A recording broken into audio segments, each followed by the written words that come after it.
thought monsters were just stories until I saw them change. Introduction.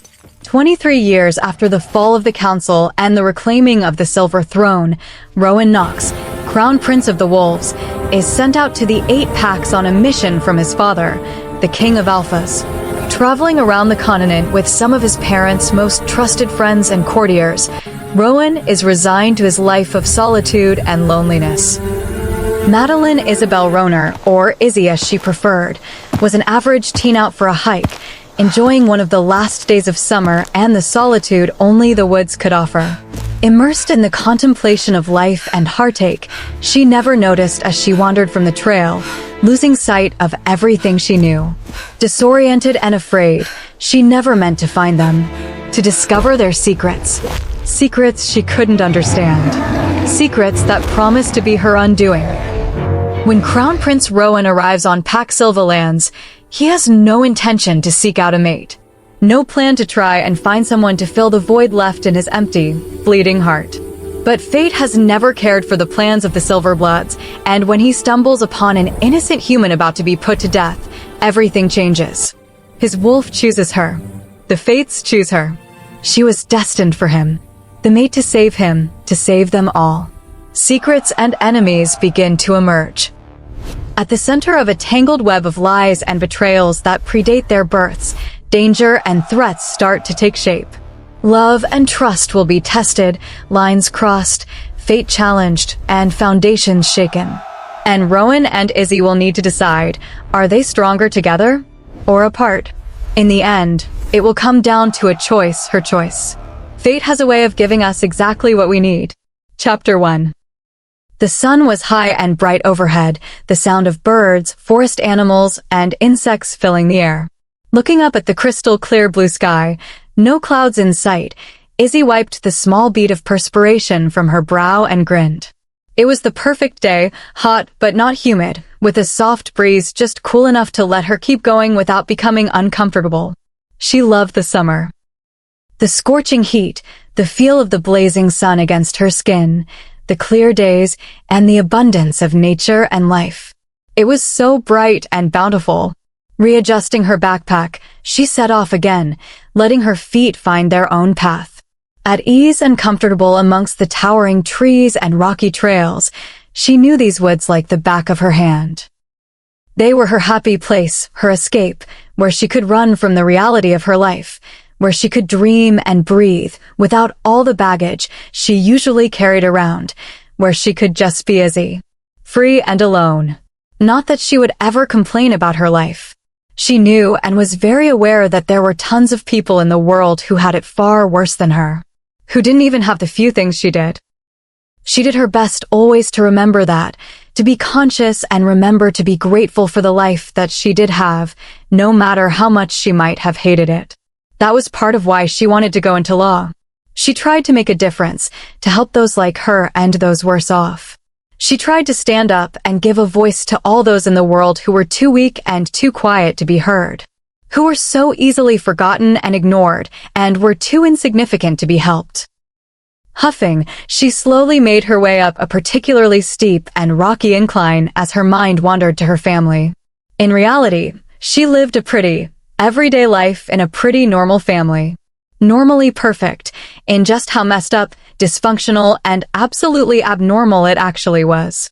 In her 18 long years of wisdom and experience, the one thing Izzy had come to believe with absolute conviction was that there was no such thing as perfection. No perfect ideal or normal existence. Life was messy, and no matter how shiny and pretty the packaging outside might be, beneath all those stiff smiles, hooded eyes, and pleasant demeanors was a muddled, untidy reality. Shaking her head, she glanced at her watch. She had already been out on the trails for over 3 hours. She wanted to keep going, work off more of her anxiety and energy, but she didn't really want to be out still when darkness fell. With a final longing look out at the wilderness and beauty around her, Izzy reluctantly turned around. And then froze. Her head swung around wildly, searching and searching for anything that looked familiar, anything that she recognized. She had been following the trail she had hiked so many times she knew every tree and rock along its curving path. Looking around frantically, Izzy realized she didn't recognize where she was. She couldn't even distinguish a single landmark she used as a marker. Trying to calm her panic and reassure herself, she straightened her shoulders, taking a few deep breaths. She pointed herself in the direction she thought she had come from and set off, hoping that eventually she would run into the trail she had so absently wandered from. 5 hours later, Izzy was exhausted and growing increasingly terrified and panicked with every passing minute. Dusk had been quickly setting in, and she still had not found the trail. Wandering for hours meant she was now completely lost, and with the sun setting and clouds rushing to cover the night sky, she had no way even to orient herself. She was lost. Completely, horribly lost, and no one knew she was out here. She was starving. The meager snacks she had packed were not nearly enough. Hunger gnawed at her gut as she berated herself for being so foolish as to leave her house without proper supplies. No food, no compass, no radio, nothing. She had been so stupid. As the sky darkened, panic and rising terror replaced any concern over food. She tried to pick up her pace, letting her fear push her as dusk dissolved and she was plunged into the darkness of true night. The wind was picking up. Trees and branches creaked and snapped around her from the howling winds. Pausing, Izzy lifted her eyes to the sky above, where heavy, thick clouds completely obscured the night sky. She shivered, feeling the storm that was blowing in from the north. She hated storms, the violent unpredictability, the edge of danger, and the savage wildness they carried. When one blew in, she would usually run to her room, holding up with a book until the lashing from the rain, the booming thunder, and vicious winds had died down. Now, though, she had nowhere to hide. Looking up again at the heavy dark clouds as the winds picked up, Izzy felt tears prick her eyes, her chest squeezing in panic. Her limbs were growing heavy and numb, her breathing shallow and rapid, her sight narrowing. Black dots danced along the edges of her vision, her mouth was dry, and her stomach was a dropping pit in her abdomen. She tried to calm herself, pushing the anxiety and fear away, trying to clear and focus her mind and ignore the storm overhead. Desperately, she searched around the forest surrounding her, searching for anything that could offer her even the illusion of safety and security. With her panic and anxiety getting unbearable, she couldn't hold back anymore. The urge to flee overwhelmed her until she gave in. She took off, running blindly through the woods, heedless of the branches and twigs pulling at her, ignoring the fact that she didn't know where she was going or even what direction she was headed. Ignoring the threat of rocks and stumps ready to trip her, to send her flying dangerously into the dark. She just ran, adrenaline and fear pushing her to go faster and faster. She ran until she couldn't anymore, until her lungs and legs burned. Her head was swimming, and sweat coated her in a thin film. Bending at the waist, she let herself lean against a tree as she tried to get her swirling mind and ragged breathing back under control. That was when she heard it. The sound of voices. Of footsteps. She could hear the rustle of clothing, deep, hearty laughter.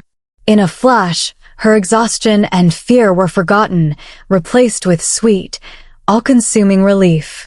Rallying the last dregs of her energy, she pushed forward, her hands swatting branches out of her way as she struggled to get closer to where she thought the voices were originating. Just as she was about to call out for help, something made her pause. Some instinct deep inside, one she didn't fully understand, urged her to freeze, to stay silent. Straining her hearing, Izzy leaned forward, her breath coming out in short little puffs. Her heart raced, adrenaline flooded her limbs, and fear and dread pooled in her stomach. Her hands were clammy, her muscles tensing painfully. Peering between the trees, she stood transfixed, her eyes wide, watching the impossible unfold in front of her. She stopped breathing. Her mind went blank as she stared riveted, horror and awe mixing until they were indistinguishable. It wasn't possible. And yet here it was, in front of her eyes for her to see as plain as the trees standing beside her. How? As if a shock went through her, Izzy's mind jumped into overdrive. The images crashed together, flashing in her head as she dragged down lungfuls of air. Panic and fear replaced disbelief and shock.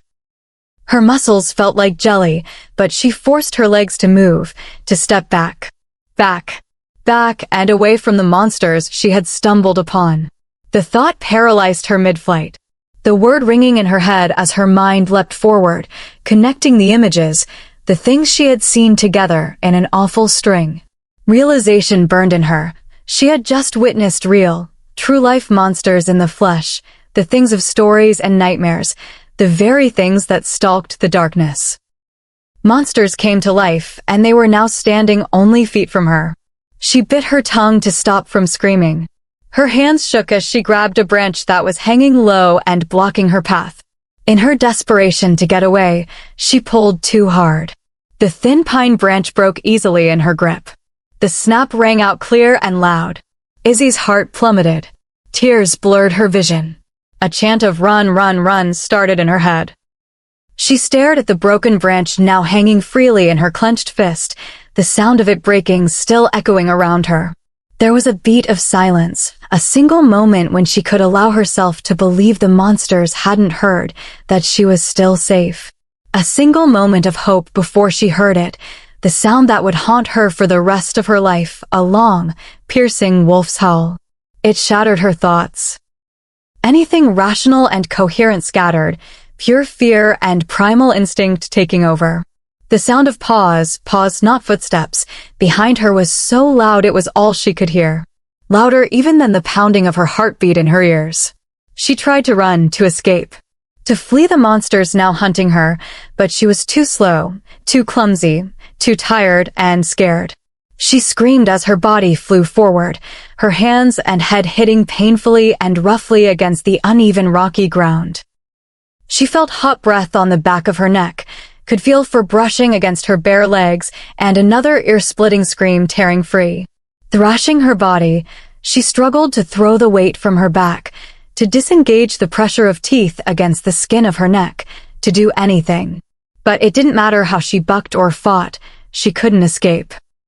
Refusing to go down without a fight, she struggled harder, ignoring the bite against her skin, the tears streaming down her face, the feel of claws scratching at her back. She ignored it all, screaming with all her might. Enough. Izzy froze at the voice. The tone was so commanding and assertive, she found herself unable to resist, stilling her struggles, her heart stuttering against her ribs. She gulped down air, the weight on her back settling securely and heavily now that she was unmoving. Realization slowly hit, and with it came the loss of the last wisps of hope she had been carrying. Her heart dropped just as the first drops of rain began to fall. The monsters had caught her.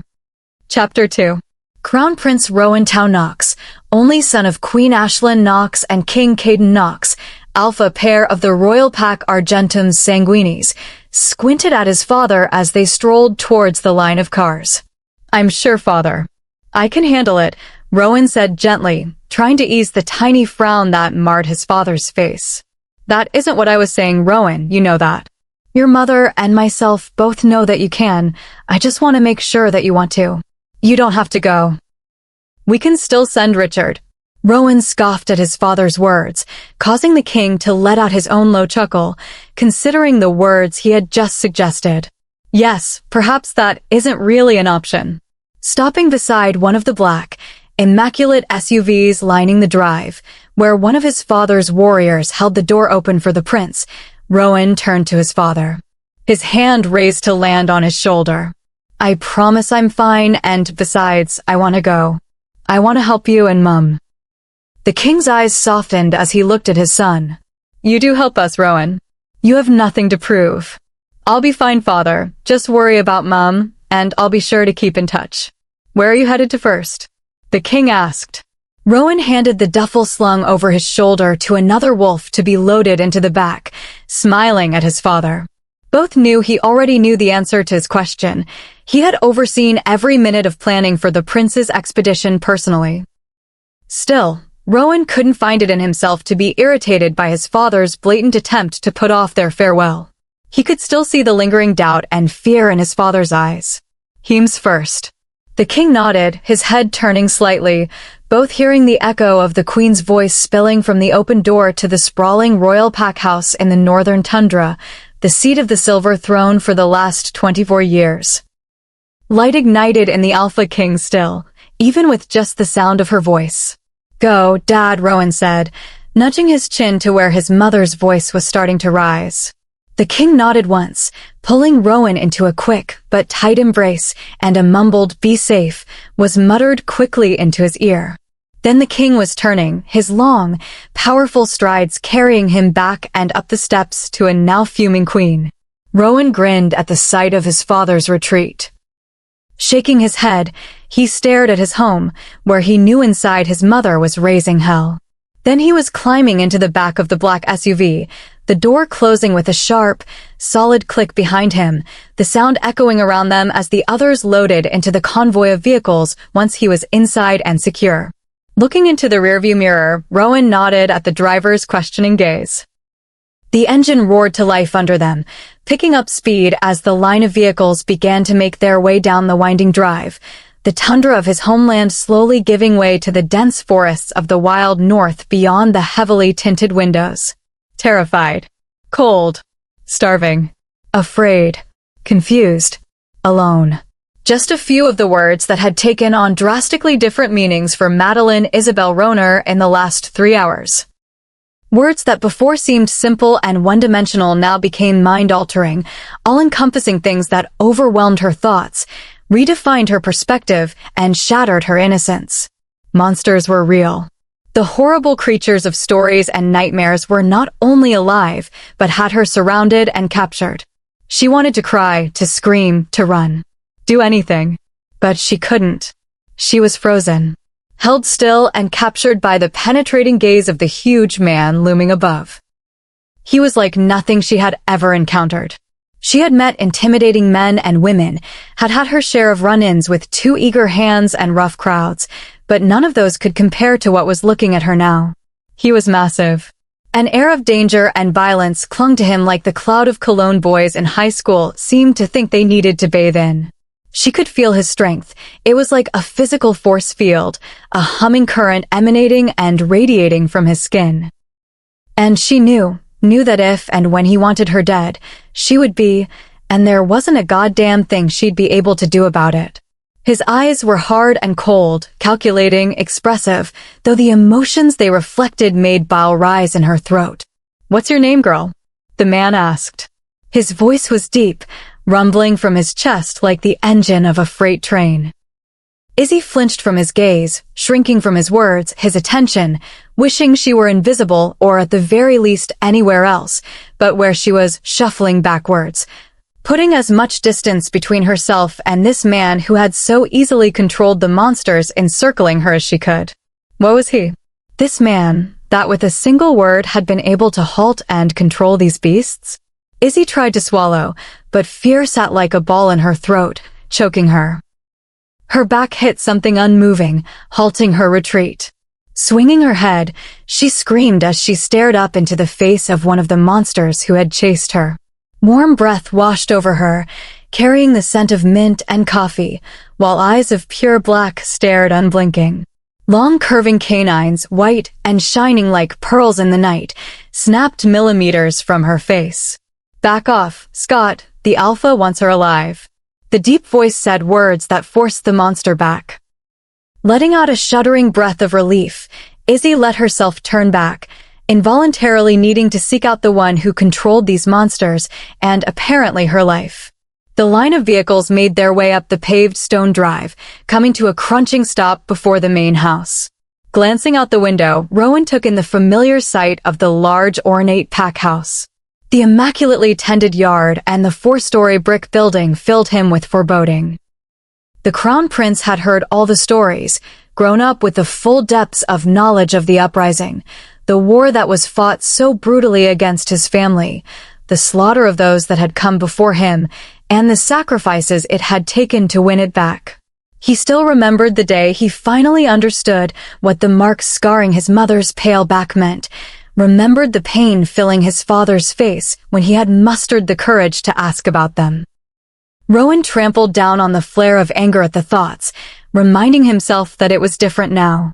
Their world was different, and those responsible for some of the worst crimes against their kind had been dealt with, hunted down, and killed for the roles they played in the slaughter of the royal family and the Silver Blood Pack some 40 years ago. Well, almost all of them. White-hot rage erupted in Rowan, flowing swiftly until he was consumed within it, a low, piercing growl rumbling from his chest, his eyes flashing dangerously.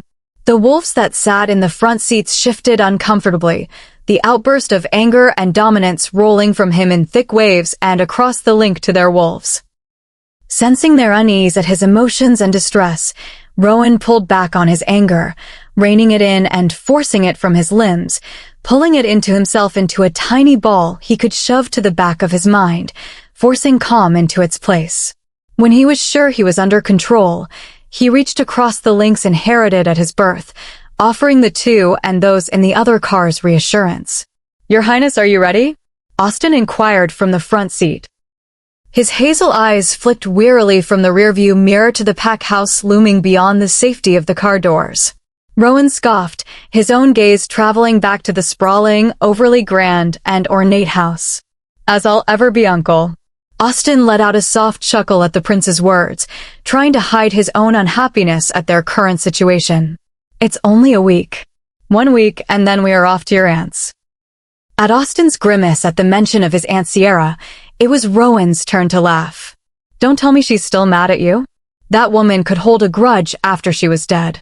It was like 3 years ago," Rowan said, chuckling loudly at the expression of horror and fear on his uncle and father's Beta's face. "Yeah, you try telling her that." Austin grumbled, shooting the prince a look that said he was half serious in his suggestion. Rowan threw his hands in the air in mock surrender, waving off even the hint of his uncle's question. "No way. You think I want to get on her bad side? Remember, I've seen firsthand what she can do." Austin twisted in his seat, turning to face the young prince fully. Looking between the two, it would seem only a handful of years and not over 40 separated them. "But you're her favorite nephew. She'd listen to you if you tried to talk sense into her." "I'm her only nephew, Uncle, and it wouldn't matter anyway. Aunt Sierra doesn't listen to anyone." Their conversation was cut off by knuckles rapping against the window. Looking out, Rowan saw that the doors of the pack house had been thrown open, allowing those inside to spill forth, filling the stone-paved stairs with a crowd of half-eager, half-resentful wolves. Letting out a small sigh, Rowan's gaze picked out the faces of the Alpha, Beta, Gamma, and a few other key pack members and their families gathered amongst those who had come to welcome the royal envoy. Reaching across the link, Rowan nudged at his guardian's mind, indicating that he was ready to be presented. Rowan hated the elaborateness and ceremony of it all, but his father insisted. And when the king demanded, you followed. No matter if you were his son, heir, or however unnecessary and ridiculously pompous it was. With a soft click, the door opened and humid air, heavy with the sense of unknown wolves and forest, flooded in and assaulted their senses. Rowan steeled his face, straightening his spine. He was no longer a son, a friend, or a nephew. He was now the Crown Prince. "May I present your Royal Highness Crown Prince Rowan Knox of Pack Argentum Sanguinis. My prince, may I introduce you to Pack Heems. Pack of the Last Defender." Noah's voice was low and level, calm, and seemingly devoid of any emotion. It was only if you knew him as well as Rowan and his companions did that you could detect the hint of distaste and the bite hiding beneath his polite words. She had lost track of the days. In the beginning, she had tried to keep track, tried to remember what time it was, whether it was day or night. She had tried to remember what day it was, what month. That was in the beginning. They weren't that terrible, for monsters, she supposed, looking around the concrete cell that had become her entire universe.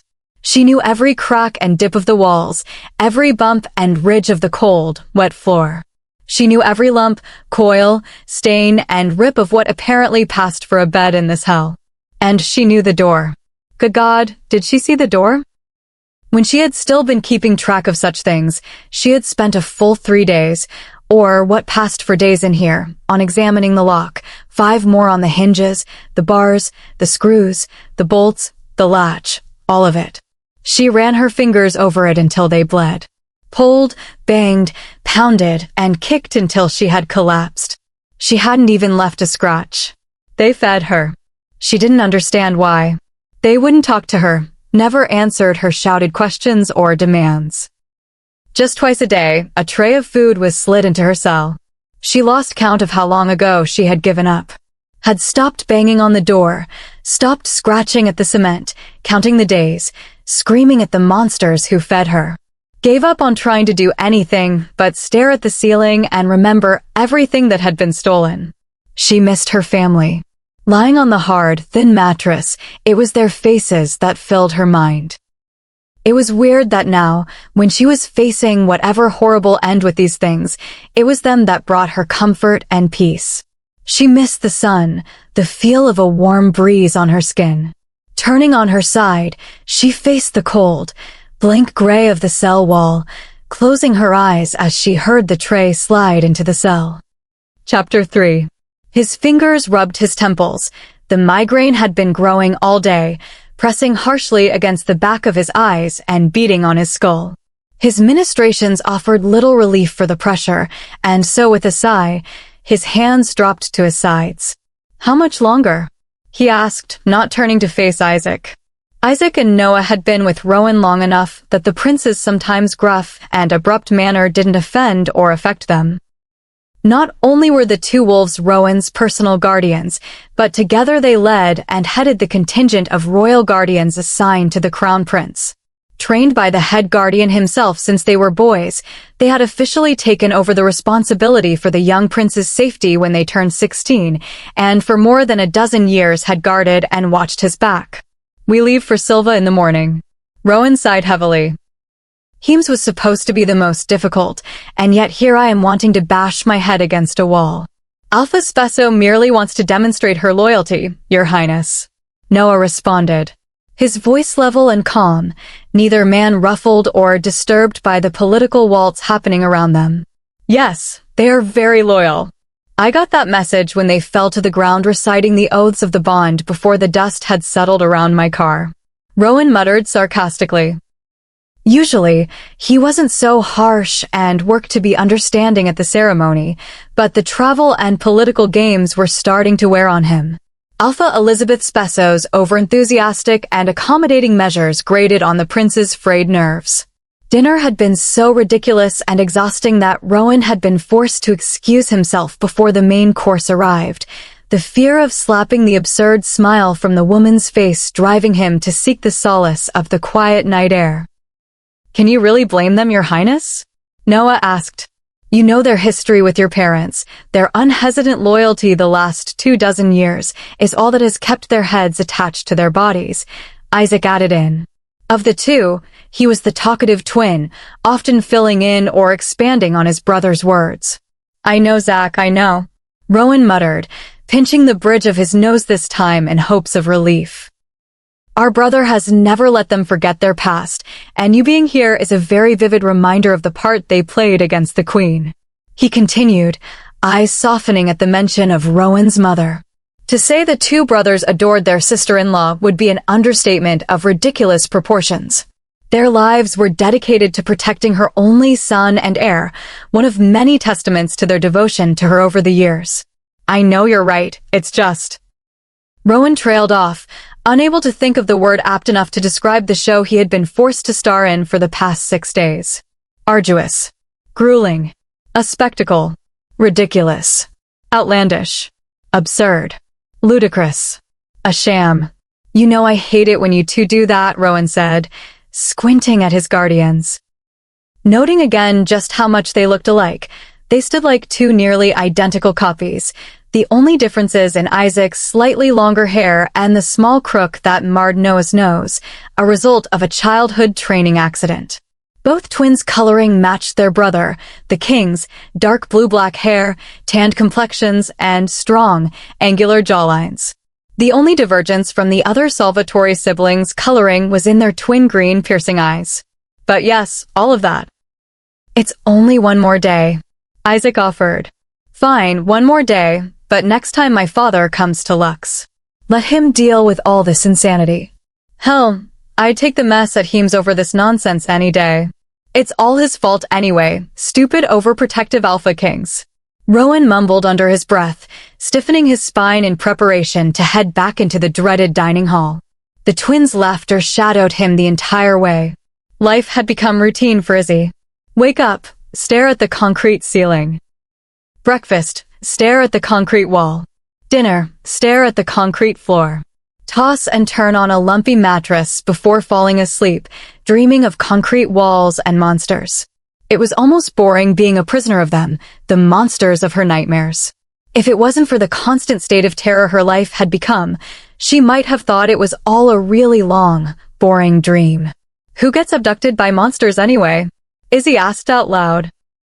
She had taken to talking to herself a few weeks or days, maybe months ago. No longer caring what or if anything was listening to her, just needing something to listen to other than the random footsteps echoing faintly beyond the metal of her door. And who gets fed and kept like a pet by the same idiots? I mean, seriously, what the hell? Who does this actually happen to? She was currently sitting on the floor. Her cut-off shorts and light tee, long ago passing the point of stained and dirty, no longer resembled any particular or singular color. Ripped, torn, and blood-stained, they offered little protection against the freezing temperatures in the cell.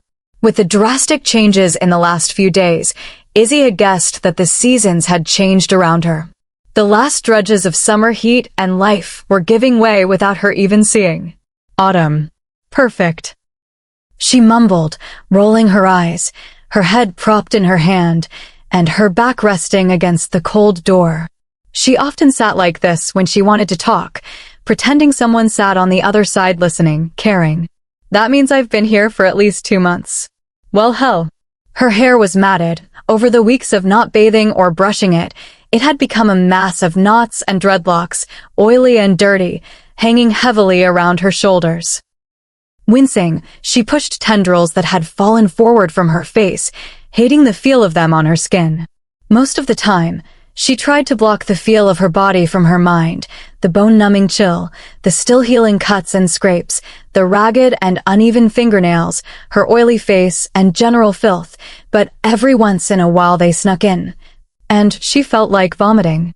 Horrible, nasty animals, making me live in my own filth. She cursed, shuddering as her own scent hit her. If I ever escape this hell, I swear to never take a shower or bath. Hell, I won't take washing my hands for granted ever again. You hear that, you mangy flea-ridden creatures of Satan? She screamed. A rare burst of emotions is coming through and coupled with a strange lack of fear in an unusual outburst. She hadn't addressed them in days, but without warning, she felt a deep anger push forward. It raced through her, filling the numb hopelessness that had overtaken her, and then she was feeling again. It wasn't fear or sadness, no terror or self-pity. She was just plain ticked off. It's called a shower. Maybe like to roll around in the mud like deranged beasts, but normal non-freaks actually like to be clean. By now, she was on her feet. Fists pounding on the door, her thoughts for once not on teeth, or death, or even escape, only the single memory of soap and the distant feeling of being clean. She was so consumed in her rage and meltdown that at first, she missed it. The sound, so unexpected and alien, nearly didn't register in her overwrought head. Jumping from the door, her fists falling to her sides, she stared in terror as the lock tumbled. The click as it released was like an explosion. Thoughts of baths, soap, and conditioner flew out the window, replaced with flashes of the night she had been taken. Monsters with teeth ready to tear at her life, how their black eyes stared at her like prey, the feel as claws dug into her flesh. That door may have been keeping her locked up and captive, but it had also kept them out. And now it was opening. The drive from Lux's pack house was silent, the car filled with tension. When they reached the border unharassed and crossed out of the packland, there was a collective sigh of relief from everyone in the car. Rowan's head fell back against the headrest, having half expected to find some display or contingent from Alpha Spesso barring their escape. One final demonstration of the pack's loyalty to the crown. With the pack house disappearing quickly in the rearview, the prince could feel the tension and irritation that had been building over the last week seep away. Onto Pack Silva. Austin said from the driver's seat, his cheery and relieved tone conveying just how large a toll the stay with Pack Lux had taken on the beta as well. "I'm sorry you had to go through all that, Uncle," Rowan said, having felt Austin's own annoyance and agitation mount over the week of meetings with the delegation and ambassadors of Pack Lux. Although Rowan was the official ambassador for the Silverblood throne, and as such met repeatedly with the alphas of each pack and other key members they visited, it was actually Austin and the other members of the royal contingent that did the heavy lifting of the negotiations, inspections, and arbitrations. They were the ones who held the backroom meetings, hearings, and treaty discussions that made up the royal agenda. Austin and Olivia had been sent by Rowan's father to spearhead and lead the diplomacies, and Pack Lux had tried both of their patience. "Don't apologize, Ro. Lux is always like that," Austin commented with a dramatic shudder for effect. "They have never been that bad." Olivia chimed in through the mind link from the car in front of their own. Austin chuckled. "Well, they've never had the honor of the presence of the mighty, majestic, unequaled Queen's only son and heir." Austin sent back, sarcasm and a lingering incredulity coating his tone as he parroted Pack Lux's too often quoted words. "How far to Silva?" Rowan asked, eager to see Alpha Vance, his father and mother's longtime friend, who still led the Silva pack and, aside from his aunt, one of the Crown's most trusted and loyal allies. "We should be there before nightfall," Austin said absently. "You know, I still remember making this trip with your mother all those years ago." His voice was growing wistful. "And you were just as annoying and immature then as you are now," Olivia quipped. "Shut up, Liv, and quit eavesdropping." Austin snapped, laughter erupting over the link, flowing through the line of vehicles as the bickering continued. "The Alpha will see you now." The voice was cold and detached, the face of the monster come to fetch her hidden amongst the shadows. "Probably for the best anyway. Not like I need any more fuel for my nightmares," she thought, trying to focus on anything but what the actual words he had said might mean. "And oh, now Mr. High and Mighty Monster decides he wants to see me? Wow, only taken him 2 bloody months." The angry retort was on the tip of her tongue, only the memory of the feel of canines wrapped around her throat stopping her outburst. "Not that I'm not going to die anyway," she thought. "I mean, you don't abduct and hold someone who's seen you turn into a freaking dangerous killing monster for 2 bloody months, and then just say, okay, so have a pleasant day, here's a t-shirt." Still, even though Izzy knew she was going to die here, she found she wanted to put the experience off as long as possible. Why? She didn't know how she'd manage to get the word out. The fear of meeting whoever this alpha was urging her to stall for as long as possible. Because he wants to. "Now on your feet before I make you," the voice replied harshly. The curse flew from her mouth before she could stop it. The hand flew faster than she could see. There was nothing she could do, nothing to prevent it from landing with the force of a small car against the side of her head, throwing her to the side.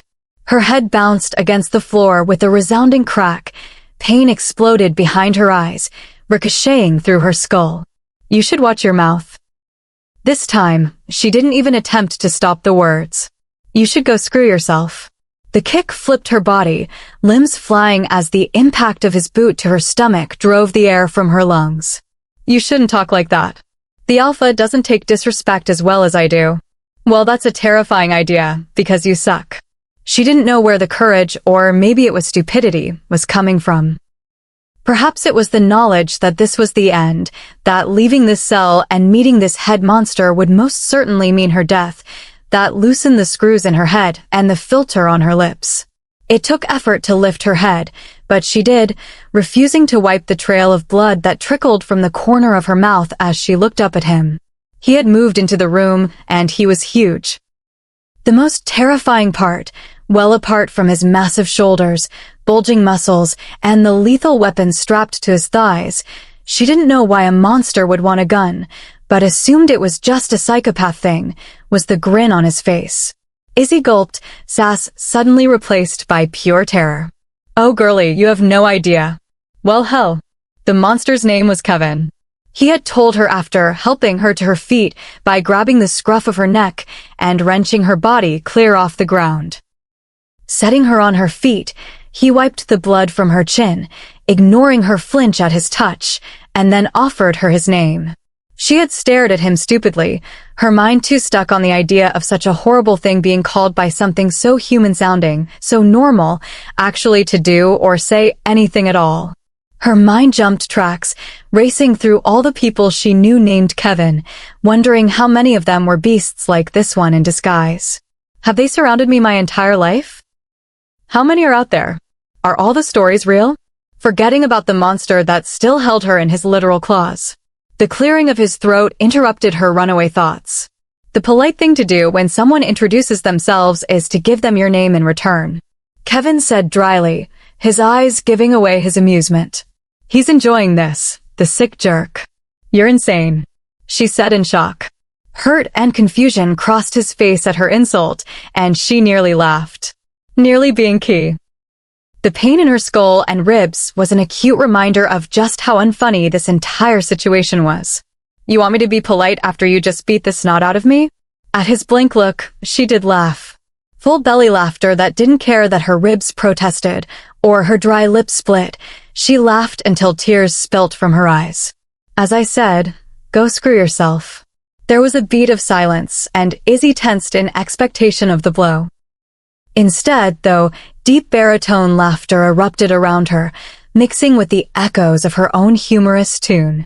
Come on, girl, we've kept the alpha waiting long enough, and he's going to love you. Chapter 5. The house had been in an uproar all morning. No one was stopping to explain it to her, but something or someone important was coming, and for 3 days everyone had been put to work, including her.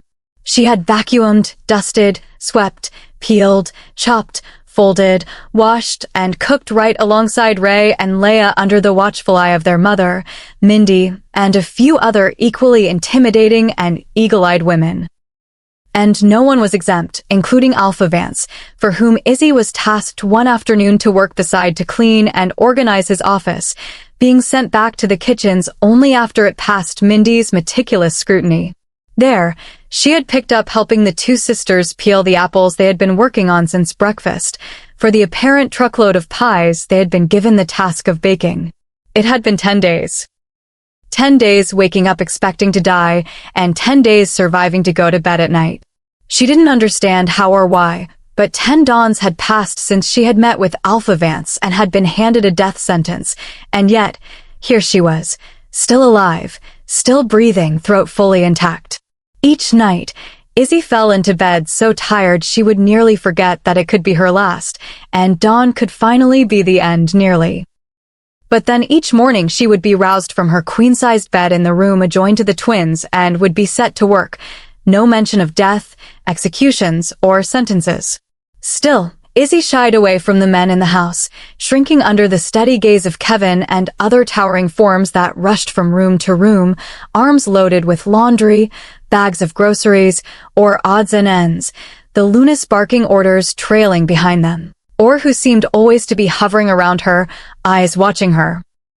Only with Vance did she manage any level of ease or comfort, and even then, it was unsteady and weary.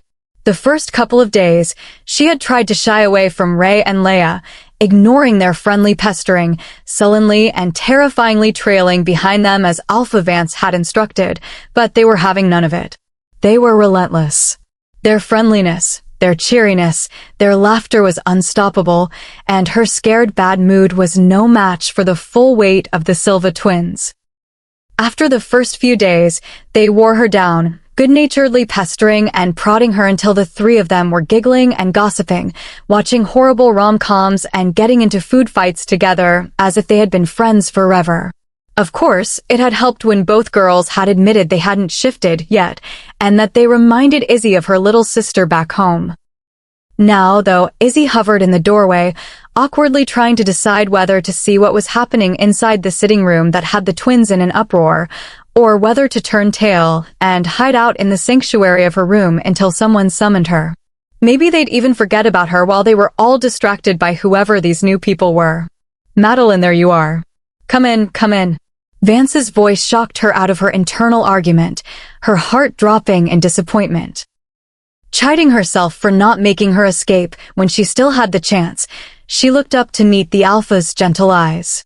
It was still weird for her, even after the days living with him and his family, to see such tender and human emotions on his face. Taking a small, hesitant step forward, Izzy felt her heart rate pick up as more and more eyes made their way to her. She felt small, weak, fragile human. "Oh, Madeline, you have to come meet everyone," Leia shouted, jumping up from where she had tackled some guy to the ground. Izzy felt her head shaking, her foot stepping backwards, a pathetic attempt to escape and flee from the room, back to the safety and anonymity of the hall, away from all the questioning eyes. Rowan watched the girl hesitate, could sense her fear and panic growing as they turned to take her in. "She's human," Rowan sent into Vance's head, not needing the Alpha's answer to confirm what his senses were telling him, but demanding it anyway. "Yes, she is human," he replied without further explanation, not at all surprised that the young prince had got into his head and around his mental barriers. "I want you to meet P," the word cut off with a sharp thought sent his way from Rowan. "Rowan. It's okay, come in, dear." Rowan felt his guardians stiffening behind him, awareness and menace pouring from them as they regarded the human female. Only Rowan's command for them to remain calm and in place kept them still. He viewed the newcomer curiously, something about her that he didn't fully understand, catching his attention. "Rowan, I would like to introduce you to Madeline," Vance said, rising from his seat and walking over to the nervous girl. The following words, directed at her, were whispered. However, with their heightened sense, the others in the room easily caught them. "No one is going to hurt you here, I promise." Stepping back, he gestured for the human to take a seat beside his mate. Rowan studied her, watching as she walked forward, her eyes refusing to raise from the carpet. "Why is there a human in your pack house?" Rowan heard the question Austin sent towards Vance, his own curiosity in the answer piquing as he took note of how the girl's scent was hidden under the heavy scents of Leia, Rey, and even the Luna and Alpha of Pack Silva themselves. Feeling the Alpha's reluctance, Rowan nudged at his thoughts, the weight and command of his blood, power and position creeping in. "It's a matter I had wanted to speak with you in private, Your Highness." Vance sent back, trying to hide his thoughts and memories from the prince's intrusion. Catching a random glimpse, Rowan felt anger and rage spike, his back stiffening. At the sudden reaction, Noah and Isaac stepped forward, their bodies brushing the back of the sofa as close to Rowan as they could get, low growls emanating from the pair, eyes flashing black. "She knows what you are." Austin roared over the link, his fury intense and instant. Even the usually calm and easygoing Hayden was suddenly quiet and tense, his face brooding as he stared at the human in their midst, mistrust and hate radiating from him. "I beg calm, Your Highness," Vance said, his head bowing as he sent the thought. Rowan knew on the outside, he looked nearly the same as he had only moments before. Still, any wolf in the vicinity would be suddenly very aware that an extremely powerful, very dangerous and royally angry werewolf was in their midst. He consciously tried to rein in his emotions, spooling his power and influence back into himself, those around him relaxing minutely as he did. "Perhaps you should listen to Rowan," Olivia said gently, nudging the thought into his head. Rowan flicked his gaze back onto the human female, watching as Leia and Rey stood beside her, fear and dread on their faces as they glared openly at him. "Rowan," Leia started, cut off by Noah's growl, who usually was not fond of the familiarity and the casualness with which they spoke to him, was exceptionally touchy with the flippant use of his given name in the unfolding situation. "It's treason, Rowan," Hayden said, speaking out loud, his tone cold and hard. Rowan watched the girl flinch, shrinking into the cushions under the weight of his cousin's hatred. "She means no harm," Rey said, stepping closer to Madeline, ignoring Noah and Isaac's matching growls. "I offered her protection under my roof." Vance said, his voice steady and strong. You what? Hayden shouted, springing to his feet, his usually bright and laughing eyes flashing black with rage. I granted her protection under my roof until P. Rowan, Vance amended at a mental prod from Rowan, could hear her case personally. Your Highness, please. Leia pleaded, stepping up beside her sister, her eyes imploring him to give in. Rowan worked to push his emotions down, his stare remaining on the human sitting across from him. Suddenly, she looked up from where her hands sat limply in her lap, snapping to meet his. It felt like a bolt of lightning had struck through him. He stared into bright rings of jade green. Expecting to see fear, he was taken aback to find a calm, steady strength looking out at him. Enough. He barked to those now arguing around him. The room fell quiet at his command. Alpha Vance, please sit, Rowan said calmly, gesturing to the sofa. And then you are going to share those thoughts you are trying to keep hidden from me. Rowan added over the mind link. 10 days ago. Don't. You don't get to use my name. You don't get to tell me you're going to kill me in one breath and then the next use some stupid calming voice like I'm a wild animal, okay? So just don't. The girl. Madeline, Vance corrected himself, roared at him. Her eyes bright and glowing in the dim light of the office, her body shaking slightly as she stared him down. She has guts, that's for sure. Kevin sent it to him over the mind link. The pair then watched as the girl's anger dissolved, her form folding in on itself as she crumpled to the floor. She doesn't want to die, Kevin said in a gruff tone that had the alpha looking at his friend's son critically. You disagree with my decision? Vance asked. Of course not, Kevin thought back instantly. However, Vance could pick up the undercurrent to his thoughts, the guilt, and the displeasure Kevin felt at the thought of putting the young human to death. She cannot be spared. The law dictates that any human that learns of our existence must be dealt with. It is the way it has always been. It is to keep us and them safe and hidden. Vance said, his eyes falling back on the girl sobbing in a ball on his carpet, unwanted flashes of his own daughters coming to mind. She isn't much older than Leia and Rey, he said absently. She didn't mean to discover us. She isn't a hunter. She doesn't even know how to protect herself, Kevin said, keeping his voice and thoughts neutral. Vance was an alpha known for his fairness, compassion, and judgment, but he was still an alpha, and outright dissent or opposition from his pack was not tolerated. Vance took note of the images Kevin was showing him, the girl flying across the room, unable to defend herself against his attacks. To prove she isn't a hunter. Really, Kevin? My apologies, Alpha, but I disagree with Beta Tucker. She isn't a threat. You should have seen her when she stumbled upon us. She was terrified and confused. She couldn't have pretended that much. I've seen hunters, and she isn't one. You're willing to put your reputation, your father's reputation, and all of our lives, my daughter's lives, on the line? In her hands? Vance asked, meeting Kevin's eyes in challenge.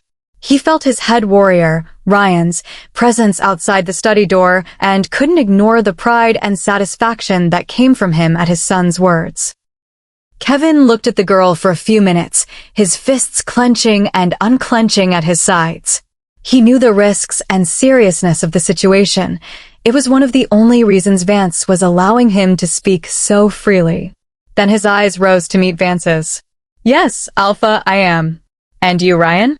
Vance sent out, Kevin's head whipping to face the door in surprise. Yes, Alpha, I agree with my son. I think Tucker is being overly cautious. Ryan sent back the link in response. Not words usually associated with the man. Vance said offhandedly while trying to think. The law dictated that the girl was supposed to die. She should have been killed weeks ago, but none of the men, even Tucker, who thought it was for the best, had the heart to do it, and Vance hadn't been able to order them. But to go against the law was to go against the crown. The embodiment, enforcers, and enactors of the laws that ruled and dictated their society, something he had sworn many years ago never to do. Madeline, Vance called to the now quiet and somber girl. When she looked up, Vance felt his heart clench at the broken, haunted look in her eyes, hating himself for being the one responsible for putting it there. In that moment, for the first time in a long time, he felt truly like a monster. "You're going to go with my daughters. You will stay with them, go where they go, and do what they say. Do you understand?" To the girl's credit, she managed to stand, nodding at his words. "She is stronger than she looks." Vance thought to his men, eyeing the girl again. "The prince and the royal court will arrive in less than 2 weeks. She stays in the house, guarded and protected, until the prince arrives. He will decide." "What will you ask?" Kevin asked hesitantly. Sighing, Vance rubbed a hand over his face as Leia and Ray bounded into the room, gushing over the now trembling and docile girl. "I will ask for mercy. Please spread the word. I offer human protection and safety under my roof, and no one is to harm or harass her." Present day. Rowan pulled from Vance's thoughts, blinking away the lingering images and pictures from the day in the study. "It is absurd, Rowan," Hayden said, his face flushing, his hands trembling at his sides. "I don't care what she looks like or who she is, the law is there for a reason. Easy, cousin," Rowan said, his mind reaching to calm Hayden's escalating emotions and growing out of control wolf. "Look at the girl, Rowan," Olivia said, ignoring Hayden. "Is she truly a threat?" "Of course she's a threat," Hayden roared, jumping up again and spinning on Olivia. "She's human. There is a reason we keep our existence from them, or have you forgotten?" "Of course I have not forgotten, Hayden, but not every human is a threat. The girl does not have to die for crimes she did not commit. Her existence is a threat," Hayden yelled back. "How, Hayden?"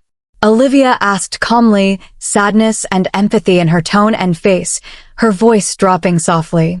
"She just is." "You want to ask for mercy? For a human? Even after you went against the laws of our kind? You would now ask me to not only pardon you, but her as well?" Rowan asked. The room fell quiet as they all turned to look at Vance, who swallowed before meeting the young prince's gaze, reluctance mixed with guilt. "Yes, Rowan, I do. I ask mercy for the girl and for her life to be spared." A gasp shifted their focus back to the human in question, who was staring at the alpha in shock and confusion. "I vote for her to be spared," Olivia said suddenly. "This isn't a democracy," Austin said, carefully looking around the room, eyeing them all until he was satisfied they understood his meaning, at last coming to settle on the bewildered and overwhelmed Madeline. "Your Highness," Vance started. "Enough," Rowan ordered to the room, cutting off the alpha's words. "Everyone out." The command washed through the room, the wolves inside beginning to file out immediately. "You too." Rowan sent his guardians when he sensed them remaining. "Your Highness." "I'm fine, Noah. Stay at the doors. Don't allow anyone to enter." She watched as everyone left the room silently, until it was just her and the strange boy with silver hair.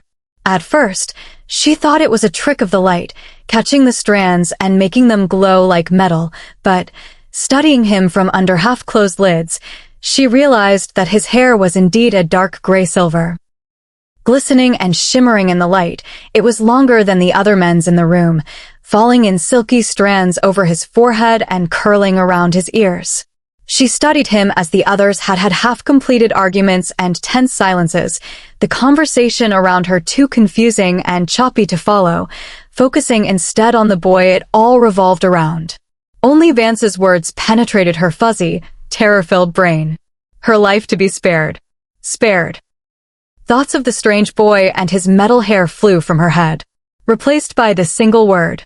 Over and over. Vance didn't want her dead? Didn't want to kill her?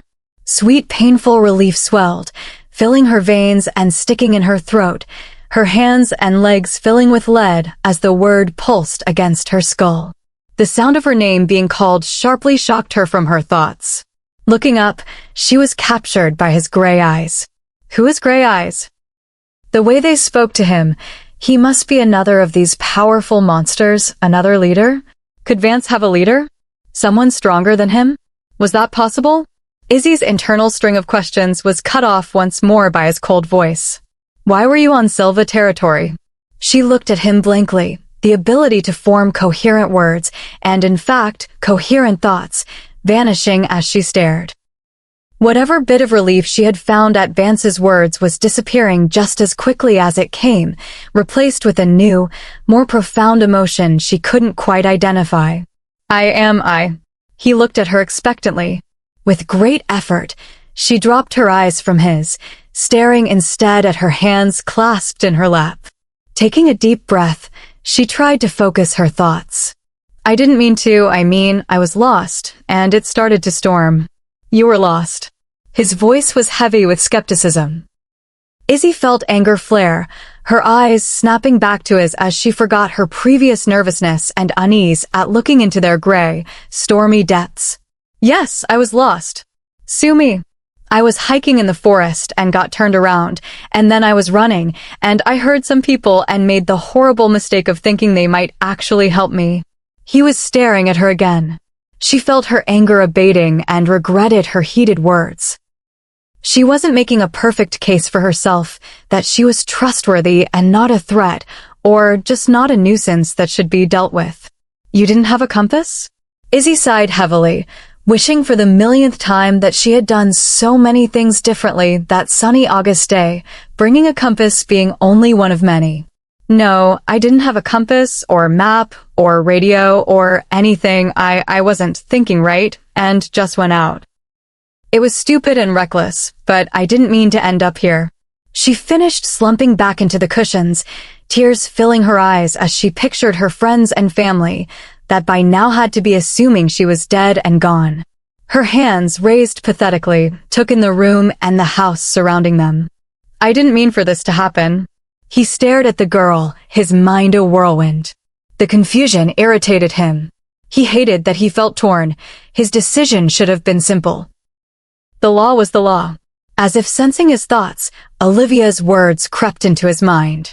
It isn't always so cut and dry, Rowan. The law is there for a reason, but we are not beyond compassion and compromise. Even after everything. You know your parents and the court would support your decision. As the silence stretched on, she grew increasingly uncomfortable. What's he waiting for? Why isn't he saying anything? Are you ever going to say something? She asked at last, uncomfortableness outweighing her fear. He looked at her in shock, his brows knitting together, his lips twitching. No one has ever rushed me to speak before. He said at last, his one ankle rising to cross over his opposite knee as he reclined back comfortably, watching her. She shifted under the weight of his scrutiny, regretting her words and the attention they brought. Well, there's a first for everything.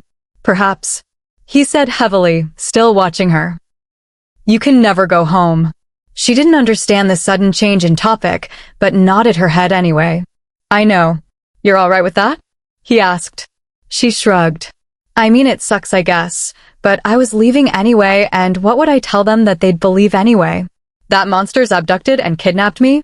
They'd think I was insane. We aren't monsters. He said harshly, his body leaning forward and his eyes flashing until they looked almost silver like his hair. You turn into animals. I'm pretty sure that makes you monsters. She said, the words tumbling from her mouth before she could stop them. Instead of attacking her as she expected, or at least some angry outburst, Rowan leaned back again, his arms stretching across the back of the sofa, the picture of relaxation and calm. We are werewolves. We are not monsters, Madeline. Izzy. What? My name, call me Izzy. Your name isn't Madeline? He asked curiously, his eyes narrowing, pulling his brows together again. No. Well, yes, I guess technically, but I prefer Izzy than Madeline. So call me Izzy, not Madeline. I see, he said, falling quiet in thought once more. Izzy wiped her hands on her borrowed pair of Leia's khakis, the feel of them reminding her of the preppy outfit the twins had forced her into that morning. Heat crept up her cheeks, and the pink-collared blouse she despised suddenly felt stifling and suffocating. Well, Izzy. She sucked in a breath at the sound. Looking up, she caught a strange look in his face as he paused, staring at her, her name still on his lips. Clearing his throat, he shook his head. You can't go home or back to your old life ever. You can never talk to anyone you've ever known, you can never have the life you used to, and you will forever be bound and tied to this world. Are you willing to do that? To protect and live with monsters? A sneer pulled his mouth on the last word, causing shame to fill her. Why am I ashamed? They are monsters. Bloodthirsty, violent monsters. They threaten to kill me, hurt me, and kidnap me. But do I want to die? She looked at him again, her mind going to the last week with the twins, to the strong, comforting presence of Vance, to the steady, loving attention of Mindy. She had never felt as welcomed or more like she belonged in her entire life, even though Kevin had been nothing but watchful of her presence in the house. But they're monsters. Her mind screamed back, throwing up thoughts of her actual family and the life that had been ripped from her. They started warm and happy, her heart tugging at the pictures, but then slowly reality crept in. The pain, hurt, and manipulation, she shuddered at those, hatred and anger filling her. They were monsters, too. She thought back at the voice in her head. What choice do I have? I can do that, never go home. I don't want to die, and if that means staying here, then I will. She said, resolve and conviction filling her. She refused to lie down and die, and if she had to fight these monsters for her life, then she would. It felt like his eyes searched her soul as he stared at her. She steeled herself from reacting, from running from him and all of them. Hiding away the desire to escape and flee, the wish to run as far and as fast as she could. All right then, we have a deal. Chapter 6. I get to stay here? She asked, trying desperately to control her excitement and remain calm. No. Her heart dropped. But you just said. He cut her off. The deal is you won't return home. You turn your back on your human life and act to protect and keep the secrets and rules of our world, not to stay here at Silva. Rowan said, his voice cold and harsh. Okay, then what? Where am I going? I'm not staying in a jail cell for the rest of my life. And if you think I'm going to, you might as well just kill me now. You aren't going to be locked in a cell, I told you. We aren't monsters. Throwing her hands in the air, she looked at him in desperation. I don't understand. She said honestly, exhaustion from the last minutes, hours, days, and months catching up to her. Her brain and body drained from the constant terror and threats, the non-stop confusion. You're coming with me. What? You can't be serious, Ro. Hayden said for the 100th time, staring down the table at the human in their midst. Disgust and distrust radiated from him, just as strongly as they had from the moment he had laid eyes on her. Rowan pinched the bridge of his nose. He felt for his cousin, he really did, and he understood his hostility, but it was becoming exasperating. They were sitting in the Silva's dining room, spread around the large, darkly stained table, mixed amongst members of the Silva pack. Rowan sat at the head, flanked by Austin and Olivia. Noah and Isaac, refusing to sit, stood on his shoulders. Flowing down the table were Hayden, Silva's head warrior Ryan, his son Kevin, Beta Tucker, his mate, Luna Mindy, and, opposite Rowan at the other end, sat Vance, with Leia beside him, and finally, squashed between her and her twin, sat Izzy. Rowan could still feel her confusion as she sat in stunned silence, every few seconds her eyes flicking to him, only to dart away when she found him watching her. I am very serious, Hayden. My decision has been made. Rowan sent his cousin, still watching the human. He still didn't know what had driven him to his decision, or why he was so dead set to stand by it, but there was something about her, something that wasn't quite right. And until he figured it out, he didn't want to let her go. At least, that's what he was telling himself was the reason behind his rash decision. Hayden. Rowan's mind snapped back to the others around him at the sound of the sharp thought from Olivia.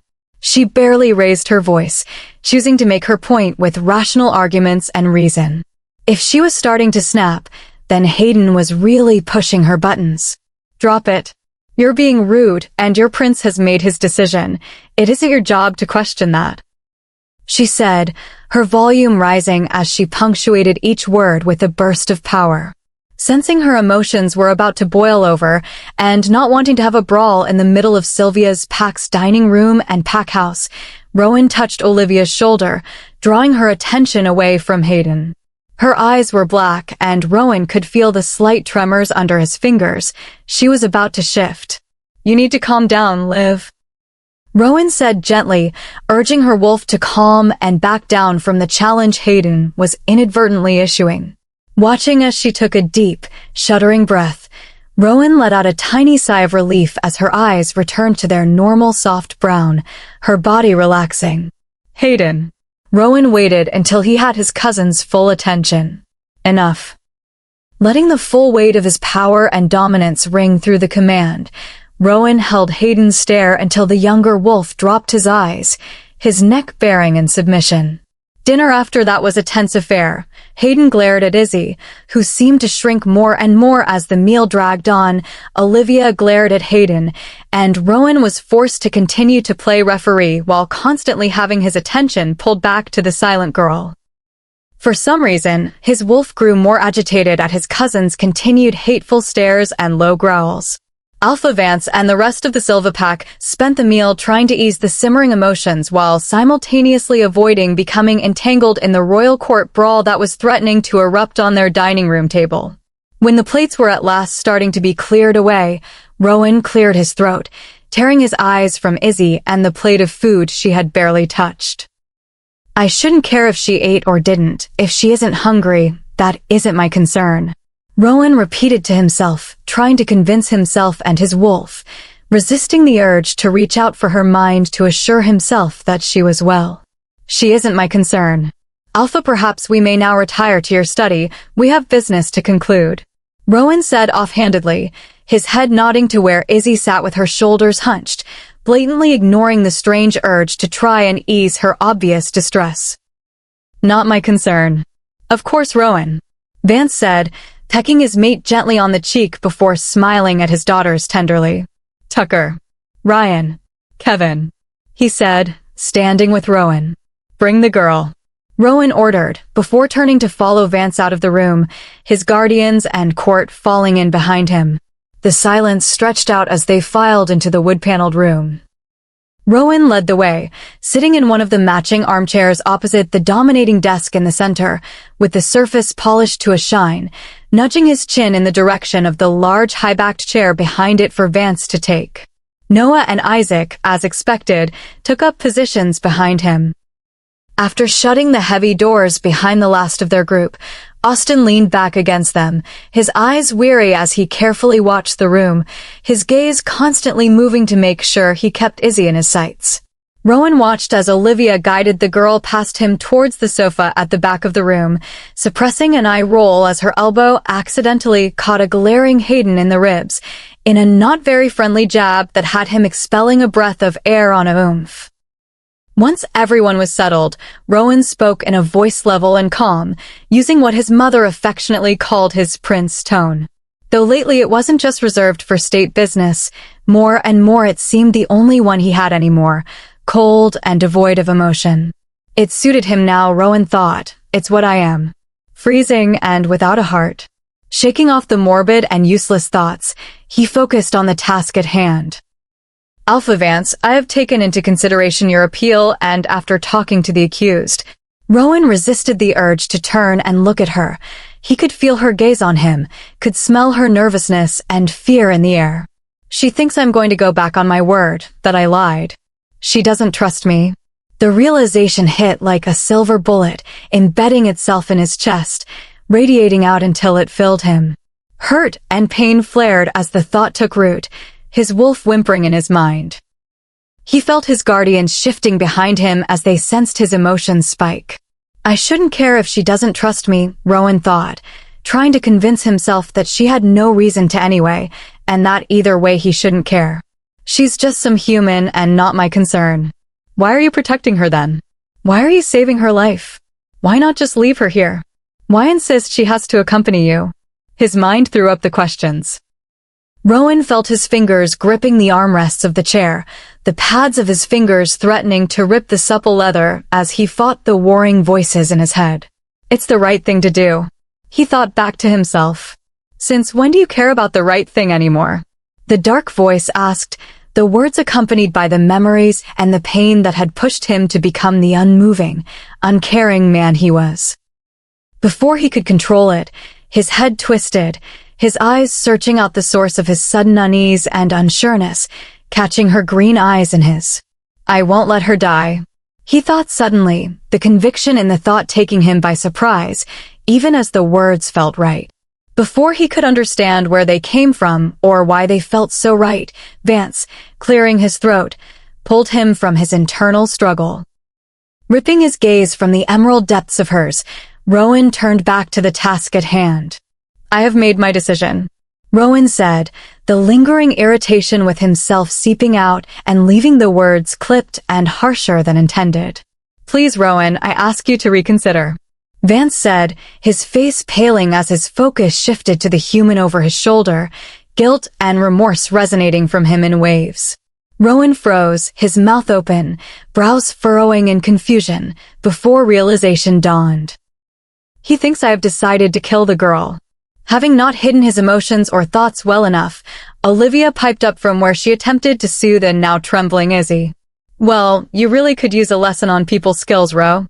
Try not talking like you're ready to rip everyone's throats out this very second. It might go over better. Rowan bristled, his eyes narrowing. I didn't sound like that. Yeah, 'cause you did, and you do like all the time. Hayden added, momentarily forgetting to maintain the death stare he had on Izzy. We're just used to it, but so that you know, you're kinda terrifying. Waving off their comments, and the words that echoed his mother's assessment over the last few months, he refused to examine their merit or the reasons behind his change over the previous few years. You misunderstood me, Vance, Rowan said, trying to make his voice friendlier, assuming he succeeded when Vance's eyes snapped back to his, relief and hope sparking in them. There is nothing to reconsider. The girl will be spared. The law applies to humans that pose a threat to our kind and our world. If you vouch that she poses no such threat, then I see no reason that the law should apply to her. Vance's shoulders sagged in relief. Of course, absolutely. I vouch for her and will continue to monitor and guard her to ensure that she and our world is safe. Austin coughed from the doorway, the forced sound doing a terrible job of masking the chuckle. His eyes danced with mirth and mischief when Rowan glared at him, winking at him before grinning at Olivia, who grinned back before throwing her own secretive smile in Rowan's direction. Both of you stop it, Rowan said, though there was no command or heat behind his words, merely simple exasperation. What? Austin thought back. I didn't say anything. You probably want to get back to correcting Vance, you know, telling him how you've decided to personally take on the care and well-being of the pretty young female. At the words, Olivia giggled, while Hayden let out a low growl of annoyance and dissatisfaction. Rowan glared at the two, not liking the look they were sharing or the mysterious looks they both threw the girl. They were up to something. The girl is coming with me. Irritated and exhausted, Rowan tossed the words out, a ring of finality in them cutting off Vance's plans for the girl's permanent place in his pack. Gaping, the alpha and the rest of his pack stared at Rowan. Sighing, he suppressed the urge to roll his eyes. I have decided that the girl will live. However, she will not be staying here. She will be coming with me. We are perfectly capable of housing and guarding her here, and the girls are very fond of her, Vance said cautiously. Despite his benign words, he couldn't quite hide his thoughts, and Rowan had to fight to control the growl that wanted to rip free as he caught them. She will be safe with me. I never. Rowan cut off his denial with a wave of his hand. My decision is final. The girl comes with me or she dies. I give my word and the word of my blood that she will remain safe and alive for as long as she remains a non-threat to our world, Rowan added in an attempt to pacify Vance's fears and concerns. Very well, Vance said, his voice weary, once more off the prince. Rowan resisted the urge to turn and follow his line of sight to where he knew he would find the girl staring at his back. She is not your concern. Chapter 7. Izzy felt as if she were in a trance. The past week had passed in a dream. Nothing had actually changed after the meeting in Vance's office. That night, she had gone to bed in the room beside Leia's and Ray's.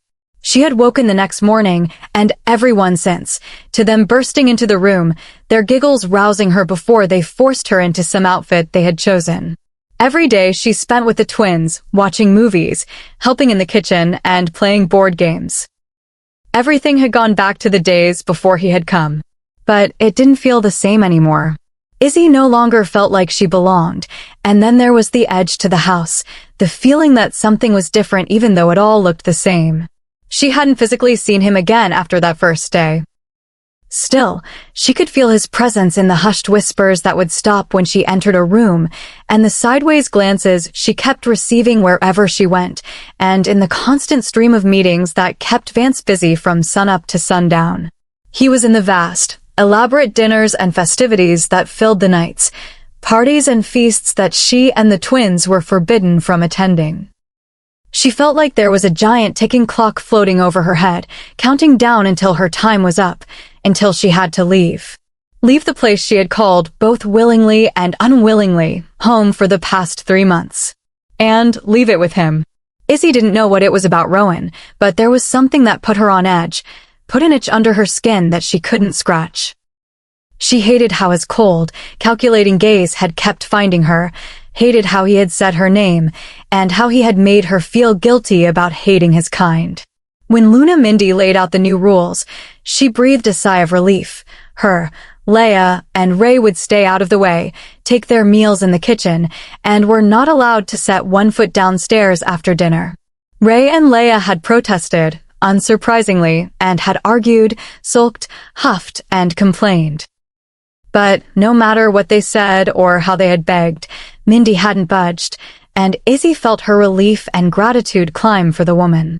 She didn't want to have to see Rowan, his silver hair, or his hooded gray eyes ever again, or at the very least, not until she absolutely had to.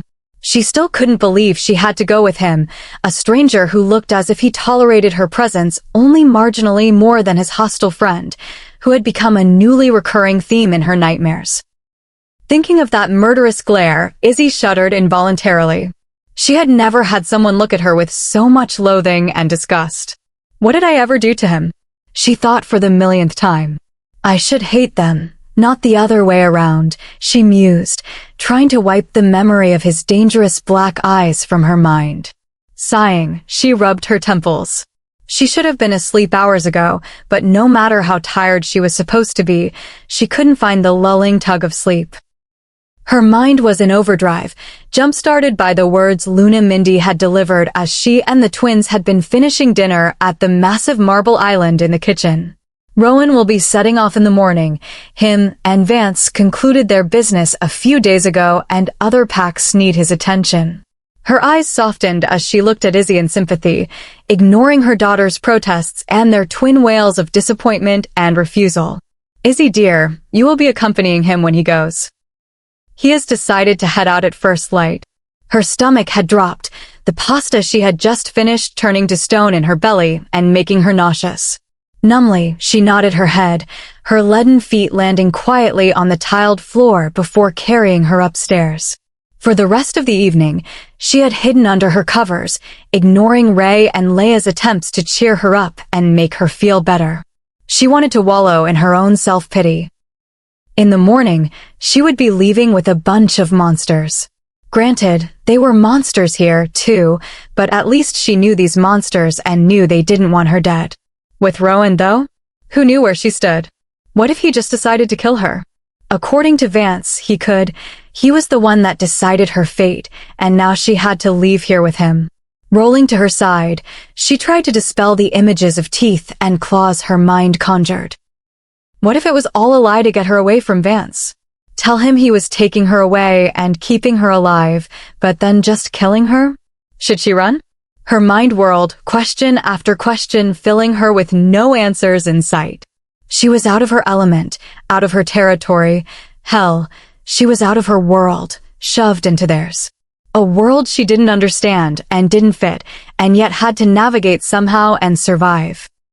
A soft knock at her door, just as the sun was about to erupt over the horizon, interrupted her thoughts. Sleep still hadn't found her. Exhausted and heavy with the fears and distress at the newest turn her life had taken, she pulled herself from bed. Fighting tears, she pulled the covers over, tucking the sheets into place.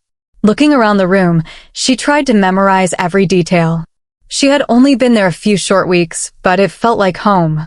More like home than her actual one did. That was a crazy thought, a house filled with violent monsters that could kill her in their sleep. Izzy laughed at herself, the sound echoing around her even as the tears spilled over.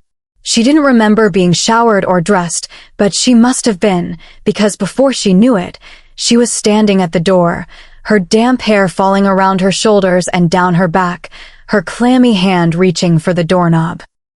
Trying to hide the slight shaking, she forced herself to grab the cool metal and pull it open. Sagging in relief at who she found waiting for her, releasing the breath she hadn't realized she was holding. Sending a tentative smile at the woman, Izzy stepped forward. Maybe they won't all hate me and want me dead, she thought, remembering how the woman had comforted and defended her at dinner and then in Vance's office. The woman sent her back a blazing smile, her warm brown eyes soft and welcoming. Hi again, we were never properly introduced. I'm Olivia, she said, reaching out a hand. Gripping it, Izzy offered another small smile. Izzy, maybe I won't be totally alone. Well, it's time to get moving. Rowan isn't very good at being patient, Olivia muttered, rolling her eyes and ushering Izzy down the hall. Where are we going? Izzy asked tentatively. She hadn't asked any questions since she had agreed to his ridiculous deal, not wanting to know in a horribly childish hope that he might forget about her if she pretended not to exist. Apparently, it hadn't worked. We're headed to another pack. Tenebris is next on the list. Izzy stiffened. As if sensing her sudden distress, Olivia paused, turning, and she smiled sadly. You don't need to worry. Rowan gave his word to protect you, to keep you safe. Whatever else he might be, he doesn't break his word. Not lightly, at least. She added the last bit in such a low voice that Izzy had to strain to pick up the words. Why would he do that? And why does he want me to go with him? At that, Olivia's whole being changed. Gone was the slightly distracted and serious air. Now laughing, she grinned at Izzy before winking. For that answer, you'll have to ask him. That was all she said, before turning and resuming their march through the sleeping corridors.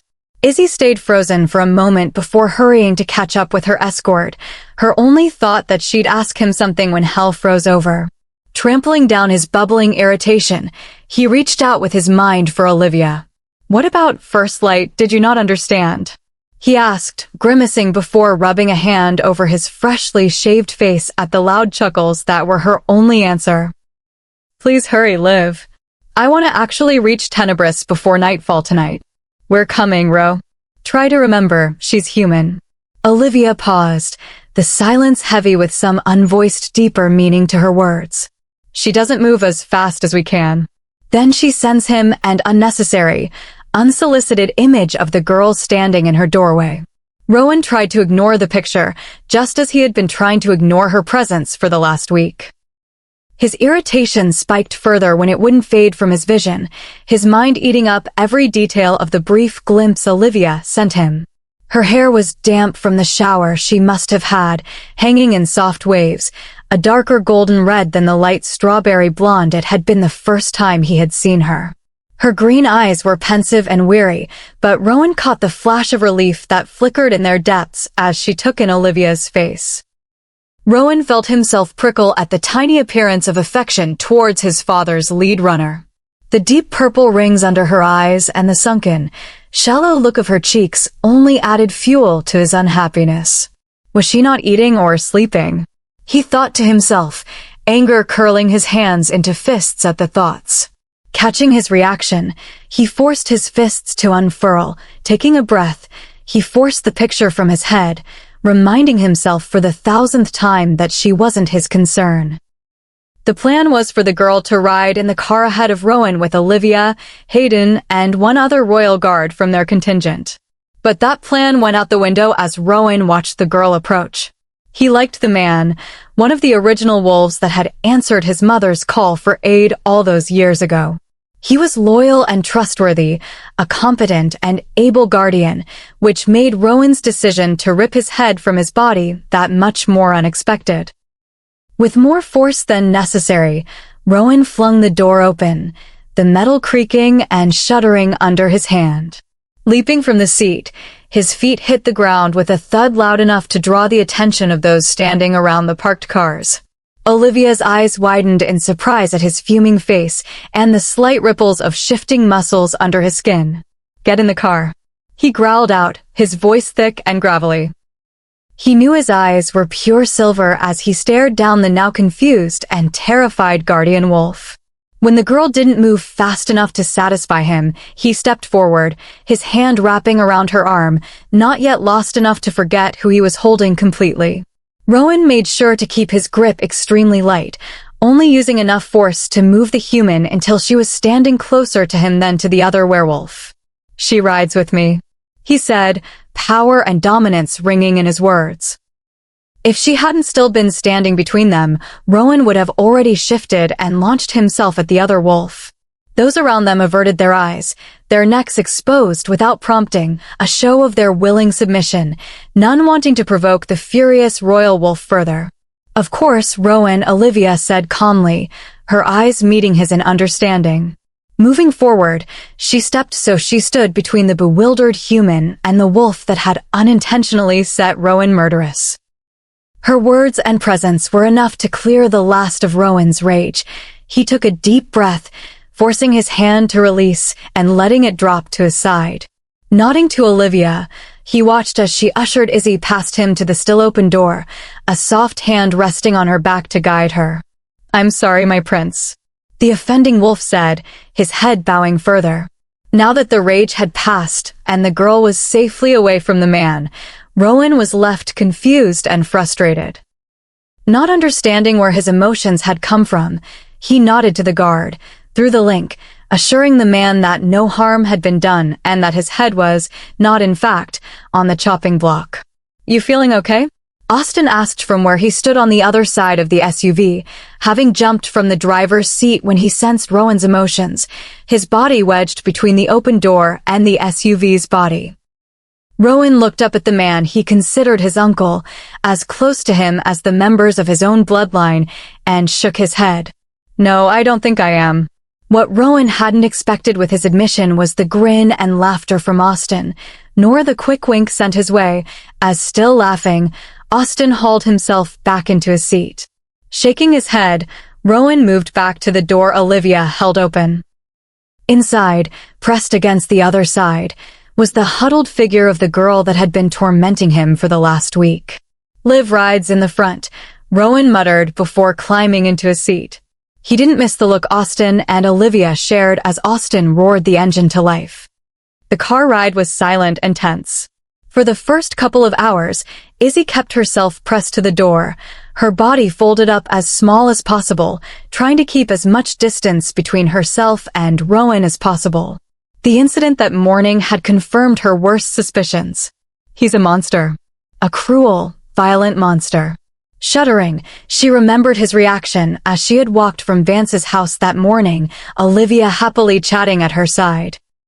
As she had gotten closer to the vehicle Olivia pointed towards, she noticed the huge towering man that stood waiting by an open door. Swallowing nervously, she had steeled her courage, lifting her head to look him in the eye. But to her surprise, she didn't find the hate, malice, and violence she had expected. Instead, she found gentle hazel eyes staring back at her, an easy smile curling his lips and his white, straight teeth on display. She didn't even think before she was smiling back, her fear and terror easing just a bit. But then he was there. Before she could even blink or see where he had come from, he was suddenly marching furiously toward her, his eyes silver and blazing in rage. She hadn't registered his words. Her mind was too stuck on the sight of him. He looked like an avenging angel, the exploding rays of the morning sun erupting behind him, giving light to his fury and wrath. His hand landing on her arm had broken the spell, but just as she was gathering her courage to kick him in the shins, a nasty name on her tongue, his hand had dropped, and Olivia was back at her side. The ride was long and monotonous. The hours dragged on, and though she tried to keep as much distance between them as she could, fatigue, muscle cramps, and general exhaustion finally won out until she was relaxing into the plush seats. Her eyes closed against her will, the soft sway of the car lulling her to sleep. He tried to ignore her. Forcing his eyes to stay on the reports in his hands, he wasn't happy that it was more difficult than it should be. A loud growl erupted from his throat as he tossed the useless reports to the ground, his brain too stuck on the human to focus on the notes Austin had so meticulously written for him. At the slight noise of distress from her in response to his outburst, Rowan cut off the noise, his body instinctively turning towards her. His eyes swept over where she lay tucked into the side of the vehicle, her body pressed as far from him as possible, even in sleep. He watched her until she settled, her breathing resuming its slow, deep pace. He didn't like the space between them, didn't like the fear he had scented on her the long hours before she had finally given in to the exhaustion that had been so clear in her glassy, suspicious gaze. It's like I want her to like me. I want to protect her. Rowan thought of the two in the front, not having to explain who he was talking about. It's impossible, though. He continued, this time the thought directed to himself as much as to them. Right? He asked, looking up and catching the pointed look they shared. Is it impossible? He repeated. This time it came out more like a question than a statement. Nothing is impossible. Olivia said, the thought just the barest whisper in his mind. Rowan still caught the hopeful joy hidden beneath it. Just because we haven't seen it happen doesn't mean it can't. Austin added, his voice just as soft and hesitant. As the words settled around them, all three turned to look at the sleeping girl in astonishment and shock. Hearts and minds rebelling, and yet, as Rowan's eyes turned tender and soft for the first time in years, they felt a flicker of hope. We're almost there. Olivia's voice roused her from her dreams. Shaking off the lingering feel of teeth and claws on her skin, she rolled her neck. The feel of someone watching her had her spinning in her seat. Meeting his gray eyes, she felt hers open in surprise. She had expected him to continue to ignore her, not watch her with eyes that seemed to see too much. She felt hers narrowing as he searched her face, a slight frown tugging at his lips. You need more sleep, he said. I'm fine. She replied automatically, confused at his sudden show of concern. His face showed he didn't believe her. What were you dreaming about? Had she been talking in her sleep again? She had had it for as long as she could remember. It was one of the only reasons she got her own room at home.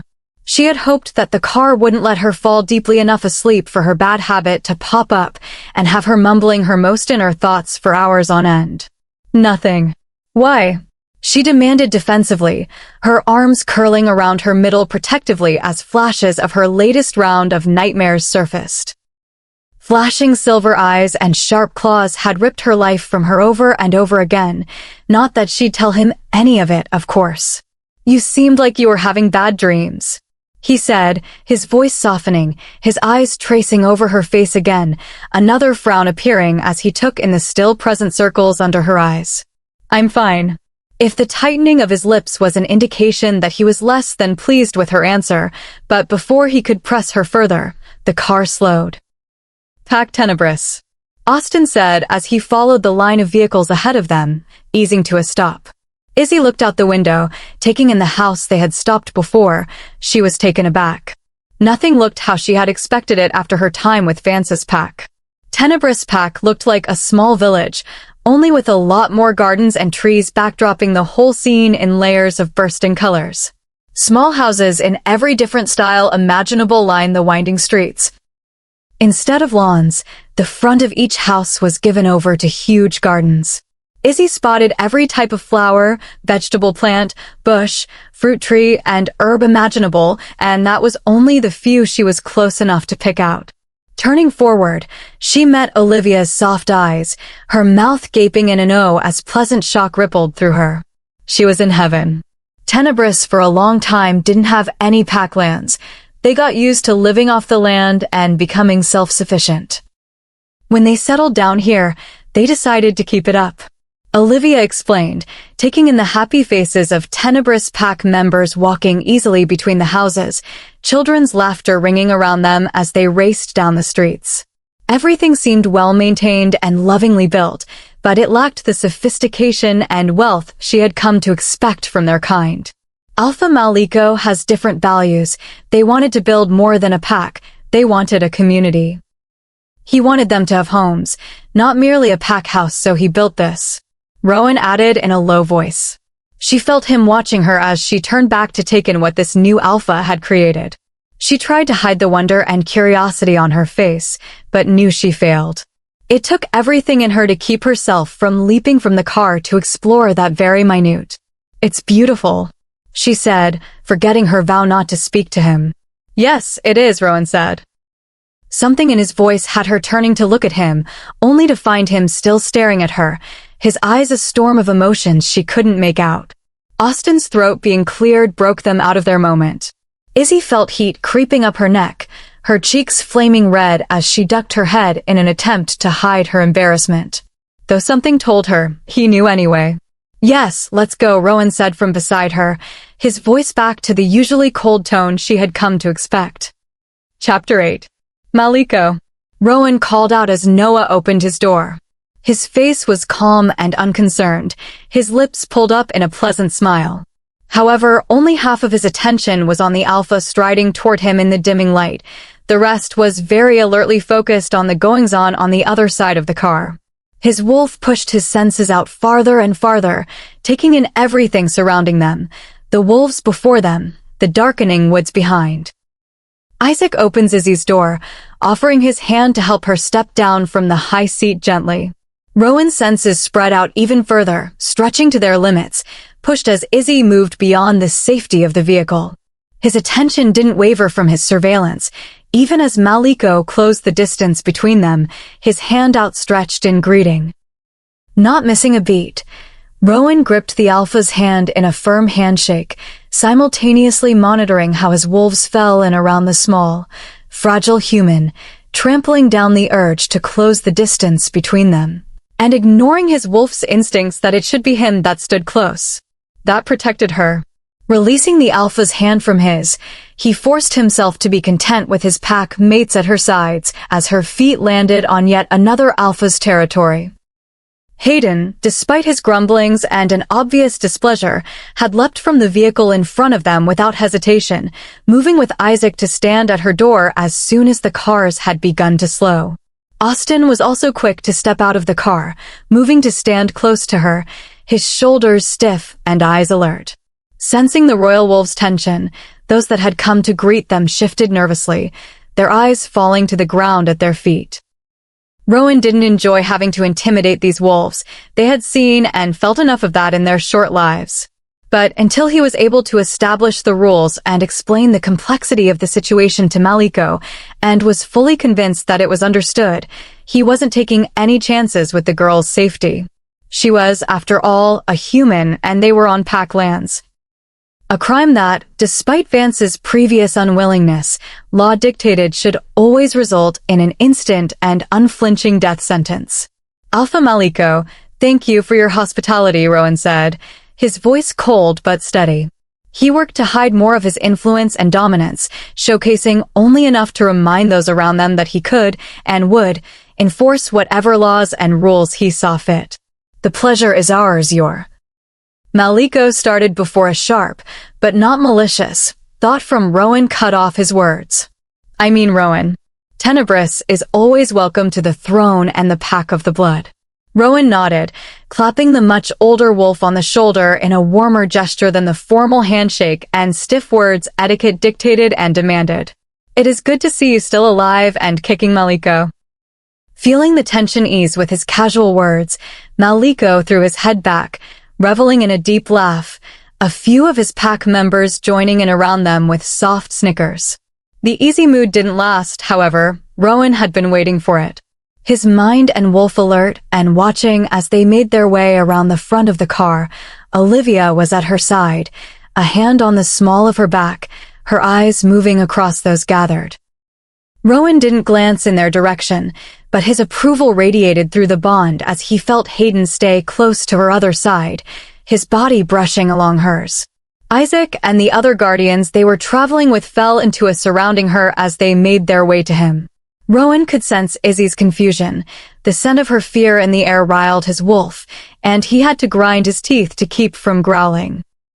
Olivia was whispering low and rushed into the girl's ear, the words too quick and quiet for any but Rowan and those closest to her to overhear. "Don't be afraid, Rowan will protect you. You're safe here with him." He frowned slightly, the words turning in his head before his attention was pulled to more pressing issues. Maliko was not a stupid man, and he was definitely not a stupid alpha. Rowan could feel as the alpha weighed the situation, had indeed felt the instant he had caught her scent. It was still buried under layers of others, but that wasn't enough to mask who know what she was, not from an alpha, and especially not from one like Maliko. Rowan listened as the wheels turned in his mind, watching as the old alpha's eyes scanned their group. Olivia, Austin, and Hayden, Rowan's blood and cord, not only near the girl, but guarding her. Olivia's soft touch, Isaac's stiff frame, and hand on the weapon at his hip that smelt of deadly silver. The alpha's gaze took it all in as Rowan split his awareness even further, spreading out to monitor the wolves around them, watching their reactions, taking in their responses, searching for any intention to act. Rowan brought his gaze back to Maliko, as he felt the alpha's eyes return to him, confusion, unease, hate, and a hint of fear in them. "A human?" he asked. Rowan nodded stiffly. "Do you wish her escorted to the cells?" The alpha was looking for an excuse and reaching in hope that there was an explanation that made what he was seeing understandable, manageable, excusable. Rowan waited a beat, as if he was contemplating the offer. He scented the girl's fear deepen. Olivia's silent growl shook the pack link. Rowan suppressed the instinct to flinch or react to either, ensuring his face remained expressionless. He had to maintain control. They were on friendly territory, and Rowan was confident he would win and still be able to protect the girl if a brawl were to erupt. But he didn't especially feel up to explaining to his father or his mother why he had gotten into a bloody clash with one of their better trusted allies. It would make things complicated. Rowan felt them all waiting for his answer, his eyes picking up the movement of two tenebrous warriors making their way through the crowd towards them. Escorts. His mind snarled the word, venom pouring from him, and those behind him flinched from the force of his anger. They will not touch her. The command flooded the link, forcing and demanding absolute obedience. Satisfied with their answered vows, Rowan shook his head. The girl does not need an escort. He could feel the next question before the alpha even found the words, the growl he had been trying to suppress ripping free. Tenebrous pack members lowered their heads in submission, some taking so step back and away from the enraged sounds, others trembling from the force. This was not how Rowan had wanted this conversation to go, or at least it wasn't where he had wanted it to take place.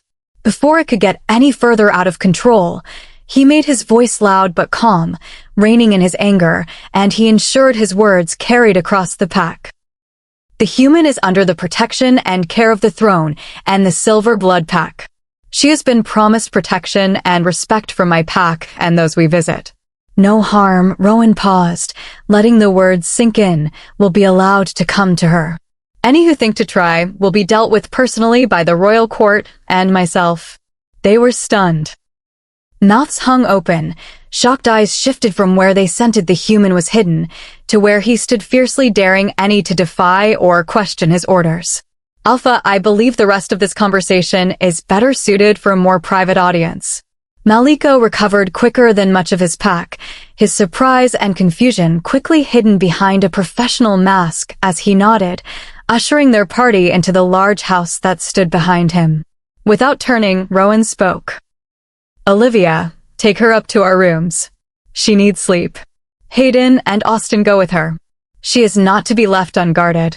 He could have given the orders over the link. He could have asked the Alpha's permission before commandeering the wing of rooms they would stay in, those set aside and reserved for visiting high-ranked wolves in the Alpha's own house. He could have. But he was the crown prince, heir to the Silver Blood throne, and he wanted every wolf to know that not only was he willing to flex his muscles against his allies, but that he claimed the girl as part of his court. None but the stupidest, most reckless, would dare to move against her now. Izzy POV. She was confused beyond confused. Remembering Olivia's hushed orders, she kept her mouth shut, defying every logical thought and part of her brain. She followed behind Rowan without a fight, trusting that Olivia knew what she was talking about and that she was indeed safe. Her heart squeezed in her chest as they split from the others, climbing a set of well-built but rough and worn stairs to the second level. Though she feared him, and she definitely was terrified of the blasts of anger she had witnessed from him, Rowan was the only thing standing between her and certain death. And she was sure it was death. She had felt those looks before, the ones this pack looked at her with. She knew the weight and heat of them as they landed on her, the predatory gleams filling their eyes, the violence the faces and snarls staring at her promised. Looking out at them before Isaac had stepped to block her sight, she had known what they meant. They wanted her dead. Was that how it was always going to be from now on? Was everyone in this new world, this world she didn't belong in, going to hate her instantly? Would they always automatically want her dead, without any provocation? Was her life, her entire survival, going to be tied to Rowan's mercy for the rest of her existence? How was she supposed to hate him, to get away from him, when he was the only thing keeping back the hordes of bloodthirsty monsters that wanted her throat? And why did they hate her so damn bloody much? Was it really just because she was human? It didn't make sense. This level of speciesism, such entrenched and blind hatred, the complete and absolute saturation of it, was beyond anything Izzy had thought was even possible. She tried to remind herself that she shouldn't be surprised that their first instinct was violence and death. They were monsters, creatures of nightmares and cruelty, after all. It was something she could never let herself forget. Maybe violence and destruction were all they were built for. But that didn't answer the big question. Why had Rowan spared her in the first place then? And why was he going against his own kind to protect her now? She wanted answers. Once they were inside a large and comfortably appointed room at the back of the house, Olivia let her hand fall from the small of her back. Austin closed the door behind them, letting out a breath of relief. Well, that went better than expected, though I wouldn't have minded a bit more of a struggle. That car ride was odious. AUS. Olivia snapped, rolling her eyes. Seriously, what is wrong with you? What? Austin looked at her with complete innocence. Rolling her eyes again, she blew out a breath in exasperation. You seriously wanted a fight to break out? With one of our closest and most trusted allies, a personal friend of Ace's, all because the drive was boring. This time, he had the decency to at least pretend to look properly embarrassed by his words. Hayden just snorted, flopping his long, lean body on the large king-sized bed that dominated the space. Maliko wouldn't actually have fought Rowan. He's just being dramatic again. Dramatic. Olivia screeched, turning her fury now on Hayden. Austin grinned from behind her back, earning him a wink from Hayden, which Olivia missed because she had begun to stutter from the force of her anger. Are you purposefully riling her up? Izzy's voice was tentative. She didn't know if it was smart to speak around these wolves. She still wasn't comfortable around the two males. She hadn't forgotten the searing weight and sting of Hayden's hateful stare only days earlier. At her words, Olivia fell silent, her eyes calming as she switched her gaze between the two of them, reminding Izzy more of a hawk eyeing her prey than a wolf. Idiots. Olivia barked, dismissing the two, her arms folded over her chest as she turned to Izzy. Ignore them, they think they're funny. Hey, Austin shouted, straightening from where he had slumped against the wall in indignation. Hayden sprang up to his elbows, scowling. We aren't funny. We're freaking hilarious. Yeah, what he said. Austin seconded. Olivia just rolled her eyes. Izzy looked at them like they were insane. These are the people, or well monsters, whatever, these are who are supposed to protect and keep me safe? Maybe he wants me to die after all. Surround me with guards that suck, and then play innocent when Vance questions them. It was a devious plot, definitely worthy of a monster like him. What happened out there? Izzy asked, her voice hesitant and unsure. She eyed the two males carefully, trying to judge their reactions to her question, to her speaking. Olivia's voice pulled her gaze back. Rowan just needed to set some ground rules, establish the new boundaries. It is unprecedented. Austin murmured, resuming his casual post leaning near the door, arms folded across his chest, eyes alert. It's ridiculous. Hayden added, not nearly as nicely. Izzy didn't miss the contempt and disapproval in his voice. So he still hates me, good to know. Hush. Both of you. Olivia chastised without turning. Can they hear us? Izzy asked, glancing nervously at the door, fear pooling in her limbs. Her brain was screaming at her to run, to flee. She wasn't stupid enough to think she had a chance at fighting. If anything were to happen, her only chance, and admittedly it would be a slim one at that, was to run. And run fast. Shoo! Olivia cooed, her face softening. Don't be scared, you're safe here. Rowan will ensure it. He wouldn't make you stay here if you weren't. Izzy wasn't happy that the words comforted her, but they did. They can't hear us. Austin said, his gaze finding her face. The bedroom walls and doors are thick and soundproof, along with the alpha study downstairs. Be careful outside of here, though. Not that you need to worry. No wolf is stupid enough to come up those stairs that Rowan doesn't want to. Hayden added confidently. But isn't this the alpha's house? The other alpha, I mean. Izzy asked, the title feeling awkward on her unpracticed tongue. Even if the other man and Vance had listened to Rowan about not killing her, wasn't it still his house? And he seemed so much older and stronger than Rowan. How could he then determine who would and would not approach her room? It is, but Rowan is Rowan is Rowan.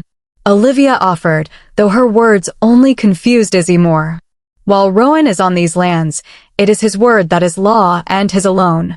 If he wants these rooms, this floor, hell, this whole house, it's his. No questions asked.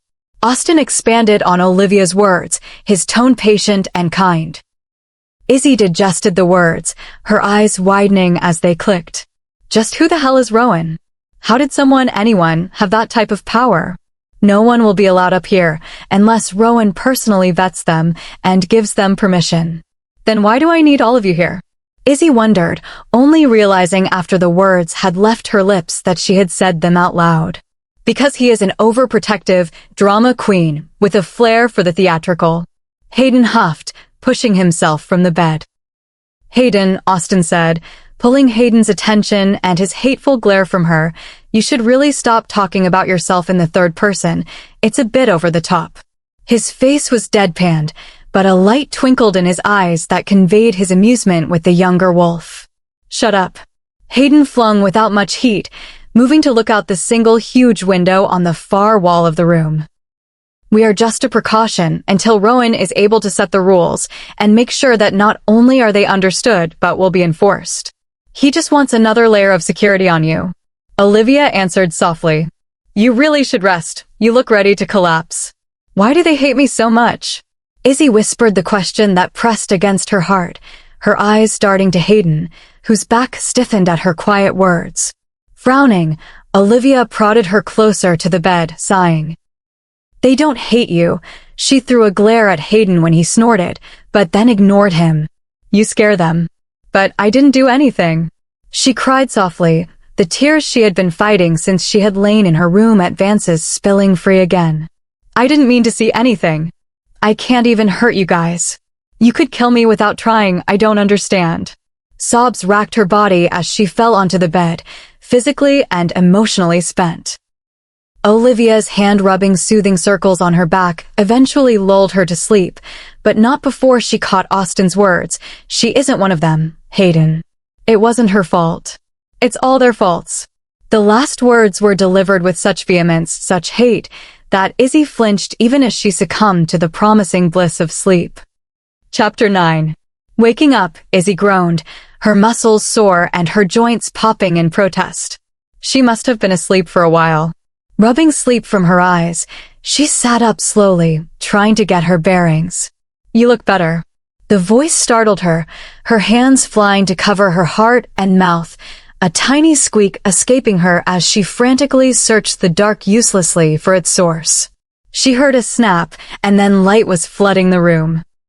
Blinking and squinting, Izzy forced her eyes to adjust to the sudden brightness. Rowan sat in a chair in the corner of the room. He must have had it brought up sometime while she slept. It hadn't been there when she had fallen asleep. Stacks of papers sat at his feet, and across his lap and the ankle that rested crossed over his knee spread a thick folder. His elbows were bent so his chin rested on his fists. His gray eyes were studying her.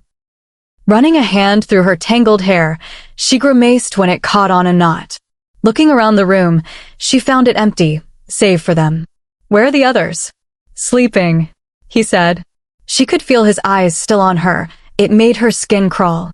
Why aren't you? She asked, risking a glance in his direction. Big mistake. His eyes were gray storm clouds, rolling with emotions, yet hidden and indistinguishable. The grin that spread, revealing the rows of white teeth behind his pale pink lips, had her breath catching in her throat. An emotion she couldn't have named if her life depended on it filled her. He was a sight terrifying, brilliant, captivating, petrifying. Work. Work.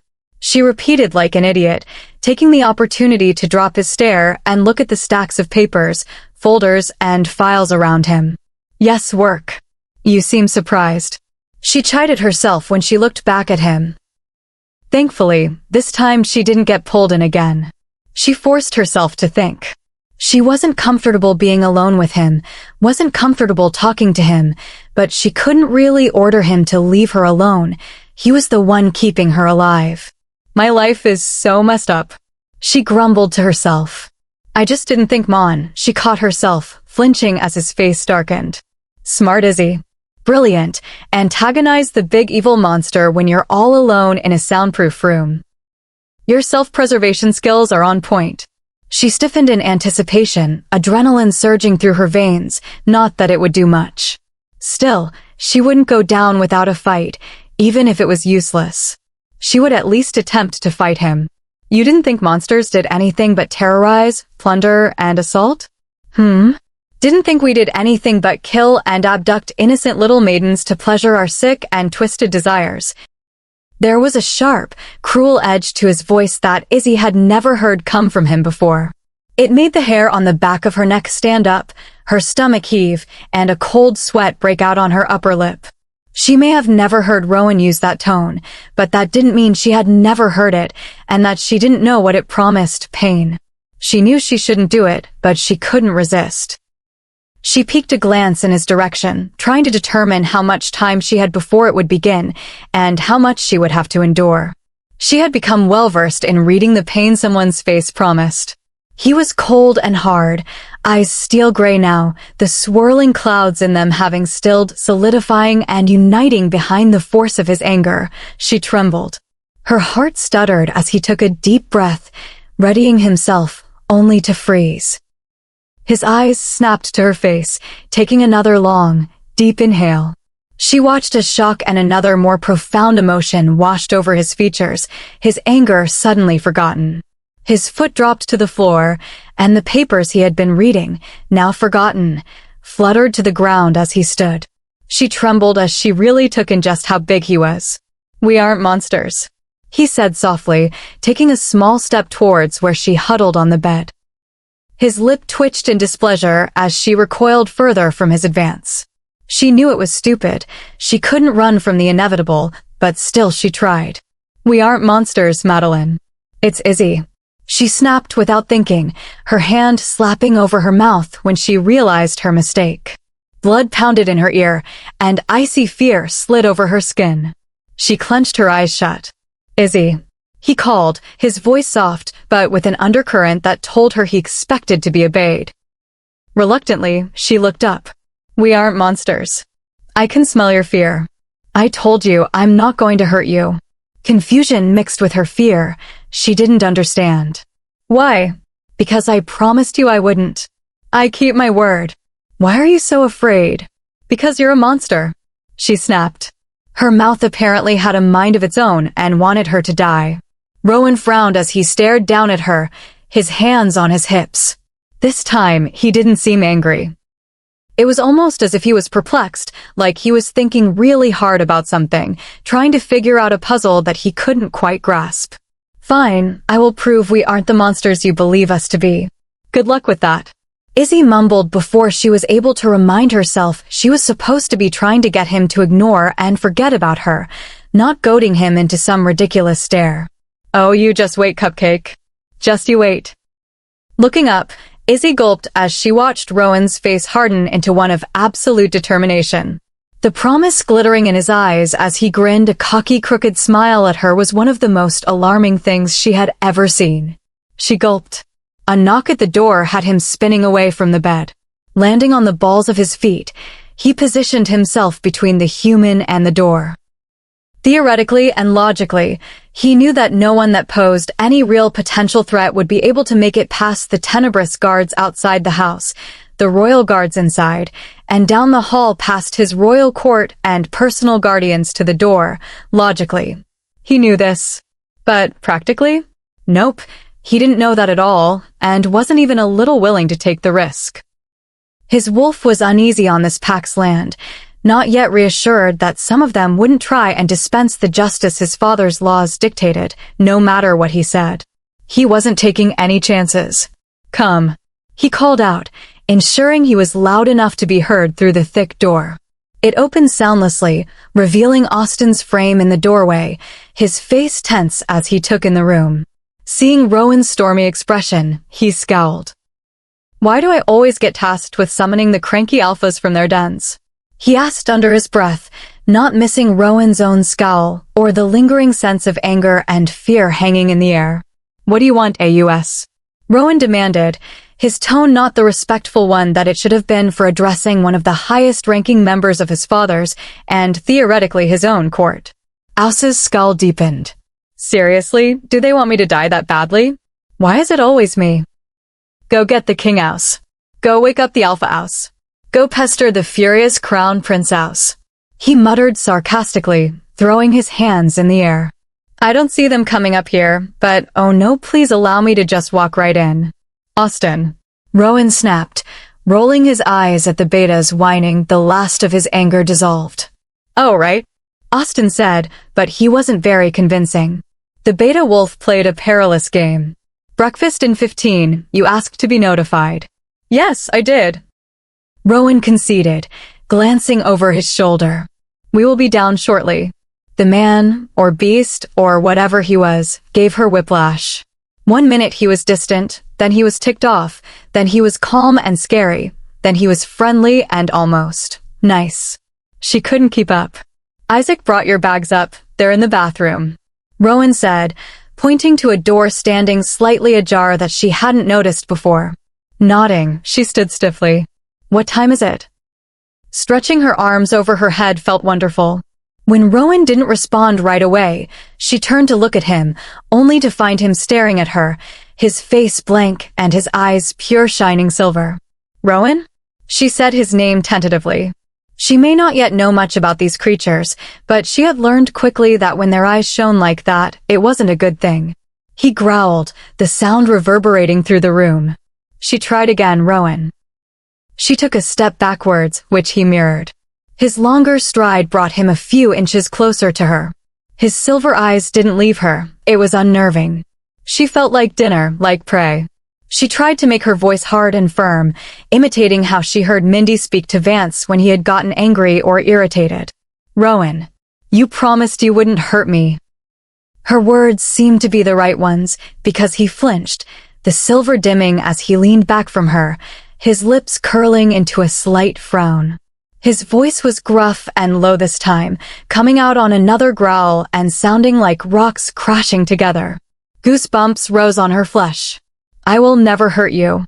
When she looked at him doubtfully, he shook his head, forcing himself to take a reluctant step back, furthering the distance between them. Go. Get ready. You need to eat. Spinning quickly, Izzy fled to the safety of the bathroom, slamming the door shut. Her mind spun as she leaned against it, trying to get her heart to settle. What in the world just happened? A long, warm shower helped clear the last of her mind. She felt more in control and like herself when she was finished. Pawing through the duffel bag of clothes the twins had graciously collected from their combined wardrobes, she ignored Rowan's loud knock and 5-minute warning. She was brushing her hair when he knocked again. Are you ready? No. No.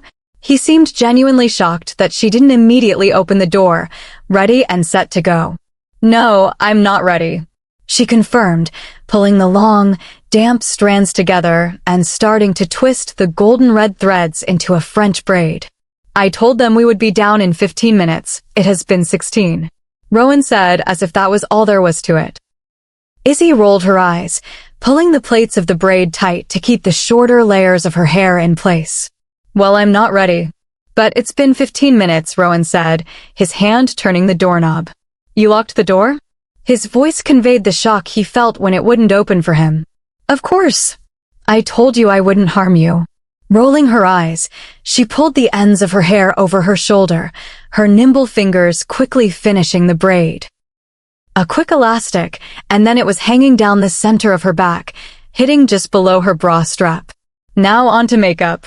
And I'd believe you, why? She called back through the still, closed, and locked door. Open the door, Izzy. No. We will be late. So? I'm not going down there looking like a mess. If you're so worried about punctuality, then you go. I can find my own way. You aren't wandering around on your own. He responded with a growl. She suppressed a shiver, keeping her voice steady. She wasn't going to give in just because he wanted her to. He said he wouldn't hurt her, promised he wasn't a monster. Well, let him prove it. Playing chicken with a real-life monster was probably one of the stupidest things she had ever done in her life, but what other choice did she have? Play lovely little docile pet? Not going to happen. Then I guess you're going to be late. Another growl was his only response, but the rattling of the doorknob ceased. 5 minutes later, she opened the door, refreshed, awake, clean, and feeling more like herself than she had since Rowan had tumbled into her life. Okay, I'm ready. Finally, Rowan grumbled.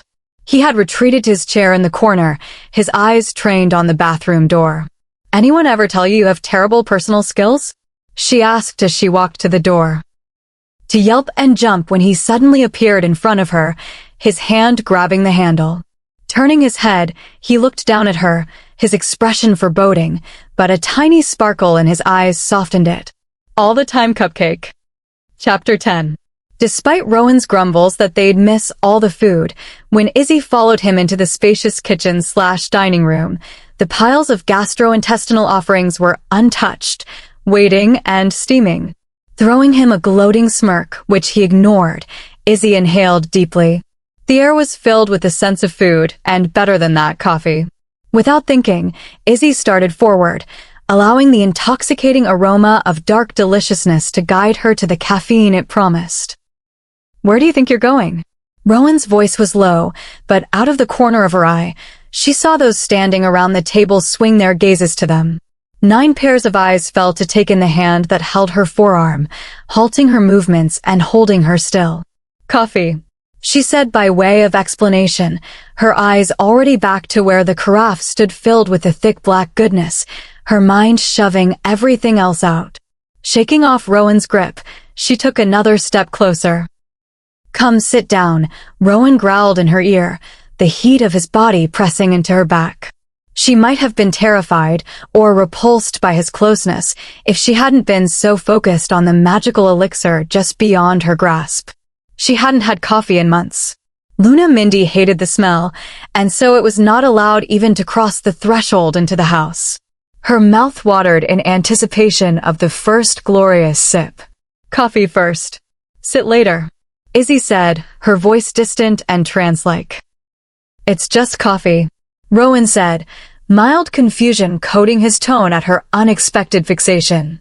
That snapped her back. Spinning, her eyes found his, her finger jabbing into his firm, broad chest. Blasphemy. That's it, you just lost your right to it. Just coffee. Huh. How about just air? Or just sun? Or just chocolate? Rowan seemed completely taken aback, his eyes widening, his hands dropping from her, raising in a show of surrender. Ro. Austin called out tentatively, breaking into the growing tension gripping the room. Yeah, AUS? Rowan answered, not taking his eyes from her.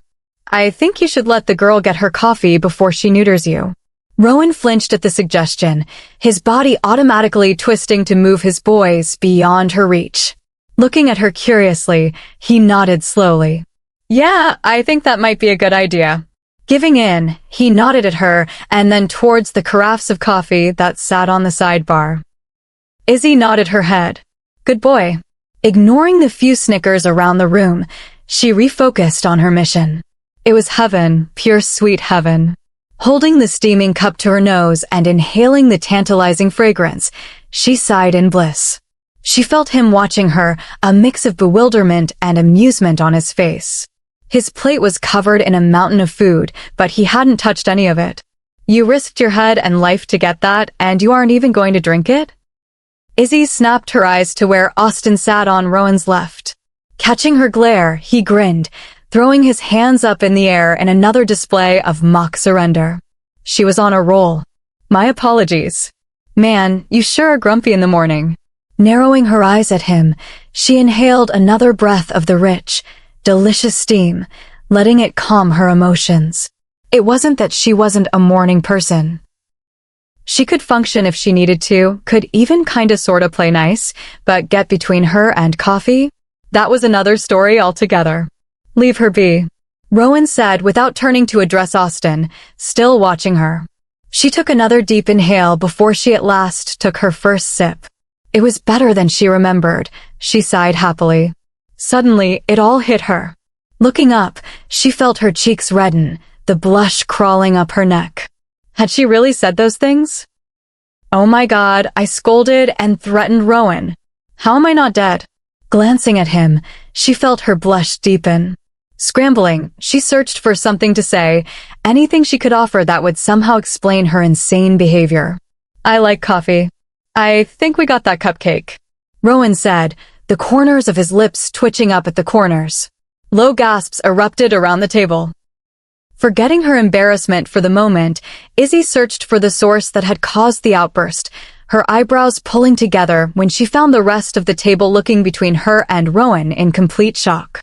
Only Olivia and Austin seemed unaffected or unsurprised, though they were both looking at her with an intensity that made her squirm in her seat. You need to eat, Rowan's steady voice continued.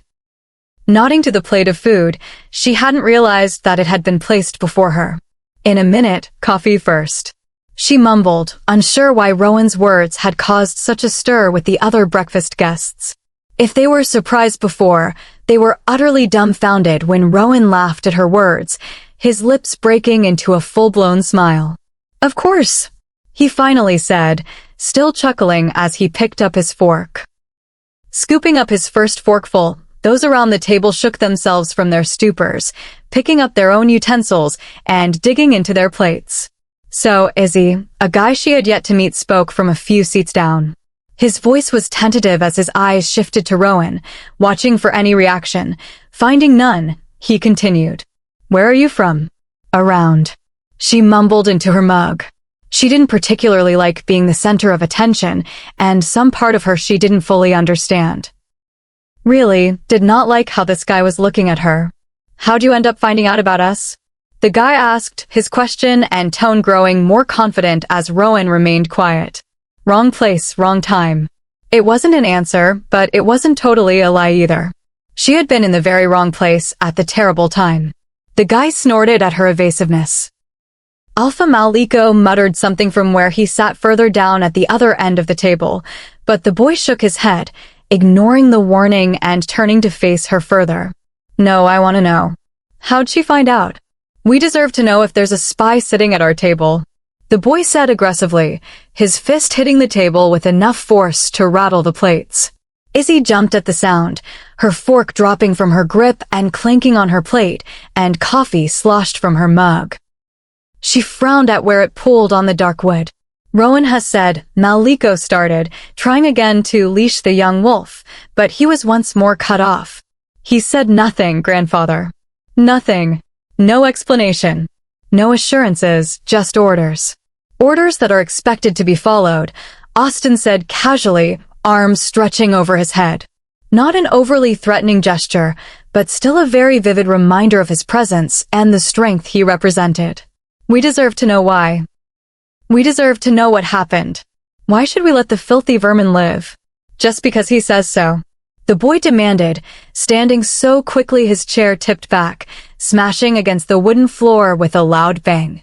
He had guts, Izzy had to give him that, guts and anger. Lots of it, and the heat of it was bubbling all the memories of claws and teeth she had been trying to forget to the forefront of her mind. A small whimper escaped when he turned back to her, his finger pointed in her direction, and a sneer on his face. She does not deserve to sit at this table, to eat our food. Her and all of her kind deserve to die. He spat the words at her, his eyes flashing black. Sit down and shut up before I make you, Hayden said lazily, his posture still relaxed and completely at ease amongst the mounting tension and outbursts. Izzy anxiously glanced at Rowan, her jaw dropping slightly when she found that not only did he not seem bothered by the threats being made against her, but he wasn't even paying attention. So much for his stupid promise. She grumbled, staring daggers at his bent silver head. A wolf is literally calling for my head, and he's stuffing his face with strawberries. As if reading her mind, Rowan glanced up, taking note of her glare. He bared his red-coated teeth at her. It was a disturbingly vivid image, and she cringed in disgust. You're gross. She snorted at him, once more forgetting about their attentive audience. I've been called worse. He replied nonchalantly, shrugging one shoulder casually before reaching a hand down the table to grab her mug of coffee. She felt her anger spike, her eyes narrowing as his hand encircled her coffee, and then with exaggerated slowness, he picked it up, bringing the steaming liquid to his lips. Don't you dare. She growled, her eyes throwing daggers at him. Oh, but I do cupcake, he said from behind her mug before taking a huge mouthful. She choked on her fury, silently hoping it scalded the jerk's throat and the roof of his mouth as punishment. Swallowing, he leaned forward, returning her mug to its original spot beside her plate. Anger and shock paralyzed her, her mind filling with images and desire for vengeance. Remembering Austin's previous warning, she acknowledged that he might be onto something. Neutering would be a sufficient punishment for such a heinous crime. Teach him to touch my coffee. Do I detect a hint of viciousness there, Cupcake? Don't pick a fight you can't win, Rowan commented without raising his head. I'll cut your balls off with a butter knife if you ever drink my coffee again. No, wait, you ever touch my coffee again, and you won't be able to sit for a month. She smirked as she pictured enacting her revenge. Look there. See how she dares to threaten him. She doesn't belong here. It's insulting, a disgrace, not to mention freaking humiliating. Izzy flinched. She had forgotten about the boy. Forgotten her fear and panic, his threats and anger. Sneaking a look back at Rowan, she found him watching her as he ate his breakfast. When their eyes met, he winked, still ignoring the fuming wolf. Sneaky, sneaky monster. I told you to shut up, Hayden said, with no heat or anger in his tone, only the slightest taste of irritation. I won't say it again. You of all people should be against this, Hayden. The wolf roared. That had Izzy's attention. What was he talking about? Whatever it was, it finally got a reaction from Hayden. Shooting to his feet, his expression turned serious. Serious and murderous. When Austin moved to stand as well, a hand from Hayden kept him in place and seated. You speak of things over your head, pup. Your place is to sit and observe. When anyone thinks your opinions count for more than gnat bites, we will ask for them. Until then, sit down and shut up or get out. Hayden's voice was deadly. Everyone was silent, watching the unfolding drama, that was, except Rowan. He still had yet to acknowledge the growing tension or fight, instead choosing to continue to shovel food into his mouth. Why didn't he stop it? Izzy wondered. You're disgusting. The wolf spat at Hayden, his eyes flashing black. Hayden didn't react. You sitting here, with the likes of her. Imagine what Irina would say. That got a reaction. Before Izzy could blink, Hayden was over the table, the young mouthy wolf held in his grip, his feet dangling in the air as Hayden slammed him into the wall hard enough to shake the house. You do not get to say her name, Hayden growled, his eyes deep, endless black pools. His body was shaking, claws lengthening and retracting, puncturing holes into the other wolf's throat. Izzy could see the bright red spots erupting against his pale skin. Hayden was going to kill him. The thought hit Izzy with absolute certainty. Whatever he had said, It had been enough that Hayden was going to kill him. Looking around the room helplessly, Izzy was shocked to find that not a single person present was moving to try and stop the murder that was about to unfold at the breakfast table. She looked back at Rowan, who was now peeling an orange, unperturbed at the growls and violence erupting around them. "Rowan," she said quietly. When he didn't look up, she cleared her throat, making her voice louder. "Rowan." "Yes, Madeline," he said, glancing at her, and popped an orange slice in his mouth. "Hayden is going to kill that guy." "Yes." "You're going to let him?" she asked, aghast. It was one thing to know he'd be willing to kill her, but to sit back and let one of his own kind get murdered when he could stop it? "He deserves it." Rowan said, "Eat another slice of orange. He would have you killed. Would most likely try to do it himself given the chance." He continued around the orange in his mouth. Izzy looked at the wolf in Hayden's grasp. His face was beet red, slowly turning purple as Hayden kept his air supply cut off. Hayden was not in the least bit affected by the smaller and younger wolf's struggles to get free. Izzy knew that if Hayden decided to kill him, he'd be dead. "Stop him," Izzy said softly, her voice pleading. She didn't want the man to die, even if he wanted her to. "He threatened you, wants to convince me to execute you," Rowan said slowly, setting the rest of his orange on his plate and wiping his hands on his serviette. "Don't let Hayden kill him," she pleaded weakly. Rowan searched her face.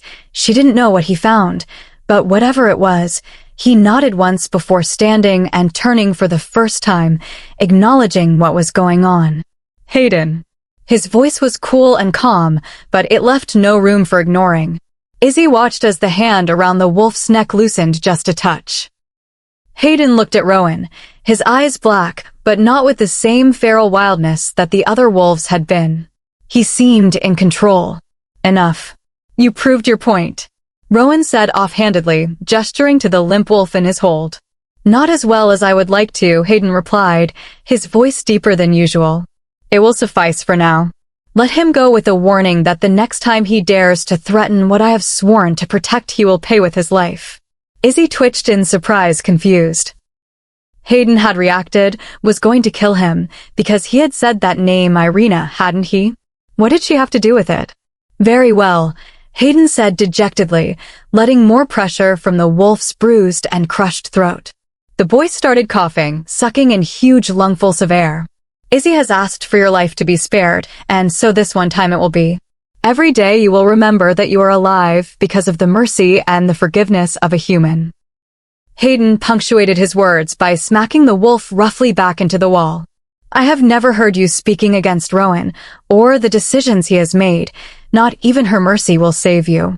With that, Hayden let the wolf fall to the floor. When he turned and moved back to his seat, Maliko nodded to the woman at his side. With the approval, she rushed to pick the still coughing wolf up off the floor, and the whole room heard her muttered words. "You are a moron, Dylan. How stupid are you to say that name? To go against Rowan? You stupid, mangy mutt. Do you want to die?" The questions and insults continued as she rushed him from the room and away from Rowan and his pack. "Now that that's settled, can we go back to enjoying our breakfast?"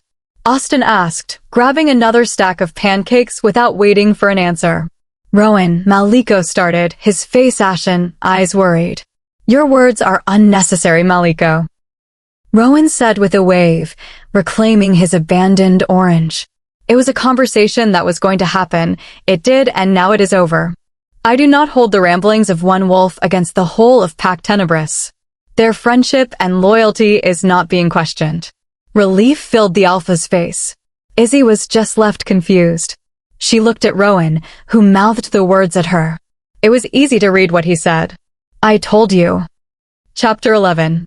Breakfast was a quiet, peaceful affair after the mouthy wolf, Dylan, had been removed. A few minutes later, the woman returned. "He's at the infirmary." "He'll live," she said at a look from her Alpha, pulling out her chair. Izzy thought she looked almost disappointed by the news. "So, Derek, do you agree with your brother's accusations?" Austin asked, with a small dribble of syrup on his chin. Olivia groaned from beside Izzy, the first time she had contributed to the entire breakfast. Izzy turned to catch her rolling her eyes at Austin, sending him a sharp glance that he shrugged off. Another guy, who appeared to be around Rowan's age, looked up. His features were striking, and Izzy easily picked up the familiar resemblance to the wolf that had been removed. Beta Austin, I would think that with your history and the history of your own alpha, you would understand that family does not always mean loyalty and agreement. Austin eyed the younger wolf for a minute before nodding, his serious expression melting and giving way to a lopsided grin. More sound words have never been spoken. After that, the conversation turned to more benign and easy topics, everyone pointedly refusing to mention or refer to Izzy's presence or species. It began to feel like the big elephant in the room. Finally, Izzy was able to escape. Olivia ushered her back upstairs, Austin and Hayden trailing behind. Rowan had left with Alpha Maliko and Dylan's brother, along with Isaac and Noah and the other members of Pac Tenebris. Inside the room, Izzy flopped onto the bed spread-eagled, shuddering. "Is it always like that?" she asked, letting her eyes close. She recognized Hayden's laugh from beside her. Austin was quick to join in, managing to get words out in between his chuckling. "You'll get used to it. Do I have to stay in here all day?" Izzy asked, pushing herself up onto her elbows, her mind remembering the gardens she had quickly seen yesterday. She felt restless and penned up. She hadn't really been outside since she had been hiking all those long months ago before everything had changed. "I don't know," Olivia said, looking at the other two questioningly. "Ro didn't say she couldn't," Austin put in, taking in her hopeful expression. "I don't think he'd be pleased though," Hayden said. "But you guys said I was safe here, and you could come with me," Izzy said, bounding to her knees, her eyes turning pleading. She wanted to go outside. Roam. Explore. Austin and Hayden shared a look. "It wouldn't hurt to ask," Austin finally said, his eyes getting a faraway look to them. Izzy huffed. "So he's my keeper now too? I am an adult, you know. You are his responsibility. He has vowed to keep you safe. He can't do that if you take off however you want," Hayden said. She expected him to bark at her. Instead, his eyes held understanding and sympathy. Blinking, Austin refocused on them, a hand running through his hair. "We can go." "I feel a but coming," Olivia groaned. "No, but," Austin said, gulping. "Just a very long, very detailed list of what exactly we can expect if something happens to her under our watch." Izzy looked at the three, who had all grown nervous and pensive as Austin relayed the news. She didn't know how he knew what he did, but held her tongue. It didn't seem like the time to push her luck with a barrage of questions when they were letting her go outside. She spent the rest of the morning and the entire afternoon outside. They walked the entire perimeter of the community and strolled up every street, Izzy stopping to examine each and every garden, her eyes picking out any new plant with a hawk's eye. They ventured a few feet into the surrounding forest, never far enough to lose sight of Tenebris, but just enough for Izzy to feel free and at peace. After the hours outside, she was exhausted and famished by the time twilight began to fall.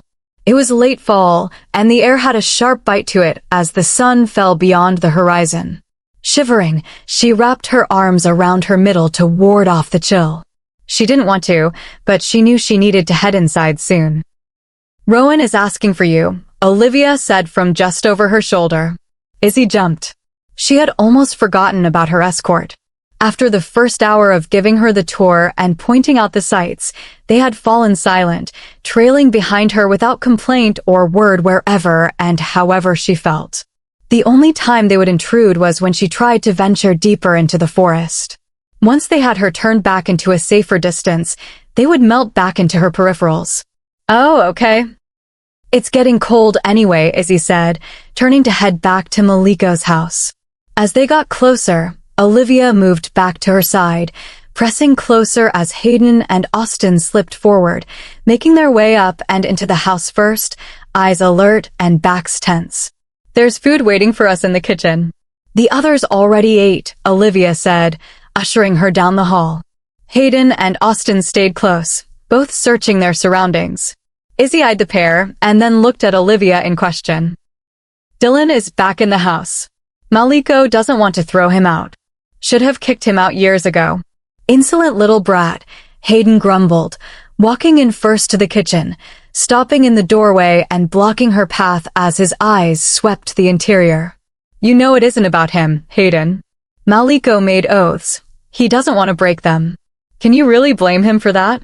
Olivia said gently, nudging Hayden out of the way and Izzy towards the covered plates of food on the counter. There are limits, Olivia, Hayden growled.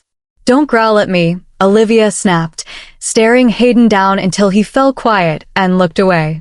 I know there are limits, but it isn't as simple as you want to make it out to be. Now drop it, Hayden. This isn't the place or time. Her eyes flicked to the ceiling meaningfully. Hayden grumbled, but kept quiet while they ate. Stuffed, Izzy pushed her plate away, her hand going to cover her mouth and stifle a yawn. Her jaw cracked and her eyes watered. She was exhausted. Go up. Rowan is waiting for you, Hayden said without looking at her, shoveling forkfuls of food into his mouth. He must have been starving. In fact, all of them were eating with just as much gusto, already working on seconds. Izzy noticed Austin eyeing her unfinished plate. Smiling, she nudged it in his direction. He grinned around another forkful. Are you sure it's safe? She asked, looking nervously at the now dark hallway. Hayden looked up, catching her eyes. It is safe.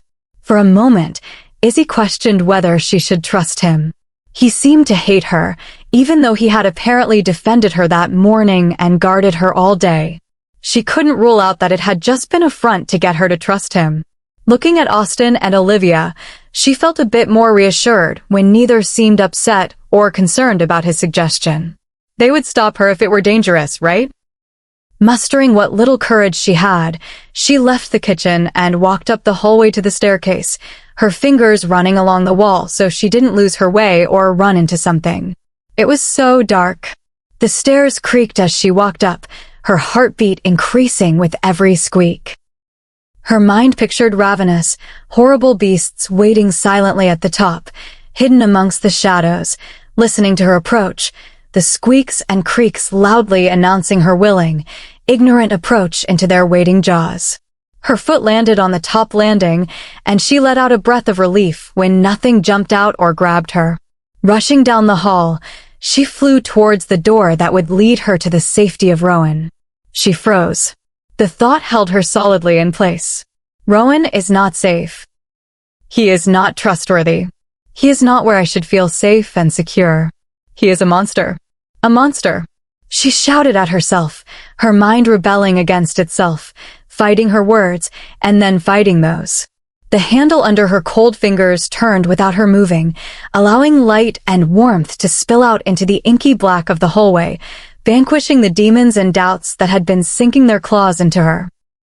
I could feel you thinking out here, Rowan said casually as he leaned against the door frame. Were you going to come in or just hide out there all night? I wasn't.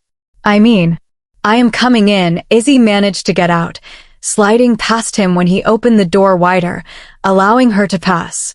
Did you have a good day? He asked, picking up a pile of papers he must have set down atop the dresser, shuffling a few on top. Yeah, I guess, Izzy muttered, her mind still reeling from the unexpected thought that had bombarded her in the hallway. Rowan hummed, moving towards the bed. Without looking at the papers in his hands, he moved onto the mattress, leaning against the headboard, his long legs stretched out over the patchwork quilt. What are you doing? She demanded. This time, he looked up. Working. His hands rattled the papers in his grip. But why aren't you in your chair? Rowan's brows pulled together in confusion. It isn't comfortable. But I was going to go to bed. I can read in the dark. Of course he could, Izzy thought, rolling her eyes. Yes, but she didn't say the words. Instead, she gestured to where he lay on one side of the king's bed. Afraid of the big bad monster? Rowan asked teasingly, his eyes flashing with amusement. I'm not sleeping with you. His eyebrows rose, and Izzy swore his lips twitched at the corners. He was laughing at her. That's not what I meant. You know what I mean, Izzy sputtered. Cupcake, I don't think you even know what you mean, Rowan said, his focus dropping back to the papers he had been reading. Sleep on the floor, she said. You sleep on the floor, he countered without raising his head.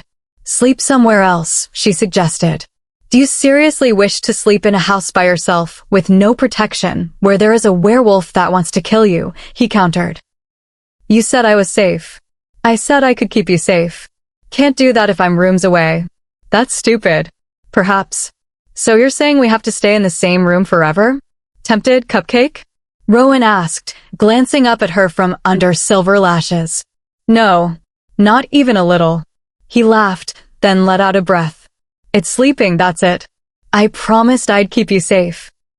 The others can do that during the day, but at night when it's easier to get at you without raising an alarm, I am the only one that can guarantee you will come to no harm. Besides, Austin snores, and I don't think you want the others to hear you. Izzy turned scarlet. Darn it. I must have started babbling last night, and he'd heard me. Stupid Izzy. Darn it, what did I say? What did you hear? Don't worry, Cupcake. I can keep your secrets, just like I can keep you safe. She eyed him suspiciously, the question burning her tongue. Well, Olivia had told her to ask Rowan. Maybe this time she'd actually get an answer from him. Why? Why what? Why keep me safe? Why keep me alive at all? It seems to be causing you a lot of trouble. Nausea and panic clawed at her throat as anticipation rose while she waited for his answer. Don't think you're worth the trouble? Come now, Cupcake, don't be so hard on yourself. Why, Rowan? Why are you doing it? She pressed, ignoring his deflection. The papers were placed on the bed. Sitting up, he turned so he faced her straight on, his eyes taking her in, all of her. The silence stretched on. She barely dared to breathe. Cupcake, when I figure that out, you'll be the first to know, Rowan said at last, easing back and picking up his paperwork. Get ready for bed. You're dead on your feet. Why do I get the feeling you're not telling me something? He looked up, surprise flashing in his gray eyes. Smart too. Aren't you a terrifying little package? Then he smirked. I'm not telling you a lot of things. Why not? His shoulders shrugged. You're human. There is a lot you don't know. Our world, our history, our customs. Even if I told you, what would you know to do with it? She felt her spine stiffen, the insult leaving her furious. How am I supposed to learn anything when no one will explain it to me? I'm not an idiot, or a child, she yelled in frustration, her arms waving around in her annoyance. Once again, Rowan's face showed a flicker of surprise. You want to learn about the monsters? He asked curiously. I want to learn to survive. And I can't do that if I don't know the rules or the world I'm walking in. Rowan studied her again. Very well, Cupcake.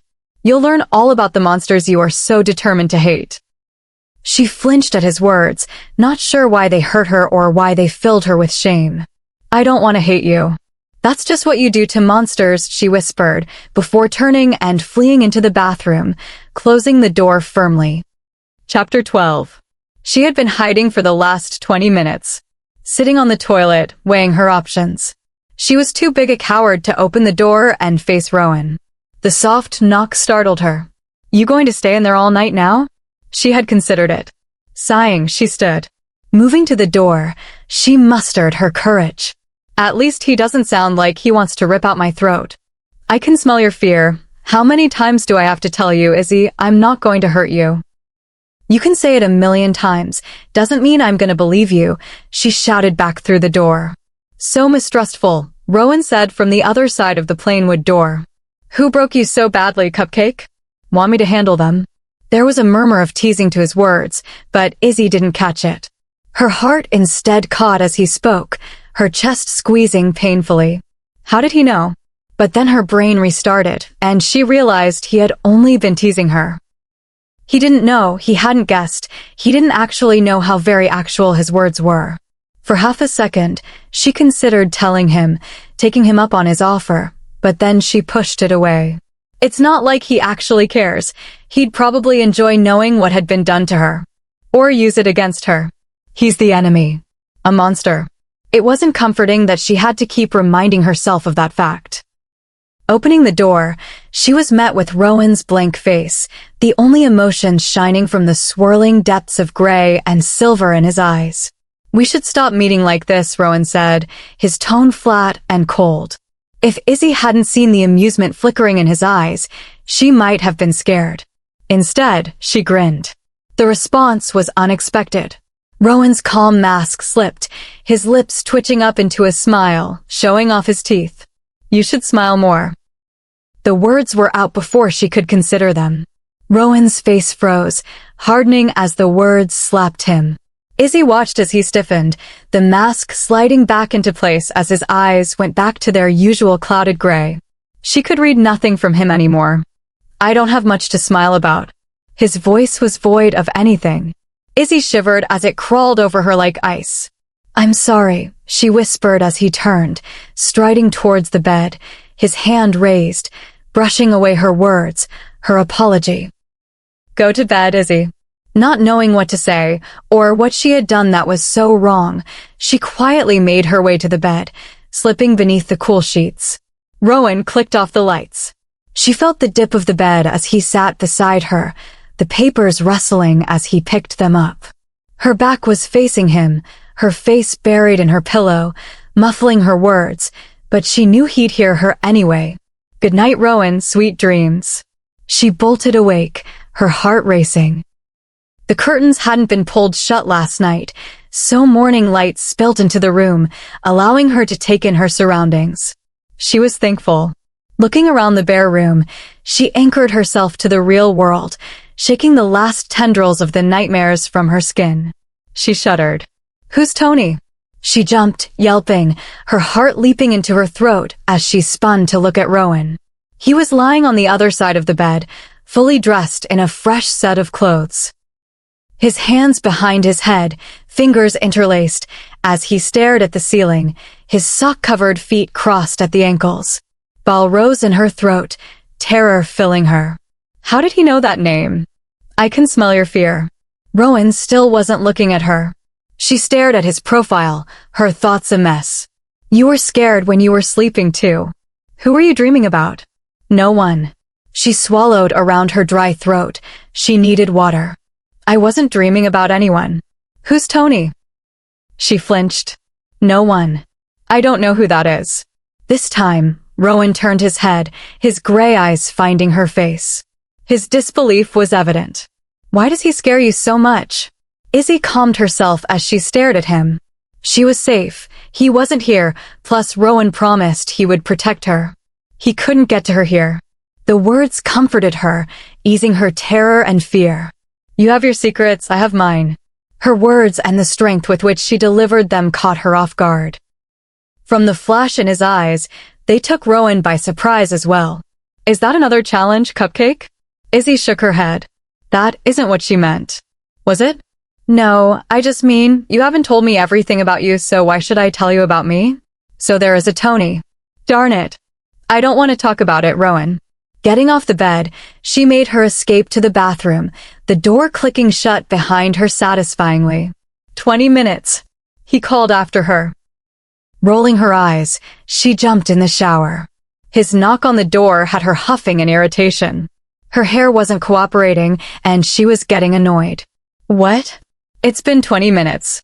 Are you an alarm clock now? She yelled back in irritation. Giving up on getting her hair to cooperate, she decided to leave it down. Punctuality is important. Oh, shove it. Well, aren't you a ray of sunshine this morning?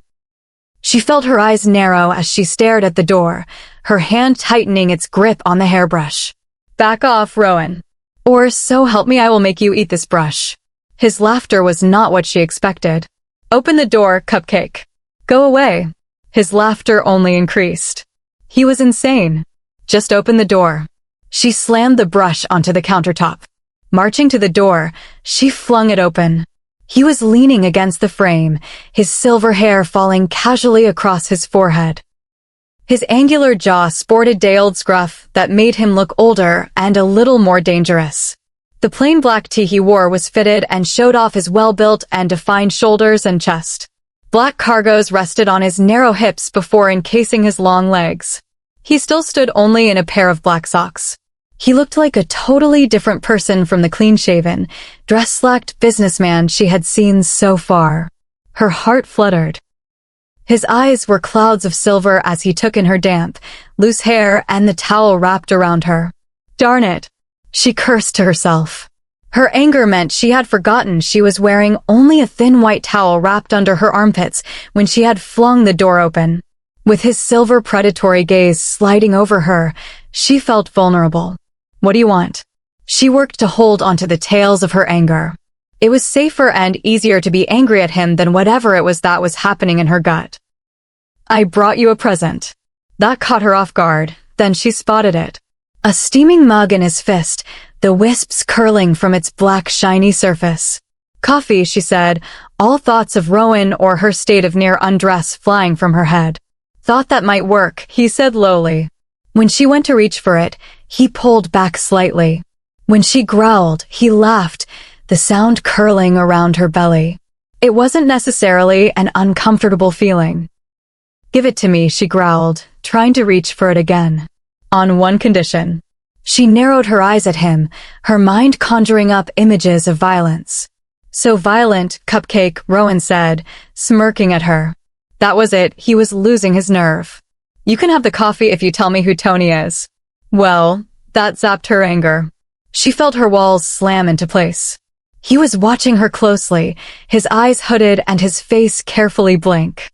"Not everything," he said gently. "Just in case, I need to be worried. Is he coming after you? Do I need to be on the lookout for him? Is he someone who's searching for you?" Izzy contemplated the questions. He wasn't really asking anything personal, and he wasn't demanding to know who or what had happened, just if he was still a threat. And she really wanted that coffee. She sighed. "No, you don't need to be worried. He isn't one of you." Izzy risked a glance up into his face. "He's human," she confirmed. "I don't think he'll come after me, and even if he did, he wouldn't know where to look. He isn't that smart." Rowan's eyes searched her face, then he nodded, relinquishing the mug to her eager hands. "Can you be ready in 5 minutes?" he asked. She was thankful he wasn't pressing her further. She wasn't ready to talk about it. She wasn't ready to think about it, much less bear it all out before Rowan. She took a sip of the bitter, warm liquid before answering, "Yeah, I can be ready." In fact, she was ready 4 minutes later, and when they walked into the kitchen, and it turned out they weren't even the last ones to arrive. Izzy smirked up at him in victory. "Getting cocky there, sunshine?"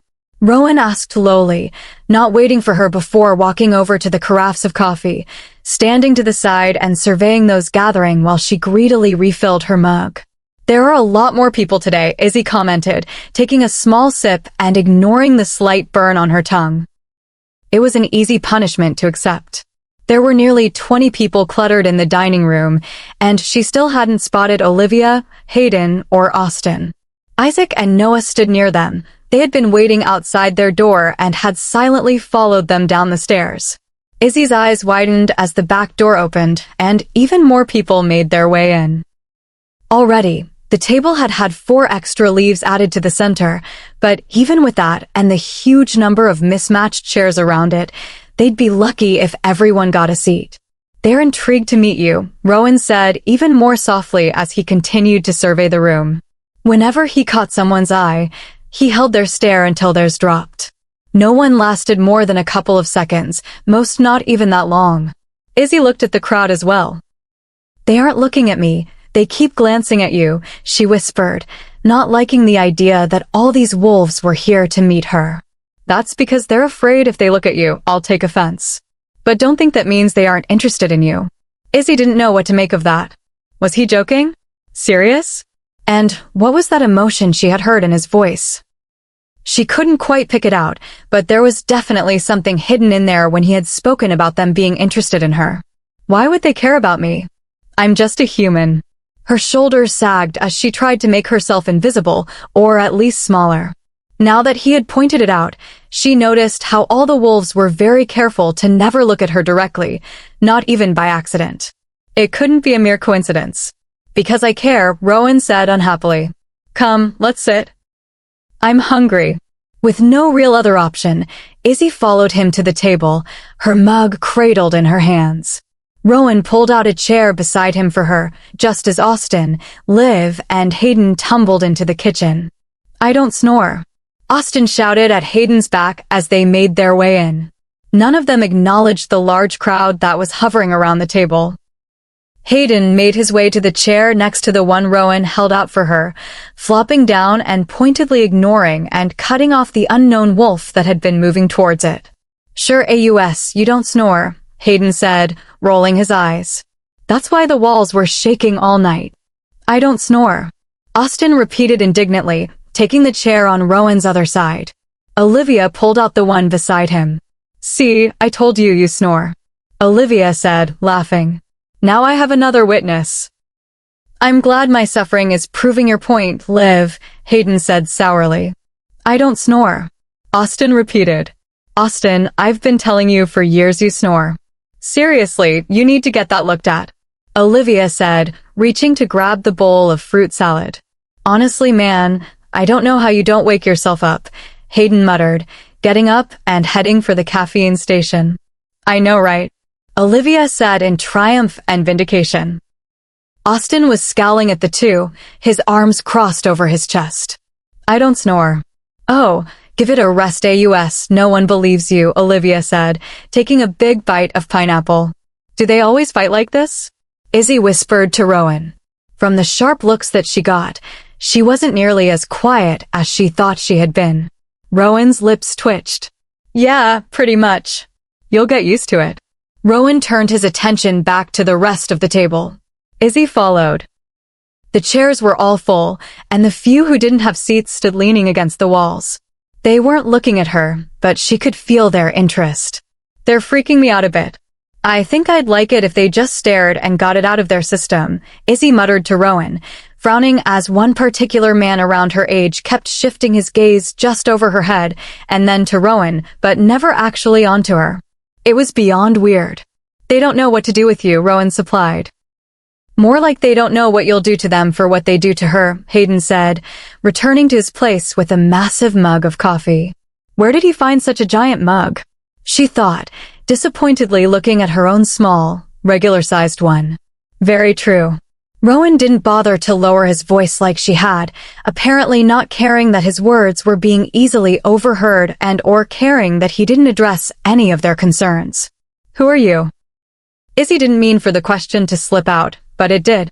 She used to be so good at staying silent and invisible, melting into the background, hiding her thoughts. Now, everything just fell from her mouth without a second thought. Rowan grinned down at her. "Wouldn't you like to know, Cupcake?" She stuck her tongue out at him, not caring that it was immature or ridiculous. His riddles and that stupid nickname were infuriating. "Stop calling me that and answer the damn question." She heard quick, sharp intakes of breath from around the table, but ignored them, too focused on her irritation. "Make me," he replied, flashing her another toothy grin. Huffing, she rolled her eyes, sagging into her chair. "You are beyond annoying. Been called worse, sunshine." Yeah, I know. Maliko." Rowan's voice returned to the cold, formal one he seemed to favor, at least when he was talking to anyone but her. She tried not to dwell on what that might mean. She didn't think she'd like the answer. Later, when she was back outside wandering around the edge of Tenebrous Core property, Izzy decided to try and get some answers. Since Rowan seemed unwilling to give them to her, even after he had agreed to, she decided she might have more luck with Olivia. "So who is Rowan?" Olivia was walking beside her, her gaze searching the tree line beside them.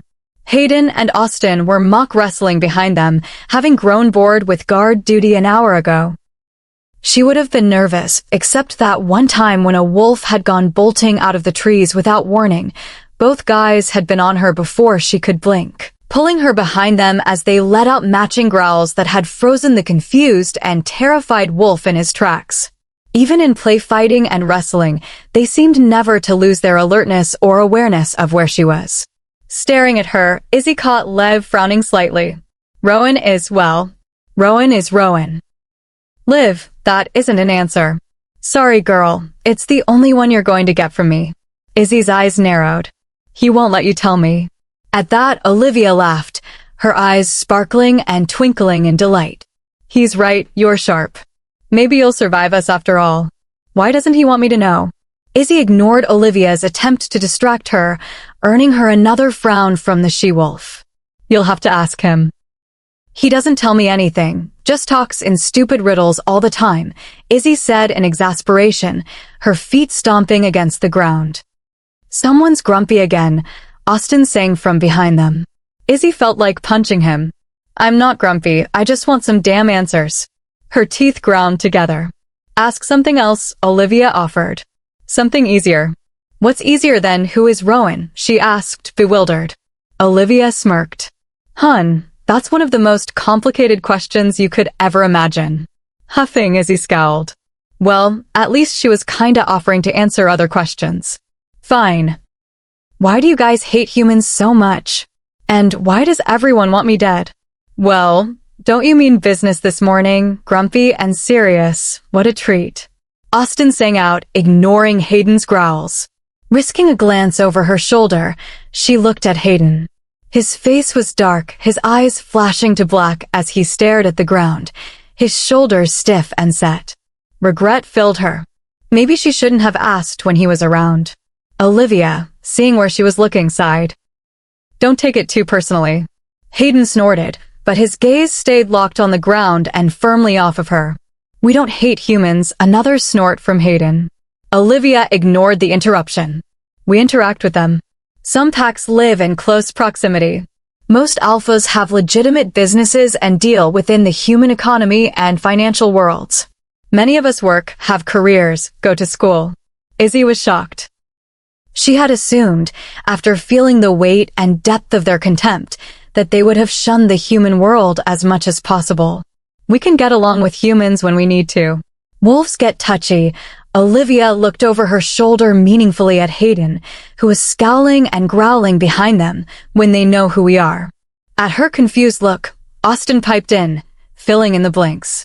Hunters. Hunters. He said, grinning at her bewildered expression. What do hunters have to do with anything? You guys hunt too, don't you? She's so adorable and innocent. Austin laughed. Let's corrupt her. Izzy glared at him, her cheeks warming at his teasing. Not hunters, like you know, but hunters. Ones that hunt us. At Olivia's words, Izzy faltered, her head snapping up. What? Some humans have discovered our existence before. They decided we were threats to their existence.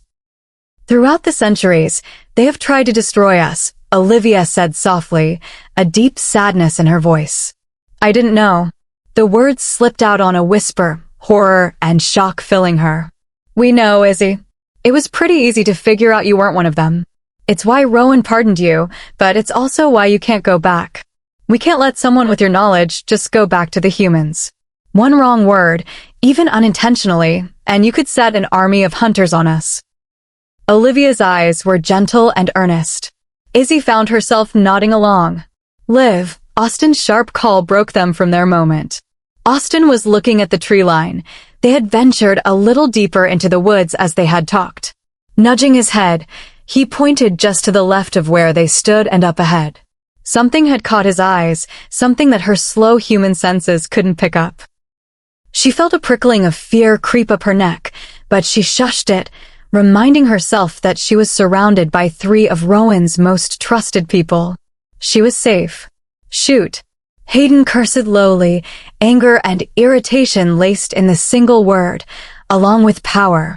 Call Rowan, Olivia said calmly, her head swiveling to watch the trees around them, a hand on Izzy's arm. Stupid, useless mutts. Can't even hold a border. Hayden growled, his head turning as well. Stepping closer to her, his eyes searched the tree line. Whatever he found, he didn't like, and another growl ripped free. Not the most important thing at the moment, Hayden, Austin said. Where's Ro? Olivia asked quietly. Blocking me, Austin replied unhappily. How many, Hayden? She asked. Close to a dozen. Darn it. Nope, it's a dozen. Darn it. Liv, can you grab the pack links? Get Maliko and some enforcers over here. Hopefully Rowan is near him, Austin said, his voice calm and chilling. Izzy was terrified. She didn't see anything, but the woods around them had turned menacing. She could feel the shift in the air. What's happening? Olivia spared her a glance, grimacing when she took in her absolute terror. Rogues. Lots of rogues, Austin supplied, sliding closer to her. I hate rogues, Hayden growled, his skin shifting. Izzy saw hair sprouting over the back of his hands. Don't worry, you'll be fine. Just stay wherever we put you, and don't look, Olivia said, giving her a small smile. Was she insane? Just stay still and cover my eyes? I'm going to die. Rowan POV.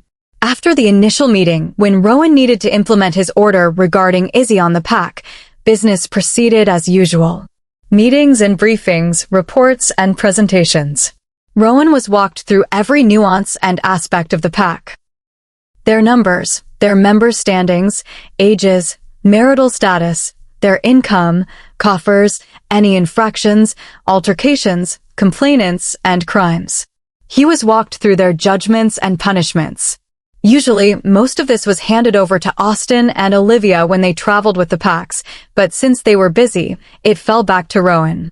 Not that he wasn't capable. He knew the pack law, human laws, business, and financial analysis as well, if not better than either of them, and he would go over everything they did. But it had been learned quickly that packs were less than willing to share all the most sordid and darkest secrets and blemishes with him or his parents. They tended to try and present a shiny, perfect appearance. Olivia and Austin, although still highly ranked and members of the royal court, were better suited to getting all the dirtiest details without having to resort to royal commands and intimidation. Rowan rubbed a hand over his face. His brain was turning to mush. Forcing himself to focus on Maliko's beta, Liesl, he laid out the last 12 months of border activity. That was another problem with him having to take over these meetings. It was frowned upon for any but the highest-ranked wolves to address him, meaning the beta, head warrior, gamma, and lead runner were having to be pulled in to go over year-old reports. Liv and AUS would have been able to talk to the clerics directly. It saved a lot of time and energy. He felt a tug on the pack link but ignored it, brushing off the awareness, trying to follow the latest convoluted scuffle that Liesl was trying to explain. Another tug, again, he brushed it off. Rowan. Noah's voice grabbed his attention. His guardians wouldn't interrupt this meeting for nothing.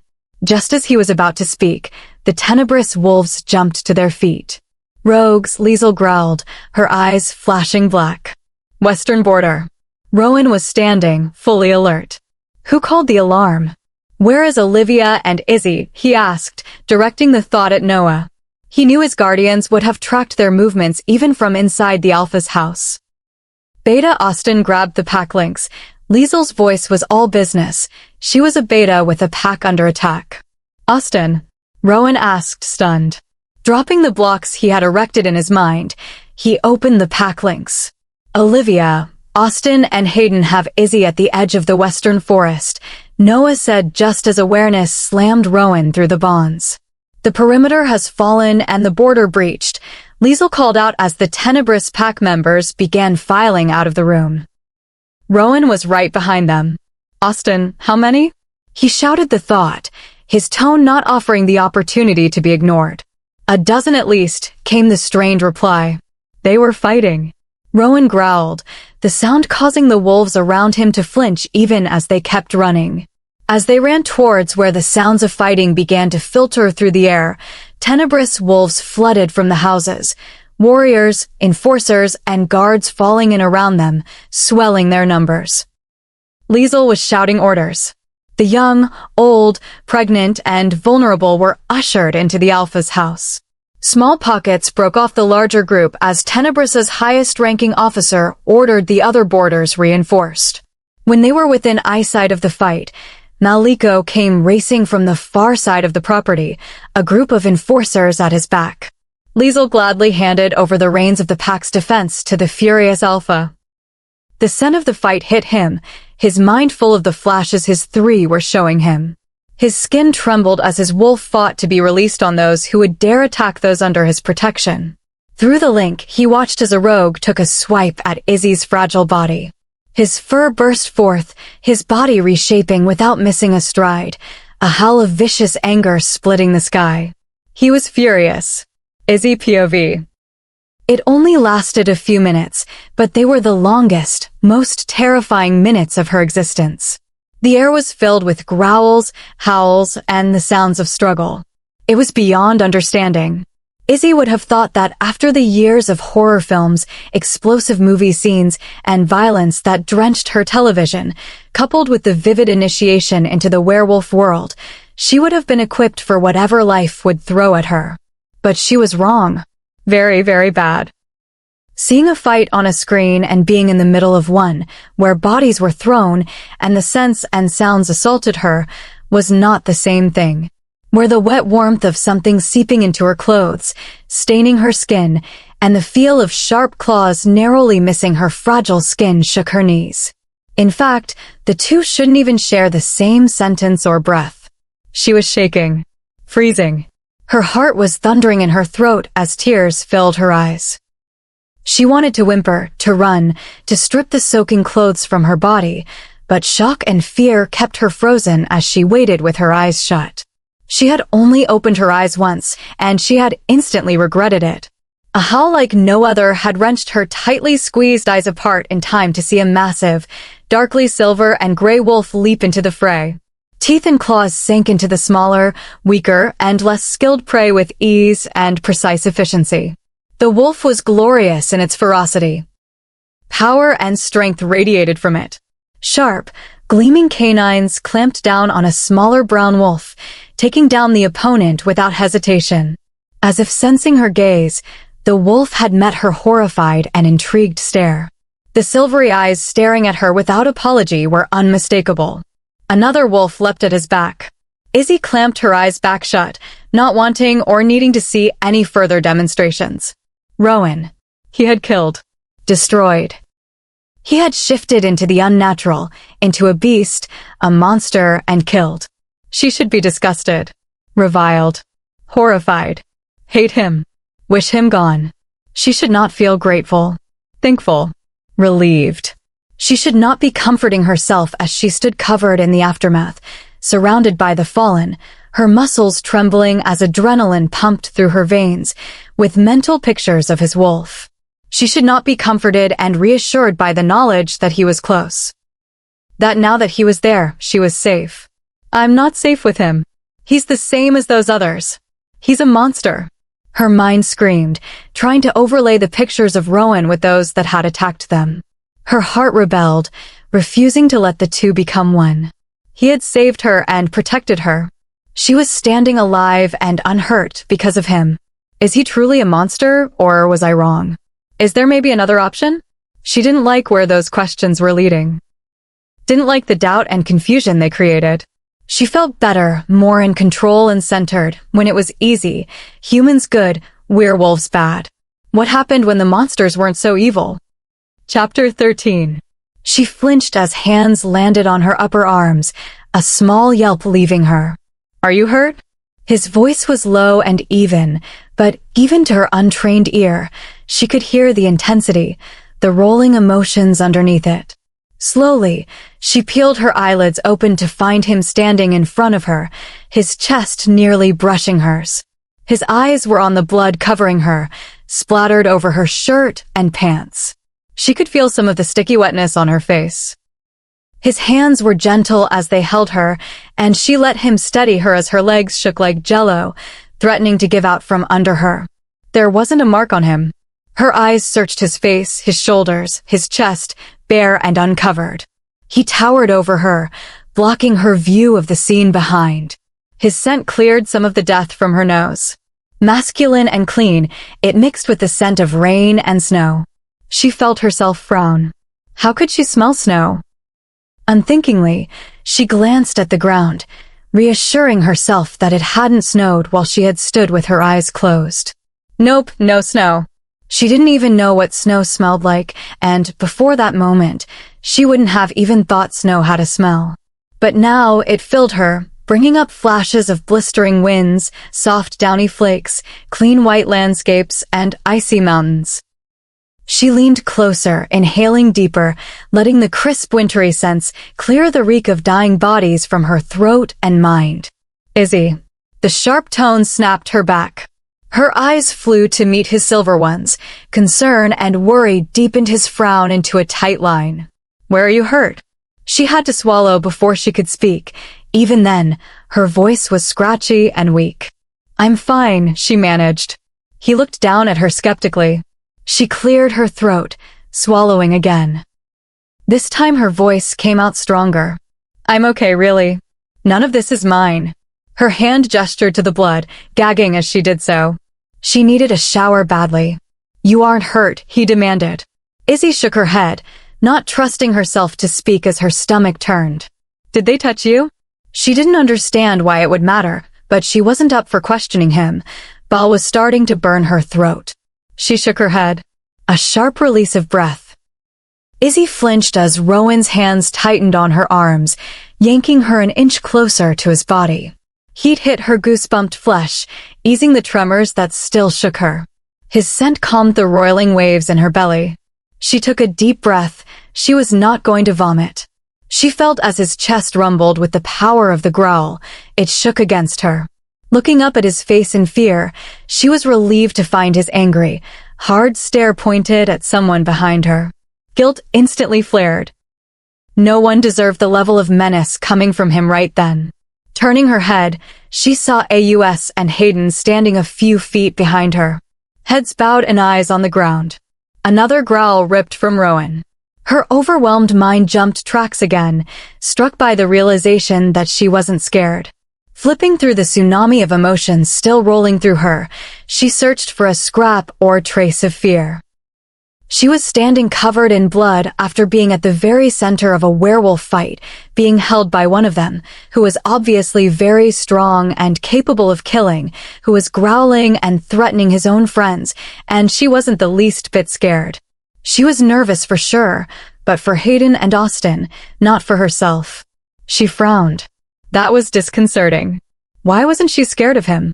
She should be. Even more so now than before. She had a first-row demonstration of just what he was capable of. Another growl drew her back to the present and out of her musings. "Rowan, stop it." She was exhausted and wanted a shower.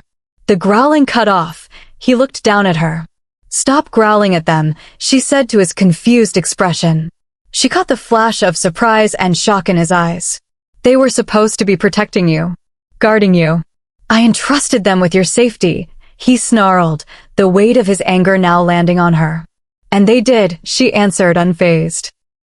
"You were nearly killed," he growled, eyes flashing silver as he swung his angry glare back to the two others. His hands of steel pulled her the last little distance and crushed her to his chest. She was momentarily stunned. Heat seared her as she collided with the solid naked wall of his chest. Smooth skin and hard muscles met her hands and cheeks. Shaking her head, she pushed the feel of him against her body from her mind. She felt the slight tremors coursing under his skin. He was pissed.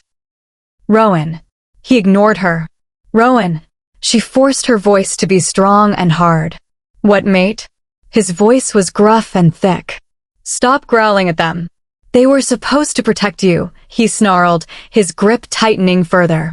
"And they did." She shouted into his chest, struggling to extract herself from his grip. It was impossible. His arms were like bands of steel. She didn't even think he felt her attempts to escape. "You were in danger," he argued back, committed to his anger. "And they protected me. I'm not hurt. Not a scratch on me. I swear, Rowan, they didn't let them near me." As her words washed over him, she felt his grip loosening. Letting out a sigh, she moved back enough so she could look up into his face. "I swear I'm fine. They did what you asked." He didn't look completely convinced, but his eyes settled back to more gray than silver, the small tremors stilling under her fingers, the stream of growls quieting. "You need a shower." He sounded more like himself when he spoke this time. She felt her lips twitch into a very small smile as she nodded. Without another word, he turned and started striding off towards the Alpha's house. Izzy took a moment to thank the world that he had managed to find a random pair of sweats to throw on, although if the view of his back and shoulders was any indication, it wouldn't have been the worst thing in the world.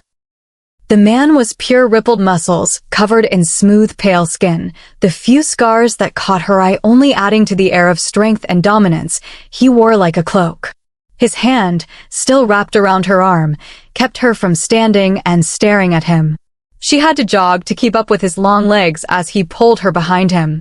He threw a glare over his shoulder at her as she tried unsuccessfully to pry his fingers from her skin.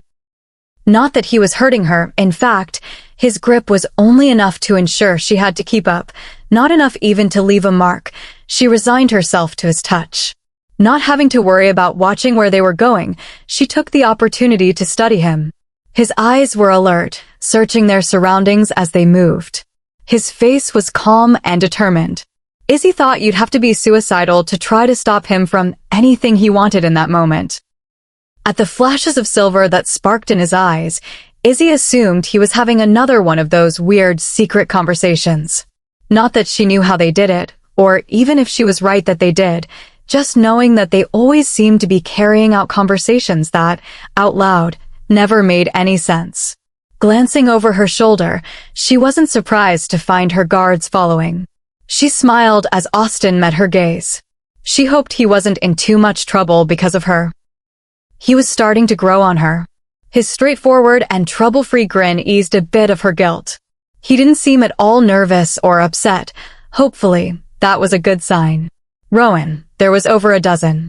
No border is meant to resist that, Austin said out loud, helping to confirm Izzy's theory. Ours is, Rowan growled without turning. Yes, well, we aren't normal now, are we? Give them a break. We didn't warn them. How were they to know? Austin asked, his voice conveying that it was the same points he had already been making. They shouldn't have gotten so far, was Rowan's only answer, his hand momentarily tightening on her. We stopped them. It was too close. They didn't know, Ro, and besides that's why you had us with her, isn't it? Austin asked patiently.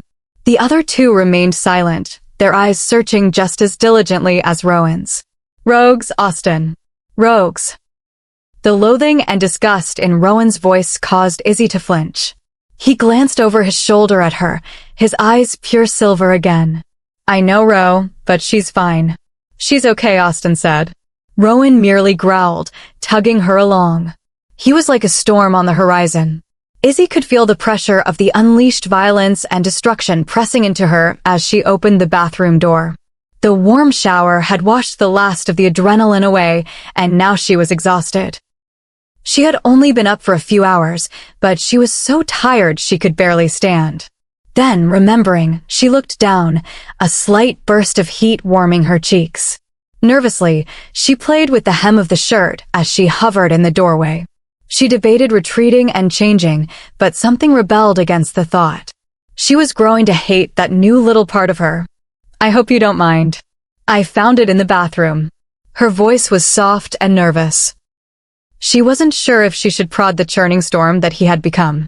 She had hoped the time she had been in the shower would have allowed him to calm down.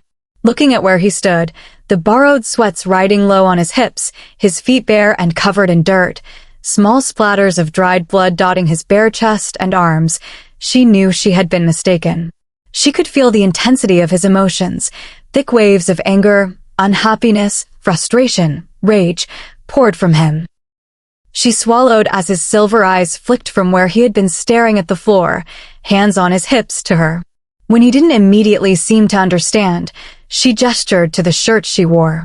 The heather gray material was soft against her skin, his scent clung to it, chasing the last traces of violence and blood away. His eyes followed her hand, quickly taking in the shirt he had worn to sleep last night, swimming around her small frame. His face didn't change, but she felt shock and maybe satisfaction from him as he stared at her. I like it. His voice was deep and hoarse again. She was starting to understand the changes, how his voice would deepen as his eyes lightened to melted silver. He would become more emotional, easier to read, his thoughts clearer and more intense than when his eyes were hooded, stormy gray, his voice flat and more often than not purposefully void.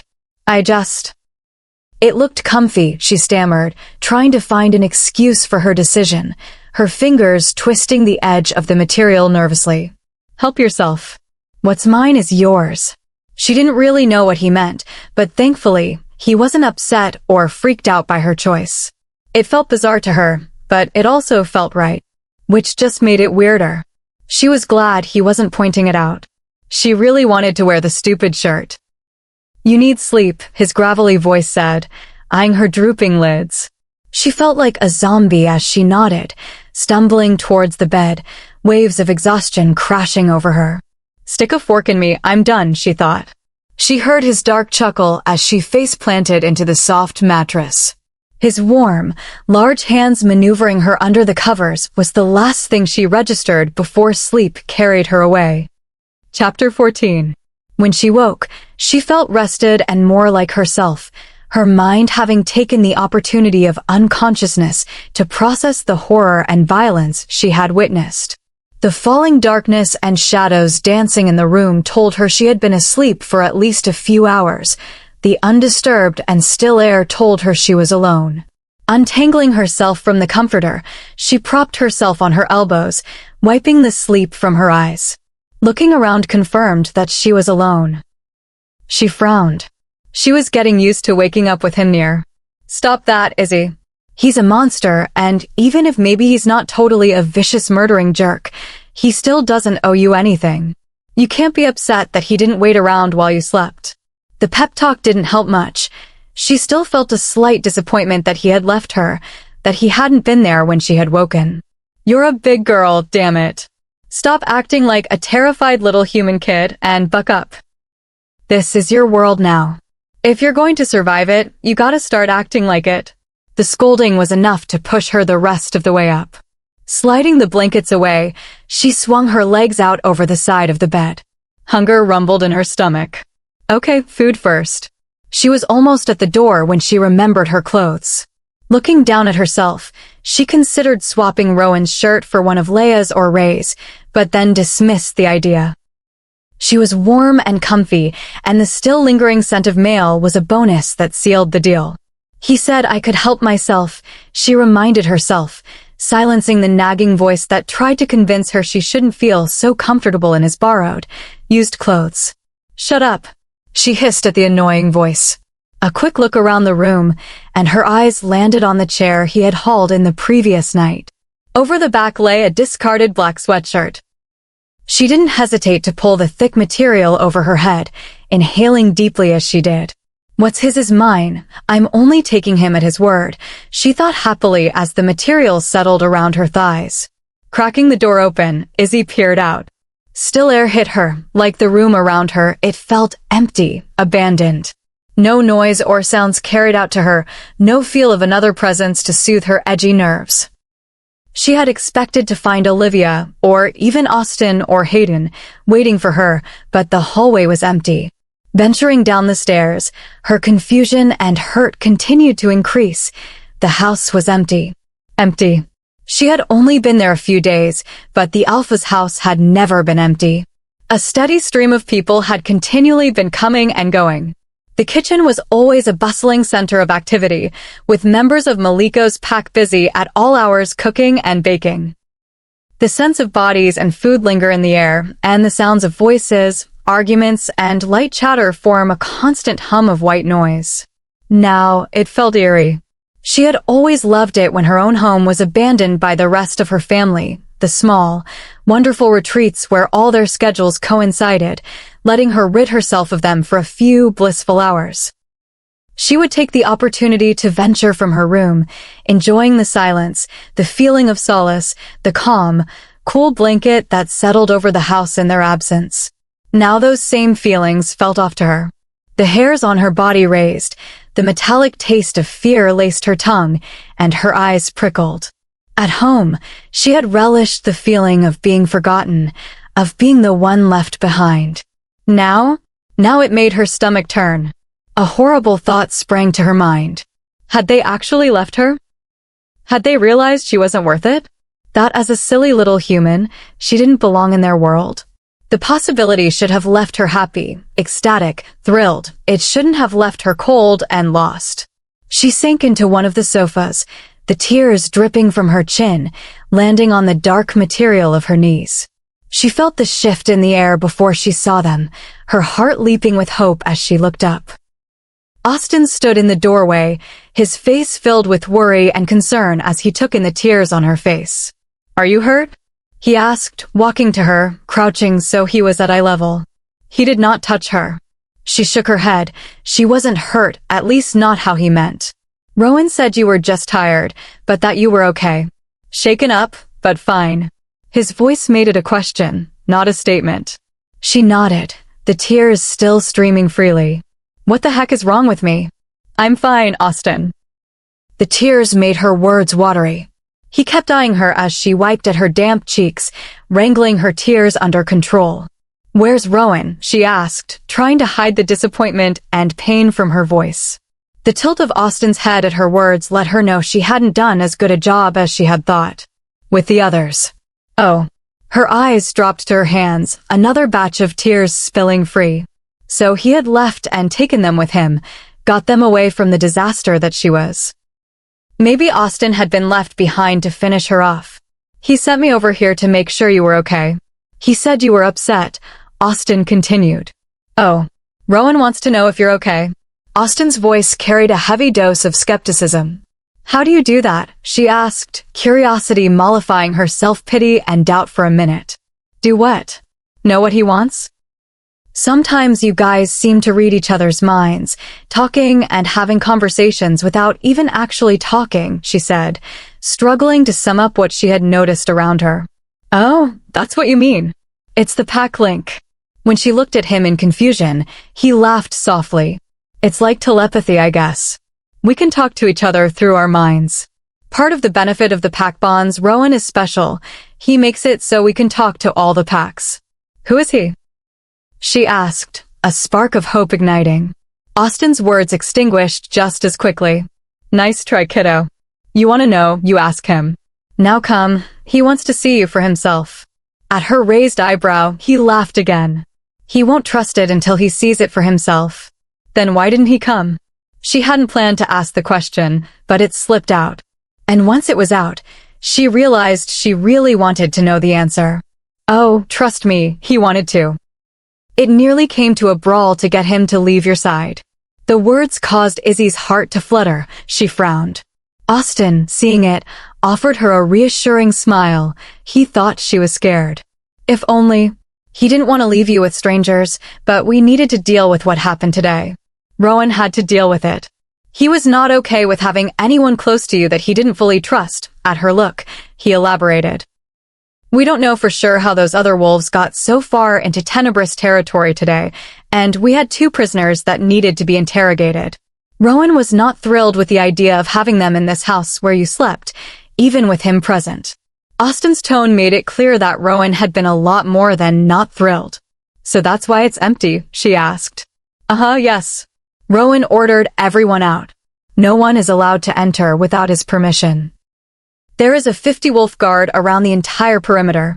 If Rowan hadn't been in the middle of an interrogation, he would have come himself when he felt you waken.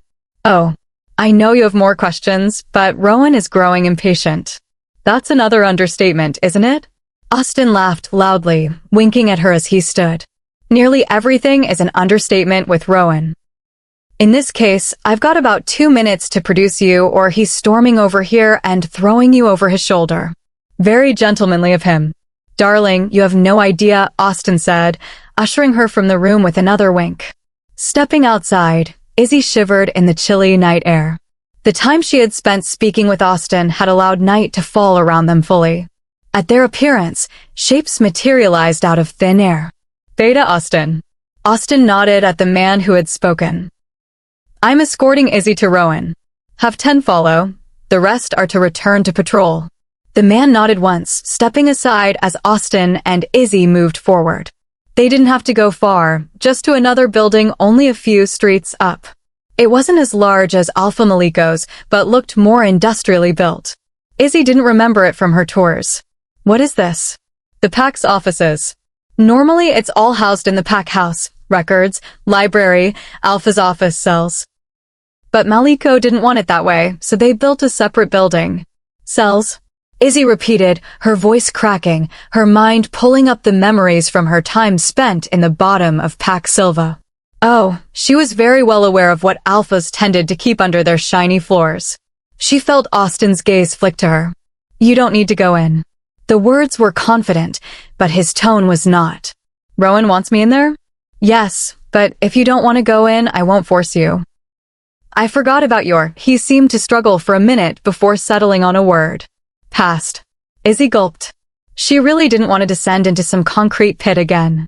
She had promised herself never to experience the impersonal, horrible cells, or the screams and pleading of the forgotten inside them, ever again. She'd die first. Will he let me stay up here with you? They both knew she knew the answer, but Austin said it anyway. No. After today, it will take a while before he's comfortable with you being separated from him, if ever. Izzy looked up at him at the last part. Something told her he hadn't meant for her to hear those last few words. But he needs to be down there? She was conflicted, torn. She didn't want to go into those cells, but she didn't want to be the reason Rowan didn't do whatever he was supposed to do. Yes. Others could interrogate the prisoners, but Rowan is the best, and he isn't inclined to trust the task to anyone else right now. It's too important. Izzy let out a shuddering breath. Does he know I'm here? Yes, and he wants to know why we've stopped moving. What did you say? That you have a history with the cells of alphas, and I'm not forcing you to go down. How'd that go? She asked skeptically, expecting Austin to be at the moment on the receiving end of Rowan's wild anger. He is waiting for your decision. My decision? That was not the response she had been expecting. He will not force you down there, nor have me force you.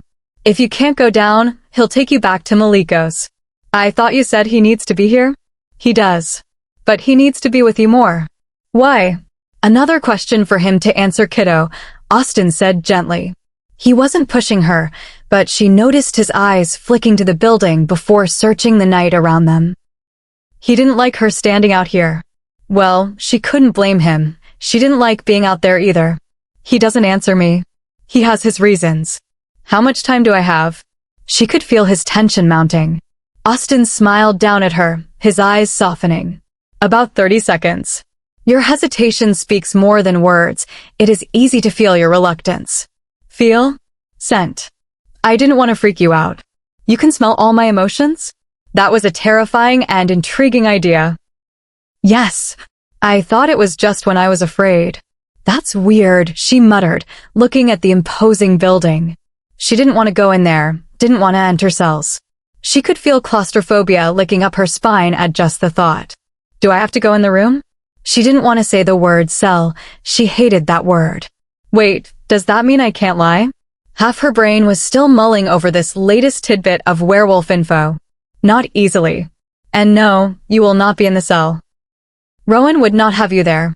She shuddered, her mind easily understanding what he was implying. They'll hurt them.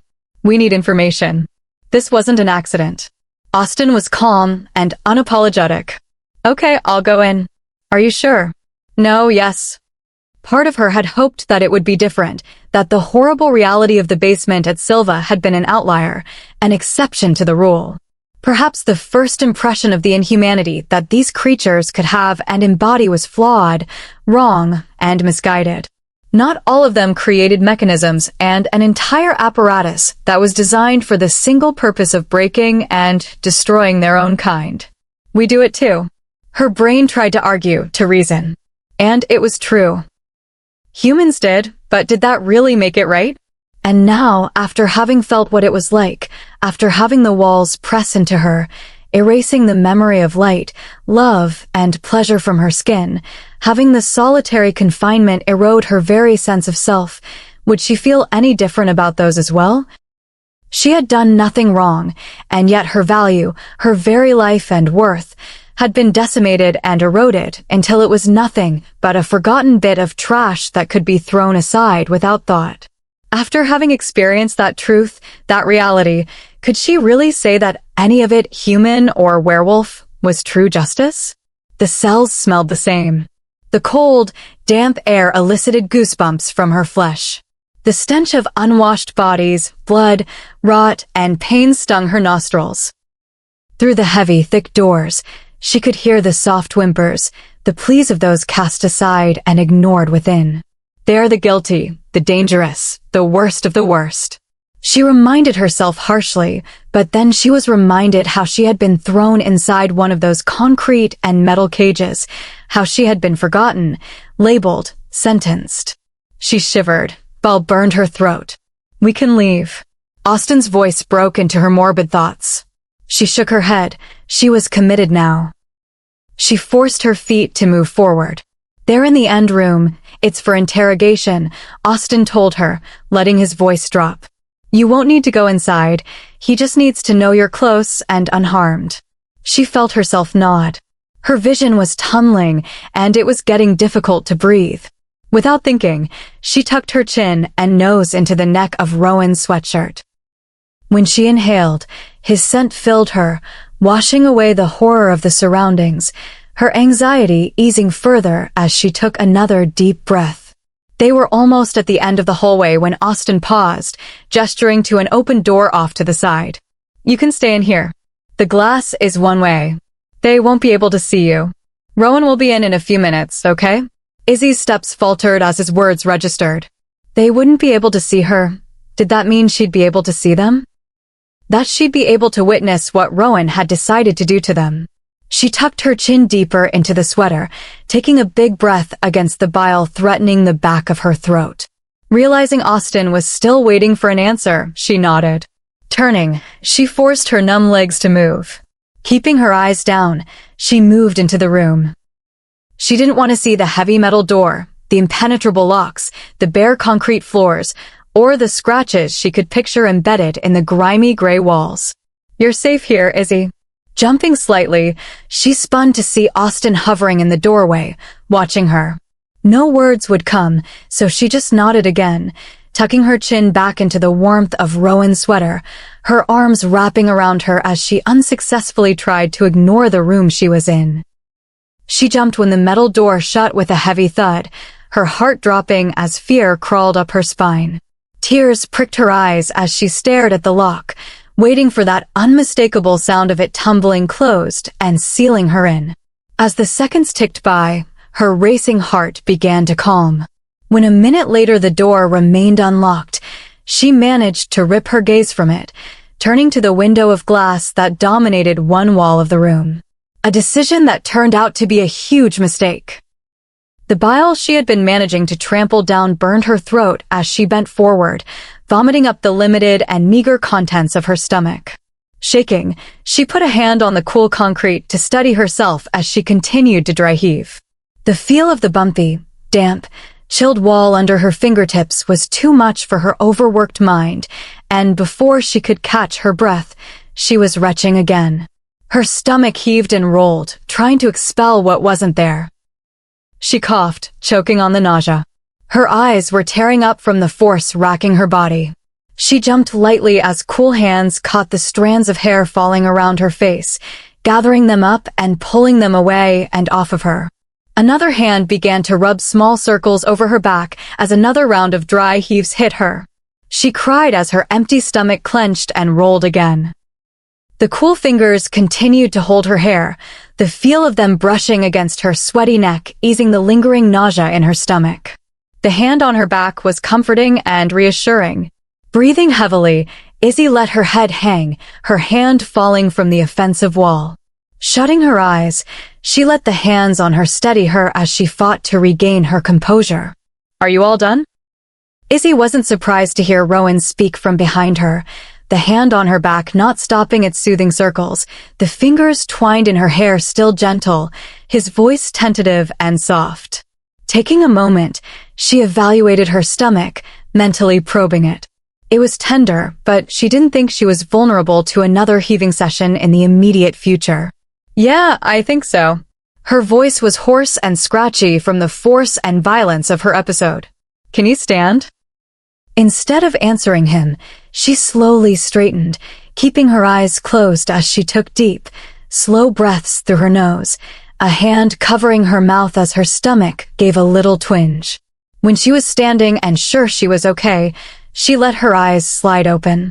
Rowan stood beside her, one hand still holding her gathered hair, the other on her lower back, steadying her, concern and worry dominating his features as he searched her face.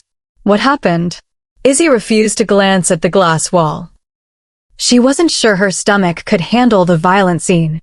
Instead, She merely waved her free hand in the general direction of the thick plate glass over her shoulder, gagging behind her covered mouth. Rowan's eyes flicked in the direction, confusion giving way to understanding as he looked between the view and her pale, sweat-covered form. "Shoot, I forgot." "Forgot what?" Izzy asked, wanting something to take her mind from what was happening in the other room. "You're human." "That you wouldn't be used to that," Rowan said matter-of-factly. Izzy felt her eyes open wide. Tucking her chin back into the neck of his sweatshirt, she eyed him. "And what you are?" "Are what?" Rowan asked absently, glancing back at the window, his eyes taking on that far-out look. "Used to that." His eyes snapped back to her. "Izzy, we may not be all monsters, but that doesn't mean we're angels. All of us, myself included, do what we have to survive and protect our own." "You're hurting him," she shouted, her eyes unconsciously going to the window. Gagging again, she covered her mouth. "He would have killed you. Tried to kill Hayden, Austin, and Olivia. Their group killed 7 of Maliko's pack. He doesn't deserve your mercy or your anger. And he certainly doesn't deserve your or anyone's compassion." Izzy stared at him, dumbfounded. Rowan let out a breath. "I know it doesn't make sense to you and seems unnecessary, but you're human.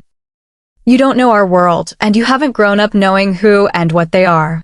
What they've done, sometimes it's necessary to fight fire with fire." Izzy shook her head. She didn't want to argue. Her head hurt from being sick, and Rowan was right, she didn't know their world, but that didn't mean she accepted it. Or liked it. "We're almost done. Are you okay for a few more minutes? Are you going to kill him?" She knew the answer, but she wanted to hear him say it. Wanted to listen to him admit he was going to kill someone. He was a monster, and she wanted to hear him accept it. He looked at her calmly, his eyes searching her face. "Yes, I am going to kill him. No remorse. No guilt.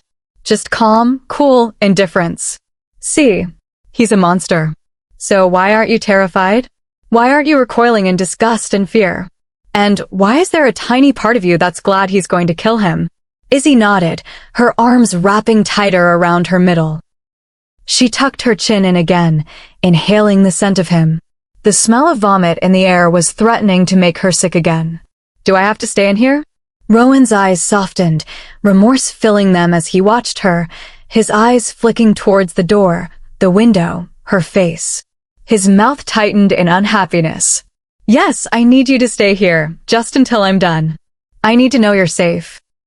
Nodding, she moved around him, forcing his hands to fall from her hair as she walked to the other corner of the room.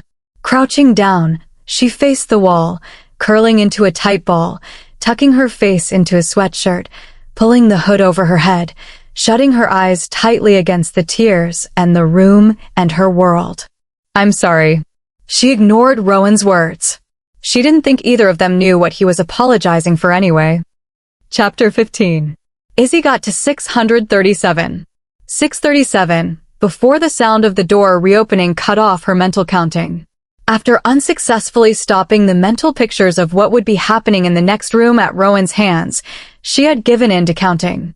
At first, she was picturing sheep and counting them jumping over a fence, escaping the imprisonment and certain death waiting in their future. But the game had turned grisly and bloody as her mind conjured unwanted pictures of wolves chasing down the vulnerable and terrified fleeing sheep. Giving up the fluffy animals, she started to count, forcing the numbers to fill her head, her vision everything. She didn't react or move, but the numbers stopped. She was still curled in a ball, huddled in the corner, the cold dampness of the concrete soaking through the layers of her clothes. Her leg muscles were cramping, but she refused to move, to ease the discomfort, not when someone's life was being ended less than 20 feet from her. It was only when she felt a hand on her back that she let her head rise. Turning slightly, she peeked out at where Rowan crouched beside her. She flinched at the splattering of blood on his neck. Her eyes fell to his black shirt and pants. How much more was hidden in that dark cloth? "Are you done?" she whispered. Her eyes moving to his hands, she was thankful he had at least taken the time to wipe them off. She didn't think she'd be able to see them covered in blood. He sighed, his face softening as he frowned slightly. "Yes, we're done." We got what we could from him. And then you killed him? He sighed again, his hand rubbing her back as if he sensed her discomfort. I had no choice, Izzy. We can't keep them prisoner. They're too dangerous. Like I'm too dangerous? Like how I need to be killed. Her voice broke on the words. Tears she had been trying to hold back broke free. Rowan growled, his eyes flashing silver, the hand on her back stiffening. No one is going to hurt you. Izzy rolled her eyes at his display of anger, waving off his words. They all want me dead. You killed that other wolf, and I'm just a little pathetic human that's too stupid to even know what's going on. I think we all need to admit I'm a goner. She didn't have any warning before she was off the floor and crushed to Rowan, his chest rumbling against her side as he let out a menacing growl, effectively cutting off her stream of words. His arms wrapped around her, pulling her in securely and caging her against his body as he remained crouched, his back to the door. No one is going to steal you from me. No one will lay a finger on you again, even if I have to kill every single one of those mangy mutts. He snarled, his arms tightening further around her. Rowan, you need to calm down. Izzy recognized Olivia's voice. It sounded like it came from outside the room, but her voice was calm and steady. Relief filled her at Olivia's words. She didn't know how to respond or take Rowan's words. The force and suddenness of his anger caught her by surprise. She is mine. Whoa, what the heck does that mean? Forgetting herself, she stared up at Rowan in confusion. What the hell does that mean? Just ignore him, Izzy. His wolf is talking right now, Austin said. Peeking over Rowan's shoulder, Izzy found Olivia and Austin standing shoulder to shoulder in the doorway. Neither entered the room, but she could see the concern and uneasiness on their faces. Hayden stood just behind them, his eyes fixated on Rowan's back. His wolf can talk? What the heck does that mean? And what does he mean that I'm his? She demanded, squirming in Rowan's hold, letting out a frustrated breath when she couldn't move more than an inch. The man was like steel. She was as useless against him as she had been against the metal door of her cell. Not the most important issue at the moment, Izzy, Austin muttered, his eyes darkening as he continued to glance between her and Rowan's head. What's happening? She asked, finally feeling a tingle of fear worm through her at Austin's continued concern. He's just a little on edge at the moment, Olivia answered, her gaze still unfocused. Hayden snorted from behind them. A little? Another minute, and she isn't going to have a choice in any of this. Shut up, Hayden, Olivia snapped. Rowan, you need to think. She doesn't understand. Is this how you want to do this? The words only added to Izzy's confusion. Do what? What was he going to do to her? I won't lose her. I need to keep her safe. Rowan's voice was deeper, thicker as he spoke, his chest rumbling against her side. Risking another glance, Izzy found pure silver staring back at her. She gulped in fear, and something else, something alien and warm that clenched around her abdomen. What's he gonna do, guys? She asked worriedly, unable to peel her eyes from his. Nothing. He isn't going to do anything, Austin said, his voice loud and commanding. Rowan, you need to get back in control. You're scaring her. No one is going to let her get hurt. We know she's yours. I'm not his. Izzy interrupted. The arms around her tightened, a growl ripping from Rowan. His head moved an inch closer to her, his eyes falling from hers and onto her neck. Shut up, Izzy. Olivia snapped forcefully. Oh shoot, is he going to kill me? I knew it. I knew it. Stupid freaking monsters. Rowan, look at her. She's fine, she's unhurt. If you do this, she's going to hate you. Olivia once again found the right words. Rowan flinched, pulling back from her, his eyes flashing gray as clarity seemed to hit him. Looking down at her, his arms loosened fractionally. Taking a deep breath, regret filled his features, his mouth turning down. I'm sorry I scared you. Not understanding anything, Izzy was thankful she was still alive and breathing, and went for casual non-pulsed. She didn't think she really pulled it off, though. No worries. All good here. But maybe you could let me up. When his eyes flashed silver again, his hold on her tightening, she grimaced, regretting her hasty words. Or not. I'm good here too. Izzy, you need to stop talking unless you want a very real and very fast crash course on werewolves, Austin said, his voice tight. Got it. No more talking, Izzy said, grinning sheepishly at the renewed conflict raging in Rowan's eyes. After a few tense moments, they settled back to gray. Standing up smoothly, Izzy squeaked in surprise as Rowan's arms easily managed to lift her with him, her arms instinctively going around his neck as he cradled her to his chest. Yeah, sure, this is good too, Izzy mumbled. At a sound from behind them, she met Austin's disapproving glare. Turning sheepish again, she smiled. Right, sorry, no talking. Got it, I swear. Dispose of the body, then I want to talk to Maliko. When are the funerals? Rowan asked, his voice nearly back to normal as he turned towards the door. She was afraid he'd drop her, but he acted as if he barely felt her weight in his arms. Deciding to accept her fate, she let herself relax into his hold, her head resting on his shoulder. Breathing, she let his scent fill her. It was more pungent and a lot more alluring than the secondhand stuff she had been getting from his discarded clothing. I'll have Maliko meet you in his office. The pyres are built. They're waiting for dawn, Austin answered. Without any further conversation, Rowan was striding from the room, his long legs carrying them quickly down the hallway.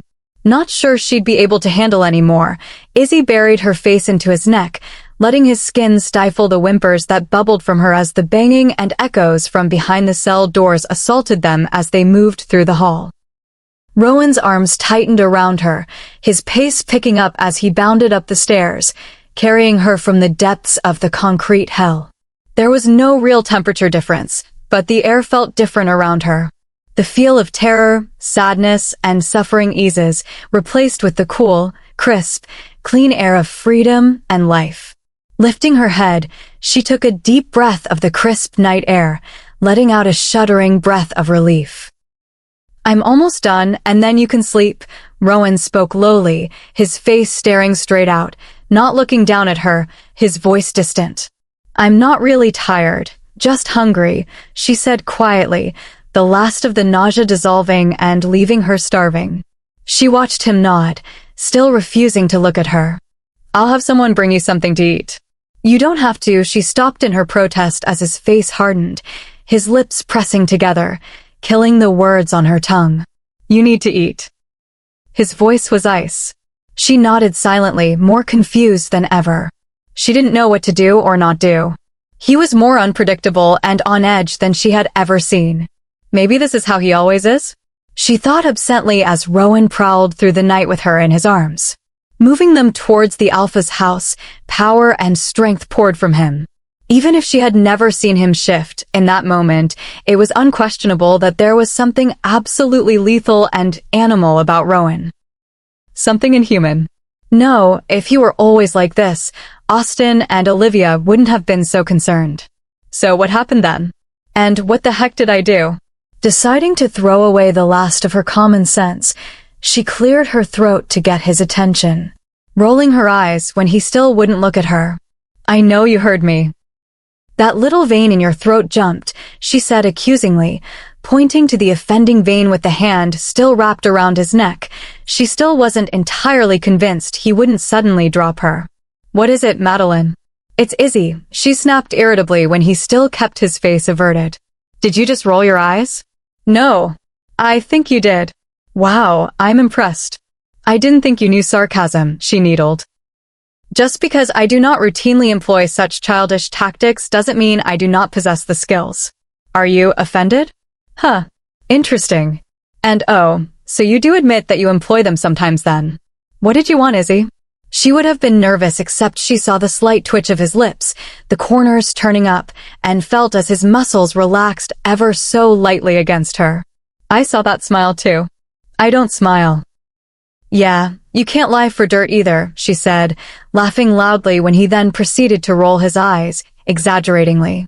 He still wouldn't look at her, but his face turned enough that she could see his profile. Maybe I should start easy. Why can't I walk? I can carry you. I'm afraid you'll drop me. He scoffed. I'll never drop you. Okay then, still don't know why I can't walk. I have 2 legs. You are sick. Yes, but I'm not now. I can carry you. Okay, this is going nowhere. Then just accept it.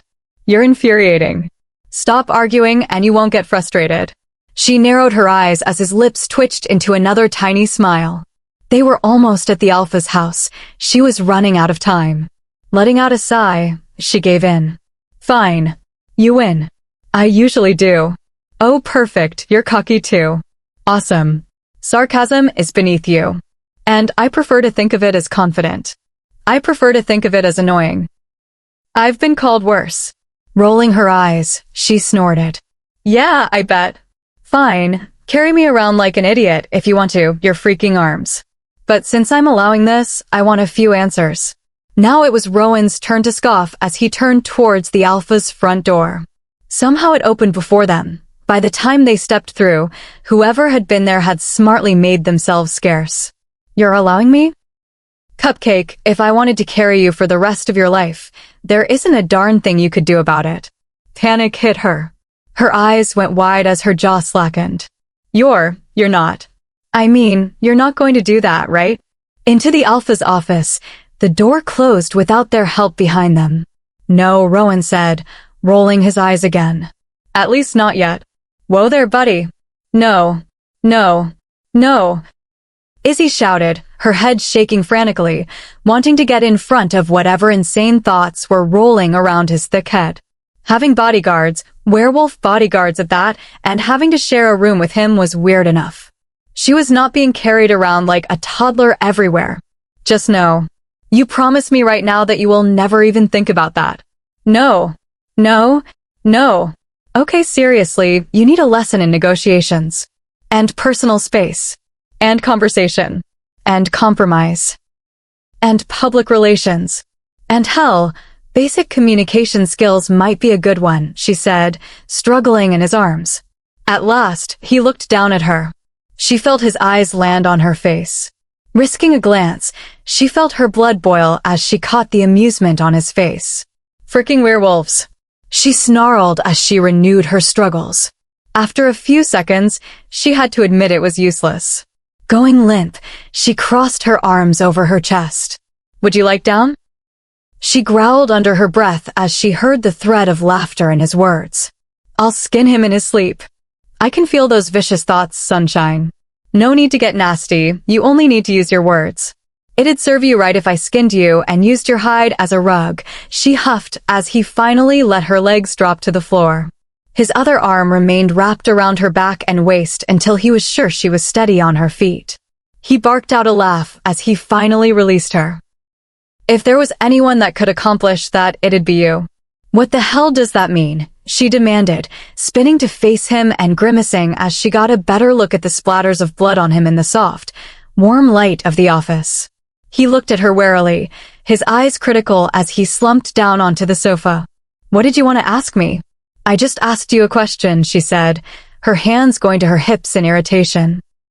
She was tired, hungry, smelled like vomit, was sore, chilled, and confused. And just plain fed up. He cocked his head as he watched her. That wasn't what you wanted to ask me. What did you want to know, Izzy?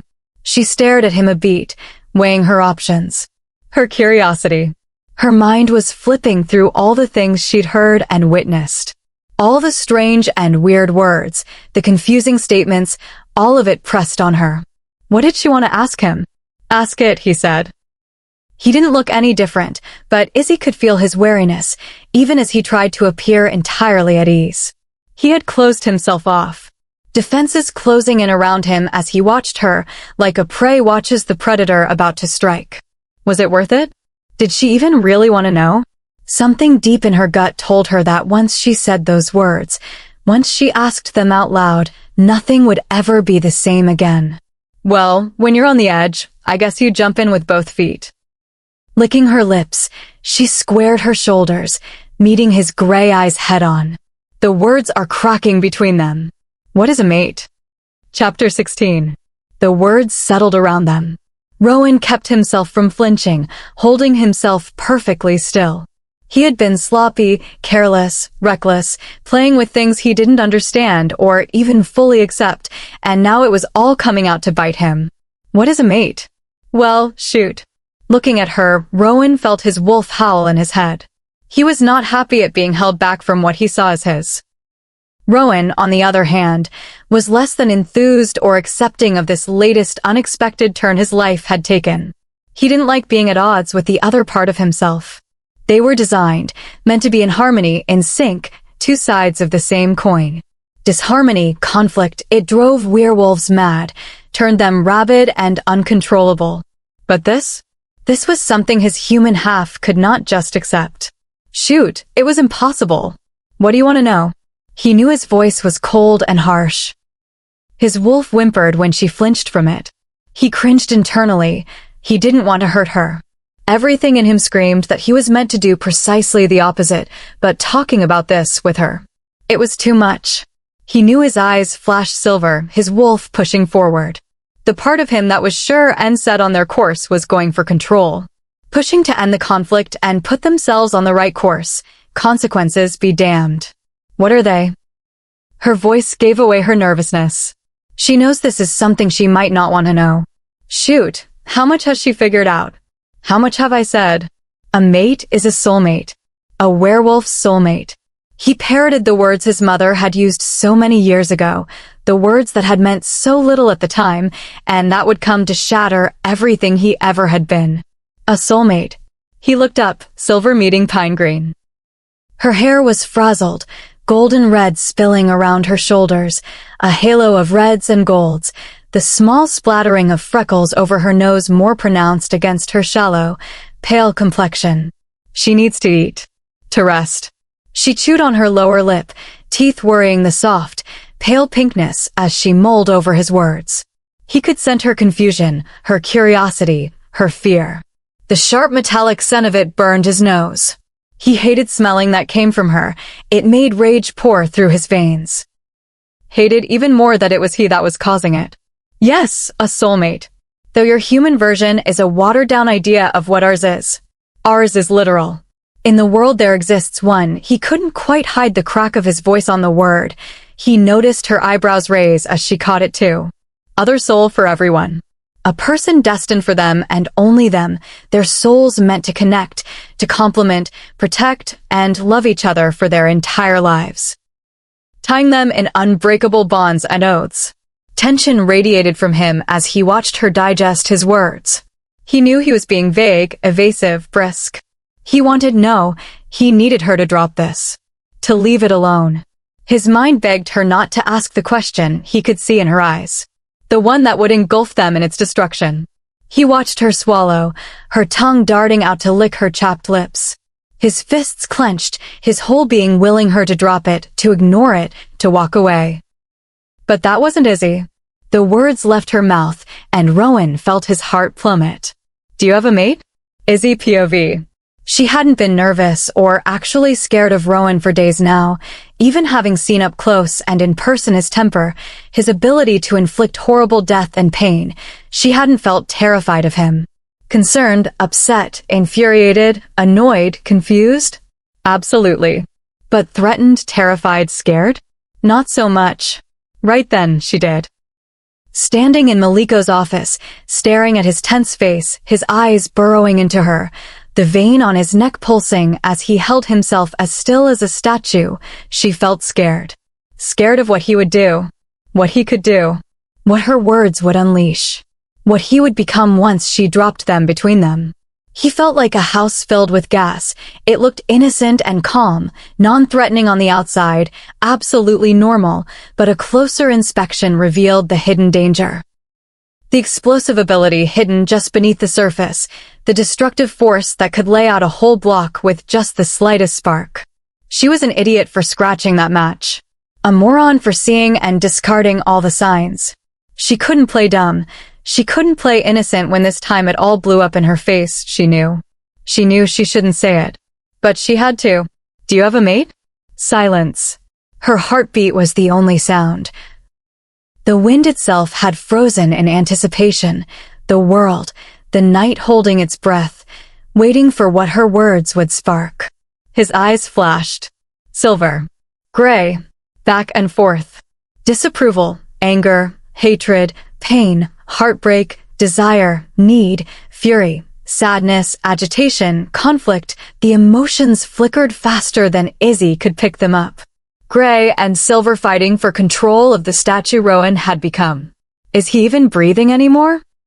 The absent thought flickered as she continued to watch the struggle playing out in his haunted eyes. Rowan. She said his name tentatively, not sure if she actually wanted to snap him out of whatever it was that was holding him in frozen limbo. Not sure what emotion would win out if she interrupted. His eyes found hers. Silver. Pure silver. Madeline. The retort was on the tip of her tongue, but she swallowed it. Now is not the time to argue about names. Do you have a mate? Yes. Her heart skipped, her stomach dropping. She felt lightheaded. She didn't know why it upset her or why she was even reacting. He had already said that all of their kind had soulmates, so logically, he would have won. Well, that's good. She stuttered on the words, her mind a jumble. You smell jealous. The voice was warmer and deeper than Izzy was used to. Looking at him, he seemed amused and satisfied, smug. I'm not jealous. I'm just confused. You don't talk about her. Yes, I sent confusion, but jealousy is unmistakable. No need to be embarrassed. I'm not embarrassed. Your blush disagrees. Shut up. I thought you wanted answers? The voice asked, his silver eyes watching her fondly. Who are you? She asked. It didn't feel like she was talking to Rowan.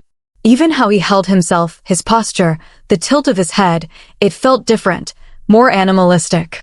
I am still Rowan. We are one. His human instincts are too overwhelmed by you to handle this, so he has reverted to his more primal side. You took over his human? Izzy asked, horrified. Rowan laughed, the sound warm and rich. Izzy felt goosebumps climb up her neck. No. Like I said, we are one. There are not two of us, just the two sides of who he is. One more human, one more animal, we live in harmony, except right now the human instinct is in too much turmoil to handle the world. I have stepped in. I know what we need to do. This is so freaking weird, Izzy stated. Perhaps for you. Why is he or you or the other you in turmoil? Why are you out and talking? You. Me? Yes, you, Madeline. You have us in turmoil. And your questions bring up things the human part of me wishes to forget. I am able to handle the past and the present much better than my other side. He is at war, not ready to face the truth. Not ready to face you. Izzy was dumbfounded, her heart hammering in her chest. I don't know what you mean. I think you have an idea. However, the Alpha has been kept waiting outside the door long enough. Do not fret, Madeline. Before you know it, you will have more answers than you can handle. Well, that's comforting. She mumbled as the doorknob turned. Just before his eyes dissolved into stormy gray, Rowan gave one more loud, warm laugh. The sound curled around Izzy comfortingly. Rowan watched her suspiciously, his face unreadable, as Maliko, Austin, Olivia, Hayden, the twins, and Beta Liesel, along with other high-ranked tenebrous wolves, piled in. Izzy didn't miss the tense, nervous glances Olivia and Austin threw between themselves and Rowan, or how they scented the air not at all discreetly. You'll get your answers eventually, Izzy. Rowan's voice was back to calm and impersonal. She hated it when he spoke to her like that, but it answered one of her questions. This Rowan was at least aware of what his other side and hers had spoken about. Looking at him, she rolled her eyes dramatically. I like your wolf better. His lips twitched. I've heard that before too. She rolled her eyes again, but gave in when he motioned to the spot beside him, sinking into the soft cushions. She glanced at him, unsurprised to find him watching her. You know I'll figure out whatever it is you're hiding. His eyes hardened, his lips pressing into a tight line. That's what I'm scared of. He didn't turn his head. His eyes didn't stray. He just kept watching, assessing, measuring. She squirmed under the weight of his gaze. Catching her movements, his lips twitched up in that tiny smile of his, her heart skipped, her own lips curving as she let out a breath of relief. The storm had passed. Maliko, we need to discuss your borders. Chapter 17. Izzy didn't think she actually needed to be present for this discussion. Still, After having managed to evade the storm of Rowan's volatile emotions once successfully, she decided not to press her luck and stayed quiet. Rowan, I want to apologize about today. You know we take security seriously. We have never had problems with rogues like that before. I've ordered the borders all continue to be doubled, and we've beefed up patrols inside the territory as well. Izzy felt her curiosity spike. She had heard the word a few times now, but still didn't know exactly what they were talking about. What's a rogue? Rowan hadn't shifted his focus from her. His arm draped across the back of the couch, an ankle crossed over his knee. He looked the picture of ease and relaxation. Izzy didn't buy it for a second. It was a tactic she noticed several Rowan's group employ, downplaying their size, minimizing their impressions, or downright faking disinterest. She wasn't fooled anymore. They were always alert, always ready, and always capable. She let out a small breath of relief when he didn't look annoyed or upset at her interruption. Rogues are werewolves that are not bound by oaths and bonds to the packs and alphas. Without that stabilizing force to maintain balance between their two sides, they lose touch with their humanity. Our animal side, by virtue of what it is more dominant and more often than not it is stronger. Without the bonds of pack and the hierarchy to enforce balance and strengthen our humanity, the animal nature wins out and erodes it, though not all of it. Hate, anger, rage, and oftentimes other stronger emotions remain, mixing with the animal nature into a toxic mix, an unnatural mix. Rogues are loners by nature. They shun humanity as well as pack life and very often are violent, uncontrollable, and feral. But not all of them are bad? Izzy asked, piecing together his explanation. His lips twitched, eyes softening. No, not all of them. Some are able to give into their animal side without turning dangerous. They live more as true wolves than werewolves, choosing to remain in their furs and occasionally rejoining wild wolf packs. But those cases are extremely rare. Most can't accept the loss of the bonds. Their human side goes mad, allowing the stronger, more violent emotions to thrive alongside the dominant nature of our wolves. The worst are those who do not choose it. The break is much more violent and damaging in those cases. Some would choose that? Horror coated her voice. She couldn't imagine anyone choosing to go through that, to become what Rowan was describing. There are always misguided people. Those who think there are easy paths to power and glory, people who believe they are the exception to the rule. Those who imagine themselves bigger than what life would have them be, and there will always be those who thirst for violence and blood. In that sense, we are no different than your humans. Rowan fell quiet as she thought. When she didn't question him further, he offered another minuscule smile. Maliko, his voice shifted back. She returned the small smile with a tiny one of her own. The rogues weren't your fault. In hindsight, I should have warned you, but we had been monitoring them and had believed they hadn't managed to discern where and when I was to be traveling. Izzy jumped in surprise, her eyebrows pulling together. What do you mean? Maliko voiced the question on nearly half the room's tongues. You're going to need to explain at least some of it, Ro. Your mom will understand, Austin suggested from his place near the door. At his words, Rowan's lips tightened ever so slightly. What's going on, Rowan? Izzy asked, watching as hatred settled in his eyes. Robert Doyle. The name meant nothing to Izzy, but apparently it meant something to Maliko because he let out a string of curses. Who is that? She asked, looking at the others in confusion. Austin and Olivia were tense, their faces hard and angry. Maliko looked offended and disgusted. Hayden was watching Rowan cautiously. Sensing her gaze, his eyes flicked to her. He offered her a quick smile of reassurance before shifting back to watching Rowan's still frame. A piece of garbage that should have been dealt with years ago, Austin muttered under his breath, loathing and fury in his voice. You know it wasn't that easy. Aus Ashlyn did what she could. She dealt with the biggest problem at the time. Did you want to be at war forever? Olivia said gently. Her face softened as she looked between him and where Rowan sat. We wouldn't be where we are today if she had just sent us after him, Aus argued back. You know why she didn't, Olivia said. Yeah, and look what happened. Austin roared. It was one of the first times Izzy had ever seen Austin fully lose his temper. She flinched from its rawness, its depth. Olivia didn't flinch. Instead, her spine straightened, her eyes narrowing to dangerous slits as she swung her eyes back onto the beta. "I'm sorry, are you implying that any of what has happened is Ashlyn's fault?" Her words were steel-edged knives, daggers that sank to the hilt, drawing blood and promising pain. Austin didn't back down. She should have killed him, Liv. Should have let me kill him. She made a mistake, but this isn't her fault. Don't you dare. And it wasn't that simple.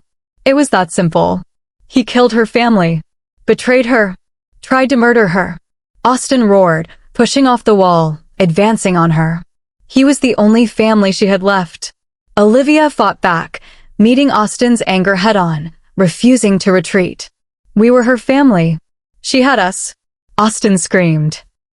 The words were enough to prick Olivia's own emotions, her face softening as she took in Austin's heaving chest and flushed face, his fists clenched at his sides. "Aus, you know that isn't what she meant. She wanted peace. Wanted to move on. She wanted the death and fighting to end." At her gentle tone, Aus began to deflate. His shoulders sagging, he ran a hand over his face, letting out a shuddering breath. "Yeah, I know, Liv. I just wish." His words trailed off as he glanced at Rowan, who was once more an unmoving statue. Olivia also shifted to look at Rowan, her words even softer, regret and sadness laced within them. "I know, Aus, we all do. Ashlyn more than any of us." "Yeah, I know," Aus said on a breath, his anger gone, leaving despair and sorrow. Could anyone fill in the clueless human?" Izzy's voice was tentative and cautious in the aftermath of the emotions that held the room captive. Risking a glance at Rowan, she found him still frozen, his eyes on her. Meeting them, she wasn't surprised to see Silver staring out. She felt her lips turn up at the corners. Robert Doyle was a very close friend of my mother's grandfather. He was his beta, to be exact. My own grandfather grew up with him. Without any of his own siblings, he saw Robert as a big brother of sorts. My mother grew up thinking of him as an uncle. Of course, all of that was until he betrayed her family and their pack. Helped others to infiltrate their defenses, and aided in killing my grandparents, my great-grandfather, and lastly kidnapping my mother. Rowan's words caused shivers to race over her skin, her mouth sagging as she stared at him. Oh my gosh. Tears pricked her eyes as she held his silver ones. She eventually escaped, went into hiding, until she found my dad. More like crashed into his life and threw our whole world, and all our butts, into the frying pan, Austin interjected. Despite his harsh words, his voice spoke of her fondly, his eyes lighting up with adoration. "Now he's after you?" Izzy asked. "Now he's after power," Rowan answered.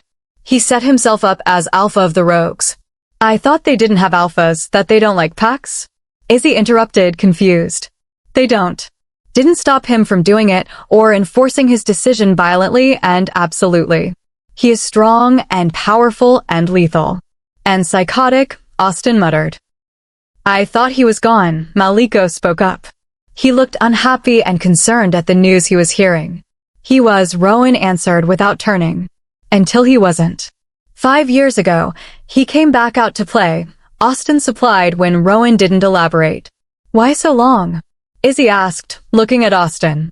"Because as much as he would hate to admit it, and despite what he's done in the past, he doesn't want to hurt my aunt." Hayden offered reluctantly, glaring at Austin when the beta snorted. "You know it's true.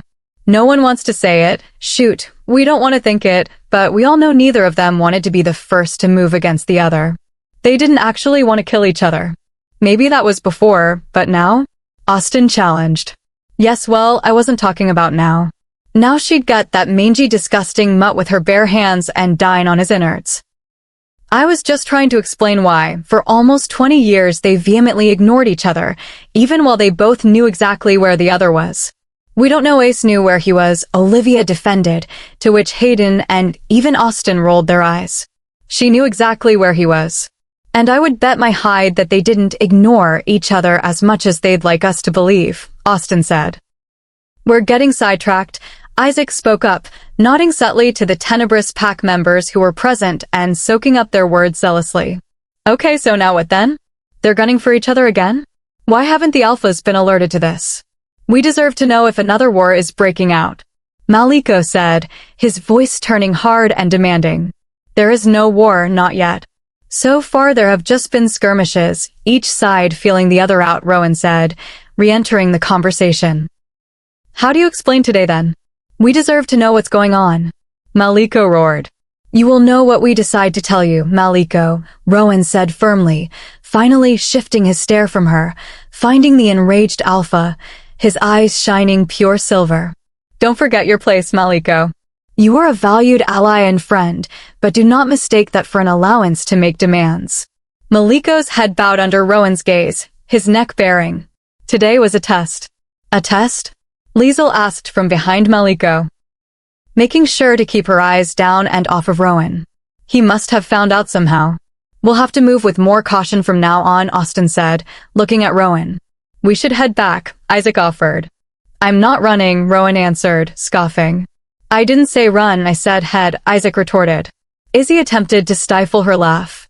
When Rowan's eyes flicked to her, she knew he had caught it. I'm not heading either, Rowan muttered. We knew this was a possibility. So we deal with it. I'll let my parents know. You fill Maliko in on the necessary steps to boost the patrols. I doubt they'll try anything against a whole pack. He doesn't want war. No, he just wants leverage, Austin murmured, throwing a pointed look in her direction. Izzy's eyebrows shot up. Shut it, AUS. Rowan snapped. A knock on the door broke them out of their bickering. Swinging open the door, it revealed a small woman holding a tray, a tentative smile on her face. Making her way, Izzy heard her stomach give a rumble, saliva filling her mouth. Taking the tray the woman offered her, she grinned in thanks, the turmoil of the day fading to the background as she focused on the covered offerings. Thank you, Lily, Maliko said gently to the petite woman, his eyes softening lovingly as he watched her departure. What did you get from the rogue? Austin asked as she lifted the cover from a steaming bowl of soup. Confirmation of what we suspected, Rowan said absently. He blithered on about Doyle, haloed him the rightful alpha. Izzy looked up, her attention pulled from the rich, warm vegetable goodness to stare at Rowan. He had been about to say something else, but had caught himself, not fast enough, however, for her not to notice. She narrowed her eyes when he looked at her innocently. I'll figure it out, whether you want me to or not. As if hearing her vow, Rowan winked at her, a grin spreading across his face. Izzy's stomach flipped, butterflies erupting. She hoped she wasn't drooling. Went on about avenging him. But he did admit that they know I'm visiting the packs, but he didn't know how they had gotten the information, or if anyone gave us away. He was a pawn, nothing more. Did he say the same thing as the others about a look from Rowan cut off Austin's words? It was quick, but again, Izzy caught it. She was becoming concerned about how in tune and aware of him she was. She noticed his smallest movements, the tiny tilt of his head when he was interested or intrigued, the briefest tightening of his lips, the slight flinch of his shoulder when someone mentioned something that cut him. He has a soulmate, someone he's destined to be with by whatever it is that arranges these things. You shouldn't be noticing that Austin's words upset him, or that there's something he's hiding. Your only concern should be staying alive. Her words rang hollow, though, her heart clenching at the reminder. Suddenly, she wasn't hungry anymore and let her spoon fall noisily against the edge of the bowl. She didn't miss Rowan's raised eyebrow or the concern in his eyes. She hated herself for that. He's a monster. Even in her own head, she heard the lie in her words. Caden is going to be ticked off to hear about this, Austin said to no one in particular. I'm more worried about Richard, Olivia added, her brow furrowing in concentration. He isn't going to be happy knowing how reckless Robert is becoming. He's going to put Ace on lockdown. Austin shuddered at her words. She's going to be a terror, been there, done that. I'm with Rowan, there's no need to head back just yet. Look at the big bad beta afraid of the little she-wolf. Olivia sang. Laughing loudly when Austin stuck his tongue out at her, their earlier animosity easily forgotten and forgiven. Should we let the other alphas know about this attack? Maliko asked. No, not yet, Rowan said, standing, his hand reaching for her. You know of the threat now. Austin and Olivia will help coordinate the increased patrols. That's enough for now. Rowan glanced at Austin. Are you good? Austin's eyes flicked from his outstretched hand to her. Rowan looked back at her, silver eyes meeting hers. All good. Placing her hand in his, Izzy let him pull her to her feet. Chapter 18. She expected him to drop her hand once she was on her feet, but the warm, rough feel of it around hers was too comforting and good for her brain to function with. She felt lightheaded, her stomach dipping pleasantly. When he didn't immediately let go, she glanced around the room, embarrassment and panic flooding her as she realized everyone was staring at their interlocked hands. She was so preoccupied that she didn't even notice Rowan leading her towards the door. Her discomfort mounted under the attention.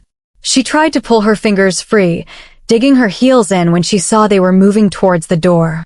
Of course, it did nothing, only earning her a soft growl from Rowan as he glanced over his shoulder at her. Do you want me to carry you again?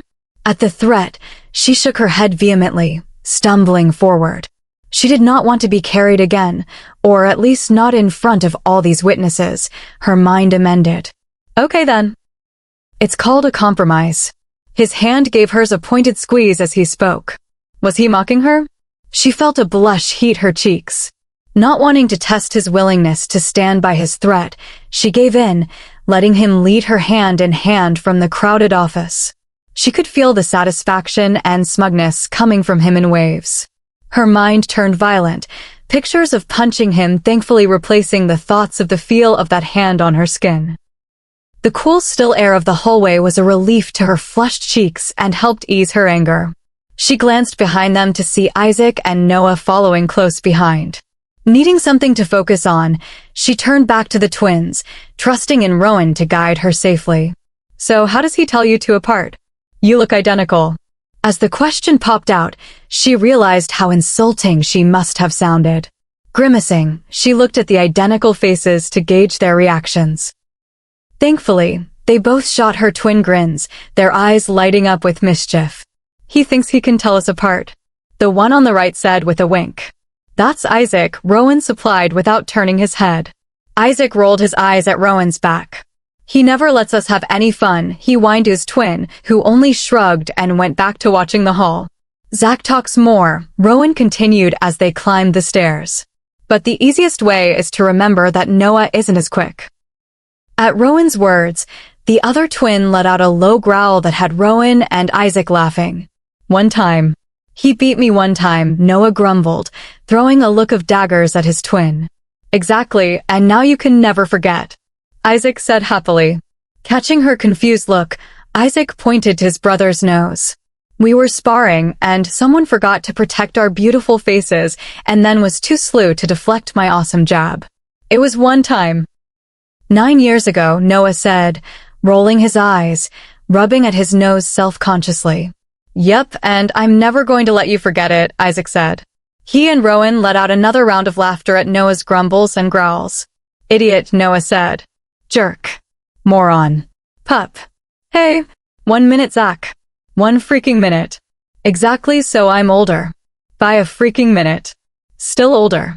You're ridiculous. Your friends are weird, Izzy said, still watching the twins argue. Rowan's hand tightened around hers as he guided her down the hall, pausing at their closed door. The twins fell silent, their faces transforming into matching serious expressions, their eyes hardening as all traces of softness and humor evaporated. Izzy thought it was Noah that stepped forward, his hand reaching for the handle, as Isaac watched the hallway behind them. What's wrong? Izzy whispered, tensing as she sensed their growing unease. Someone's been here, Rowan said, nudging her body behind his, nodding at Noah.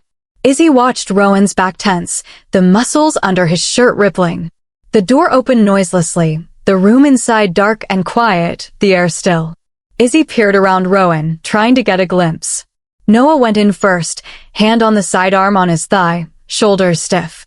It was then that Izzy really noticed how impressive the twins were. Dark midnight hair curled around their necks, sinuous tattoos covered their massive biceps, peeking out from under their t-shirts, winding down their forearms and around their wrists. She didn't know what they meant, but looking at them caused a shiver to race over her skin. Noticing, Rowan pressed her more firmly into him, his hand dropping hers to land on the small of her back, pulling her body into his feet widening into a defensive stance. Noah searched the room, muscles bulging, eyes black.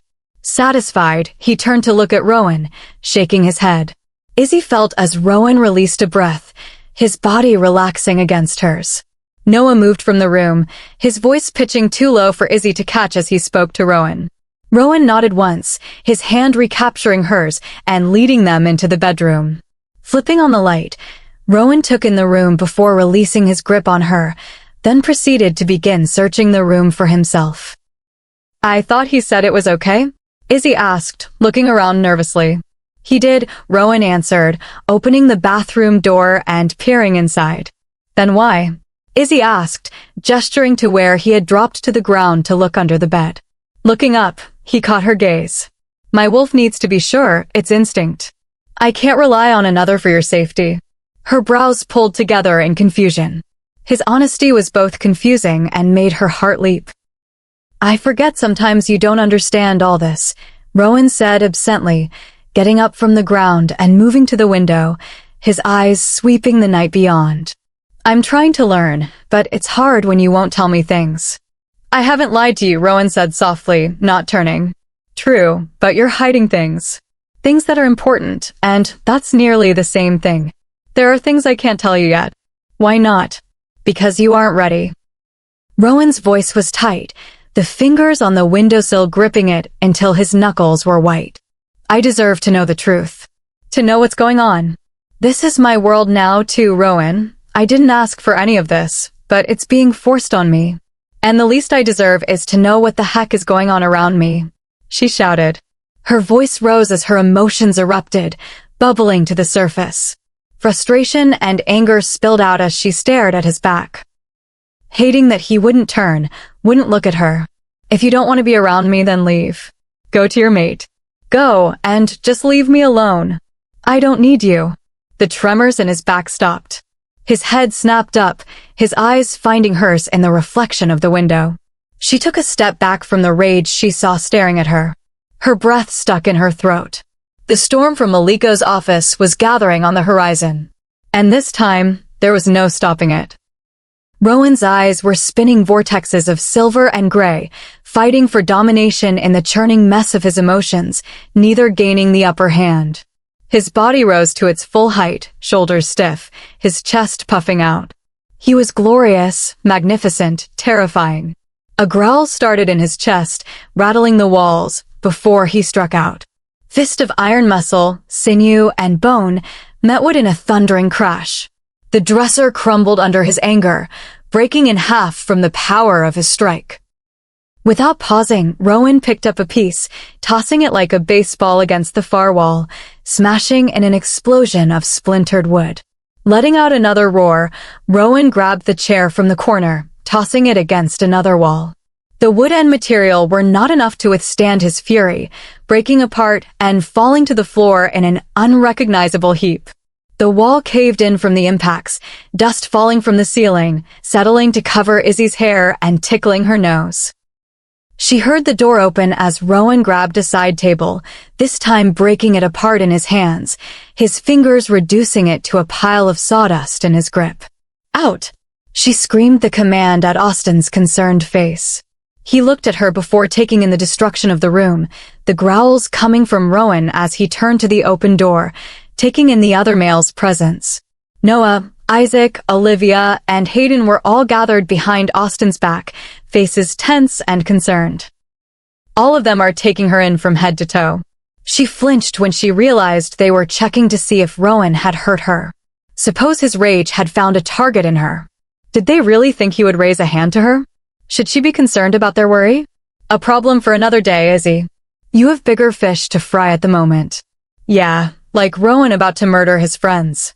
She thought darkly, taking in the dangerous look on Rowan's face as he stared at Austin. When Austin took a tentative step into the room and towards her, she flung up her hand, pointing out the door, her voice demanding and strong. "Get out. Now, Austin. Get out." She saw him pause, uncertainty coloring his eyes as Rowan growled menacingly. Izzy moved between Rowan and the door, without hesitation, turning her back on a furious, raging Rowan, her eyes begging Austin to listen. "I'm fine, Austin, but you need to leave." It was enough. Izzy let out a breath as Austin stepped back, the door closing with a soft click. Spinning, she looked at Rowan, who was growling and staring at the closed door. He took a step to go around her, but she countered. The dance continued, Izzy keeping herself beyond Rowan's reach, but between him and the door. He never touched her, stepping back whenever she advanced on him. His eyes, now silver, were constantly drawn to the door, where Izzy would bet her favorite pair of shoes. Austin and the others remained listening. "Ignore them," Izzy pleaded, blocking another attempt to get around her. A growl met her. Her back stiffened, eyes going wide. She froze, staring at Rowan. As if a sudden realization hit him, he stopped, eyes going to hers. Gray replacing silver. "Izzy." His voice shook. She took a step back from his outstretched hand. "You growled at me. I'm sorry. I didn't." "Shoot." Rowan swore, his hands running through his hair as his shoulders slumped. "Would you hurt me?" Her voice was tentative, fearful as she eyed him. His response was instant. "No, never. I would never hurt you." "Do you think I would?" The last words held a thread of fear, remorse, and pain. She watched him, gauging his reactions, his emotions, trying to decide how truthful she wanted to be. "I know what men who hit women look like." His body tensed, silver swirling in his eyes at her words. Her admission. "How?" The word was a growl. She waved her hand. "Now is not the time.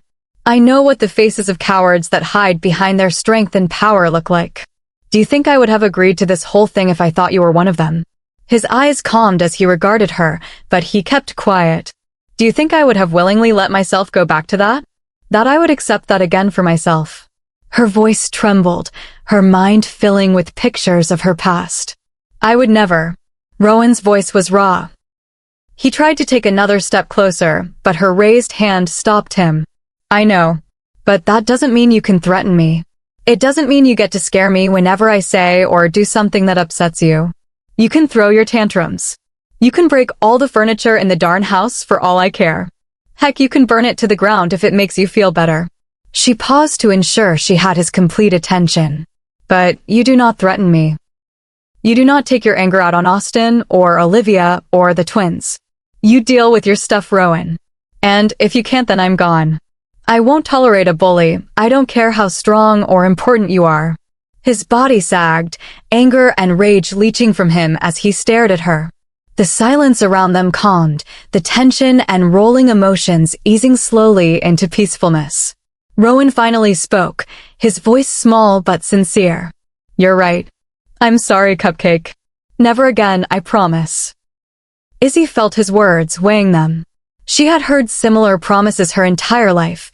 She could detect the lies from the truth now. "Okay." A breath of relief, his lips twitching at the corners. Izzy had to fight from grinning back at him. "Idiot.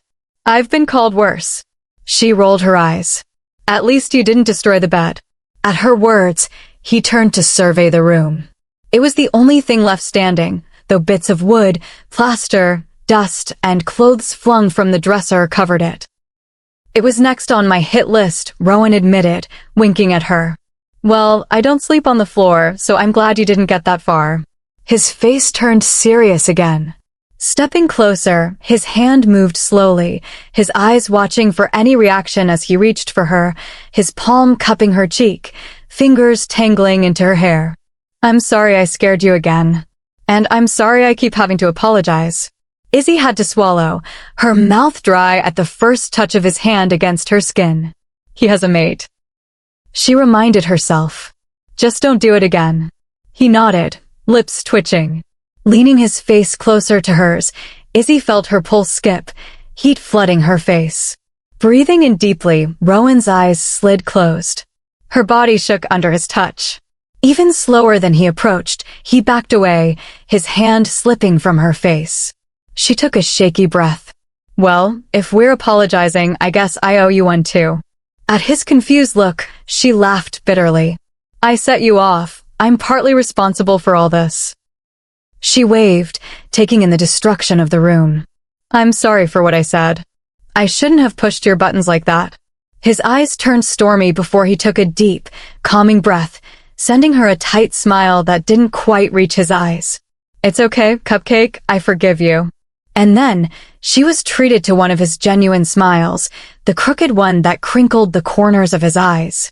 Her stomach flipped. She growled playfully at him. I hate that name. Come on, Cupcake, you know you love it. He was grinning now. She bared her teeth at him. Careful, Cupcake, or I might take you up on that offer, he said languidly, his eyes rolling over her body. She felt heat flood her, cheeks going crimson as he took her in. She crossed her arms over her chest defensively, taking a step back from him. You wouldn't dare. He crooked an eyebrow at her words, his face devious. Oh, you think so, do you? Care to make a wager on it, Cupcake? She gulped, taking another step backwards, her back hitting the wall. You have a mate. Her brain was scrambling for something to break the predatory look he was giving her. It made her skin crawl deliciously, and she could definitely get addicted to it. He purred, his eyes dilating as Silver took over, his voice pitching low. Yes, I do. He took another step closer to her. His hands landed over her shoulders, caging her in, his body towering over her, and forcing her to tip her head back to keep looking at him. His breath was warm as it fanned over her face. A distant part of her mind was glad that she couldn't smell death or blood on it. Warmth assaulted her, only a hair's width of distance separated her chest from his. Her pulse was erratic, and her knees wobbled. She had never reacted to anyone like this.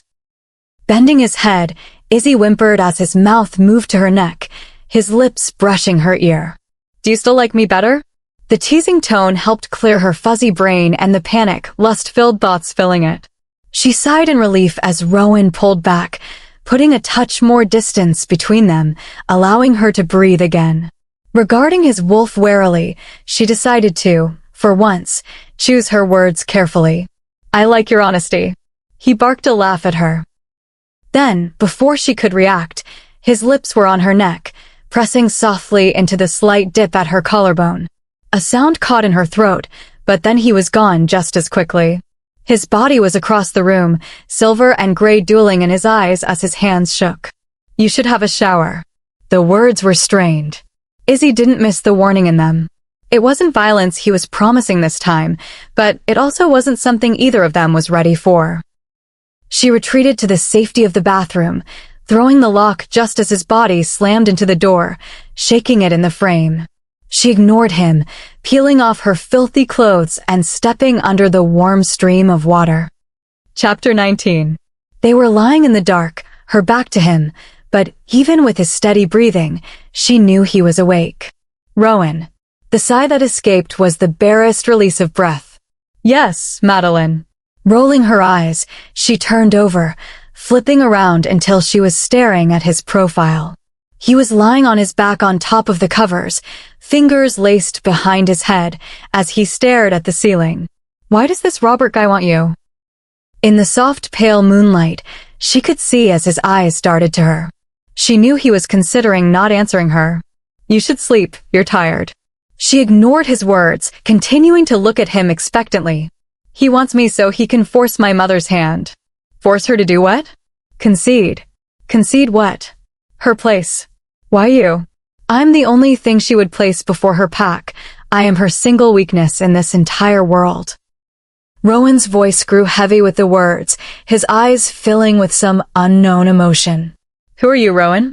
Her voice trembled in the night, soft and as gentle as a mother's caress. It washed over him. She saw him flinch. Go to sleep, Cupcake, was his only answer. She wanted to argue, but sleep was too alluring, and before she could put up a decent struggle, she was falling into a deep, dreamless slumber, waking only when the sounds of Rowan moving around the room roused her.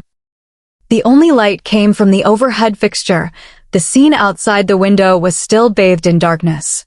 Sitting up, she peered through half-open lids to find Rowan shaking debris from a deep charcoal gray button-up shirt.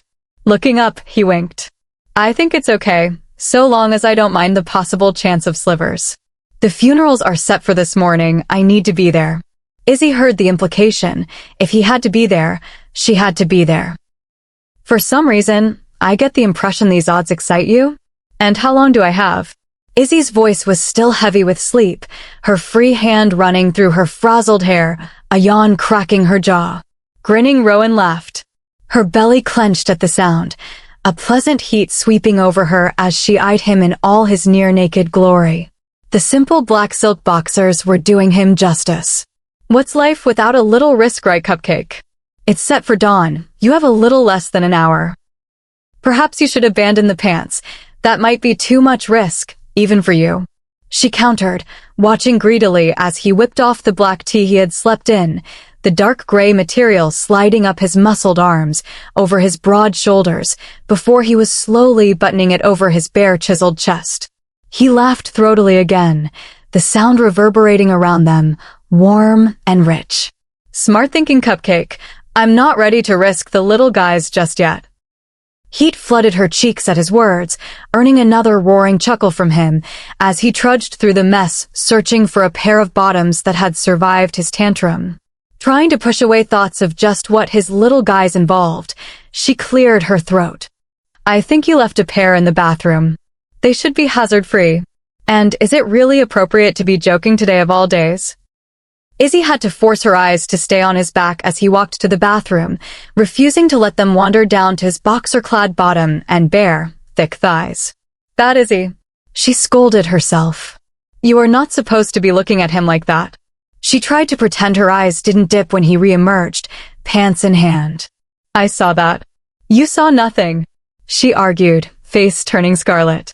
Sure, Cupcake. Not that I mind. I mean, I totally understand.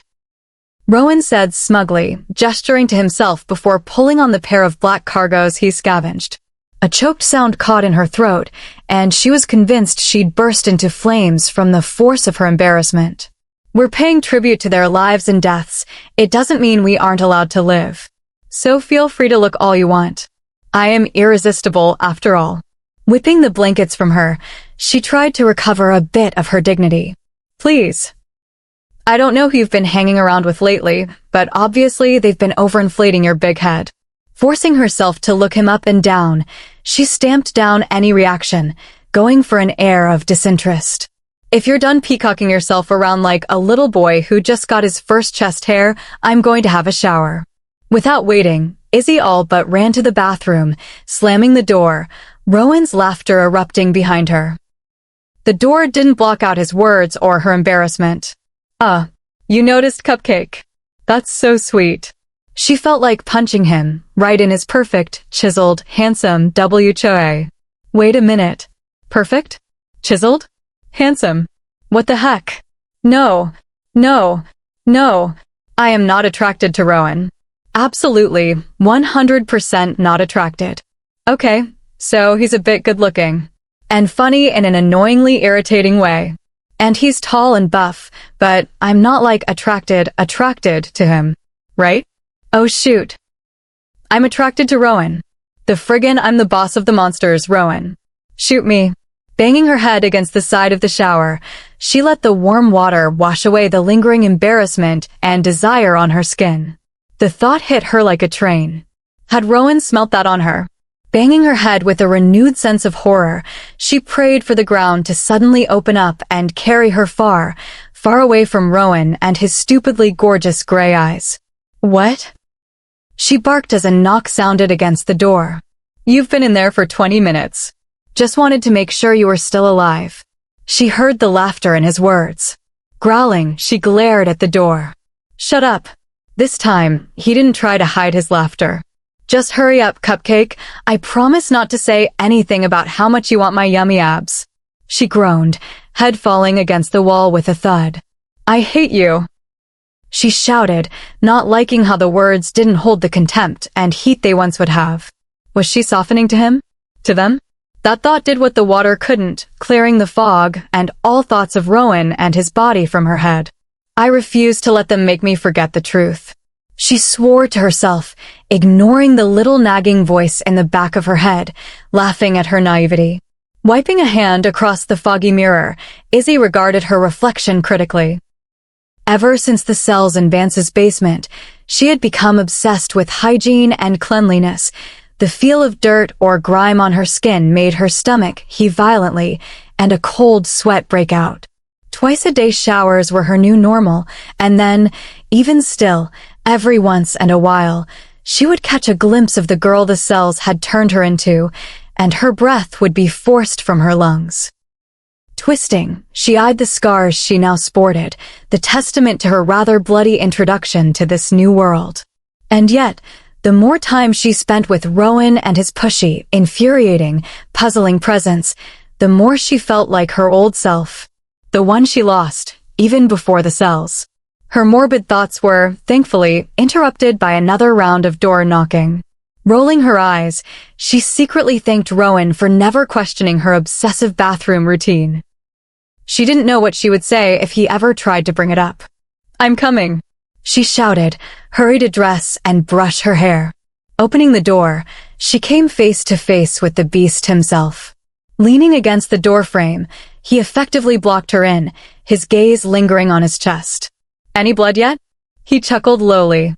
"Not yet, but it's still early. Here's to hoping." His hand covered his heart dramatically. This time, she was laughing as he stuck his bottom lip out in a pout. "Ouch, Cupcake. Hoping I get attacked by splinters. I could get an infection. Tetanus. Poisoned, for all you know. And here I thought we were moving past all that petty animosity between us." Izzy rolled her eyes. "Firstly, it would serve you right for your tantrum last night. And secondly, I'm pretty positive that a big bad werewolf like you isn't going to be taken down by a little wood sliver as much as I would like you to." The pout was instantly replaced with a smug smile. "Big bad werewolf, huh? I like the sound of that, Cupcake." "Oh, shut up. Your ego is big enough already. That's not the only thing." She gasped, her mouth opening and closing like a fish out of water as she stared at him in mute astonishment. He doubled over in laughter. Every time he started to get control, he'd look at her and start laughing all over again.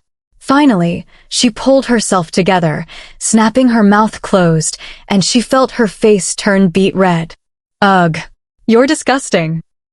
"I've been called worse," he answered with a wink, still chuckling at her. Walking towards the door, she made a rude gesture, earning another round of laughter. "You're adorable when you're flustered, Cupcake." Flinging the door open, she growled, causing Isaac and Noah to straighten, their eyes searching for any sign of threat behind her, but only finding Rowan's laughing, glee-filled face. Izzy narrowed her eyes at the twins. "Your friend's a jerk." Both their mouths fell open, eyes darting to Rowan, who was staring at Izzy, hands in his pockets, grinning like a fool. Isaac said, for once at a loss for words. Izzy looked between them, throwing a glare over her shoulder at Rowan, who rocked back on his heels, still grinning. Throwing her hands in the air, she whirled around, stomping down the hall and growled, "Men," under her breath. Izzy's righteous fury stuttered as she entered the kitchen. Faltering, she froze as over 30 pairs of eyes swung to land on her. Whatever had held their gazes from her yesterday was gone, and innocent curiosity to downright animosity was staring at her without inhibition. She felt herself withering under the attention, the feel of the room pushing in on her, crumbling whatever confidence and armor she had worn when it had been just her and Rowan. The urge to flee was pulsing in her muscles. Her shoulders sagged in a hope that if she were smaller, weaker, they would go back to ignoring her. And then she could breathe again, as his body brushed against her back, his hand landing on her hip, easing the tension from her muscles. Peeking out at the crowd, she watched as his presence washed over the room. His thumb rubbed soothing circles against her hip as he looked out at the crowd. His face was stern and commanding, his eyes a balanced mix of gray and silver. Those stupid enough not to shift their gaze from her the second they sensed him were gifted with a menacing growl, his chest rumbling against her back. As the eyes fell from her and Rowan stayed pressed to her back, Izzy's shoulders unbent, the roar of fear and panic easing from her eardrums. Satisfied, Rowan dropped his attention from the gathered crowd. Isaac and Noah took the opportunity to step in front of them, shielding her. "She're okay," Rowan whispered, bending his head until his mouth pressed to her ear. Taking another breath, she let the scent and feel of him ease the last of her emotions, relaxing into his body. "That's it, just relax. I'm right here." His words were soft, his breath sending pleasant shivers racing down her spine. Once she had calmed, he straightened, his hand remaining resting on her hip as he turned towards the coffee. She smiled weakly up at him, his grip tightening once on her hip in comfort. Turning her back on so many wolves after the day before was difficult, even for coffee, but Rowan stayed close. Keeping his body between her and those around the dining room, he easily picked up on her continued unease and tension. The feel of his hard, lean body brushing against hers was reassuring, a constant reminder of his presence and protection. Steaming bowl of coffee in hand, luckily, she had been able to knuckle the location of the massive mugs out of Hayden before everything had gone to heck the day before. She allowed Rowan to guide her to the table.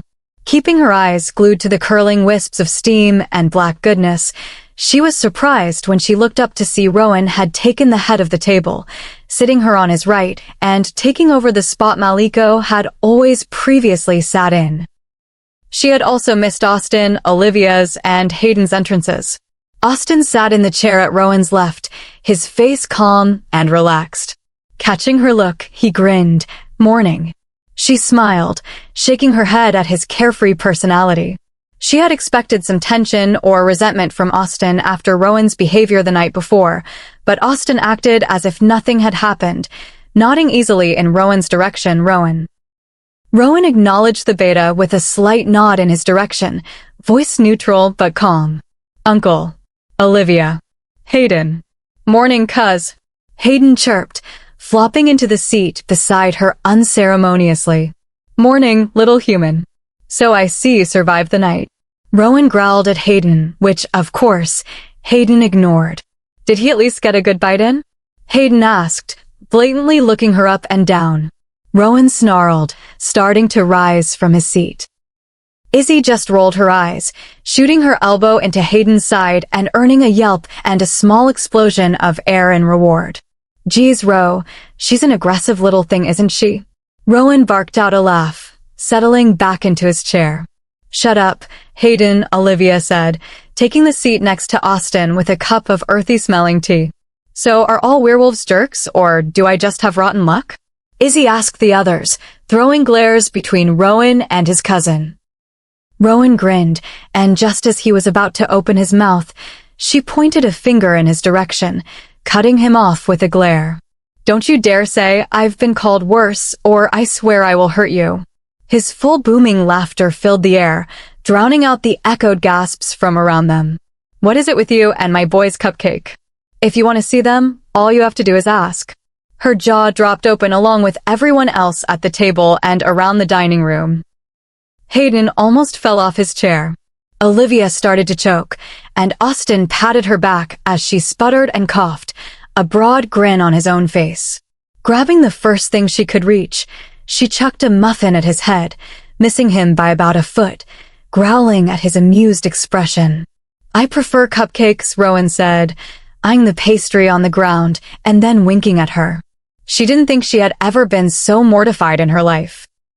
She could hear as everyone shifted uncomfortably around them, their gazes and stares pointedly refusing to look at their end of the table, but picking up and committing every detail and word to memory. She was going to kill him. "Hayden, give me your gun," she said through gritted teeth, hand out expectantly. I don't think that's a great idea," he said, taking in her dark expression and then looking to his cousin's laughing face. "Why exactly do you want a gun?" he continued cautiously. "As if it wasn't the most obvious thing in the world." "Because I'm going to shoot him."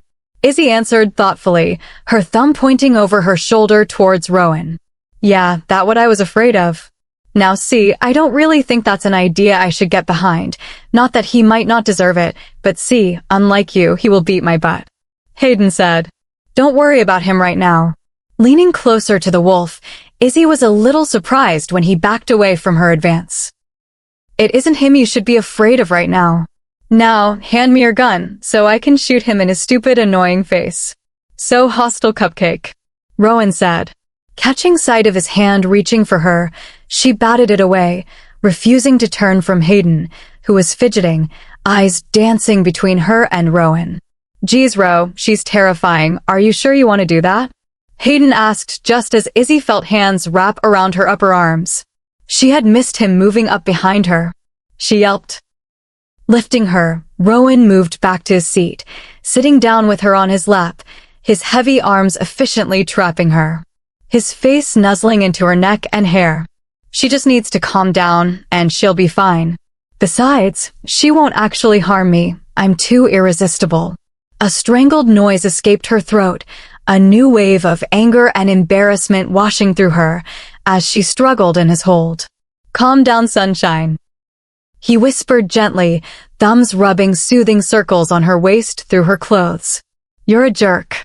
She seethed, trying to hold on to her anger and indignation. True. He agreed easily. His agreement and honesty caught her off guard, the next insult and threat stuck on her tongue. I like her. Izzy's head snapped up, forgetting about her anger and annoyance at Rowan, even her unhappiness at being forced to sit on his lap in front of these people, as she stared in shock at Hayden. And she wasn't the only one. Olivia was looking at him as well, smiling like a proud parent, while Austin just smirked. The rest of the table looked at him in varying degrees of astonishment and surprise. Only the twins were unaffected, both quietly ignoring the goings-on at the table, reverting to their stoic, silent personas. What? Hayden asked, looking around at everyone. Are you feeling okay? Izzy questioned, eyeing him. Yeah. I mean, I'm a little tired, but that's because Austin was snoring all night again. I don't snore. Austin snapped. Olivia patted his shoulder patronizingly, whispering soft words of sympathy. No, I just mean I thought, well, don't you hate me? Izzy asked honestly. She couldn't keep up with all their constant emotional flip-flopping. Meh, not anymore, Hayden answered, shrugging and reaching for a piece of toast. Okay, well, thanks. I guess. Izzy said, unsure how to take his admission. Looking over her shoulder, her eyebrows pulled together in puzzlement, Rowan was watching his cousin, a smug, satisfied look on his face. Then he stiffened, his arms tightening, eyes going blank, his lips drawing into a tight line. Looking down at her, his eyes filled with grief and anger. It's time. Chapter 20. Izzy didn't know what to expect. She had attended a few funerals throughout the years. 2 of her grandparents had passed away during her childhood. A girl she went to school with had died in a car accident the year before. And there had been a couple of her parents' friends and relatives throughout the years. But none of that helped her here. Not when it was werewolves, not when they were murdered, and not when she had been a part of the reason why they had died. And yeah, maybe it wasn't directly tied to her, after all. Rowan had admitted they were after him, but it had been her standing in the middle of the bloodbath. She knew that Olivia, Austin, and even Hayden had had to protect. She heard that they had called others to come to the rescue. The guilt and reality hit her like a ton of bricks. They had died, been killed, slaughtered, just like that. All for what? For power? She turned to look at Rowan, his face a careful mask, emotions hidden behind gray storm clouds. All of this was just for the chance to get their hands on him? It was stupid, horrible, terrible. She felt her heart break. She was alive, and they were dead. How was it fair? Trying to stay strong, she focused on the feel of Rowan pressed against her side, the heat of his body keeping the chill of the pre-dawn morning from settling over her, the feel as his hand sat heavily and securely on her hip, his fingers splayed out, thumb drawing those same small circles on her waist. She took a deep breath. I can do this. What happens? Izzy asked, shrinking into Rowan's side as they followed Hayden and Olivia through the gray pre-dawn light. Hayden and the twins are a step behind them. Those that had been huddled in the kitchen poured out and trailed after them. Rowan looked down at her, his eyes softening as he took in her expression. The hand on her waist is tightening. Maliko and the higher-ranked will have already gathered at midnight. The Alpha and family will have stood vigil with the bodies. The pack will come with the light of dawn to watch the passage of those lost from the moon's gaze and into the slumber of the day. What does that mean? She felt stupid for the question, knowing that she should understand, but her human brain, her human understanding and limited experience couldn't make sense of his explanation. Every pack member, save those on patrol, will make their way to the pyres where the Alpha and families wait. We will arrive as the sun crests the edge of the world, as her light touches our soil. Fire will touch their beds, and with fire they will be returned to the goddess and mother, under the eye of the day. For the moon is for the fighting, day rebirth, Rowan explained. His head bent, his voice dropping to a whisper, his next words for her ears alone. They will set the pyres on fire at the first rays of sunlight. We will stand watch, silent and strong until they are consumed. Those that wish will then be able to step forward, say goodbye or approach the family and Alpha. Then we shall dissipate. The final return of the bodies to the ground is reserved for the family alone. Maliko can stay if he feels like doing so. Could you stay? Izzy asked, trying to weasel out an answer of his place in these strange, complex hierarchies playing out around her. If I wished to? Yes, I could stay. I have the authority to demand to stand witness to their final departure. Izzy nodded when he gave the answer she had been expecting, cementing certain details in her mind. But you won't. No. The family wishes to grieve in private. I will not force my presence on them simply to fulfill my own conscience. She looked up at him sharply. She caught the emotion before he quickly hit it, guilt. It wasn't your fault, Rowan, she said lowly, careful to make sure no one would overhear. She didn't think Rowan would want those around them to know what he was so desperately trying to hide. That's where you're wrong, Cupcake. It is absolutely my fault, Rowan stated firmly.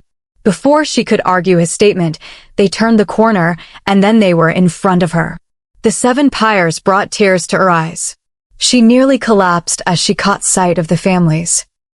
The distant, hallowed grief in their eyes, the pain they tried desperately to bury as their eyes were continually drawn to where their loved ones lay. Maliko had his arms wrapped around a weeping woman who looked only a few years older than Izzy herself. It was overwhelming. She felt herself stumble, but then Rowan was there, solid and unbending, his strength radiating into her, his hands steadying her, his body supporting her, his scent enveloping and comforting her. From every direction, wolves approached, slowing or speeding their pace to arrive with the first explosions of golden rays over the horizon. Already, the sky and air were beginning to lighten. Izzy held her breath, surrendering her body to Rowan's care, her eyes fixated on the sky as they kept moving forward. And then just as they stopped, it happened. Red, gold, orange, pink, yellow, purple, violet, maroon. It exploded behind the darkened tree line, streaking through the night sky defiantly, unyieldingly, demanding, claiming what the night only borrowed, demanding a return to what it unwillingly surrendered. Her nose twitched with the first tendrils of smoke, her eyes pulled from the skyline onto the now blazing infernos. The flames licked over the white cloth-bound bodies, thick black smoke staining the pure golden sky, a testament to the grief the moon had borne witness to, the loss the night had felt as it wept its sorrows upon the soft light of day.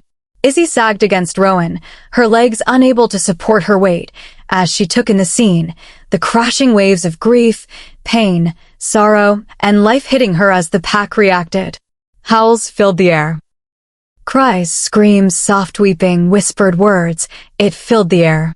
She watched as they drifted forward, some melting away without any more fanfare, others collapsing before different fires. Others approaching those standing vigil behind them, bowed heads, shaken hands, tears, and hugs.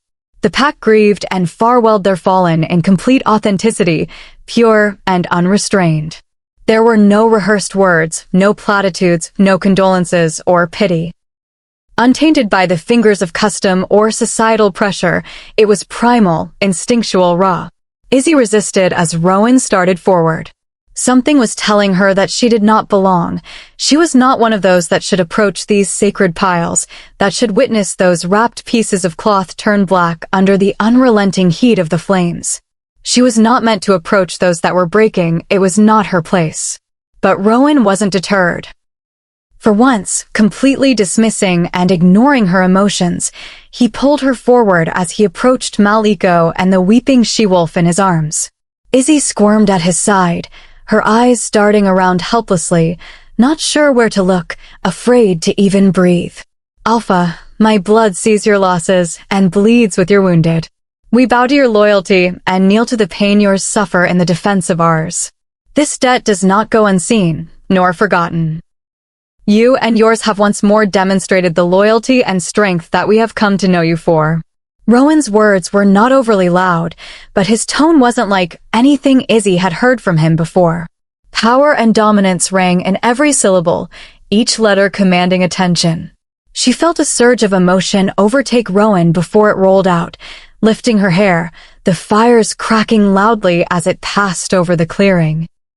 Those still standing looked on in awe and respect at where he stood before Maliko, the woman's tears having dried as she stared at Rowan, her mouth falling slightly as Rowan bent his head. Invenar pax vestrosine fine. Even Izzy knew this for what it was, what it meant, what it represented, the ultimate show of respect, gratitude, and empathy submission. Izzy felt her own head drop as the truth hit her. In that moment, before the fires of his fallen pack mates, in the face of their grief and pain, Rowan bowed and submitted to the Alpha of Tenebris. Austin and Olivia, having flanked Rowan, dropped to their knee without prompting. The twins, in synchronization, crossed an arm over their chest, fist landing on their heart, heads bowing a touch deeper than Rowan's. Hayden followed Austin and Olivia to a bent knee only a moment later. Izzy wouldn't know it for many years, but that moment was the first and only time Rowan and the royal court would submit to any alpha other than King Caden himself ever. And the story of Rowan, the crown prince and heir of the Silverblood throne, bowing to an alpha, flames of funeral pyres licking at his back, had spread beyond the borders of Tenebris before the group was able to make it back to the alpha's house. The whispers would bring hope and joy, a promise that the Prince of Ice they had come to know might be melting. Of course, what the stories would miss, what they would overlook and pass over, was the small fire-haired girl pressed into his side, her strength holding him up as he stripped the blackened armor from his heart. Chapter 21. Where did he go? They were back at Maliko's house, this time sitting in the backyard, the afternoon sun granting enough warmth to keep them from freezing. Rowan had disappeared inside with a barked "watch her" to the others, who had obediently fallen in around her. He needed to call his parents, let them know what happened. Austin answered from beside her. He can't just use that pack thing to talk to them? Izzy asked, taking a sip of the coffee she had refilled from the kitchen before they had settled on the slightly faded but comfortable couches and chairs scattered around the interlocked patio. Mind link, Austin corrected, and no. What Austin means is that yes, normally the pack links doesn't depend on distance, and Rowan, and Wellis to a degree, can access whichever links however and whenever we like, but right now they are shut down. How come you guys are different? Izzy asked excitedly. Nice try. Like I said, you gotta ask Rowan, kiddo, Austin replied instantly, laughing at her dejected sigh. She made a face at him, turning to Olivia, who sat beside him. Why is the pack link down? How is that possible, when you said he can access whatever ones he wants? Olivia fidgeted, glancing at Austin and Hayden, who were uncomfortable. At their displeased looks, Izzy assumed Olivia had said too much. Well, Olivia, Austin snapped. It's not that big of a deal, Olivia argued, her fidgeting stilling as she took a deep breath. Caden, Rowan's dad, shut down the pack links between, well, everyone and them. Why? Izzy asked, pressing her luck. She knew she wasn't getting any more when Olivia's eyes hardened at her. That's something for Rowan to explain. She offered gently, softening the harsh look. Izzy smiled back, hoping to be forgiven for her pushiness. As much as she wanted answers, she also didn't want to turn the few wolves that didn't seem to want her head against her, either immediately. As if her thoughts had been a dare, a growl sounded around them. Izzy jumped, spinning in her chair to look at where the sound was coming from. The others didn't seem particularly surprised or concerned. Looking at Austin, she found him rolling his eyes in annoyance. Go away, Dylan. Haven't we been over this? Dylan. As in, the wolf that wanted to kill her and got in a brawl with Hayden at the breakfast table? Perfect. She sarcastically thought, her heart picking up its pace as she sensed the danger coming closer to her. From around the corner, Dylan emerged, a group of wolves at his back. All were young, but they still had the muscle and height to make a formidable sight. Izzy flinched, pressing herself further into the cushions. We lost pack members because of her. Dylan spat, the others nodding along with their leader's words. Izzy recognized this for what it was, a hunting party. And she was the prey. Quickly, she looked at her guards. Isaac and Noah had followed Rowan inside. The others they had brought with them had been sent to the borders. That left her only with Olivia, Hayden, and Austin. 3 against 9. She knew better than to count herself in this fight. She was way out of her league. Not the best odds. She swallowed, her palms clammy, fear twisting her belly. You lost pack members because you couldn't hold a perimeter, Hayden snarled back, black eyes flashing, meeting Dylan's head-on. He faltered under Hayden's gaze, but quickly recovered, growling back. Oh, you are going to regret that, pup, Hayden said on a humorless chuckle, standing from his place beside her, rolling his shoulders and turning to face Dylan. We don't want to fight you, Dylan said, trying to make his voice intense and demanding. We just want the girl. Give us her, and we walk away. Hayden cocked his head at Dylan's words, as if considering them. Izzy felt like she was about to pass out. She had faced her impending death a few times now, and she thought it still shouldn't be so bone-chilling, terrifying as the first time, but apparently, you never truly got used to being threatened with a bloody and violent death. And what would you do with her? Hayden asked curiously. Izzy's eyes bulged, and she looked at Austin and Olivia, who were sitting calmly observing the exchange. What you should have had the guts to do days ago, Dylan called out, looking at her hungrily, a cruel smirk on his face. Izzy was going to be sick. Where is Rowan? The one time I need the jerk, and he's gone. No worries, Izzy, I'm just going to leave you with my friends, who are only going to mutiny and hand you over to a freaking psychopath. No big deal. Yeah, sorry fellas, I don't think I can let that happen. Hayden finally answered calmly with a shrug of his shoulders. The heck you can't. Dylan roared. I don't give a flip what some freaking prince says. He isn't the law here. The girl is a filthy human. If Rowan wasn't such a wimp, he would have done the right thing as soon as he laid eyes on her. Even Izzy knew that those were the wrong words to use in front of this crowd. She sucked in a breath, eyes widening as she stared at the stupidity of one Dylan Maliko. Olivia and Austin were on their feet, shoulder to shoulder with Hayden, eyes black and furious. I'm sorry, what was that? Austin asked quietly. His voice is deadly. You heard me, your freaking crown prince is a wimp. Locking himself away for years, and now what? He thinks he can come tell us how to run our own pack? The human is going to die. Just hand her over, and you can walk away. Izzy recoiled, a blue pulsing flame of anger erupting in her chest as Dylan's words hit her. Not the angry, threatening parts, no, the other part, the part where he called Rowan a, what the heck did he say? You're dead, Hayden stated. The words were delivered with complete and utter confidence. It wasn't a threat, but a statement. And then heck broke loose. Growls erupted as Dylan launched himself at Hayden, those at his back throwing themselves at Austin and Olivia. Izzy had been right, even 9-3, it wasn't a fair fight. Within a few seconds, it was easy to see that the tenebrous wolves were massively outmuscled and outskilled. Hayden and Austin had taken out 6 between them without breaking a sweat, and before they had a chance to turn and help, Olivia had taken the last 2 out in quick succession. Groans and whimpers filled the air from the injured, but still alive wolves, pain hanging in the crisp air. The three took in the carnage, eyes looking for any indication that the 8 on the ground posed any further threat. Satisfied, they turned as a single unit to look at her. And they were ticked beyond ticked.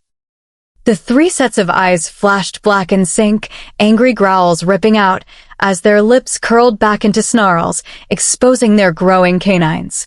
They were not happy as gazes narrowed and locked onto the arm that was wrapped tightly and securely around her neck, the pressure starting to cut off her airway. Izzy was desperately clawing at Dylan's forearm, trying to escape his hold, her nails scratching deeply into his skin, but her struggles were useless. He didn't even flinch from her efforts. Panic filled her as his grip tightened further and black spots danced in her vision. Let her go. Austin's voice left no room for negotiation. Dylan just pressed harder, and Austin and Hayden let out growls as they watched her eyes bulge, her face turning a deeper shade of red. Think this through, Dylan. Your grandfather is not going to be able to protect you from this, Oliva tried to reason. Forget him. And forget you. Dylan snarled. His grip tightened another inch, and Izzy felt herself losing consciousness, and then suddenly the arm was gone, and she was flying forward into the grass, her arms going up to protect her head as she landed harshly. Before she could move, bodies were on her. Rolling heavily onto her back, she stared up at Austin's, Olivia's, and Hayden's backs, sucking in a deep, choking breath of air. Olivia kneeled at her side, whispering encouragements to breathe, her hand on her shoulder.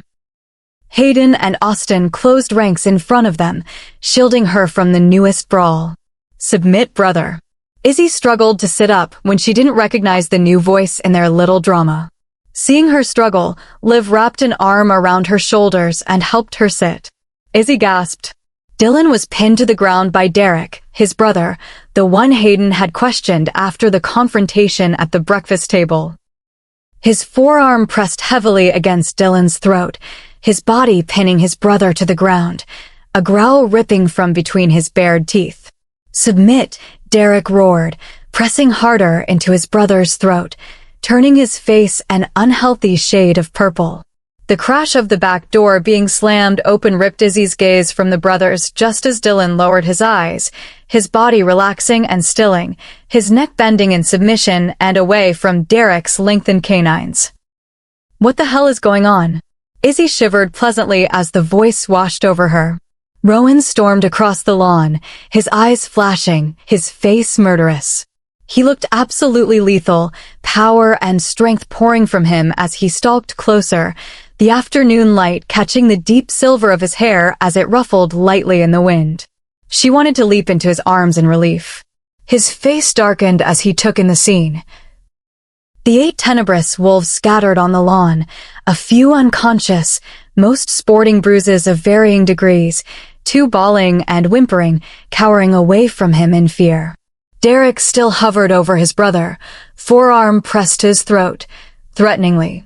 Then Rowan's attention shifted to her, Oliva's arm wrapped around her shoulders, supporting her, Austin and Hayden standing protectively and menacingly in front of her. She saw the moment his eyes zeroed in on her neck. Self-consciously, her hand went to it, and she flinched as her fingers met the bruised skin. Rowan roared. Hayden and Austin parted without a word from him, letting him pass.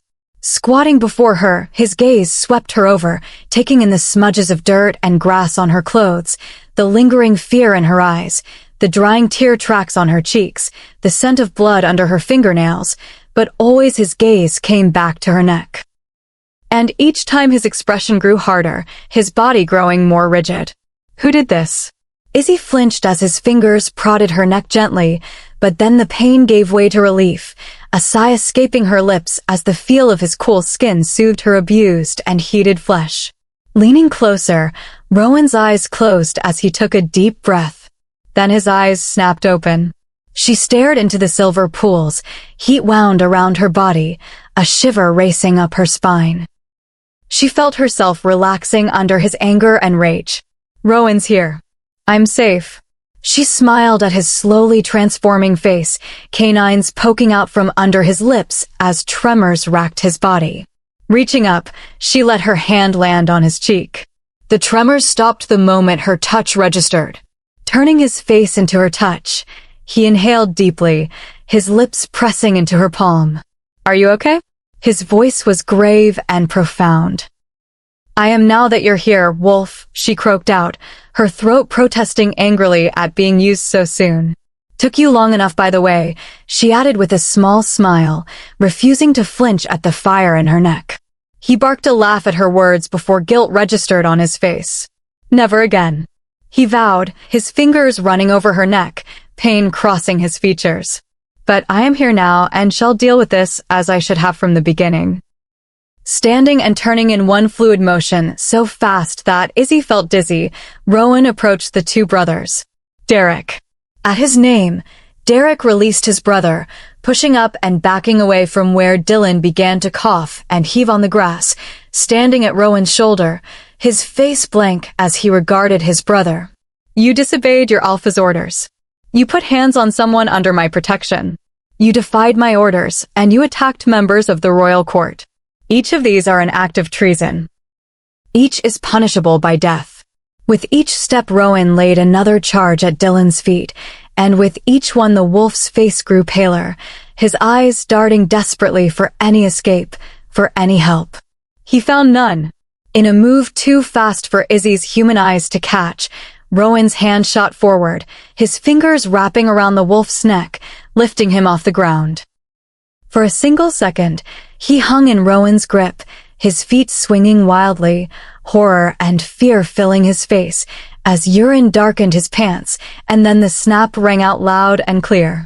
Izzy jumped, hand going to her mouth, gagging as the body sagged to the ground, and Rowan released his hold.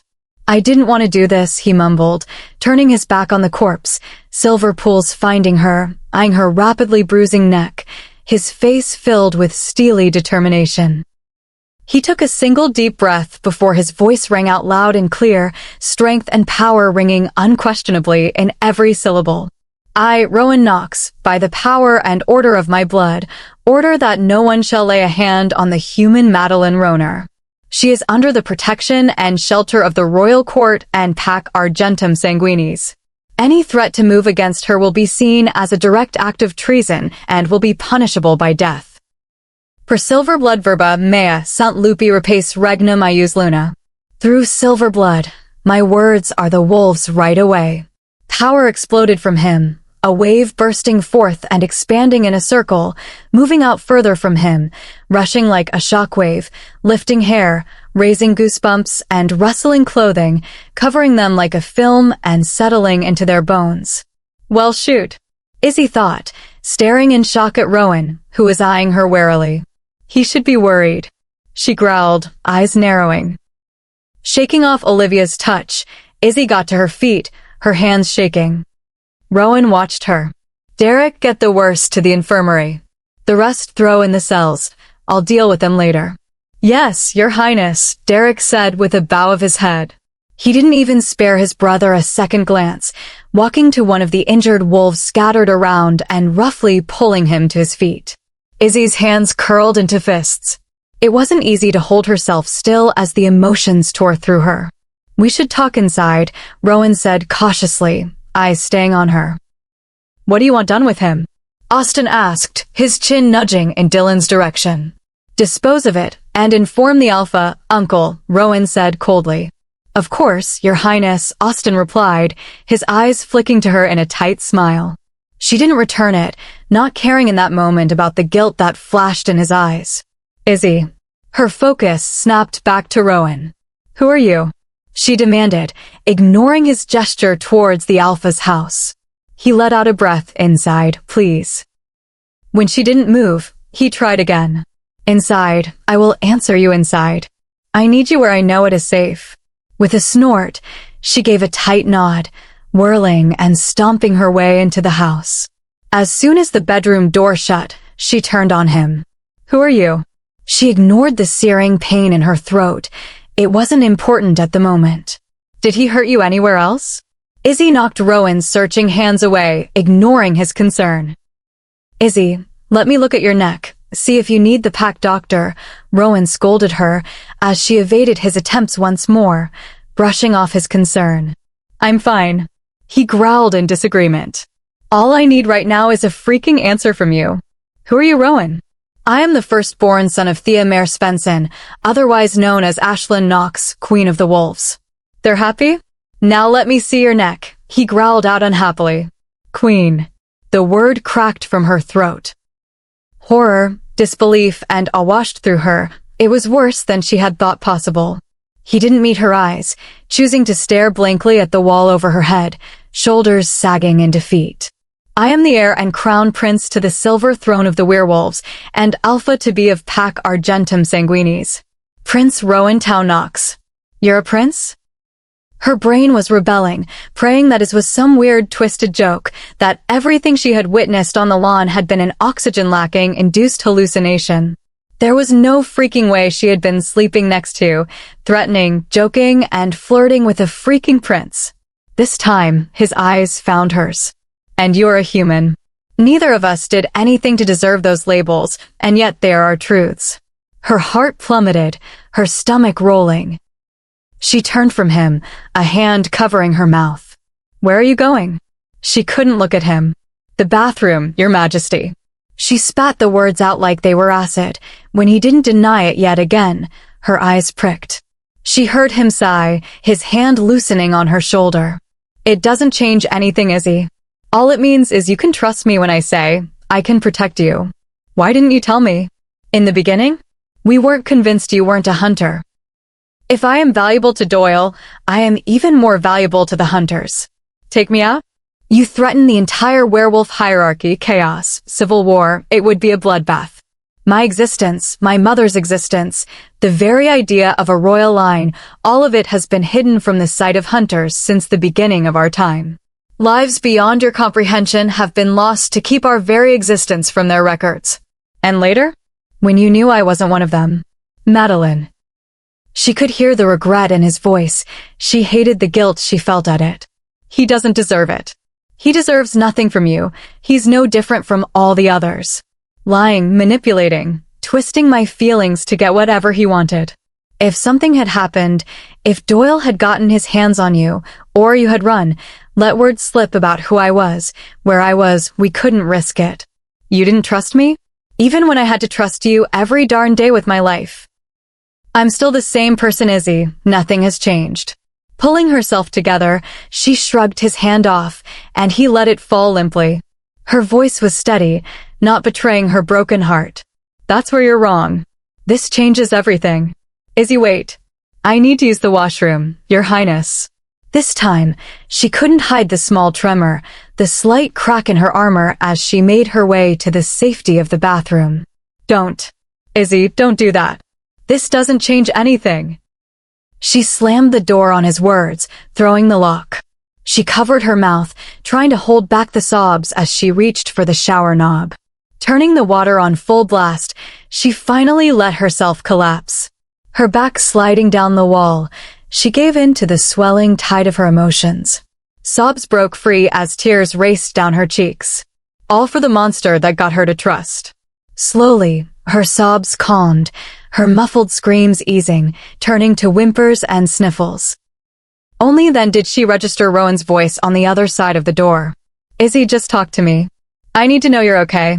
Just as she was opening her mouth to tell him to leave her alone, the door flew open, the lock giving way under Rowan's strength, the door frame splintering. At least now it matches the rest of the room. This is going to take a lot of explaining to whoever has to come and clean this up, Izzy thought, eyeing the newest addition to their combined collateral damage. In the next breath, Rowan was across the room, the steamy air curling around him as he dropped in front of her crumpled form, his eyes desperately searching her face. Looking at him, it all came rushing back. She wasn't even sure why it all mattered so much. Why does it hurt so much? But it did. It felt like a knife had been twisted in her gut. The metallic taste of betrayal coated her tongue. All those little times, the little flinches as they talked around her, The whole time they had been lying, hiding the truth from her. Were they laughing at her? At the pathetic little human, so naive and stupid? She felt deceived, manipulated, played. I don't want to talk to you. She watched the pain flash in his eyes. Good, let him hurt too. He took in the tear tracks on her face, his thumb reaching to gently catch one as it slid under her chin, his eyes grimacing at the slump of defeat in her shoulders. Gray gave way to silver. Madeline. He lied to me. The wolf regarded her. He did what he thought he had to. There are many that depend on us. It hurts. I did not want to hurt you. But you let your other side lie to me. Hide who you are. You're a freaking prince. To some royal werewolf line. This is insane. Why are you here with me? Why are you protecting me? Her voice cracked, insecurities and long-buried wounds creeping to the surface. Not good enough, never good enough. Not for someone like him. I am more than a prince. Is it so wrong I wished you to see that as well? The words struck her, a sob catching in her throat as she regarded the silver eyes. His fingers were gentle as he cupped her face, thumbs stroking her cheeks, drying her tears. I am here because I want to know that, Madeline. This is my choice. You're my choice. I may have hidden a title, but I never hid who I was. What I was born into doesn't change the rest. With that, Rowan leaned forward, his lips pressing gently to her forehead before pressing his own against hers, his words and breath fanning across her face, his scent comforting and soothing her battered heart. One day I hope you can forgive me, but more than that, one day I hope you can accept me. And then he was gone, his long legs striding from the bathroom and carried him from sight. Izzy heard the bedroom door open and shut, the silence deafening around her as she dissolved into tears once more, this time for the man that made her care. Chapter 22. Rowan didn't return for a long while. Izzy didn't know where he went, but a little voice in the back of her head told her that it wasn't far. She refused to move from where she had crumpled on the bathroom floor. Instead, she reached and pulled the towels down from the bar overhead. Curling into a small ball on the cold, smooth green tiles, she let the tears fall. Shivers slowly started to cover her, goosebumps breaking out over her skin. Still, she refused to move, to seek comfort. She was lightly dozing, her head pounding and throat sore, when the bedroom door opened. Her heart thundered in her ears as she forced herself to remain still. She wasn't afraid, knowing that even after everything that had happened, everything between them, Rowan would not allow anyone to enter that room to get to her. The thought crashed into her, bursting over her bleeding heart. How can I still trust him after everything? What is wrong with me? He's nothing to me. Nothing but a monster. New tears pricked her eyes behind her closed lids as she listened to her own lies over and over. It felt like her whole life was a lie. She heard him sigh from the bedroom, eyes taking in the empty bed she refused to lie in. His feet whispered across the floor, walking towards the bathroom, a low string of curses coming from under his breath as he took in where she lay curled in a tight ball. Back pressed tightly to the porcelain of the tub, the few thin towels tucked around her offering only minimal protection and comfort. Even with her eyes closed, Izzy could picture his fingers running through his silver hair, how it would catch in the soft light of the moon, how his lips would tighten in frustration and distress. She couldn't help herself from jumping as the blanket settled over her, her eyes flying open. His face was hidden in shadows, so she couldn't make out his expression as his hands gently pulled the thick duvet over her. But his voice was soft and deep, just sleep. I'm not going anywhere. Her eyelids felt gritty from exhaustion and the hours of crying. She didn't think she could speak, so she just nodded her head, letting her body relax. This time, she didn't react as his strong hands lifted her head, replacing the scratchy, folded towel with a soft pillow. She sighed in contentment. Satisfaction and relief radiated from him as he cocooned her in the warm, thick blankets, checking and double-checking to make sure no more of her exposed skin was pressed to the icy coldness of the floor or left uncovered to the chilled air. Featherlight fingers ran over her cheeks, her hair, urging her to succumb to the tiredness in her body as he whispered, I'm yours, Madeline, and I'm never leaving you again. Waking up, she was disoriented before the day before came racing back. Pain lanced through her heart, although now, instead of a fresh wound, it was the dull throbbing pain of a festering sore. With a sigh, she lifted her head, taking in the evidence of their battles the previous nights.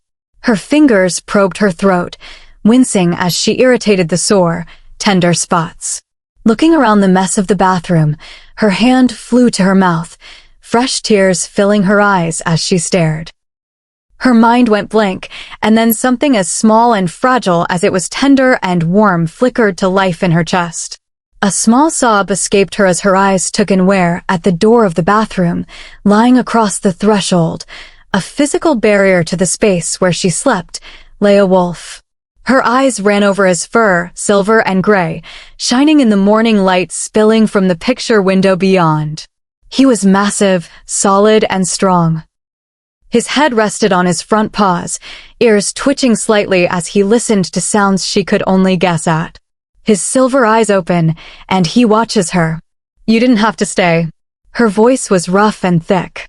The wolf snorted at her words, slowly standing from his spot, shaking out his fur, his body stretching to its full height. It was an impressive and intimidating sight. Cautiously, he approached her, his head low, ears dropping slightly, everything about him screaming that he wasn't a threat to her. Izzy laughed, the sound strange coming from her bruised throat. Sitting up, she crossed her legs, cocking her head as she watched his approach. "I'm mad at you, Rowan. Actually, I'm ticked off at you," she corrected herself. "But I'm not scared, you jerk." The sight of the vast, powerful wolf rolling his eyes was weird, and she couldn't help but laugh at it. Her words were enough, though. Rowan closed the distance between them, his snout moving from her face to her neck. Gently, he bumped against the deep, dark blue and purple bruises, a low whimper coming from him.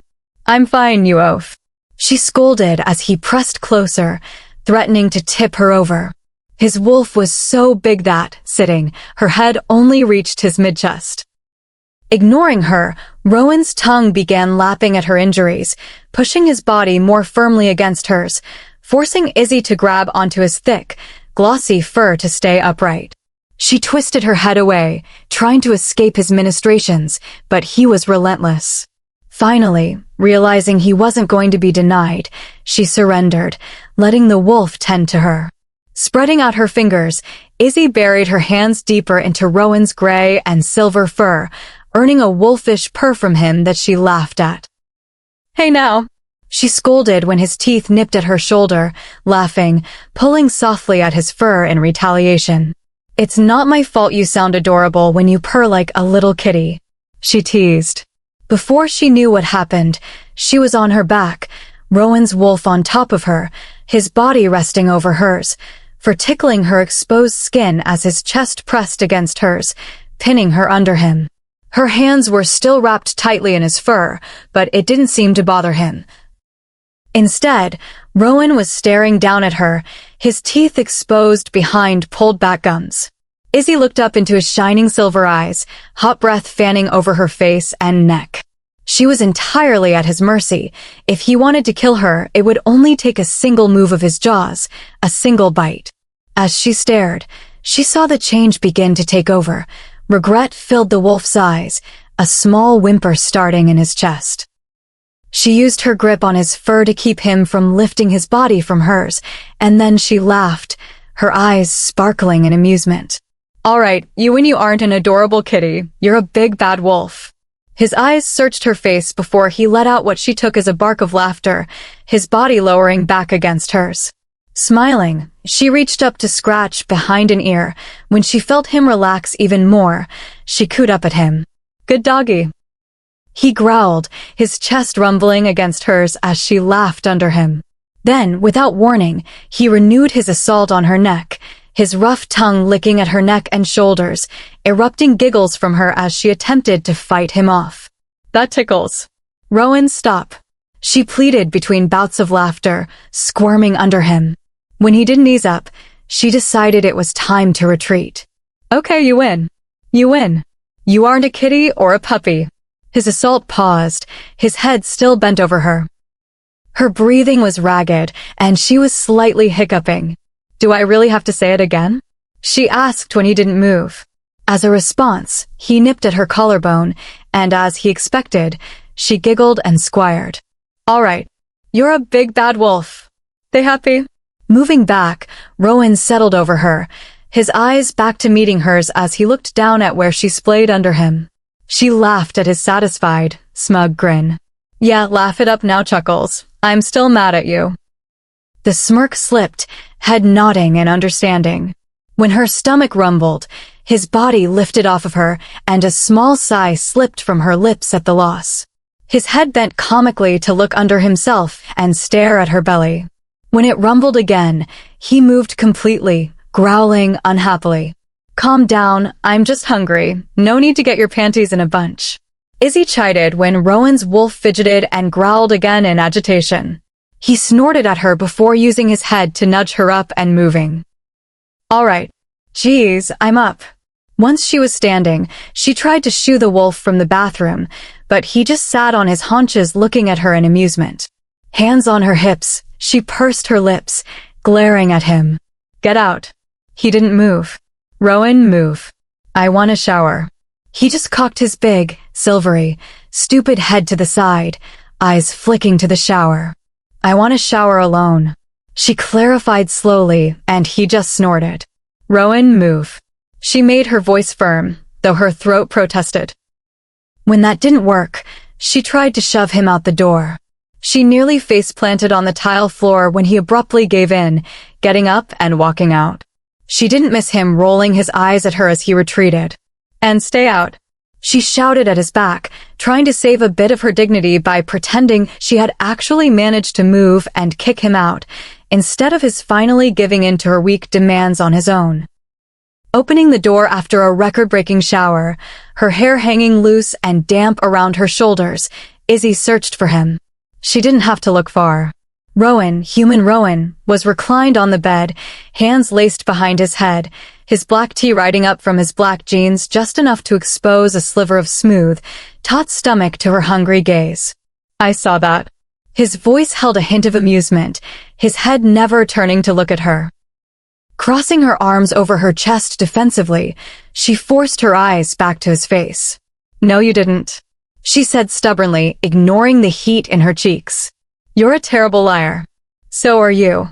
That got a reaction. His head turned to look at her, his lips pulling down in a slight frown. "Touché, cupcake." She couldn't help but notice the regret and guilt as he spoke.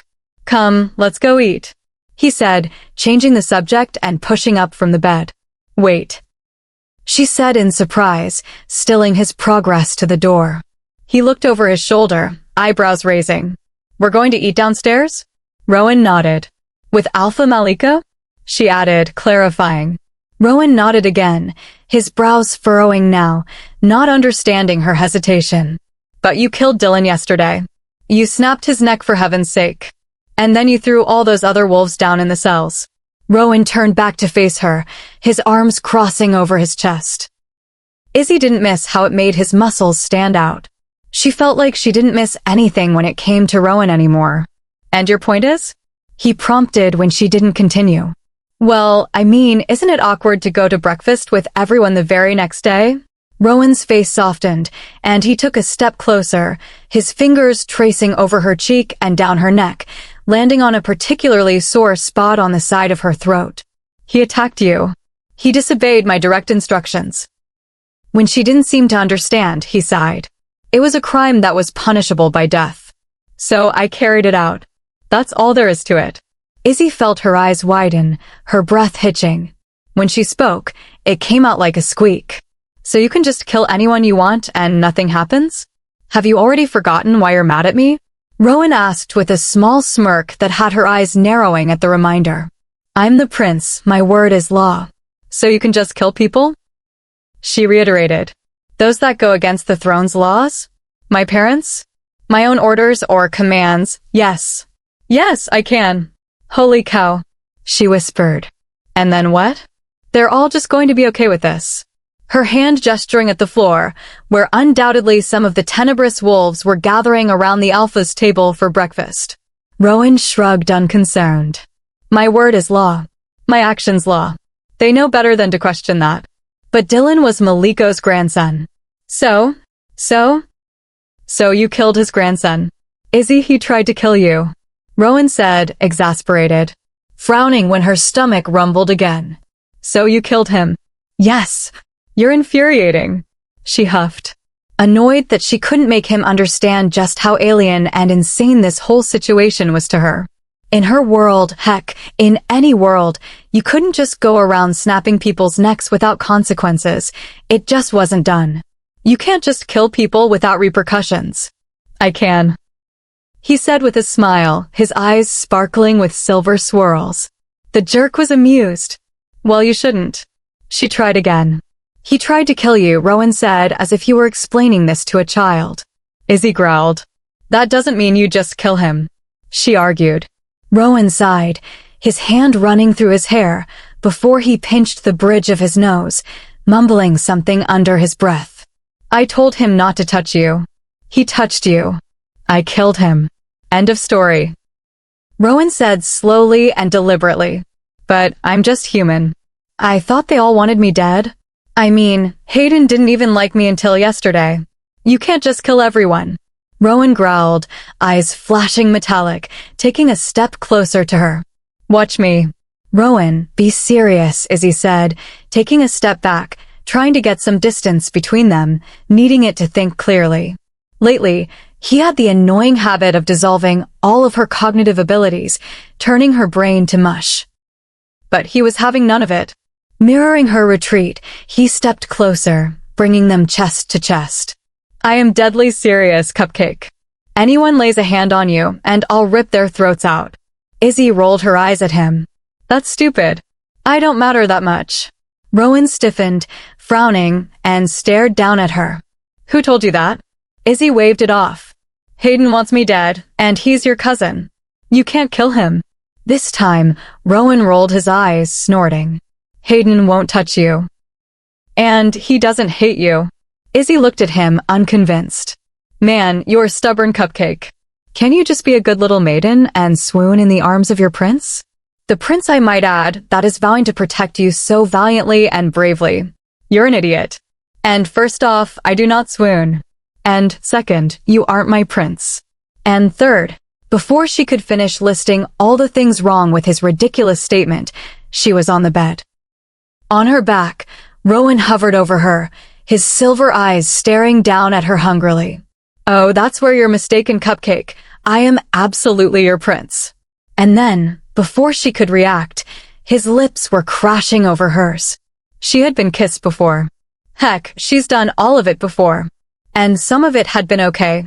A bit had been good even, but Rowan kissing her, his lips crushing against hers, soft, tender, and hungry all at once, blew all of it away. It was earth-shattering. Mind-blowing. And for the absolute first time in her life, she felt like she was exactly where she was always meant to be. Too soon, Rowan was pulling back, drawing a small whimper from her.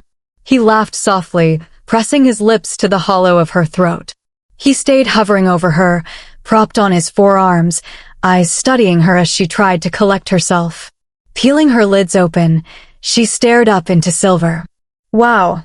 Surprise crossed his features before he laughed, his face cracking into a huge grin.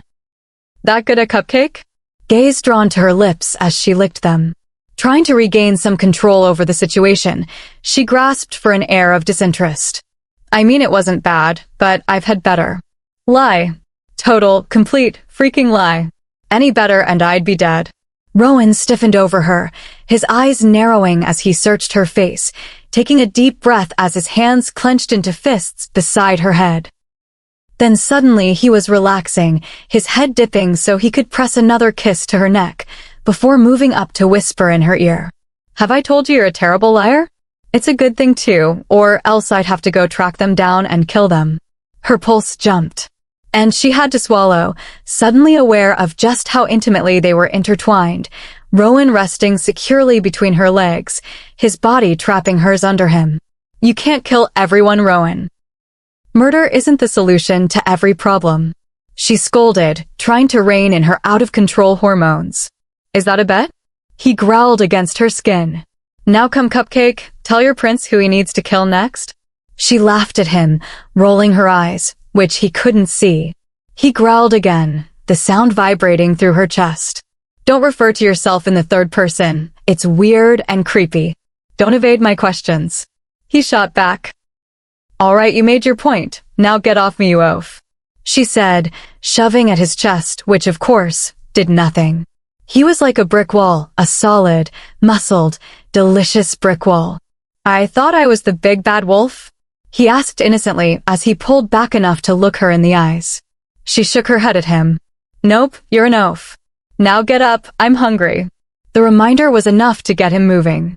In a flash, he was up, a hand reaching for her and helping her sit up. We'll go eat, but don't think I'm forgetting that little comment of yours, Sunshine. I'll get those names one way or another. He promised, a hand landing on the small of her back and ushering her to the door. You aren't getting anything, you idiot, and you certainly aren't killing anyone just because I kissed them. We'll see about that. Rowan growled, opening the door to Isaac and Noah. Chapter 23. Izzy hesitated at the top of the stairs, glancing down nervously. Whispering, she looked at Rowan. Are you sure we should go down there? Isaac made a noise from behind them. She thinks I'll be in trouble for finally dealing with Dylan, Rowan explained to the twins, his voice unconcerned and bored. Turning back to her. I told you, nothing is going to happen. You killed someone, she exclaimed, exasperated. He deserved to die. Should have happened years ago, Isaac interjected in the same unaffected tone Rowan had used. It was like they were discussing pizza toppings. She stared at him, her mouth opening and closing. Isaac glanced at her. Well, it's true, Maliko did what he could with him, but he was determined to get himself killed. Idiot. He defended. Izzy, I told you. You're fine, will you just believe me and come down to breakfast? Rowan pleaded. Yeah, right. Trust you? Huh, she snorted. I thought you let that go, Rowan said unhappily. Izzy narrowed her eyes at him. You aren't off the hook that easily, Your Highness, she said sarcastically. And don't think I don't know you aren't still hiding things from me. She accused, her finger poking him in the chest. Turning back to the stairs, she grumbled. Fine, let's get this over with. It's breakfast, Cupcake, not an interrogation, Rowan said from beside her, his hand landing on her lower back. It was annoyingly reassuring. Shut up, she growled at his teasing, but let his hand stay where it was. It's for protection, that's all. She was getting better at lying to herself. She almost believed it that time. You can't hold a grudge against me forever, Cupcake. I'm irresistible. Is that a dare? She asked, cocking an eyebrow and parroting him. His eyes widened slightly, face growing serious. I said I was sorry. She rolled her eyes. Like it's that easy. She huffed as they rounded the corner. The light from the kitchen was slowly growing. There was a crowd. Izzy straightened her spine, refusing to let them intimidate her. She stole a glance at Rowan beside her, needing to reassure her shaky self-confidence that he was still there, even though she could literally feel him brushing against her side. What do I have to do? He inquired seriously, his face scrunched up in concentration. I'm not telling you that, she muttered. How's that fair? Figure it out. You're a prince. Surely you can figure out how to apologize for being a jerk. I did apologize, he argued, pushing open the kitchen door, allowing voices and sounds to rush out at them. Isaac snorted behind them. Izzy threw a glare at the twins, wiping away their matching grins. You all hid this for me too. You aren't off the hook that easy either, she warned angrily. The twins frowned, eyes flicking to Rowan's back. The prince forbade. I don't want to hear it, Izzy said, cutting off Isaac's excuse and waving her hand at them dismissively. Madeline. Shut up, Rowan, she huffed. Saying you're sorry is not apologizing. Not for this. Heck, you should be happy that I'm even still here. He growled at her words, eyes flashing. You think you could run from me? He demanded, voice dropping as they entered the crowded dining room. She didn't answer him, heading for the coffee and forcing him to trail after her. She felt him press against her back, his arms caging her in, trapping her between the sidebar and his body. his mouth at her ear, sending shivers racing over her skin, weakening her knees until she had to grab the counter to stay upright as he spoke. "You can run, Cupcake, but I'd find you. I'll always find you." "Is that a threat?" she asked weakly, refusing to turn and face him. He chuckled softly. "Just a promise, Cupcake.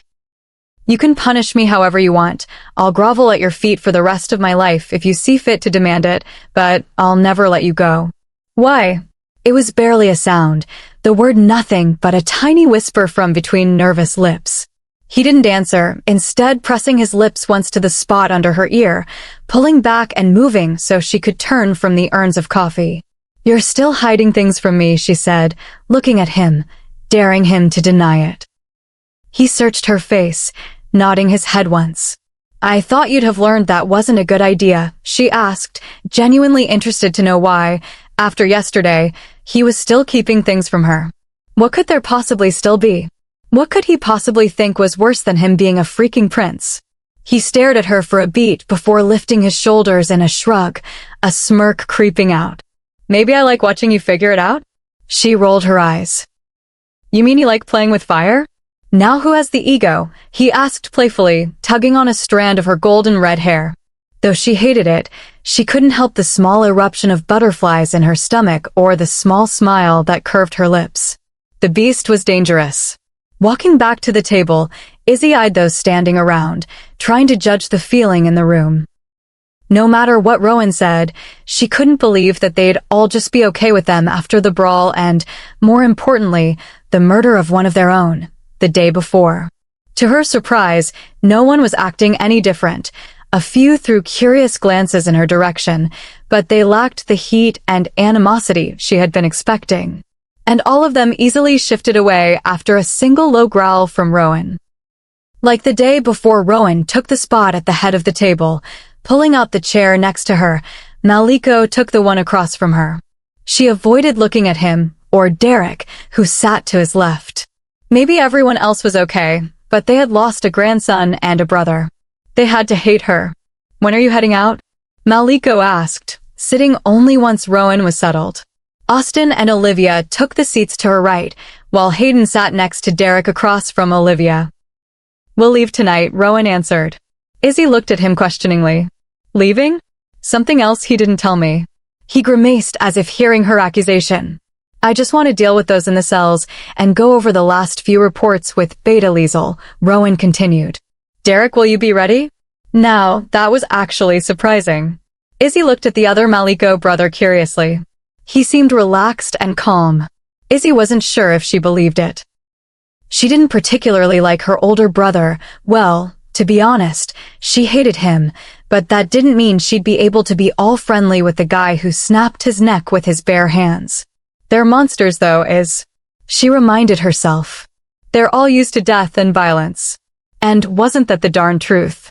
She thought sarcastically, thinking back to everything she had witnessed in just the few weeks she'd been with them. It was more than she'd seen in her entire life as a plain old human. So maybe it really wasn't a big deal to watch someone kill your family? Maybe they actually are heartless? But that didn't really sit right either, especially as memories of how Rowan, Olivia, Austin, and even Hayden had defended and protected her. They had to care to some extent, right? She eyed the older Maliko boy again. So why didn't he care that his only brother was killed? Sensing her stare, Derek turned from Rowan, meeting her gaze head-on. She knew he could see her skepticism, her confusion. All she got from him was sympathy and regret. Why is he coming with us? The question popped out before she could help it. Rowan looked at her, dropping whatever he and Maliko had been discussing.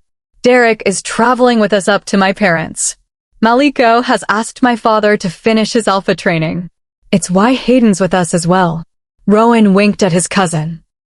"Brokering allegiances and loyalty among the next generation." "Yeah, loyalty," Hayden said, rolling his eyes. "More like my parents want the house to themselves." He added, gagging dramatically. Olivia smiled. "You do manage to ruin all their good times," Austin replied, chuckling at Hayden's mounting discomfort. "Disgusting. Don't talk about it, and besides, they're old." They should be knitting or something, not running around like teenagers, he huffed, crossing his arms and shuddering. Even Izzy laughed at him. Oh, Hayden. Wait till I tell your mum you called her old, Olivia said, laughing as Hayden's eyes widened in terror. I didn't. Shoot. It was a joke, Liv. Hayden pleaded. Olivia just laughed, winking conspiratorially at Izzy. Rowan was ignoring the exchange, watching her instead. Derek and Hayden will be your permanent guards for the rest of our journey. We still need to visit Pax Semper before heading back. Sweet, Hayden said, forgetting about his earlier distress and grinning at her.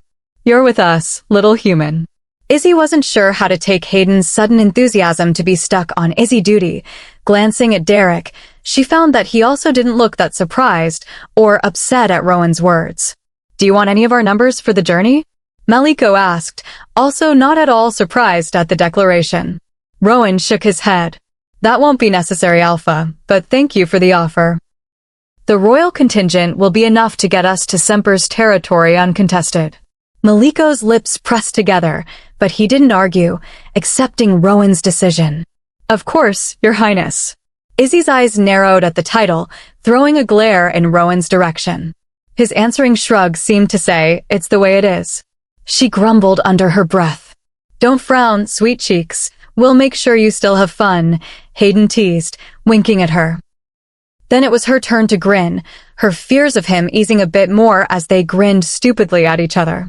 That was until a loud growl broke into their moment. Izzy's head whipped around searching for the source, only to land on Rowan beside her. His chest rumbling deeply, eyes flashing as he stared his cousin down. Hayden's face went a shade paler as he moved his gaze from her and onto Rowan. Oh shoot. He cursed, hands going up in surrender, neck bending in submission. Liv, tell my mom I love her. He muttered dramatically, gulping as Rowan continued to growl at him. Izzy could see his canines beginning to poke out from behind his lips. She didn't know why she did it, but without thinking, her hand reached out, landing lightly to cover Rowan's clenched fist that lay trembling on the table. The moment her skin touched his, the growls cut off, the tremors easing under her fingers. She made her voice quiet, but was sure the others could make out her words anyway. You said you wouldn't kill him. That was before Rowan answered without bothering to drop his voice. You can't kill your cousin, you buffoon, Izzy said, rolling her eyes. You keep saying that, but see Cupcake, I can kill him. Easily, actually. Rowan said with another low growl. Izzy squeezed the fist under her palm, forcing his attention back to her. Sure you can kill him, but that doesn't mean you should. She argued back. Slowly, his eyes traveled from Hayden's bent and lowered head to her. She met his silver stare head-on. You're no fun, Cupcake. She smiled at the amusement in his eyes. Then, before she could retract her hand, his fist turned, fingers interlacing with hers, his thumbs starting to run over her knuckles. Hayden. At his name, Hayden risked a glance up. From the tense silence that settled around the table, Izzy assumed they were having some silent conversation. And with the way everyone's eyes kept flicking to her and the hand Rowan held clasped in his, she'd bet they were talking about her. Not ready to start fighting Rowan on another front, she decided to let it go, instead picking up a bagel and taking a huge bite. Aren't you guys upset to have to play guard for me? She asked, genuinely curious, interrupting whatever silent exchange was still going on around her. Rowan had said both were alphas to be, supposedly traveling to continue training to run their own packs. Wouldn't babysitting her be a step down? An insult? No offense, she added, looking over her shoulder and smiling at the twins who stood stoically and menacingly behind Rowan. Isaac's gaze shifted minutely, finding her, his head bowing fractionally at her words, while Noah remained watching those around the table. Absently, she wondered if they slept or ate.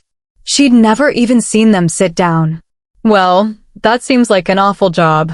She mused, looking the twins over. I'll have to ask Rowan. Maybe you won't let them? She thought suddenly, eyes narrowing as she glanced at him. Well, if that's the case, it won't be happening anymore. Sensing her sudden ire, Rowan turned to her, eyebrows rising as he took in the sudden fury directed at him. She narrowed her eyes as she watched him try to figure out what he had done to tick her off this time, his thumb stroking her knuckles soothingly. If she were honest, it was pretty adorable. Not to mention the slight fear and unease reflecting in his eyes as he looked at her was kind of alluring and empowering. She had to fight not to smirk or start laughing. Of course not. It's an honor, Hayden said, pulling her attention back and away from Rowan. An honor, she repeated, her head cocking as she regarded them. Seems more like a punishment to me, but what the heck do I know? Hayden and Austin burst out laughing, and Derek's lips curved up in a small smile, Olivia scoffing at the lot of them. Nope, not a punishment. And don't worry, we'll keep the big bad Wolfie's teeth out of you, Hayden said with another wink. Well, that's reassuring, Izzy said sarcastically, frowning at Hayden, who started laughing again. Rowan's hand applied a bit of pressure to her fingers, pulling her attention to him. Are you done? He asked, looking at the crumbs left on her plate. She nodded, her stomach satisfied for the moment, as she picked up her mug, taking a glorious sip. The wolves from yesterday first? Austin asked, his eyes flicking to the floor beneath their feet. Izzy shuddered at the reminder, her hand going to her throat, covering the deep bruises that circled it. She felt eyes from around the table land on her, staring at the blue and purple marks, her cheeks heated under the scrutiny. Picking up on her emotions, Rowan's thumb rubbed over her knuckles. She leaned her body closer to where he sat, needing to feel his presence to wash away the feel of Dylan's arms on her. Yes, we'll deal with them and get it out of the way, Rowan said. Are you going to kill them? Rowan looked at her, his eyes softening, glancing at the hand still at her throat, he frowned. I haven't decided yet, he answered. You can't, Rowan. His eyes widened in surprise. There were a few gasps around the table that she ignored. You can't kill them. You keep underestimating me, Cupcake. It's starting to hurt. Rowan joked. She frowned, pulling her hand from his. Pain crossed his face, she ignored that too. Be serious. I am Cupcake. He answered, his voice less amused now. You can't just kill 8 people. Rowan let out a sigh, searching her face, before pinching the bridge of his nose. I will consider not killing them, but that's all I can give you. Izzy took a moment to consider his words. Could she demand anything more? He said he hadn't decided, that he would consider not killing them. Maybe it's enough. Perhaps I can convince him that he doesn't need to kill them. She eyed him before nodding once, accepting. Austin, round up some of the guards and bring them up. Austin pushed from the table, nodding at Rowan and heading from the room. A few of the tenebrous wolves fell in behind him. Bringing them up? Izzy asked, watching as Austin disappeared. Come, Cupcake. Rowan held his hand out to her. Reaching out, she let him pull her to her feet, his hand dropping hers to go around her waist, landing on her hip. Izzy tensed for a moment, glancing down at where his hand rested, then forced her body to relax. She let him guide her from the kitchen. It's just a hand, Izzy. Pull it together, woman. He's a werewolf. And has a mate. And is a goddamn prince, for crying out loud. It doesn't mean anything. I mean, people put their arms around people all the time. Even my brother used to, so maybe he sees me as a sister? Yeah, that makes sense. She thought, too engrossed in her thoughts to pay attention to where they were going. But what about the kiss? Her brain demanded, pulling up a picture of the mind-blowing kiss from the morning. Okay, yeah, he kissed me, but it was just a simple kiss, so that doesn't count, right? She argued back, her fingers unconsciously going to her lips as she remembered the feel of him pressed against her. It hadn't felt like just a simple kiss. Rowan's hand tightening on her hip and pulling her tighter to his body reminded her of his presence. Get your mind out of the gutter. She chastised, cheeks warming as she prayed Rowan couldn't send any of her indecent thoughts. Heck, werewolves are exhausting. How do they deal with all this all the time? She was pulled from her thoughts as Rowan guided her into another building. 2 large, bulky men stood rigidly beside the double doors. Where are we? She whispered, letting her eyes readjust to the lack of sunlight. Meeting hall Rowan supplied, never pausing as he moved them up between the rows of seats and to the front, where on a high stage sat a few scattered chairs. What are we doing here? Turning to look down at her, Rowan's fingers moved to trace the bruises over her neck, leaving a trail of goosebumps in their wake. Time to talk to those responsible for this. Her face scrunched up, she turned and looked around the hall suspiciously. He laughed lowly. You didn't want me to just kill them? She nodded. Well then, sunshine, you shall get the trial you so demand. You won't kill them then? She asked. I said I'll consider it. You want them to have a chance, I'll grant them that for you. But in the end, if I decide they are guilty, I will kill them. Rowan, it's the way it is, Cupcake. My world. My rules. She scowled, her mind racing for some argument to use against him. She let him guide her onto the stage as she thought. Only once they had stopped did Izzy realize they weren't alone. Looking back, she realized those in the kitchen had followed them over, and then as she was watching, people flooded in through the doors, spilling into the rows and filling the space with a low humming chatter. She felt as if their eyes were continually pulled to the stage. She melted further into Rowan's side, hating the attention. Noah and Isaac stood near them, silently watching the crowds of tenebrous wolves that were milling about. She recognized a few other wolves that had traveled with them, stationed at the bottom of the stage, facing the crowd, their shoulders tense, eyes alert, hands on the weapons on their hips. Olivia and Hayden were making their way to the stairs with Maliko and Derek. As they reached them, one of the guards put a restraining hand on Derek's chest, holding him from moving forward with the others. Maliko paused beside his heir and grandson. Olivia and Hayden moved onto the stage, speaking quietly to each other and falling silent when they got into hearing range. Izzy eyed them quizzically. The guard who had stopped Derek looked at Rowan. When he nodded, the guard's hand dropped and Alpha and grandson were allowed to mount the stairs and join them on stage. A hush began to grow over the crowd, the scrape of legs on the wood floor quieting as the crowds of tenebrous wolves took their seats. Maliko and Derek moved to 2 chairs off to the sides, sitting slightly back and away from where Rowan stood with her. Noah and Isaac, having eyed the crowd, stepped back so they stood at Rowan's shoulders rather than in front of them. Rowan pressed his lips to her hair once before passing her off to Hayden, who gently guided her to one of the few remaining chairs. His face serious, he stood at her side, his attention shifting to a side door Izzy hadn't noticed. Olivia took the seat beside her, just as Rowan's voice rang out. Bring in the prisoners. Chapter 24. Izzy felt as much as she heard the eyes of everyone turn to the door off to the side of the hall, following Rowan's gaze. Just as she was about to ask Hayden what was going to happen, it opened. Austin was the epitome of a warrior as he strode into the room.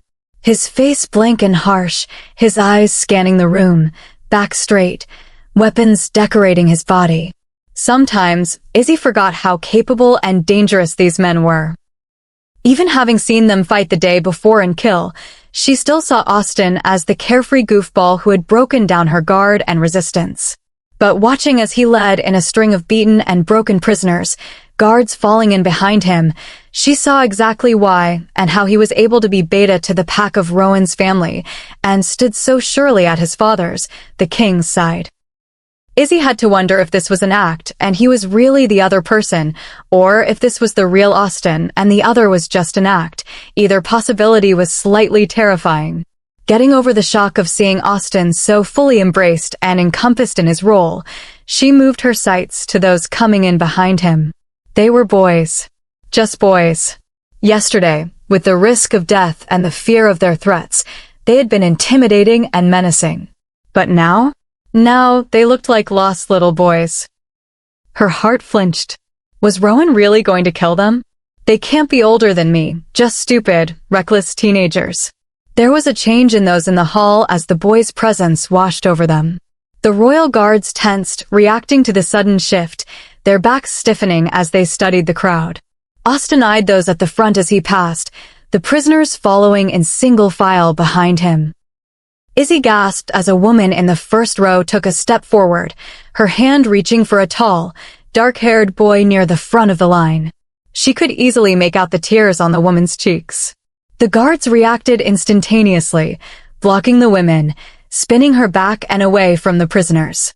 The dark-haired boy yelling out, his face that had been studying the ground under his feet snapping to the side as he lunged at the guard's back. Another black-clad royal guard had the boy restrained before he could move 6 inches towards the woman. They were ruthless in their efficiency, competency, and skill, making them lethal and deadly. A man at the woman's side acted before he could think, lunging at the guard holding the woman. A third guard was on him before he could touch the first. And still Austin didn't pause, didn't turn. Rowan watched detachedly as his royal guards dealt with the incident, his eyes lingering on the crowd rather than the 8 prisoners he was considering murdering. Izzy felt like she was going to vomit. It didn't take a genius to figure out who the woman and man were, even without the matching hair and strikingly similar features: parents. This boy's parents gathered here to watch and listen to whether their son would be condemned to death by their prince. Rowan looked different to her, older, untouchable. Gone was the ego and flirtiness she had become accustomed to. Instead, he felt cold and distant, harsh even. The man standing before her was someone she could see ordering the death of 8 young men who had disobeyed him. This was a man who assumed, no, who expected, his orders and wishes to be complied with, without question or hesitation. Izzy didn't know how she felt about the change in him. She still wasn't scared of him. She didn't think she could ever be truly scared of Rowan again, at least not anymore, but she also wasn't sure she liked this particular side of him. Austin and the prisoners made their way onto the stage. Hayden stiffened beside her, shifting so his body brushed along the side of hers, his stare landing heavily and intimidatingly on those shuffling forward. Izzy risked a glance at Maliko. His face was carefully composed, eyes blank as he watched his pack members being nudged into a line before Rowan. Derek, however, was not so neutral in his appraisal. His eyes were angry, his lips pressed together, and there was a hint of disappointment in the set of his shoulders as he watched the proceedings. If there was any doubt where Derek's anger lay, it was erased in that moment. The accused stand here today for the crime of threatening and attacking members of the royal court and the human under the crowns and my protection, and for disobeying explicit orders. Does anyone have anything to say? Rowan's voice filled the room, his gaze looking over the 8 kneeling before him, then moving to the crowd. The raven-haired boy's mother stood from her seat, her hand gripping that of the male beside her for dear life. Your Highness, my boy. All the boys, they aren't bad boys. They're young and we're following Dylan. They didn't mean to be any trouble. Her voice was choked, tears streaming down her face freely as the man stood, wrapping an arm around her shoulders. They disobeyed direct orders, not only from me, but from their alpha and his heir. They chose to ignore those orders, fully understanding the consequences of that decision. Izzy started, turning to stare at Derek as Rowan's words hit her. Had he intervened with his peers? Had he ordered them to leave her alone? She saw the tenebrous air in a new light, the realization shaking her already cracked and flimsy conceptions of these people she found herself entwined with. As for being young, Mrs. Tanner, your son and his friends have gone through their first shifts. They are on their way to finding and claiming their mates. They have begun running perimeters, and the majority have started elite training with the enforcer and guard classes. They are fully and unquestionably aware and versed in the laws and expectations of life in the packs. If they are to be trusted with these responsibilities, they should have the fortitude to follow simple and clear commands. He's my only son, Your Highness, please. The woman begged before crumbling into loud sobs against the man's chest. We are all someone's son, someone's child. That does not mean we do not feel the consequences of our actions. Rowan said calmly, his face neutral as he watched the man attempt to quiet the woman. Does anyone else have anything to say? Izzy looked at the crowd, searching for anyone willing to come to these boys' defense, to make Rowan understand just how wrong and unnecessary this was. Panic filled her as the seconds ticked. Her heart picked up as her stomach sloshed, her limbs went numb, and her mouth dried. For a moment, she considered staying quiet. She hated the limelight, didn't want the focus of that room, and didn't really want to face off against Rowan's fury again so soon. She could stay silent, let Rowan exact whatever punishment he saw fit. As he liked to remind her, this was his world, where he knew the rules. It was a world where she was beyond her league. But then she looked at the boys. They kneeled on the stage, heads hung in shame and defeat, and her heart rebelled. I can't just sit by and watch them be killed. This is insane. With that, she rose to her feet, legs trembling, and she ignored Hayden's hand as it went uncertainly to her shoulder, his questioning look. Deep breaths, keep breathing. You don't want to pass out and completely humiliate yourself, right? She scoffed to herself at the thought. Right, like there's a chance this isn't going to end in total embarrassment. Good one, Izzy. Rowan. She cleared her throat when he didn't turn, this time making sure her voice was loud and clear. Rowan. She waited for him to turn. She had to fight not to grin at the look he was giving her. A pure mix of, I knew you were going to do this, and seriously, can you just go with me this one time? And she felt herself sigh in relief. It was enough, that small look in his eyes, washing away the cold formal front he had been projecting. With it he was her Rowan again. Whoa. Hold up, where the heck did that come from? He is not MY anything. He has a mate. Stop being an idiot, we're friends, well, kind of friends. At least when he isn't trying to kill me, that is, but that's it. Yes, Madeline. His voice brought her back from her inner argument. She narrowed her eyes at the sound of her given name. The sparkle in his eye told her he had done it on purpose. Oh, you will pay for that. He must have read the threat on her face, because his lips twitched up at the corners in a phantom smile. The jerk had the nerve to wink at her. You can't kill them, she said, irritation and anger winning out over nervousness and fear. He took her in. A sharp glare had Hayden's hand falling from her shoulder, then his gaze landed on her neck and the bruises that circled it. Before he could speak, she continued.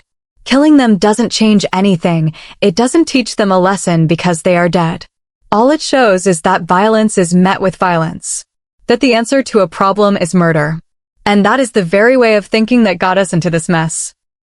I know I don't come from your world and don't know your laws, but killing them, her hand gestured to the 8 young men who had jerked as she had started speaking and were now openly staring at her, doesn't undo what they did.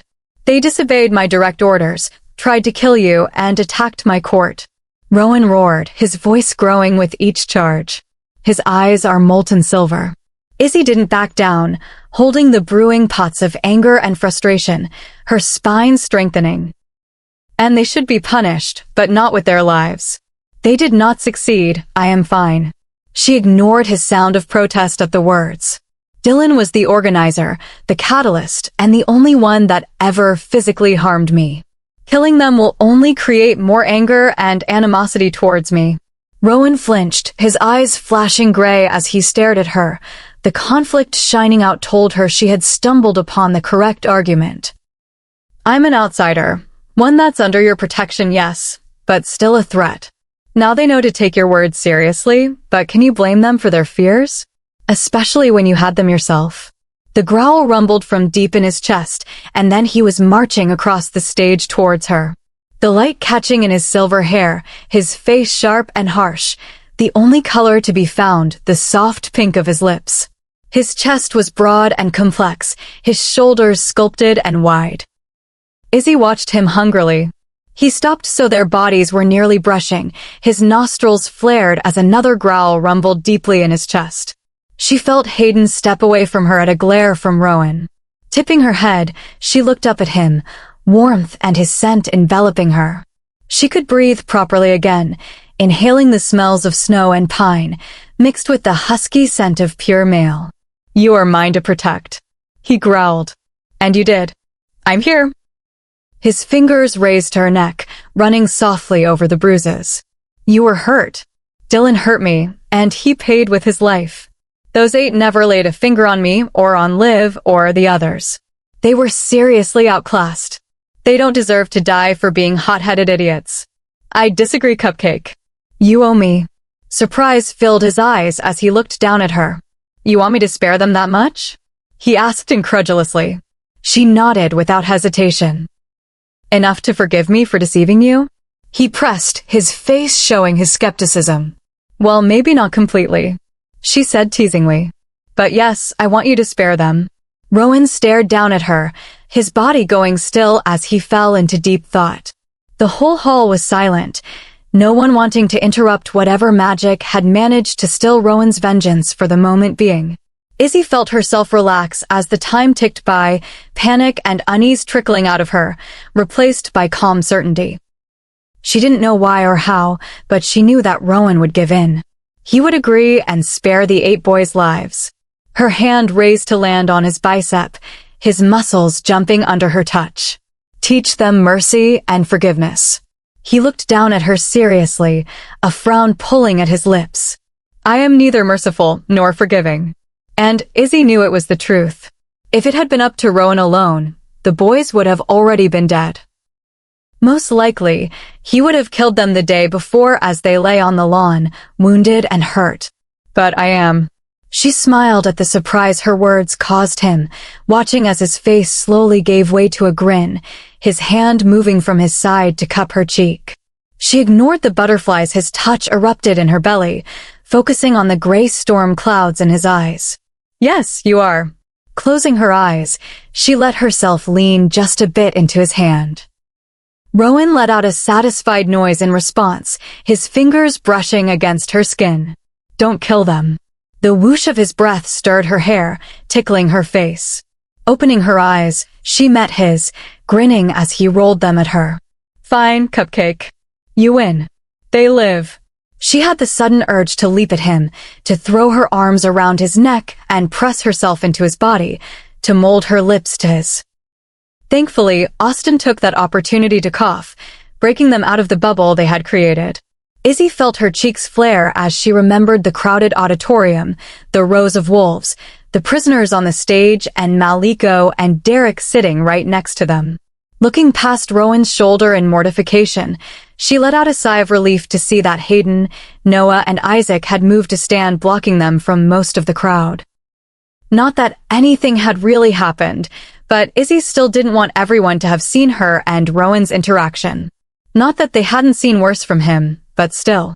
Shifting back to Rowan, she shifted uncomfortably, super aware of his hand still lying along the side of her face. Rowan. Yes, sunshine. He asked, his eyes having taken on that faraway look that said he was talking to someone. You're still touching me. She stated softly, fingers twisting together as anxiety stirred in her, her gaze shifting back to the crowd that was tensely watching and waiting for the verdict. Yes. And your point, Cupcake? He asked, eyes still clouded and not fully present. She attempted to step back and away from him, but a slight growl in his chest stopped her. His hands slid from her face to curl around the back of her neck, his free hand landing on her hip to hold her in place. Without thinking, she smacked his chest as hard as she could with her open palm. The sound reverberated through the room. Izzy was too annoyed to pay attention to the responses around them. Rowan's eyes snapped into focus as the stinging smack registered. Ouch, Cupcake. What was that for? I told you not to growl at me, you jerk. She snarled, crossing her arms over her chest in anger. They still stood so close together that it meant she brushed along the taut muscles of his stomach, which to her horror caused her heart rate to spike. Darn him and his stupid muscles. You tried to move away, he said defensively, his face turning sheepish. His thumb rubbed soothingly over her pulse on her neck, the move small but intimate. Izzy's eyes narrowed. Because I don't want you touching me, she snapped. Rowan's eyes widened a fraction at her words, the soothing circles on her skin stopping. Before a smirk tugged his mouth, leaning closer, he whispered the following words in her ear. Your body says differently. That's it. He's gonna die. Before he could see it coming, Izzy brought her knee up into a very vulnerable and excruciating area. An area that many a male is very protective of. Rowan's hands dropped from her, moving to cup his boys as all the air in his lungs rushed out. With a satisfied smirk, she watched as his face paled. I said pause off, bucko. At her words, he looked at her, slightly bent over and clutching his prized area. They were now nearly at eye level. Genuine shock and pain reflected out at her as his mouth opened and closed in astonishment. "You heard me, Wolfie. When I say hands off, I mean hands off." Arms still crossed, she took a deliberate step back and away from him. "Now, buck up, go to your job, and tell those kids you aren't a disgusting murderer who is going to kill them for no reason but your ego." With that, she turned from him and plopped back into her seat next to Olivia. She was grumbling under her breath about grabby mangy mutts and their stupid perfect lips when she finally took note of the shaking beside her. Nervous, she whirled to look at Olivia. Only, instead of the angry, out-of-control wolf she had expected, she was met by tears streaming down Olivia's face, while a hand was pressed to her mouth in a failed attempt to stifle her laughter. Glee and twisted delight shine in her brown eyes. "You okay?" Izzy asked nervously, not sure what was wrong with her. Olivia tried to speak, but before she could get out a word, the laughter she had been trying to contain erupted. And then she wasn't the only one.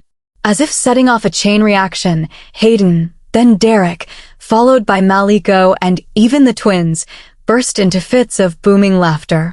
Izzy looked at them in confusion. A few chuckles from the royal guards on the ground even added in, and Izzy could clearly pick out Austin's gleeful chuckles from the mix. The crowd was staring at the stage in bewilderment, alternating between staring at her and then the hysterical wolves. Olivia recovered first. "You are amazing," she said between hiccups. Izzy's eyebrows pulled together. "I just need your boss guy in the junk. Shouldn't you be mad at me or something?" Olivia's composure broke again, dissolving into another round of laughter. "We've been wanting to do that forever, but we'd never get away with it," Hayden supplied, still snickering at her side. Izzy risked a glance at Rowan, who was standing where she had left him. Only now he was back to standing upright, hands on his hips as he stared at her like she was a problem he couldn't quite understand. She squirmed in her chair. "Well, he should learn some manners," she huffed indignantly. If he thought she was apologizing, he had another thing coming. "Stupid oaf." She accompanied the thought with a sharp glare in his direction that had his eyebrows shooting into his hairline. When he stayed frozen, she rolled her eyes, before looking pointedly to the front of the stage where the 8 prisoners still kneeled waiting out their punishment. Clearing his throat, Rowan pivoted and moved around Noah and Isaac, walking to the row of boys. "Good boy," Izzy thought smugly. As if hearing her thoughts, he frowned over his shoulder at her, winking at his sulking. She nudged her chin forward again, exaggeratedly. Rowan rolled his eyes, giving in and turning. Rowan took in the crowd of tenebrous wolves, the tension in the room rising as he finally shifted his attention to those on stage. His heavy stare landed on each one. Izzy felt as the room held its breath in anticipation, soft sobs starting in the first few rows of gathered wolves. "A plea has been made on behalf of the guilty," Rowan started, his voice sounding unmoved and cold. Izzy felt the other's apprehension, but she remained calm and unruffled. The victim, the human Madeline.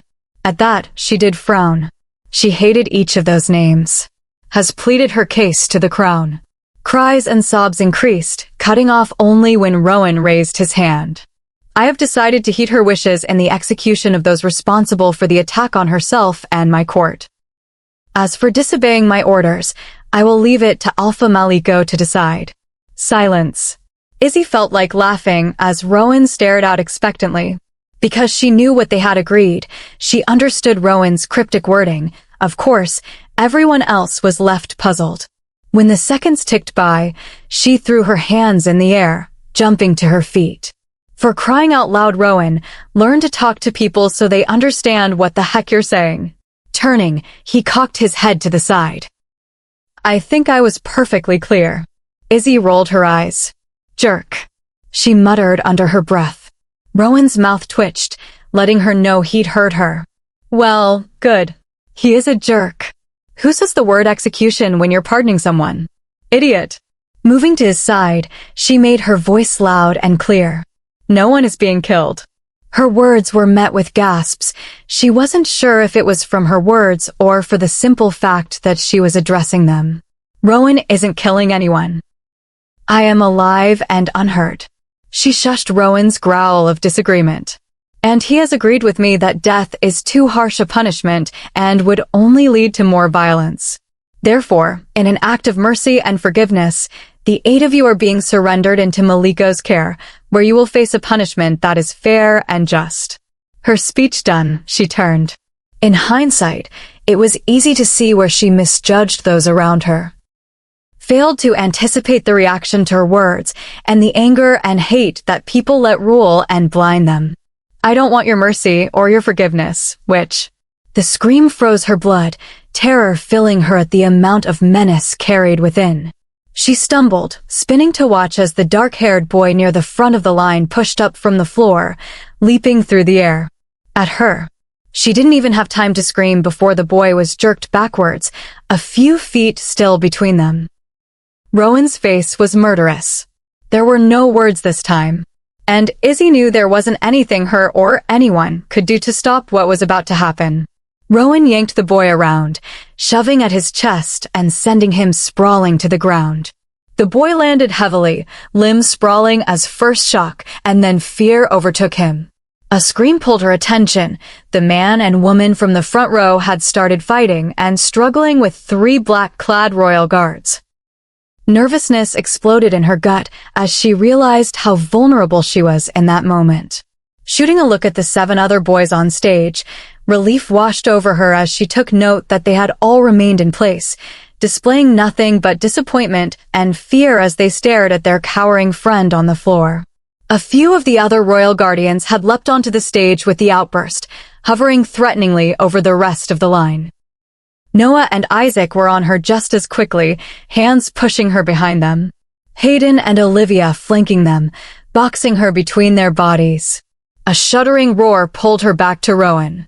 She watched in rapt awe as he launched himself through the air, his clothing giving way as he shifted midair. Dark silver fur erupts to replace skin, muscle, and bone, breaking, reforming, and melding to give shape to his second form.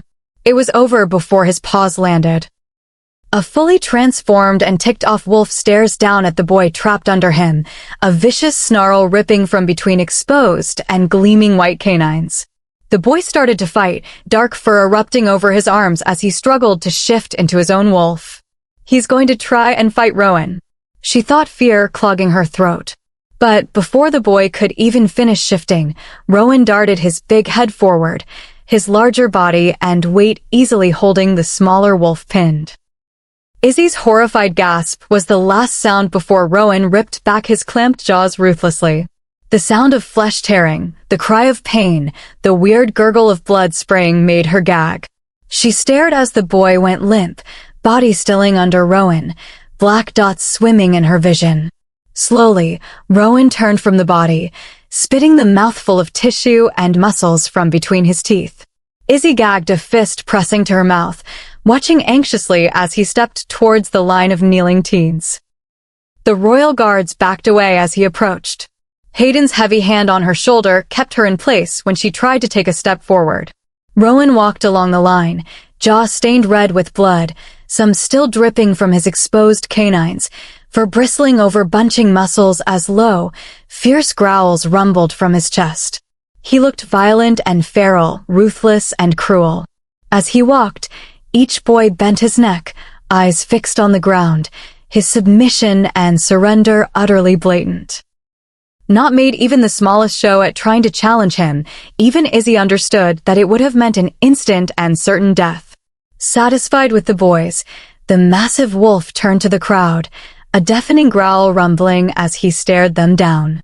Heads lowered, necks exposed to the side as every member of Tenebris bowed and surrendered to Rowan. They stayed transfixed, the entire hall frozen in place as he took them in. The spell broke when Rowan turned with a huff of breath, shaking out his fur. The growls and snarls cut off as he stalked from the stage. Izzy could feel the tension leave them on a whoosh of air. What the actual? Her thoughts were interrupted by Hayden. Come on, little human, let's go find your big bad wolf. Meeting his soft gaze, she struggled to return his tight smile. Chapter 25. The shower had been running when Hayden dropped her off at their room with a nudge and a wink. Sitting on the end of the bed, her mind was a chaotic mess, thoughts tumbling over each other. The sound of the bathroom door opening broke her out of her troubled thoughts. She had been so engrossed that she missed the water turning off. Glancing up from where her hands lay limply in her lap, she was met with the sight of Rowan's bare chest. She frowned when the sight of him did nothing for her. Even as her eyes traveled up, taking in his shoulders, strong jaw, and damp hair curling around his ears, there was no reaction. No flutters, skipped heartbeats, flushes of color, nothing. Her frown deepened. A pair of black jeans hung low around his hips, his feet bare as he ran a towel over his head. Izzy cocked her head to the side, trying to read his mood. He seemed restless. Agitated. We'll be leaving in a few hours. I just need to go over a few things with Maliko. Rowan, I want you to stay in here. I'll have Hayden, Derek, and Liv stay with you until we depart. Rowan, even with them here, I don't want you leaving the room. Just stay here and stay out of trouble. Rowan. She tried again, this time letting her voice rise, demanding his attention. What, Madeline? The exasperation in his tone made her roll her eyes, her fists clenching to stop herself from trying to pummel him. We need to talk about what happened, she said, her mind filling with thoughts of the stage, the wolf charging for her, Rowan ripping out his throat. No, we don't. His voice was cold and flat. She flinched. He did not talk to her like that. Others? Yeah, but not since Vance's office had he spoken like that with her. Pain flared in her chest, and she had to bite back the sting of tears in her throat. I will not cry. I will not break down in front of him, not again. Yes, we do. I think you've done enough talking, Madeline. I may have indulged you before, but don't let that make you think that you have a right to dictate what I do, or who I am. You're alive only because I decide it. Any words she had dried up as his sank in.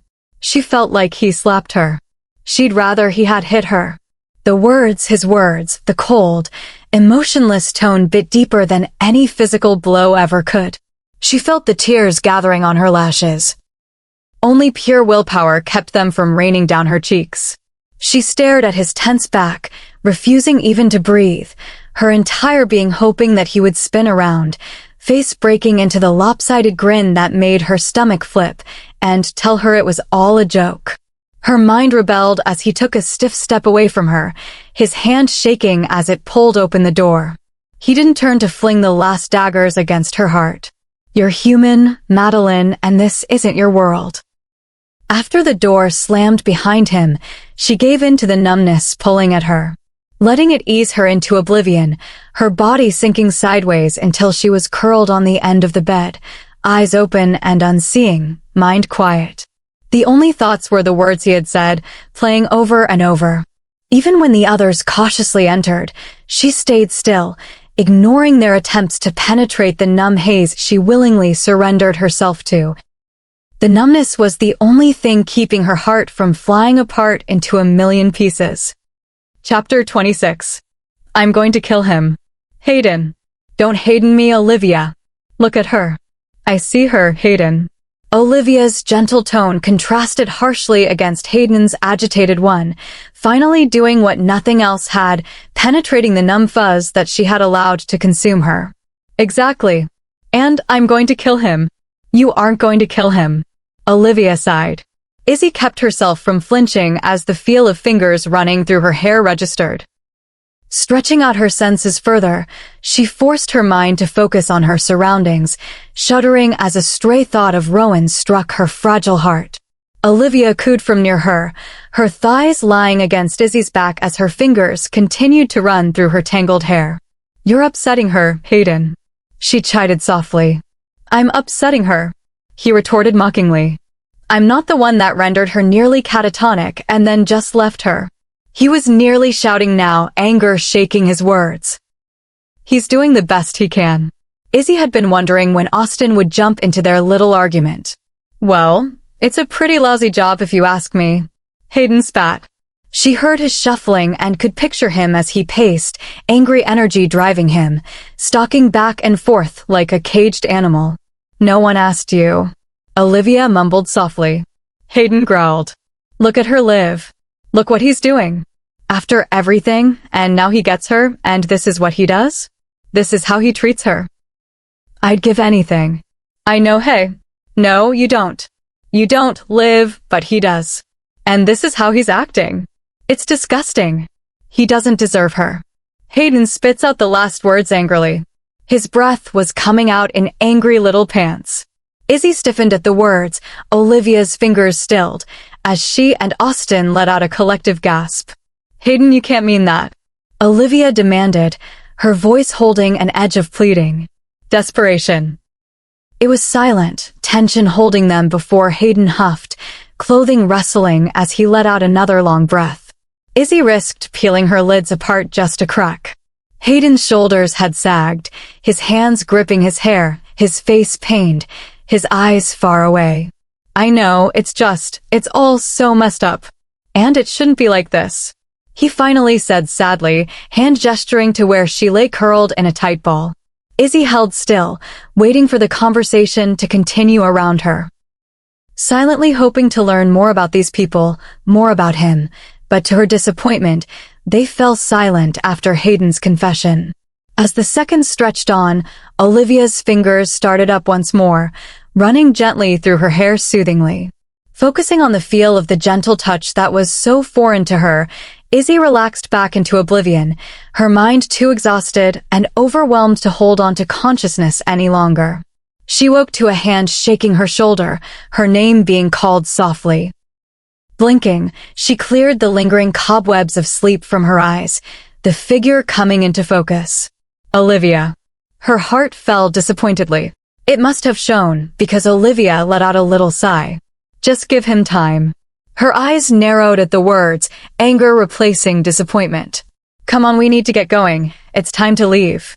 Izzy sat up reluctantly, not wanting to go anywhere with any of them, but also knowing that she didn't actually have much of a choice. The car was tense and silent. Izzy kept glancing around, trying to be inconspicuous as she took them in. Isaac drove, Olivia had climbed into the passenger seat, and Austin had peeled away from their group as they headed from Maliko's house towards the 5 big black and shiny SUVs, climbing into the passenger seat of the next in line behind the one they headed for without a word. Hayden and Derek had stayed at her sides, eyes watching the few tenebrous wolves that had stopped to take in the royal departure. Izzy curiously searched for Maliko or the others she had come to recognize, but could find none of them present. Derek held the door open for her, a hand lightly on her lower back as Hayden moved to the other side of the vehicle, getting into the back. Pulling herself up, she shuffled into the middle seat. Derek followed her last and slammed the door. As soon as their seatbelts clicked, the engines were turning over and they were rolling forward. Rowan is in the other car. He's ignoring me. He doesn't want to be with me. I'm so stupid. The thoughts sank in as Pac Tenebris flew past the darkly tinted windows. The tension continued as they drove. Back at Maliko's, right after her weird non-fight with Rowan, she had craved the silence, blocking out the world and giving in to numbness in a desperate attempt to protect herself from the pain of his rejection. But that had gotten old fast. Even if Oliva had not roused her, Izzy didn't think it would have taken much longer for her to pull herself out of her self-pity and denial. As much as it feels better to pretend it isn't happening, it doesn't mean it isn't. So, buck up, Izzy, and start figuring this stuff out. Moping around like a child isn't going to fix anything. Doesn't he think you belong in this world? Doesn't think you can handle it? Well, prove him wrong. Show him you can survive this world, and you are more than a burden he has to protect. With new determination, she took in her traveling companions. The realization hit her Rowan wasn't around. He was in the other car. It was a rare opportunity to get more information from them without risking Rowan stumbling in on them. Clearing her throat, she wrung her hands together, mustering her courage. Well, here goes nothing. So Hayden, she waited until he turned slightly in her direction, his face friendly if not slightly guarded at her address after so long remaining quiet. She offered him a small smile of reassurance, noticing the concern and suspicion flickering in his eyes. "You never did tell me why you hated me so much when we first met?" It was obvious from his reaction that was not what he had been expecting her to ask. Recovering quickly, his lips pulled down in a frown. "I didn't hate you," he answered dismissively, turning back to the window. Izzy snorted loudly, her arms crossing over her chest as she turned so she was turned more fully towards him, her eyebrow arching in complete disbelief. Glancing at her from the corner of his eye, Hayden sighed. "Okay, fine, maybe I hated you, just a little. But that was before I knew you were a little fluffball," he admitted, the corners of his lips twitching up this time. "A fluffball?" The word caught her attention and derailed her intention to press him further. This time, he turned back to her, his eyes lighting up in laughter and mirth, and she felt herself reddening under his scrutiny. "Yeah, you know, you're all tiny and soft and fluffy on the outside, but then sometimes you get all angry and fluff out like a little angry fluffy kitten, so you're just kind of fluffballish.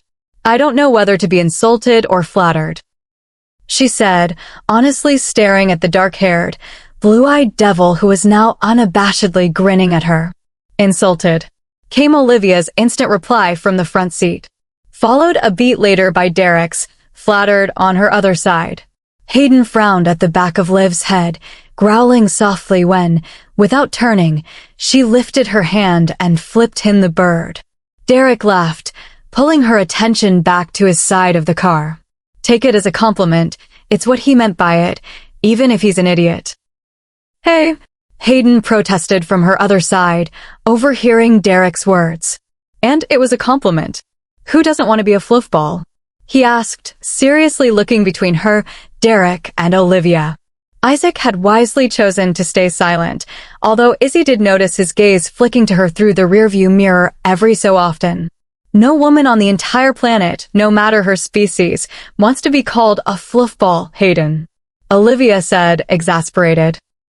"Honestly, where do you even come up with this? How is that not a compliment?" Hayden asked, his brow furrowing up as if he was seriously wondering what was so wrong with his made-up term of endearment.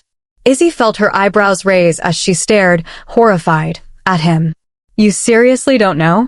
she asked, mirroring Olivia's own disbelief. "Did you grow up under a rock or something?"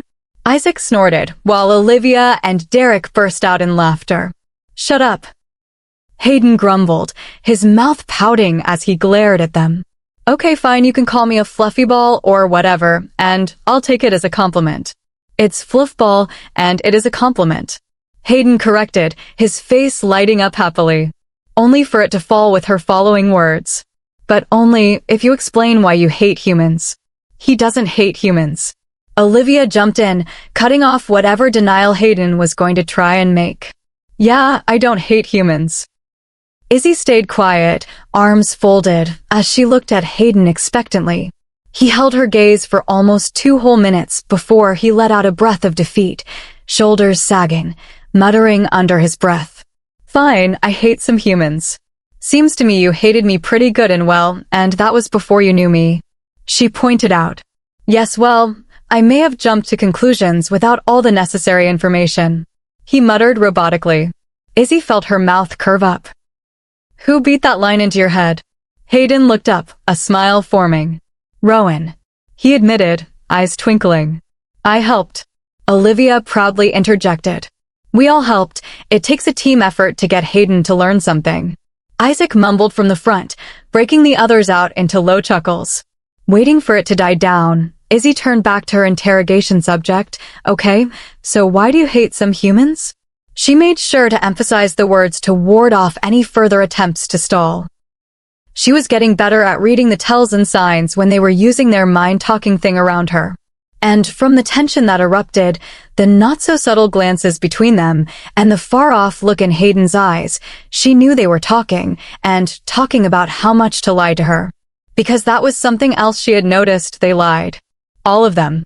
And maybe it wasn't always outright lies, but the omitted truths, omitted information, and purposefully kept her in the dark. Her anger resurfaced as the silent exchange continued around her. At the rate she was going, It was a good thing Rowan was keeping his distance from her, or his boys were going to be getting another impromptu introduction with her knee. Or maybe she'd punch him in his stupid face. Tell me the truth.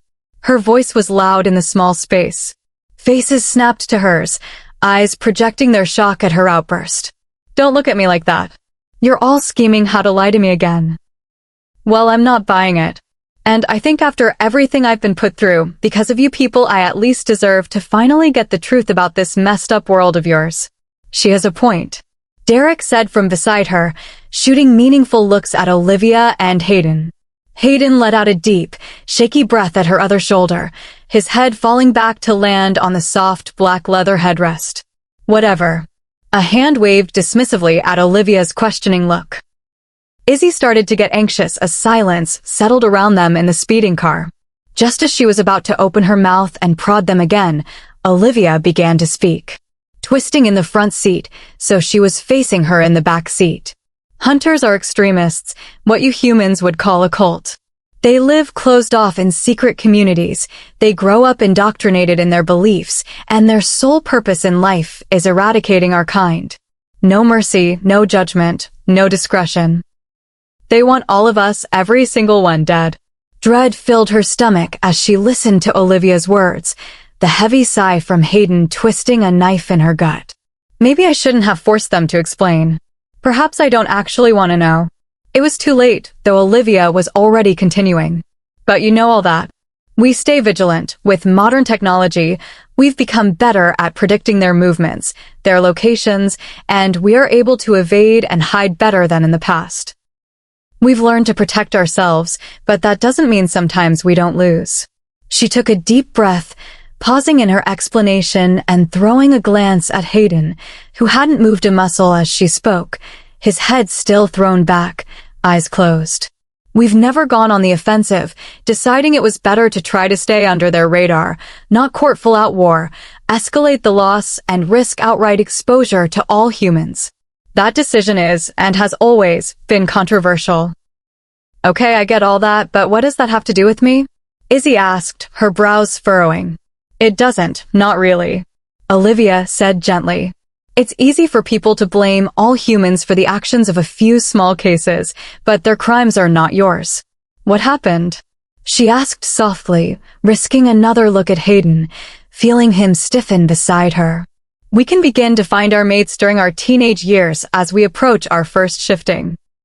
Olivia said, suddenly switching the topic and confusing her even more. Some of the more powerful werewolves can sense their mates earlier, especially if their wolves are strong. Alpha wolves even more so.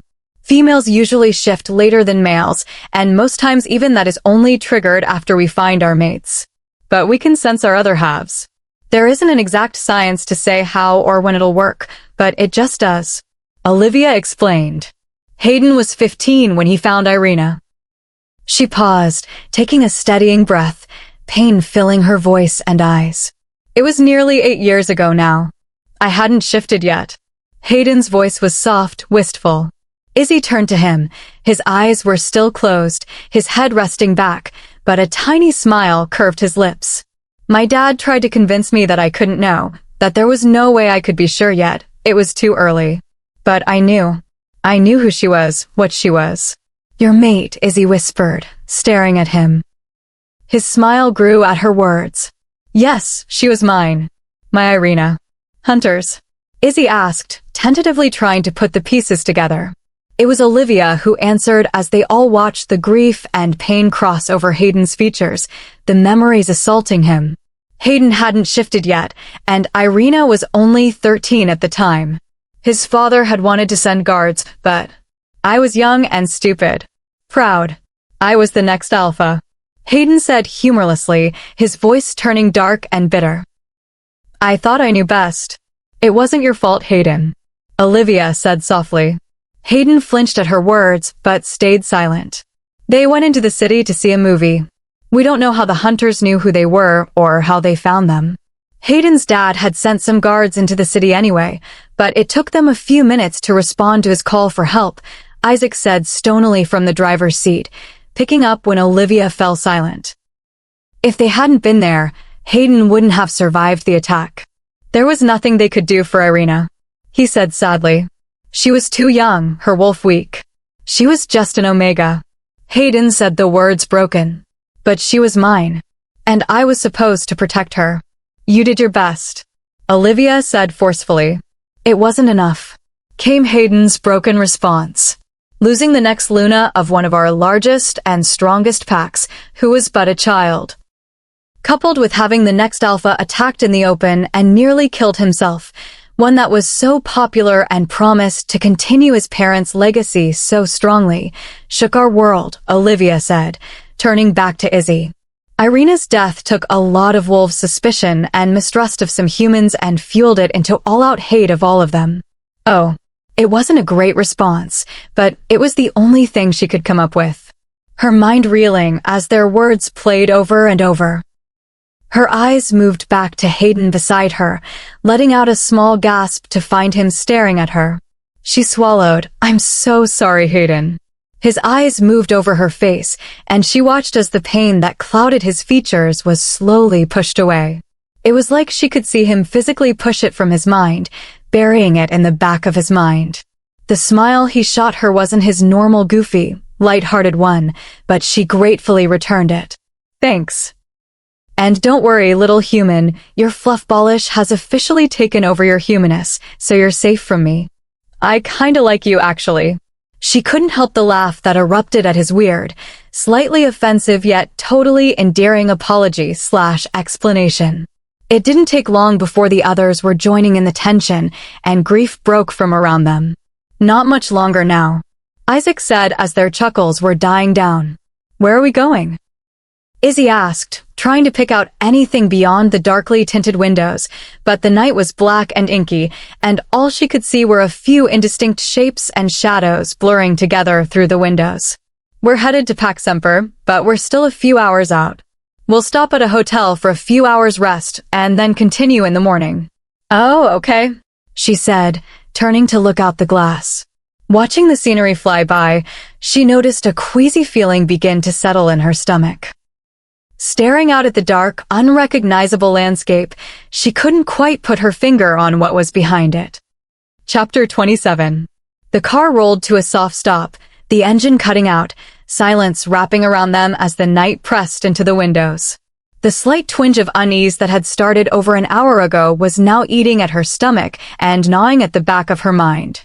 She fidgeted uncomfortably under the weight of her anxiety. Something wasn't right. Some part of her recognized some danger she couldn't get a handle on, and it was telling her to run.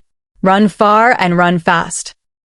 Fear and worry still lingering, Izzy watched as Derek pushed open the door, letting the soft sounds of the night, traffic, and wind break into their small sanctuary. Pushing aside her misgivings, she scooted across the seat, hands reaching for the sides of the door to pull herself stiffly from the back seat. Before her feet could land on the pavement, two large hands were on her waist, steadying her and softening her landing. Looking up, she was shocked to meet Stormy Gray, the deep night sky framing silver hair. Picking up on her surprise, his hands squeezed gently on her sides, a small, sad smile tugging at his lips as he stared down at her. They were in a parking lot, a large modern and extravagant hotel behind them, the 5 SUVs parked in an intimidating line, guards and guardians surrounding where she stood with Rowan. I could feel your worry. Are you okay? His voice was low and urgent, his eyes scrutinizing her from head to toe. She knew she looked a wreck, rumpled and messy after the long journey and longer day. Self-consciously, she tried to smooth down her hair, a small fluttering exploding in her abdomen at the feel of his eyes traveling along her body. I'm fine, she said, clearing her mind and taking a step back, forcing his hands to fall from her. Hands that felt good, too good, on her. He looked at her skeptically, eyes turning hard. Still, she didn't miss the flash of pain as she put distance between them. Isn't that what he wants, though? He doesn't want me, he made that clear. I'm nothing but a burden, a pathetic, fragile human. Did you see something? Should we not stop here? He asked earnestly, no hint of mocking or skepticism in his voice. The same feelings were still humming in her, but it was easier to ignore them with Rowan in front of her. Looking up into his eyes, the slight scruff dusting his face, eyebrows pulled together in concern, she felt herself relax just a bit. The anxiety coiled around her belly, easing as his presence and strength washed over her. What is it about him that makes me feel this way? I mean, Austin and Hayden, even Derek, are just as big, well, maybe not as big and intimidating, but they are big and capable, so why don't I feel this way with them? Why do I feel at ease, safe, and like I'm where I belong with him? Don't even go there, Izzy. She scolded herself, cutting off the line of questions that were leading into dangerous territory. He is a prince, a werewolf prince, prince of the monsters that kidnapped, hurt, and threatened to kill you. Plus, he has a mate. Some other werewolf out there made for him by destiny itself. How are you supposed to compete with a fate-made werewolf princess? I mean, not that I want to compete, because I definitely do not want Rowan. Thankfully, he interrupted her runaway thoughts. Madeline. Her eyes narrowed. Yes, Your Highness? He sighed, a hand going to his hip as the other ran through his hair. Is there a reason we shouldn't stay here? No, Your Highness. Everything is just peachy. Slipping around him, she stomped towards the front doors, Hayden and Derek flanking her. All her previous unease forgotten as anger burned through her. Stupid, annoying, irritating, infuriating princes. Izzy, wait.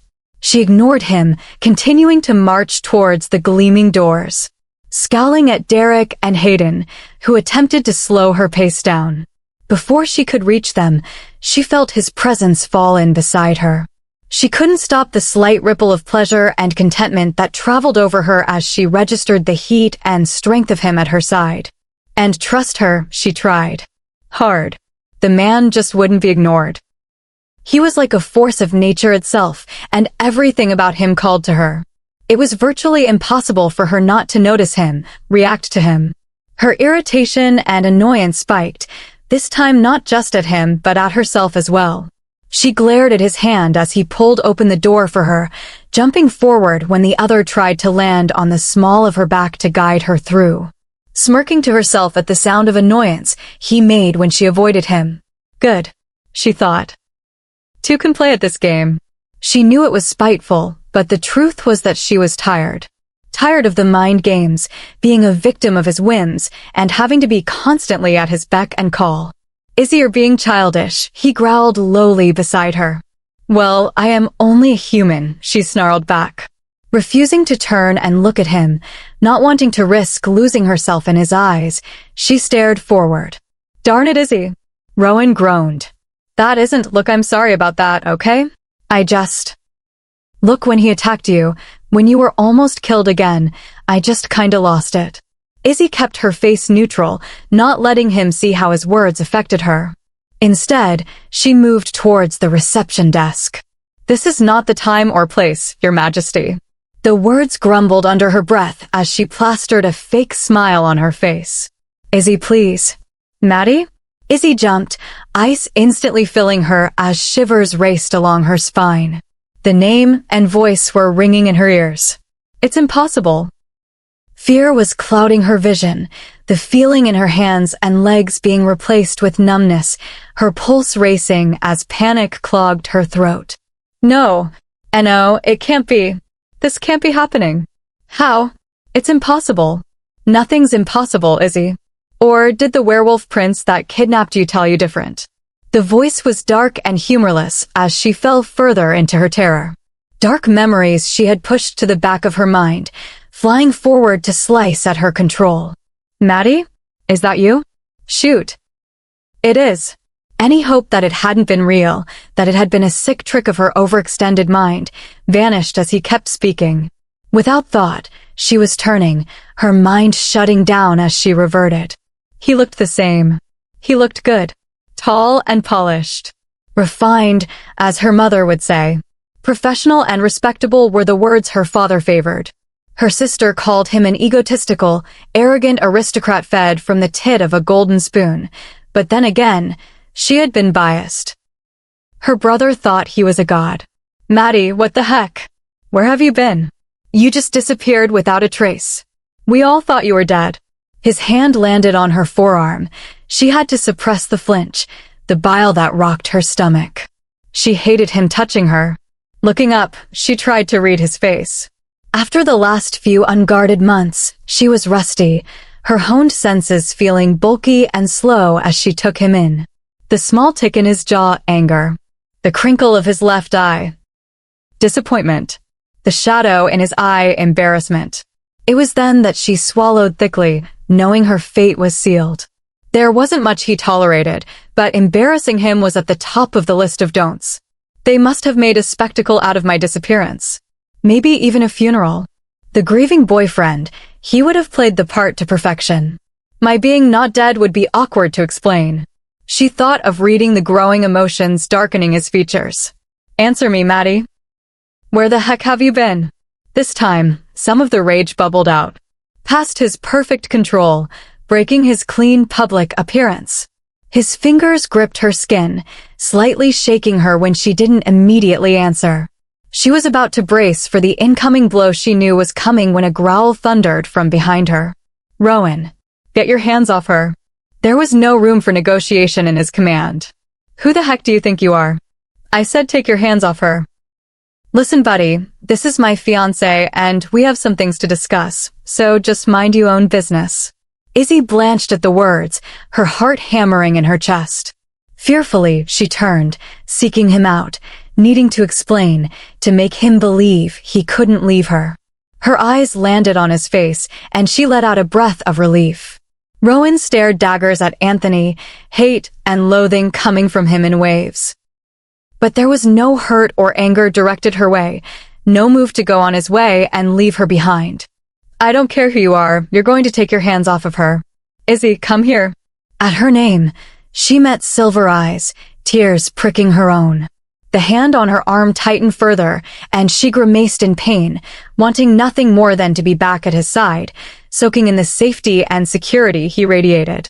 Catching the grimace, Rowan took a step forward, his hand reaching for her. And then his face shifted, moving forward.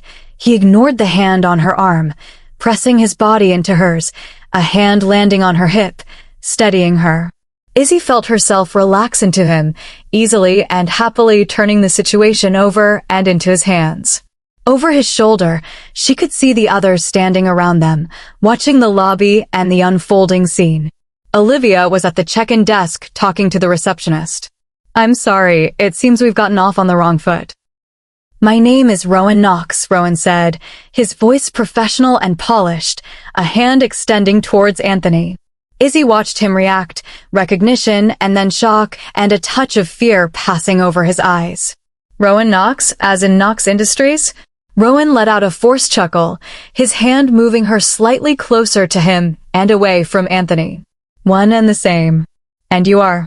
Izzy watched the transformation in disgust, taking in the spectacle that was Anthony Douglas. In the blink of an eye, the chinks in his public image were patched, and standing before her was the perfect, charming, respectable lawyer once more. Anthony Douglas, with O'Hare, Douglas, and Schultz LLC. Rowan quirked an eyebrow at Anthony, taking him in before his eyes flicked to her and understanding snapped. Tony, he said under his breath. Concern and worry creased his brow as he looked at her. To her shock, she managed a genuine smile, her fear replaced with assurance. It's actually great that I've run into you. Our offices have been meaning to get in touch with you to discuss some of the work on your latest merger. Maddie, you never told me you knew Mr. Knox, Tony said with a meaningful look at her that had her leaning further into Rowan, distancing herself from the malicious intent she could read in those eyes. Actually, we met only a few months ago, Rowan said offhandedly, his hand still splayed possessively over her hip. His body subtly angling her further from Anthony. I'm sorry, which firm did you say you were with? Distracted by the sudden interest, Anthony shifted his attention off of her, his shoulders straightening in smug pride. O'Hare, Douglas, and Schultz. You must be Basil's boy, Rowan said. Izzy felt her brows pull together. How did Rowan know who Tony was, or, well, his father? Anthony, for his part, puffed his chest out further under the recognition. There were a few things he liked more than when the power of his family and name were addressed. His whole identity revolved around it, not even caring that Rowan was at least a handful of years younger than him, just caring that someone else knew who he was, who his father was. Izzy rolled her eyes. It was that stupid name that had gotten her in trouble in the first place. Yes, I'm sure you know my father Basil Douglas very well. If I'm not mistaken, he handled the libel case against you a few years ago, Anthony said, arrogance and pride dripping from the words. Izzy needed a shower. That's right, I nearly forgot. Good work, well, it was a pleasure, but we should be retiring. What room are you staying in? I'll have an associate drop by to pick up a card. Rowan continued without missing a beat. His voice and relaxed stance gave away nothing. Only the pressure of his grip on her gave away that anything was amiss. Right, of course, it's late. I'm staying in room 1802. Maddie, why don't you come up with me and we can catch up? I'd be interested to hear where you've been for the past few months. I'm sure it's an interesting story. She stiffened, heart rate picking up behind her ribs. There was no way she was going upstairs with him. No way she was walking back into that. Sensing her sudden panic and distress, Rowan's thumb rubbed over her hip, comforting. Izzy will be staying with me. If she wishes, perhaps we can all grab breakfast before we head out, and you two can catch up. While you fill me in on your thoughts on the deal, Rowan said, his voice hard and final. Before Anthony could respond, Rowan moved them towards the elevator bank, Isaac, Noah, and the others falling in around them. Their wide, towering builds, head-to-toe black clothing, and exposed weaponry make an intimidating sight. The elevator was a tight squeeze to fit all of them. A few of the royal guards had already headed upstairs with Olivia to secure the room, and others waited in the lobby for the next lift. Izzy could feel the tension humming from them, the questions hanging in the air. Her mind was a whirlwind as she tried to figure out just how she was supposed to explain what had just happened, or more specifically, Tony. Chapter 28. So, engaged? Rowan asked once the door was closed, the lock clicking into place. They were alone in the plush and sophisticated room. Hayden and Derek are in one room. Beside them, Austin and Olivia are in the other. The last she had seen of the twins was their stiff backs side by side as the door shut. She didn't know where the rest of the royal guards had disappeared to. Turning to face her, Izzy had to force herself not to retreat from the sight of him. His voice was the one that made her want to give in to him, bend to anything he wanted. She hated the tingles it spread over her skin, the heat that flushed her cheeks. When exactly were you going to tell me you had a fiancé? There was that stupid word again. I'm not his anything, she snorted. Anger made her words sharp and pointed. And I'm definitely not his freaking fiancé. I think he would disagree with you, Rowan said carefully, his eyes watching her face. His own emotions are carefully hidden. I don't give a flip what he thinks, she shouted, her finger flinging to the locked door. I hate him. And I'll marry him over my dead body. And I don't care what he or my father or you have to say about it. She was screaming by the end. Anger and fear spilt free as the reality that he had somehow actually found her crashed home. The only good thing about being kidnapped by monsters and never being allowed to return home or to her family was that she believed it meant she was free of Tony for the rest of her life. That isn't the only good thing, and you know it. A small voice said in the back of her mind. Oh, shut up. She replied sarcastically, pushing the memories of Rowan kissing her away. That isn't a good thing, it's a complication. That's all. And yet here he was, walking back into her life like it was his right. Threatening her, claiming her, terrorizing her, will I never be free? Where else can I go? Where else can I run? Madeline. She looked up, momentarily losing herself in his stormy gaze. You're afraid. It was a statement, but she felt inclined to answer him anyway. Yes. Why? She flicked her eyes from him, butterflies erupting in her stomach. It was the question she had been dreading, the one she had been running from for 3 years, the question she scarcely let herself consider, for fear of what would happen if she ever admitted the truth, even to herself. Do I tell him? Should I tell him? Can I trust him? Do I want to trust him?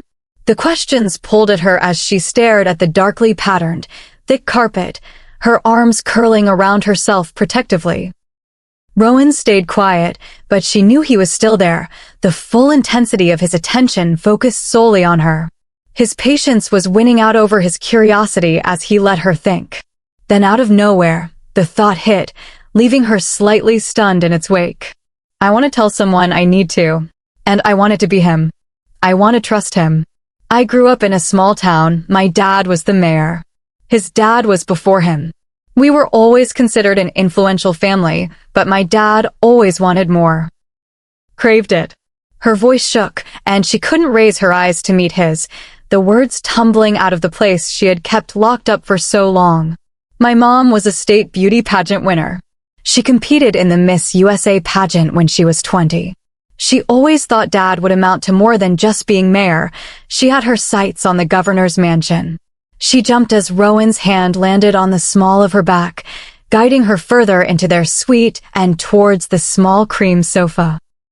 She sank gratefully, already exhausted from her confession, and from the confrontation she had always hoped would never happen. She never wanted kids. She had to swallow thickly before continuing, but it was expected. The word tasted vile in her mouth. Bitterness consumed her as she briefly thought back to all the times she and her siblings had heard that dreaded word growing up.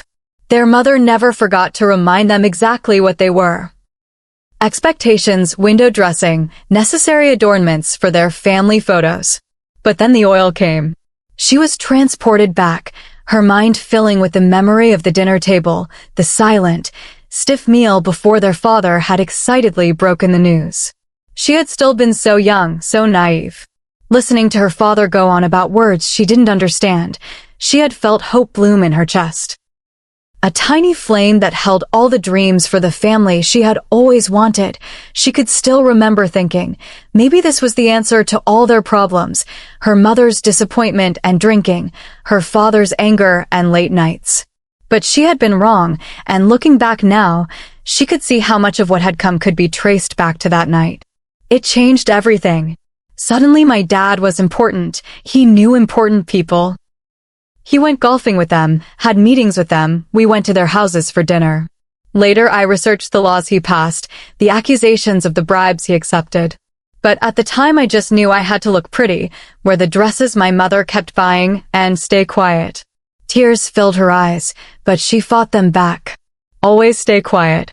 Laughing bitterly, she shook her head, trying to dispel the memory of her father's harsh words.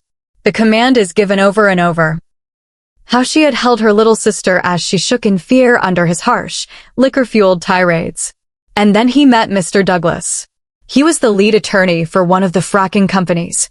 They become close business partners, and well, I guess you could call them friends. In the most sinister and twisted sense. Glancing at the dark window, she steeled herself for the next part, the part that could and had destroyed her. All they cared about was influence and power and money. Always more money. There was never enough. They started companies, invested heavily in the oil fields. It still wasn't enough. With my mother in my dad's ear and Mr. Douglas at his side, Dad finally turned his attention to the governorship. Almost through. Keep going. You're almost done. Get it out, and then he can hate you, and you can move on. The thought made her nauseous, new tears gathering on her lashes as shame washed over her. My dad knew he needed to keep Douglas' support. With his success in the oil industry, he had turned his firm to casinos and lobbying efforts, expanding his reach and connections into Vegas, New York, and more importantly, Washington. Brushing the tears from her cheeks, she berated herself for letting them fall. She hated that she was shedding more for her sad excuse of a life. The goddess knew she had given it enough over the years. She was tired of pitying herself, of feeling sad for the cards she had been dealt. They came up with an arrangement, one that both of them thought was equally profitable for their names and influence. My dad would increase his political ties and alliances, and Douglas would have the ear of a very wealthy and very powerful governor. They both won. The following words stuck in her throat. You and Anthony. At the sound of his voice, she finally looked at him, meeting his purely silver eyes. Holding them, she felt the tears run freely now as she slowly nodded. He was Harvard-educated, a lawyer at his dad's firm, respected and soon to be powerful in his own right. My dad called him a golden goose. I had only just turned 16 when they introduced us. A bona fide arranged marriage, of course they never outright said that. It was always up to us, and only if we had chemistry, a connection, a friendship, but there was always the undercurrent of understanding. The small talks about family obligation, about selfishness, about understanding my place. They announced our engagement at my 18th birthday party. He had never even asked me. Rowan was stiff and rigid beside her. She couldn't read the expression on his face. His voice sounded strained, but far away. Why are you scared of him, Madeline? She tore her eyes from him, the confession not willing to be made while she looked at his perfect face, not willing to watch as the words hit him, as the way he looked at her, saw her, changed forever. At first, he was romantic. I was 17. I'd only had a few boyfriends before him, and none of them could offer what Tony could. I never felt anything for him, but my mother kept telling me that it would change, that it would grow, that no one really fell in love like that. That it took time, sacrifice, work. But then he started to change. The first time, her voice broke, and she flinched as Rowan's hand reached for her shoulder. Instantly, embarrassment flared. I'm sorry, she whispered as his touch disappeared, shame filling her at her reaction. Pushing it to the side for now, she pushed on. Now that she had started, she needed to get it all out. He had a deal fall apart. By that time, my parents were sending me to stay at his apartment in the city for the weekends. He had taken over for his father, working for the oil companies. He came home drunk. The next morning, he apologized and promised it would never happen again. Of course, it was all lies, but I fell for it. Besides, what was I supposed to do? I tried to talk to my dad, but he just told me that if I loved him, I'd do this for him, that it was important to him, that I'd be helping the family. He hit you. She nodded without turning. At first it was only once in a while, but then he started drinking more. He was never that smart, only got where he was because of his dad. It started to show when he was out on his own. And then there were the other women. By the end, he'd just bring them back with him to the apartment. I'll kill him. Shocked, she turned, at last looking at him again. The disgust and disappointment she had been expecting to see were noticeably absent from his pale metallic features. The only emotion she could find was anger, and to her astonishment, it wasn't directed at her. Do you hate me? She whispered. Afraid, but needing to know the answer. She needed to understand how to protect herself from him, from whatever he would use this against her. It was Rowan's turn to look shocked. The anger vanishing from his eyes, replaced by a tenderness that brought fresh tears. He lifted his hand towards her, only to pull back when she flinched away, letting out a sigh as he let his hand fall, a sad, small smile halting the apology on her tongue. I don't hate you, Izzy. I could never hate you, don't you understand that yet? There was no heat to his words, but a soft curiosity and something more profound. She opened her mouth, but all that came out was a pathetic little sob. Pressing her hand to her mouth, she tried to hold them back, not wanting to make an even bigger fool of herself than she already had. This time, Rowan didn't give her a chance to react or pull back. His arms pulled her in, crushing her to his chest as she dissolved into the sobs she had been trying to fight. He was murmuring soft words of nonsense into her hair as she cried.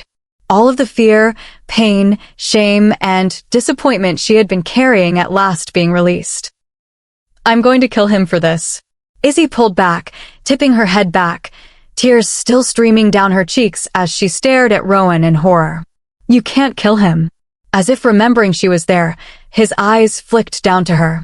Pure silver took in her wet cheeks, puffy red eyes, and his mouth tightened into a tight line. Oh yes, I can. And I will. Rowan.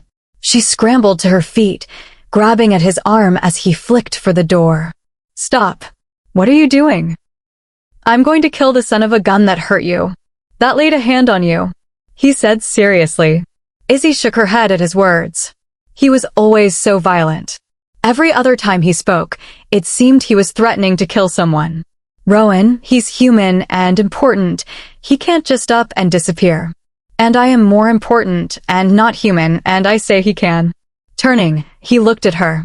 Izzy, you're mine. Mine to protect. Mine to defend. Mine to cherish.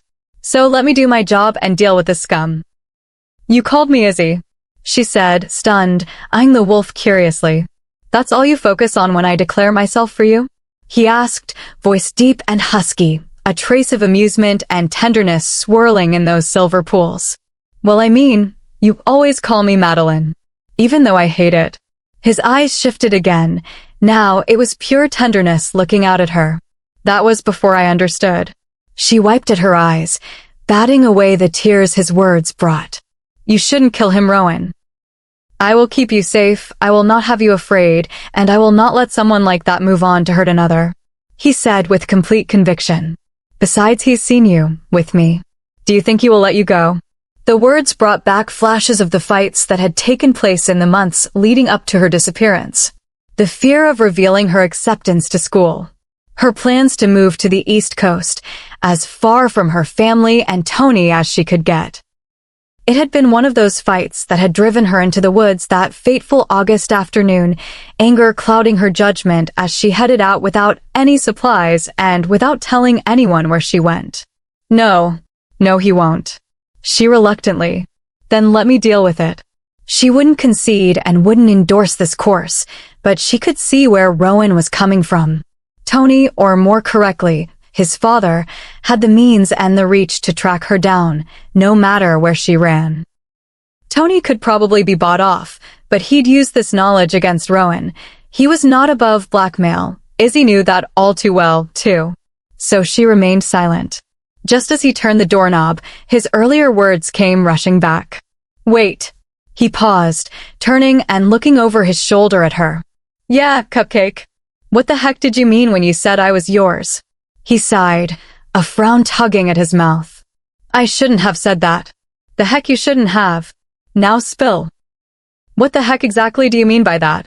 She demanded, crossing her arms over her chest. The vulnerability and echoes of pain left from her confession, fading under a strange bubbling hope as she looked at Rowan's contrite face. We'll talk about this later, Cupcake. Oh, no, you don't. You get your butt back in here and explain just what the heck you're talking about. Because I'm pretty sure it was less than 24 hours ago you were saying you didn't want me, and I was just a pathetic, useless human that should keep her mouth shut. At that, his face filled with regret and pain. I didn't mean that. She scoffed, eyes narrowing. I don't want to talk about this now. Too bad, I do. Releasing the door handle, he ran his hands through his hair. I'm sorry I said those things to you, Izzy. Shoot, I feel like I'm always apologizing with you. I'm always screwing up. This was all easier before. Before? She asked suspiciously, pain pricking at her heart. He exhaled a long breath, his eyes closing. With my first mate. Speechless. She stared at him, the words playing over and over in her head as she looked at him. She opened her mouth at least a dozen times, but no words came out. You're going to need to expand on that. She finally managed to get out, though it sounded strangled and muffled. Emotions clog her throat. I was 16, she was a year younger. As soon as I scented her, I knew. It was instant, she became my world. Izzy's heart shriveled at his words, at the apparent love and devotion they held. His face had taken on a faraway look, not like when he was speaking to the others. Now she knew he was remembering and falling into the memories of the woman he loved and cherished. She was killed. Rowan, she was cut off before she could finish any attempt at an apology or condolences for the grief she saw play over his face. It's okay, it was years ago now. Somehow, she knew it was a lie. The wound this unknown woman left was still very real and very deep, if the stiffness in his shoulders and the tightness of his voice were any indication. Okay, well, what does this have to do with me? She asked, not willing to let her mind make any connections or leaps in case she had read everything up until that point very wrong. His own confession filled in some of the blanks she had been missing and confirmed her suspicions, but she still wasn't ready to voice the rest of her theory. Wasn't prepared to risk the rejection.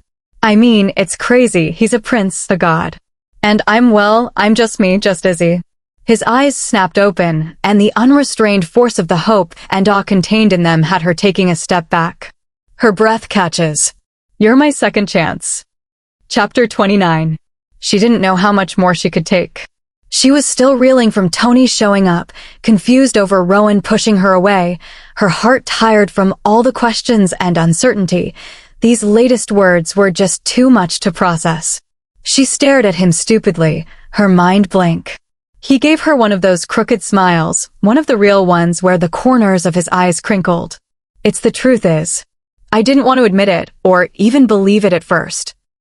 It hurt too much, and it felt like I was betraying her. But I can't deny it anymore. The pull I have towards you, my wolf has chosen you. He took a deep breath, a hand running through his hair as he looked at her nervously, and then the words rushed out. You are my second chance, mate. Beat, beat, beat. Izzy listened to her heart hammer in her chest as she just continued to stare. The words hung in the air between them as the seconds ticked by. Is that even possible? She finally managed to get out, her brain scrambling to make sense of what he was trying to tell her. I've heard about it before, always hoped it was more than just a rumor, but I've never seen it happen before you. And I mean, I never thought I deserved it. I know I don't deserve you, but I can't pretend I don't feel it. Pain and guilt laced his voice, before it became strong and forcefully, complete conviction ringing in his following words. You're my life now, Izzy. Izzy easily picked up his uncertainty in his following words, however.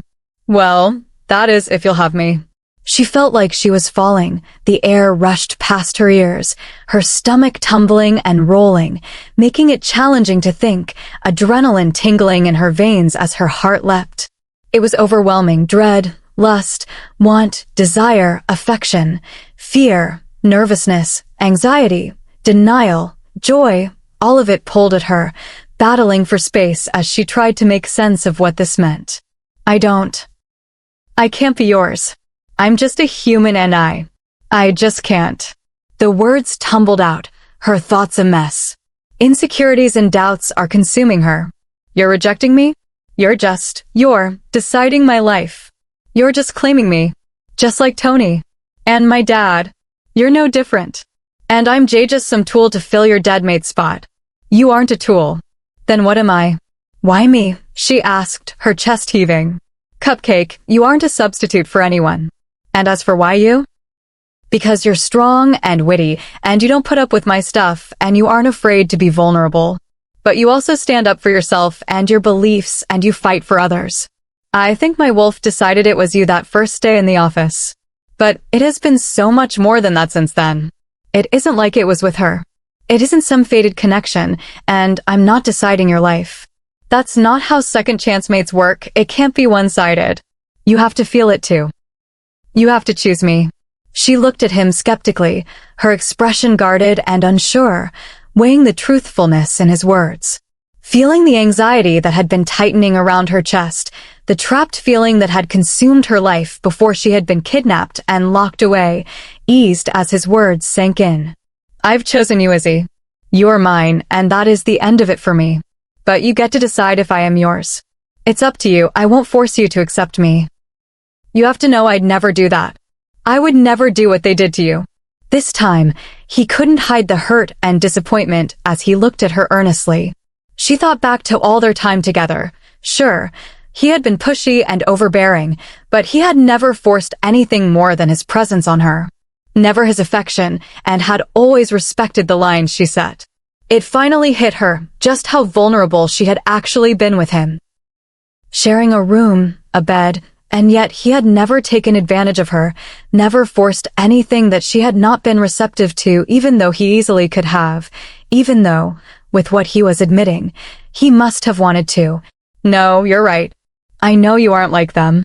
Just when you talk about that, Sunshine, he interrupted her attempt at an explanation. You don't have to explain, I understand. It's okay. He soothed. And you don't ever have to justify your feelings. I know it's confusing and a lot. I just want to be honest. For once, she mumbled sarcastically, not being able to resist taking the slight jab. He let out a booming laugh, his face splitting into a grin. Now there's the cupcake I know. You like when I'm mean to you, she asked, slightly bewildered by his reaction. I like that you speak your mind and that you aren't afraid of me. You say whatever you think and feel to my face, and if that means insulting me, then I'm all for it. I love that you never censor your words, that you treat me normally. You're weird, she said tiredly, squinting at him as he continued to grin down at her. I've been called worse, he said, winking. And besides, you love it. Okay, so what happens now? She asked, her body swaying lightly. Now you go to bed. And I go deal with that worthless, spineless little jerk you call an ex. And then, when you're ready, you tell me what you decide. How long do I have? Forever. Rowan looked pained at the flash of surprise she couldn't quite hide from him. Izzy, our kind doesn't say those words lightly, and even if you are my second mate, you are it for me. There are no do-overs, no expiration dates. I have chosen you. My wolf has chosen you. And I will wait 100 years if that's what you need. Rowan POV. We have the floor secure, Your Highness. The link came from one of the royal guards he had sent down to watch the human scum while he spoke to Izzy. Izzy, his mate. It was still a shock every time he thought it. He had given up hope for himself, convinced that he'd never deserve another shot at happiness, that the fates would never allow him the chance to cherish another. And yet, here she was. Standing before him, breathtaking without a trace of makeup, her face tear-stained, hair wild, and her hands on her hips as she glared at him. She was perfect. Maybe that's what he loved best, or well, not best. He loved everything about her, but one of the reasons was that she actually wasn't perfect, and that she never pretended to be. She was just as broken and messed up as he was. And when he was with her, it was like all their broken bits lined up, letting him feel whole and complete again. Wait for my signal. He is not to leave the hotel. Understood, Your Highness. Satisfied that the man that caused the woman who had stolen his heart so much pain and hurt was secure and waiting for the justice he would happily dole out in her name, Rowan turned his attention back to his mate. He could see the trepidation in her face, her skepticism at his words, his proclamation. Now understanding a bit more of her history, he understood why she always held herself a little back from him, pulling away when he got close. But it made her strength and spirit even more commendable. They had tried to break her, and she was still here, standing strong and tall. His heart swelled with pride and admiration. She was his perfect match, a woman truly worthy to be his equal. Go sleep, Izzy, he encouraged, his chin pointing to the wide, soft bed that waited for her. Laughing softly when her eyes looked at it reverently, her lids dropped a touch more. But it'll all still be here in the morning, cupcake. You're dead on your feet, he said gently, resisting the urge to scoop her up and force her into the bed and the sleep she so obviously needed. It's partly your fault she's so tired. The thought was unpleasant, and as much as he wanted to deny it, he knew he couldn't. He'd let his fear and guilt get the best of him. The sight of that wolf leaping for her had just been such a vivid reminder, bringing up all the memories and grief of his past. The fear of losing Izzy, too, consumed him, coming out as anger, and he had done the thing he had been so scared of hurt her. I'm such an idiot. I keep doing the wrong thing, saying the wrong things. It was all so easy before. She looked ready to continue to protest, but a yawn stopped her. Cocking his eyebrow at her, he smiled as she turned sheepish, nodding her head and trudging to the thickly duvet-covered bed. He lingered in the room, watching as she climbed under the covers, holding her gaze until she finally succumbed to exhaustion. Only when he was satisfied she was deeply asleep, her breathing even and low, did he turn his attention to the other matter. Tony.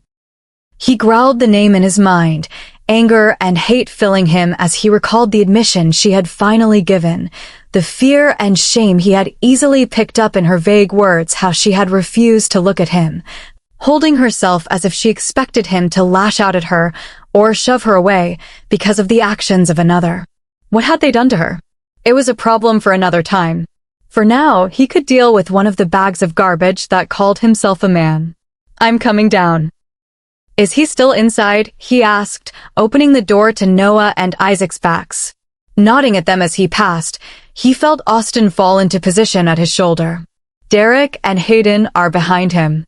Olivia slipped into the room before the door had shut, knowing that he wouldn't be able to concentrate if his mate was left alone, even with his personal guardians at her door.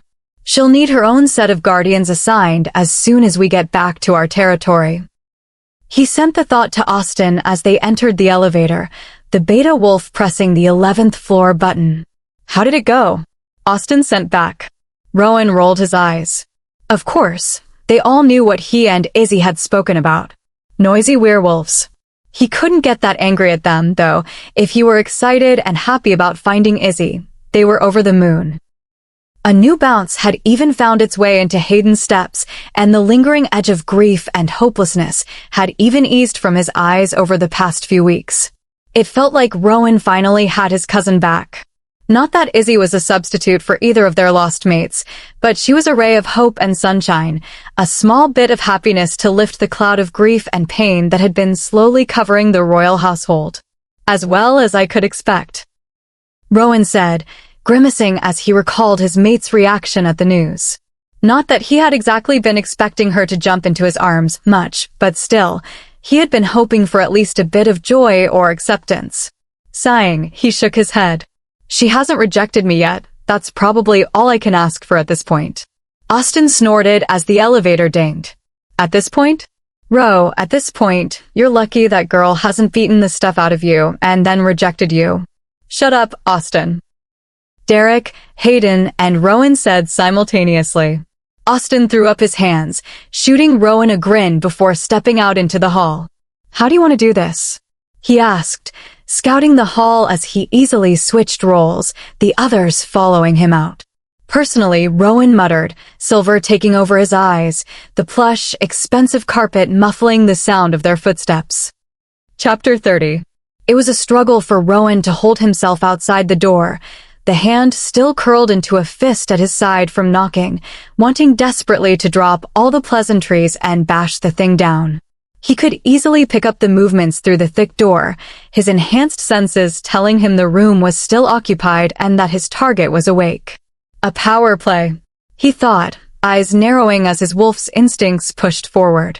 After all, they were on the hunt, his wolf's speciality. And his animalistic instincts were going to take over, to drop the human veil of civility and punish the one responsible for hurting his Izzy. Thoughts of her asleep above his head were enough for him to regain control. To hold himself still as he tracked the man, slowly making his way to the door where Rowan waited. He felt Austin and Hayden shift at his sides. Derek remained calm and patient at his back, unaffected by the blatant disrespect and offense that the man was deliberately showing Rowan. It wasn't a far reach to believe the rumors that Derek would prove to be one of the most level-headed and calm alphas their world had ever seen. Some even called the young heir too patient and level-headed, claiming him unfit to lead. Rowan knew better. Derek would be a formidable force, and he was glad that he seemed to have inherited everything his brother had not from their grandfather. Only the knowledge of the dangers Izzy would face if this weren't done right kept him still as he sensed the presence pausing on the other side of the door, deliberating, making him wait, making him the weaker one in their encounter, trying to assert his dominance over their meeting, foolish pup. At last, the lock tumbled, and the door was thrown open, cool air spilling out and into the hall. But not even the breeze from the open windows was enough to dispel the lingering scent of cigar smoke in the air, and it didn't take their wolfish senses to pick up on the reek of bourbon that hung on the man's breath. "Ah, Mr. Knox, glad you could make it down. Please come in," Tony said, stepping to the side, looking Rowan up and down and taking in the still rumpled and car-traveled clothes he wore with displeasure, his arm gesturing to the well-appointed living space and the beige sofa. Rowan smirked as he sensed Tony jump, finally noticing the presence of his cousin, Austin, and Derek behind him. "My associates," Rowan said without turning. "Of course," Tony answered, his voice less sure and steady this time, the overconfidence and smugness evaporating as Rowan's three comrades made their way into the room without a formal invitation. The usually expensive, casually polished, yet careless outfits they typically sported were gone, replaced by the standard uniform of the Royal Guards. Clad in head-to-toe black, The three wolves were the picture of intimidation and menace. And with the matching serious expressions they wore, even the most reckless would second-guess trying to take them on. Without needing to be told or saying a word, Austin moved to stand at Rowan's shoulder, his eyes watching the rest of the hotel room, his body shifting towards the closed door that would lead to the bedroom, anticipating any potential attack at Rowan's back. Hayden and Derek stayed near Tony as he closed the door, his body tenser than it had been as he threw glances at the two alpha wolves who dwarfed his office soft frame. With the click of the door, Tony took an uneasy step backwards, his heart rate spiking as Hayden threw the lock, his and Derek's bodies closing ranks in front of it, their eyes staying on the now slightly panicky lawyer. Rowan sensed as another pair of royal guards barred the door from the other side. Two more pairs positioned themselves on either end of the hall and covered every means of exit or entrance to the floor. The others they had traveled with were spread between the floor where his mate slept and the lobby and the parking lot stationed to cover all the entrances and exits to the building. For many years, while he was growing up, Rowan had suffered under the overbearing and chaffing weight of his guard. Because of his bloodline, he was one of the strongest wolves on the planet. In his youthful arrogance, he had resented the implication that he needed to be tended and protected, that he needed guards and warriors to fight for him, to keep him safe. After what happened 5 years ago, he had let the guards increase without a word, never questioning his parents' insistence that he travel less and less, that he move with larger and larger contingents of warriors and royal guardians. Even his mother had accepted her own increase in guards and protection without a spectacle. Now with his mate sleeping over his head and remembering the scent of her fear prickling his nose, he could only feel relief and gratitude for the army of wolves ready to protect and defend them. Their presence was no longer a responsibility for him to bear, but a gift that he was thankful to accept. "So you know Izzy?" Rowan said, dropping any pretense for his visit, already feeling the desire to return to her side beginning to gnaw at him. He wanted to get this done and return to their room.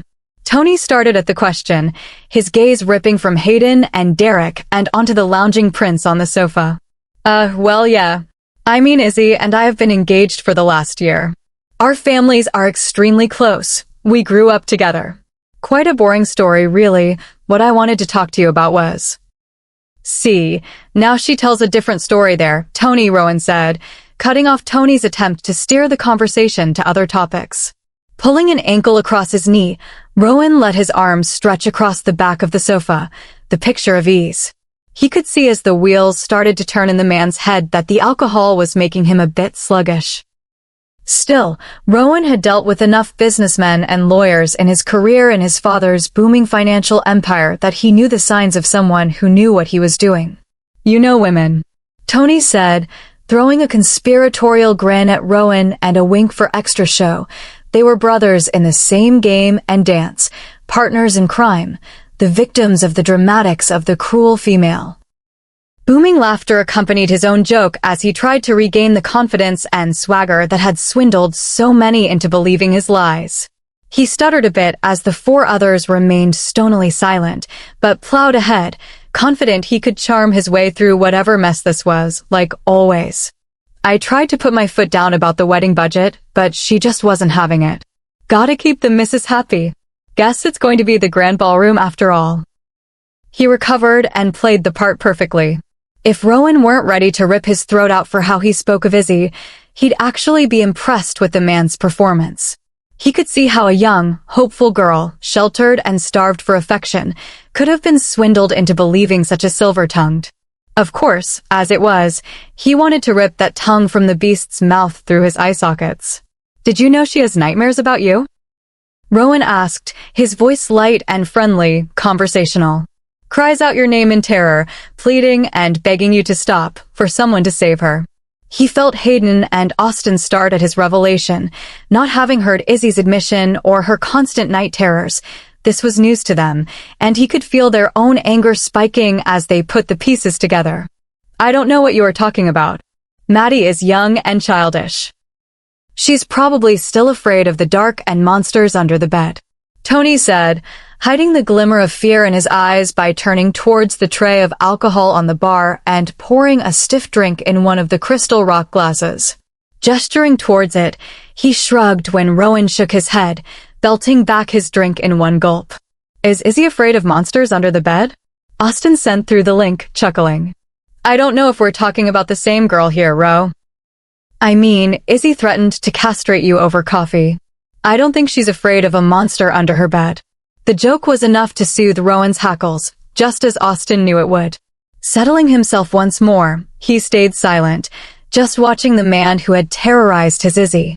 He had often found that silence was a far more effective tool than any words could be. Words were the window dressing of lies. The flash and splash were designed to distract, blind, and confuse.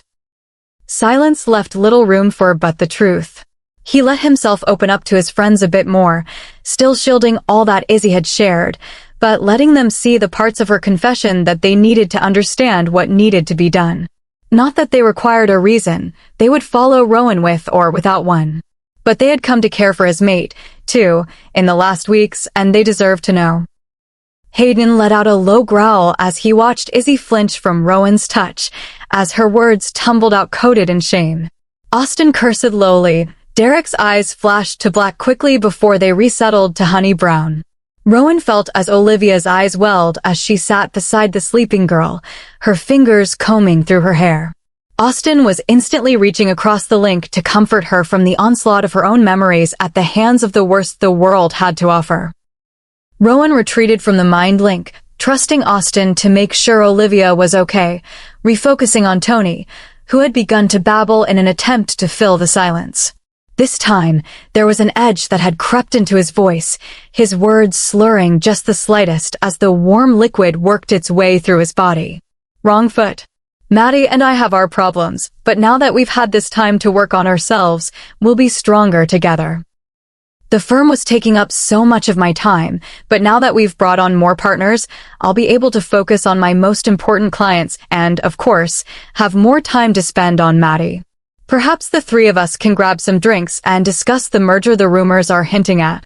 "Izzy won't be anywhere around you ever again," Rowan interrupted, the idea that he would ever let such a scumbag anywhere near her making him want to drive his fists through the wall. Tony's jaw twitched, and Rowan noted as his scent changed from unease and slight fear to anger. "Now you need to watch yourself. That's my fiancée you're talking about. You don't get to talk to me about her." Rowan knew his eyes had shifted to silver when Tony stumbled back a step, his back hitting the edge of the bar as he tried to put more space between them. Rowan felt his control slipping at the assumptions that such a weak, spineless, despicable being could dare to call Izzy his. "What the heck is wrong with you?" Tony shouted, the crystal glass slipping from his fingers as Rowan slowly stood, knowing his face had begun to transform, growing more rugged and animalistic as his wolf surged forward. He was done playing. "What is wrong with me?" Rowan asked with a soft laugh. The mask of civility and refinement cultivated in the halls of the royal court since his birth fell away to reveal the predator and protector who had been honed for just as long in the endless wilds of the north. What are you doing?" Tony asked, his heartbeat climbing as his gaze switched uneasily between Rowan and the others. Rowan rolled his shoulders, his hands slack at his sides as he stepped forward and into Tony's personal space.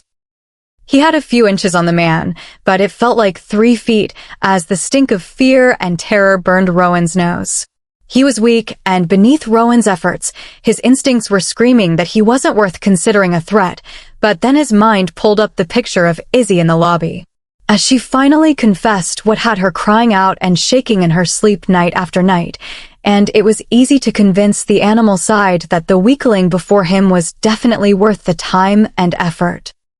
"What I'm doing, Tony," Rowan said casually, the man's name twisting between Rowan's teeth, the taste of it vile and poisonous like the man himself, "is making sure you can never hurt another innocent person again." "I don't know what you're talking about." "I didn't." "You are a terrible liar," Rowan said, his head tilting to the side as he eyed his prey. "I won't do it again. I swear. You can have her." Tony screamed as Rowan closed the last few inches between them. That was it. That was the final straw. That he would have the audacity to offer Izzy, someone he was supposed to love, who was supposed to have been his wife, up like a bargaining chip, ready to hand her over like a possession to barter for his own pathetic life. It was the final nail, as the saying went. One day, Rowan hoped that Izzy would be his. But she would only be his since he was hers. She was not a possession, not a thing to possess or own, a trophy to show off, or a plaything to pass around. If she ever did him the honor of accepting their bond, it would be for life, and she would own him just as much as he claimed her. To have someone treat his mate, or anyone for that matter, with such inhumanity and lack of dignity and respect snapped the last of Rowan's patience. "No, you won't ever do it again," Rowan growled, letting his face transform further, his canines pushing through his gums as the metal tang of urine filled the air. He took a moment to savor the thrill of victory and the fear of his prey. And then he struck. It wasn't a fight. Tony was no match for a werewolf's strength, let alone the strength and speed of a royal wolf. Rowan didn't prolong it. He was there to dispense justice for Izzy and to make sure that no one else would ever have to face the same fate at his hands. He wasn't there to torture someone. Not that he didn't want to, nor that he wasn't capable of it, but along with that knowledge of how to do it, had come the stories of the past and what that choice meant. There was also the rising desire to be finished with his task and be back at Izzy's side, pushing him to finish as quickly as possible. It lasted only a few moments. Rowan turned from the corpse that had once been Tony and headed for the door. Hayden and Derek easily stepped aside, not even bothering to glance at the body as they fell in with Austin behind him. Entering the hall, Austin directed the pair of royal guards on either side of the door to dispose of the body in the nearby woods. They would know how. With a nod to the royal beta, they headed into the room to carry the body down to one of the cars, each equipped with the tools necessary for such a task. It was one of the less pleasant but required realities of their world. Leaving the cleanup in their competent hands, Rowan and the others made their way back to the bank of elevators and to the top floor, where his mate slept. Chapter 31. "You know you aren't normal, right?" she asked, eyeing the line of immaculate black SUVs that pulled up in front of where they waited just outside the hotel entrance the next morning. "I'm a werewolf, Izzy. I'm pretty sure I know I'm not exactly normal," Rowan answered, his hand going to the small of her back as Hayden pulled open a door for her. She smiled in thanks before climbing inside and turning back to Rowan. She was still reeling from all the revelations and events over the last few days, left off kilter as Rowan's words from the night before repeated in her head. She had been nervous waking up, unsure how she was supposed to act and be around him, or any of them, now that not only did she know he was a fricking prince, but also now that he had decided she was his. Heck, it was so preposterous she couldn't even think the words. It's insane. He's insane. She had been lying cocooned in the thick, fluffy duvet, contemplating the chances of sneaking out of the building when his voice had interrupted her thoughts of escape. "I know what you're thinking." She yelped at the sound of his voice from behind her. Sitting up, she whirled to stare down at where he was lying on the bed beside her. His fingers laced behind his head, ankles crossed. It was just so Rowan that she started to laugh. Her fit of giggles was enough for him to crook an eyebrow at her in concern. Waving it off, she eyed him lying on top of the blankets, clothes clean and fresh, his hair a shade darker from still being damp from a shower. "What happened?" "And you do not know what I was thinking," she said indignantly, feeling her nose scrunch up in offense at his arrogance. "Yes, I do, Cupcake, and you can run all you want, but you can't hide." She felt her cheeks heat at his words and stuck out her tongue at him defiantly. "Keep doing that, and you'll give me ideas," he said, eyes flicking down to her mouth, amusement and something darker shining out at her from his gray eyes. She felt something tighten in her lower stomach as she pulled the blankets closer to her chest, her cheeks heating further, and she shifted her gaze away from him, awkwardly unsure where to look or what to say. She was so uncertain of herself around him now, she felt clumsy and exposed, something she didn't like one bit. It had all been so easy before. Now, it's all just confusing. He let out a low breath, obviously sensing her unease, the tension and distress radiating from her. Turning his head, he went back to staring at the ceiling, his muscles relaxing with apparent effort. "Nothing's changed, Izzy," he said, voice calm but sure. She snorted, letting herself smile a bit when she caught his lips twitching at the sound. Clearing her voice, she tried to hide her amusement. This wasn't a joke for her. "Everything's changed," she replied thoughtfully. He sighed again. "Just give it time." "Give me time? I'm the same person as..." "No, you're not the same person. You're some goddamn prince who decided that I'm you we're." She stuttered, trailing off as her hands waved uselessly at the space between them, her mind faltering on the words. "Mates," Rowan supplied without turning. "Shut up," she snapped. She grabbed a pillow from behind her and chucked it at his face when he grinned. Catching it easily as it flew through the air, Izzy cursed his stupidly fast wolf reflexes, pouting out her bottom lip and crossing her arms over her chest as he propped himself up on one elbow, facing her. Real mature, Izzy, she thought to herself, but was unable to help it, too overwhelmed to keep her emotions in check. She knew she was being irrational, but she couldn't help it. "Cupcake," Rowan said tenderly, drawing her attention as his eyes searched her face. "I know it's a lot, but please just give me time. No more secrets." She felt her eyebrows raise in disbelief. "I swear is. No more lies, no more evasion. You want to know something? I'll tell you. All of it. Only the truth from now on." "I swear. What did you do to Tony?" Her voice cracked on his name, her body flinching from even the thought of him anywhere near Rowan. She knew logically that Tony was no match for him, but the fear and terror of the man was so ingrained that it didn't matter about logic. It wanted her and those she cared about nowhere near him. "Whoa, I don't care about Rowan. He's a complete pain in the butt. And arrogant. And smug. And a jerk and an..." Thankfully, he interrupted her weak attempts to convince herself of whatever the heck she was trying to convince herself of. Rowan didn't hesitate, not even a moment of indecision, before he spoke. "I killed him. And I had his body disposed of in the woods behind the hotel." Izzy's eyes widened in shock. Not in shock that Rowan had killed someone, especially someone like Tony. She could have guessed that particular tidbit on her own, and she had seen him kill before, so she knew he was perfectly capable of it. "My life is so messed up," she thought as the realization dawned that hearing that he had killed someone wasn't the shocking part of his confession, no, it was that he gave it up so easily. No evasion, no hiding, no shielding her. Her eyes narrowed as she looked at him, weighing the words, letting the knowledge that Tony would never again be able to hurt her or anyone else ever again register. Not to mention that it had been Rowan's hands that had made it happen. She weighed her feelings, only letting herself feel a moment of shame at the fact that she couldn't find the slightest sliver of guilt, remorse, or grief at the confirmation of his death before pushing it aside, refusing to feel bad for finding relief and comfort that she was free of him forever. "Good," she said at last, her voice strong and steady. They sat like that for a few minutes, just taking each other in. Rowan watched her while Izzy searched for any change in him, in how he looked at her. And then suddenly it hit her, how he had looked at her for days now, the tenderness in his eyes, the affection, the respect and admiration, and all of it still shone just as brightly and clearly as before. Nothing she had revealed or done seemed to have done anything but deepen it. And now that she noticed it, she realized she had never seen any hint of pressure, disgust, or shame when he looked at her. Even when she had stumbled in his world, even when she had insulted him and his kind repeatedly, calling him the foulest names she could think of. Not once had he looked at her any differently.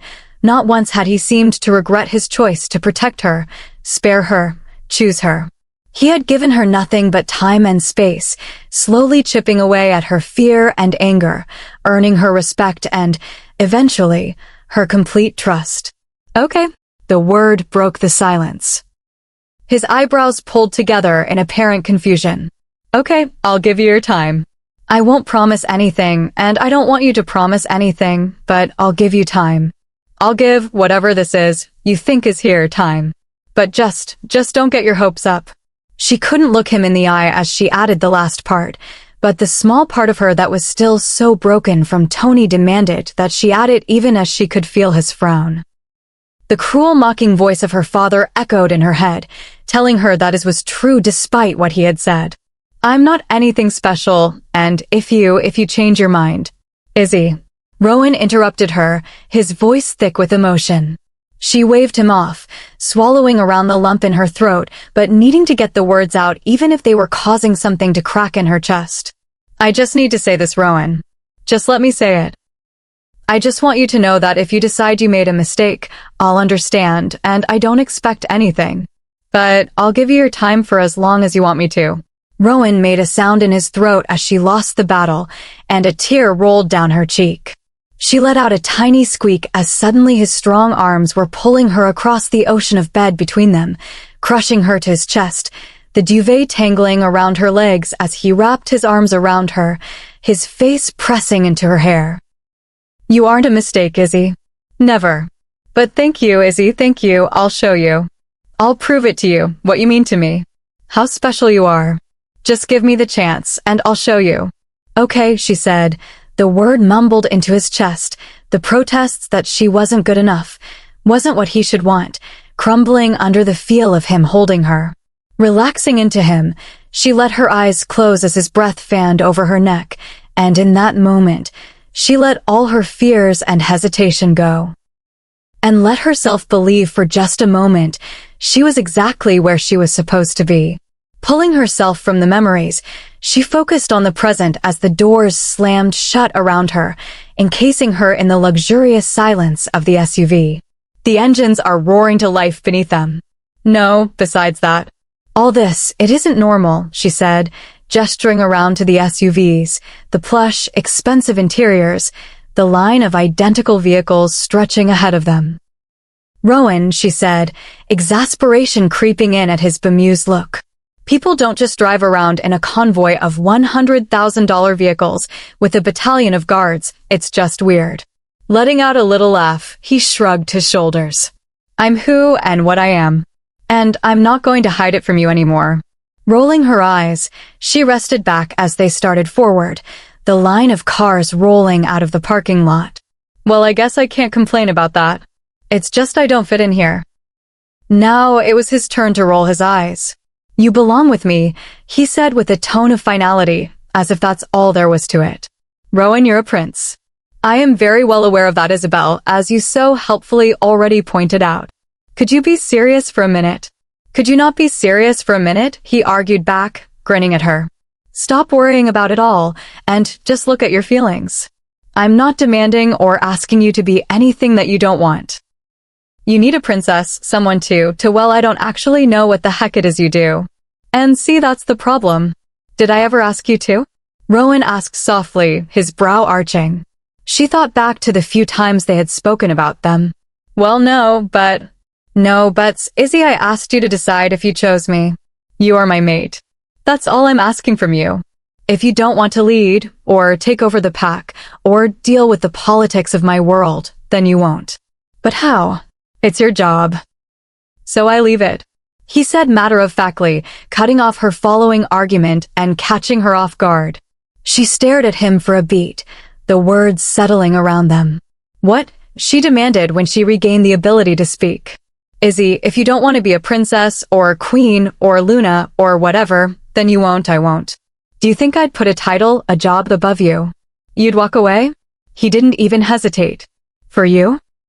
Of course, he said with a slight shrug of his shoulder, as if his words were the most obvious and natural thing in the world. As if he shouldn't even have to say them. Wow. He just shook his head, a small smile on his lips as the car rocked under them. She glanced at Noah and Isaac in the front seats. Meeting Noah's gaze in the rearview mirror, she was stunned to see that there was no alarm shining back at her at what he had so obviously overheard. Could he actually mean it? Had he given it up for me? It went against everything she thought she understood about the world, against all the evidence she had ever seen, against everything that argued that people would put power and greed above and beyond anything else, everyone else. It was what had driven her to want to pursue law, unlike what she had told her family when she had told them about her scholarships, the lie about wanting to increase her value to her family's name, to Anthony's. She had really wanted to be able to fight for all those without a voice. To be able to fight for others who were suffering at the hands of powerful men like her father, for no other reason than they didn't have the means to fight back. Wow, she repeated, a spark of something she didn't recognize igniting in her heart as she stared at the silver-haired prince across from her. Chapter 32. They traveled only a few more hours before they turned off the interstate and made their way down less traveled side roads, and then finally, just as the sun was cresting the sky and beginning its descent, the convoy turned down a well-maintained private road, roaring past the signs and warnings posted by heavy metal gates.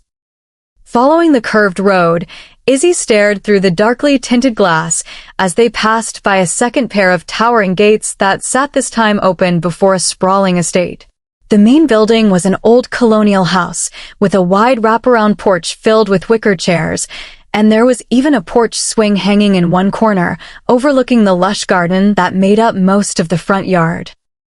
Scattered behind the large main house were smaller single-dwelling houses in various styles, having been built later and at different times as the pack had grown and evolved. "Welcome to Pack Semper," Isaac said, glancing at her through the rearview mirror before returning to squinting into the sinking sun, following closely behind the vehicles slowly making their way ahead of them over the hard-packed, pocketed earth, clouds of dust billowing in their wake. "They seem on edge," Izzy said quietly, glancing sideways at Rowan, before peeking back at the twins. Rowan looked up from the papers he was reading to the two guardians in the front. Their backs were stiff, faces dark. Isaac kept his gaze on the road and the convoy ahead of them, while Noah scanned out the windows and over the surrounding landscape. "They have trust issues." Isaac snorted quietly, while Noah predictably stayed silent. Taking them in, Izzy felt her own anxiety and nerves rise in response, her body shifting closer to Rowan over the plush upholstery, out of some newfound instinct. Seeking the reassurance of his presence, she noted the twins' response to their new surroundings. Without realizing it, or not consciously, she had come to trust and depend on the twins and Rowan, and even the others, for cues to this new world. Now, unquestioningly, she followed their lead, taking her cues from their responses. If they were calm and assured, she no longer worried about her safety, her fear and stress abated if they were confident.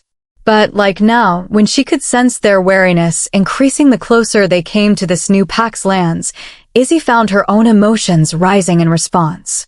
Rowan had returned to shuffling through his papers, but then suddenly halted, turning to her, his eyebrows pulling together as he looked at her.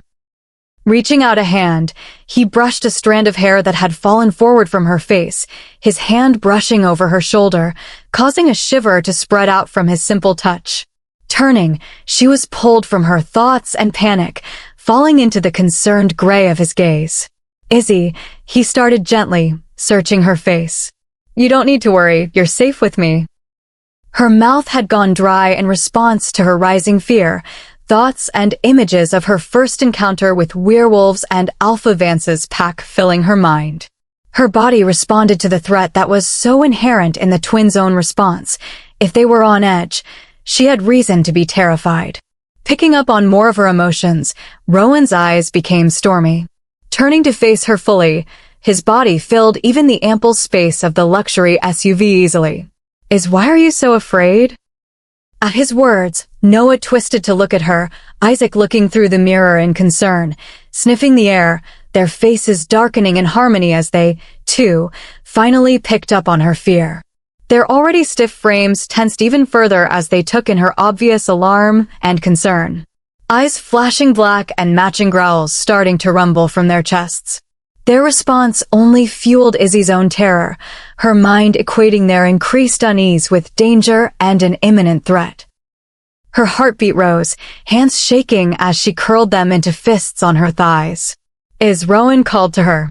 His voice sounded far away as her hearing and vision tunneled. Her heartbeat picked up as her stomach rolled in her gut. "Just breathe, Iz." Rowan's voice echoed from the tunnel, competing with the rushing in her ears and her labored breathing. "Noah. Zach."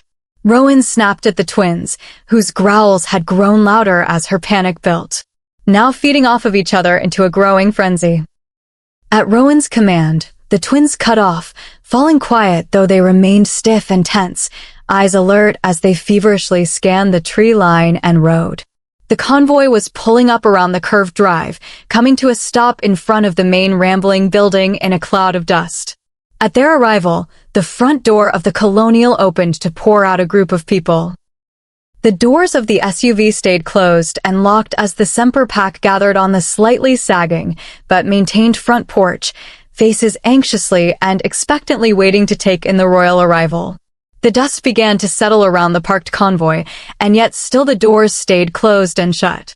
Those on the porch began to shift with impatience, while those inside sat stiffly, eyes hooded as they took in those around them. All now honed in on where their prince and his mate sat, her tension and unease having become their own. "Izzy, you need to calm down," Rowan said gently, reaching for her clasped and fisted hands, the metallic hint of blood searing his nose as her nails bit into the soft flesh. He let out a sharp breath as she flinched from him, his hand falling uselessly between them. "Cupcake, look at me." As if from behind a haze, she slowly turned, her movements clumsy and slow, eyes wide and glassy. "Everything's okay." Izzy stared at Rowan, her heart hammering against her breastbone, waves of panic crashing over her, threatening to pull her under and out to sea. It had taken all but a few moments, a few seconds, and she was out of control, lost to the whims of her subconscious and paralyzed by her fears and the memories of her past that suddenly became crystallized in her mind, until nothing was safe. Nothing was good. There was only panic and anxiety. But there, amongst the swirling colors and fear, there was suddenly gray, calm and cool, steady and solid, gray to anchor her against the crashing waves, mooring her against the rising tides. Rowan reached for her again, slower this time, careful to allow her to see his movements, his hand reaching for her fists. And this time she didn't flinch, and he allowed his hand to land on hers, easing her fingernails from her palms, his thumb rubbing over the minor crescent cuts that had drawn small beads of blood. "Take a breath, sunshine, you're okay." At the command, her lungs expanded without conscious thought, dragging in a near painful lungful of air.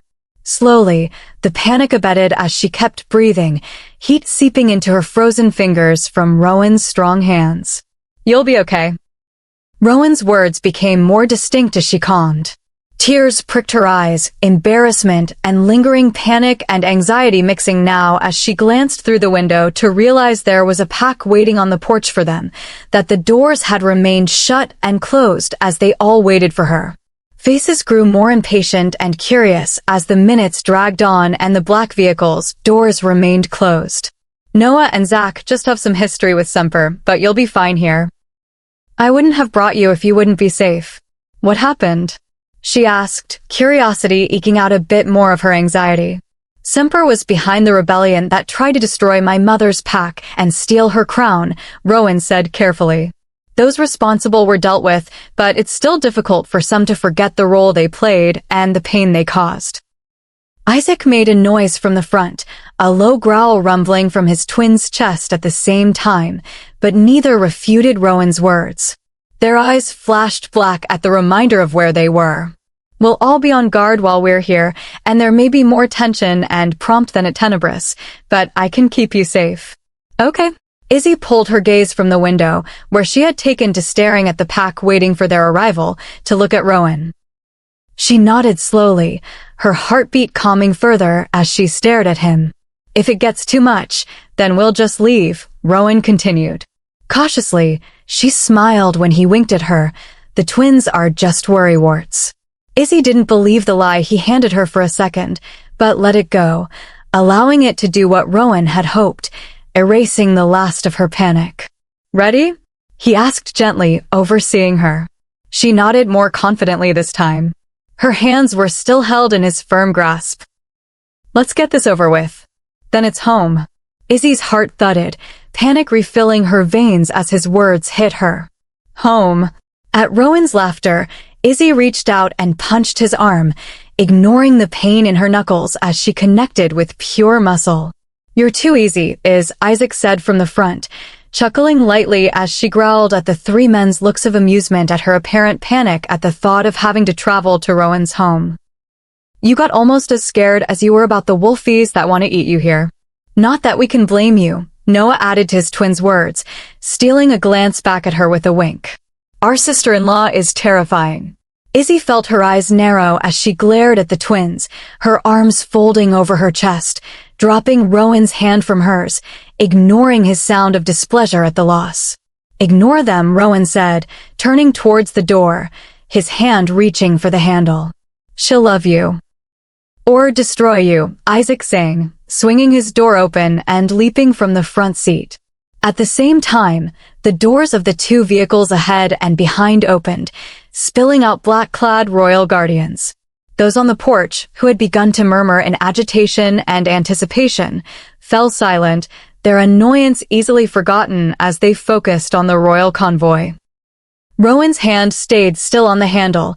The door closed as Isaac and Noah climbed down, their previous amusement and friendliness gone and hidden behind menacing masks. Olivia and Austin were in the car ahead of them.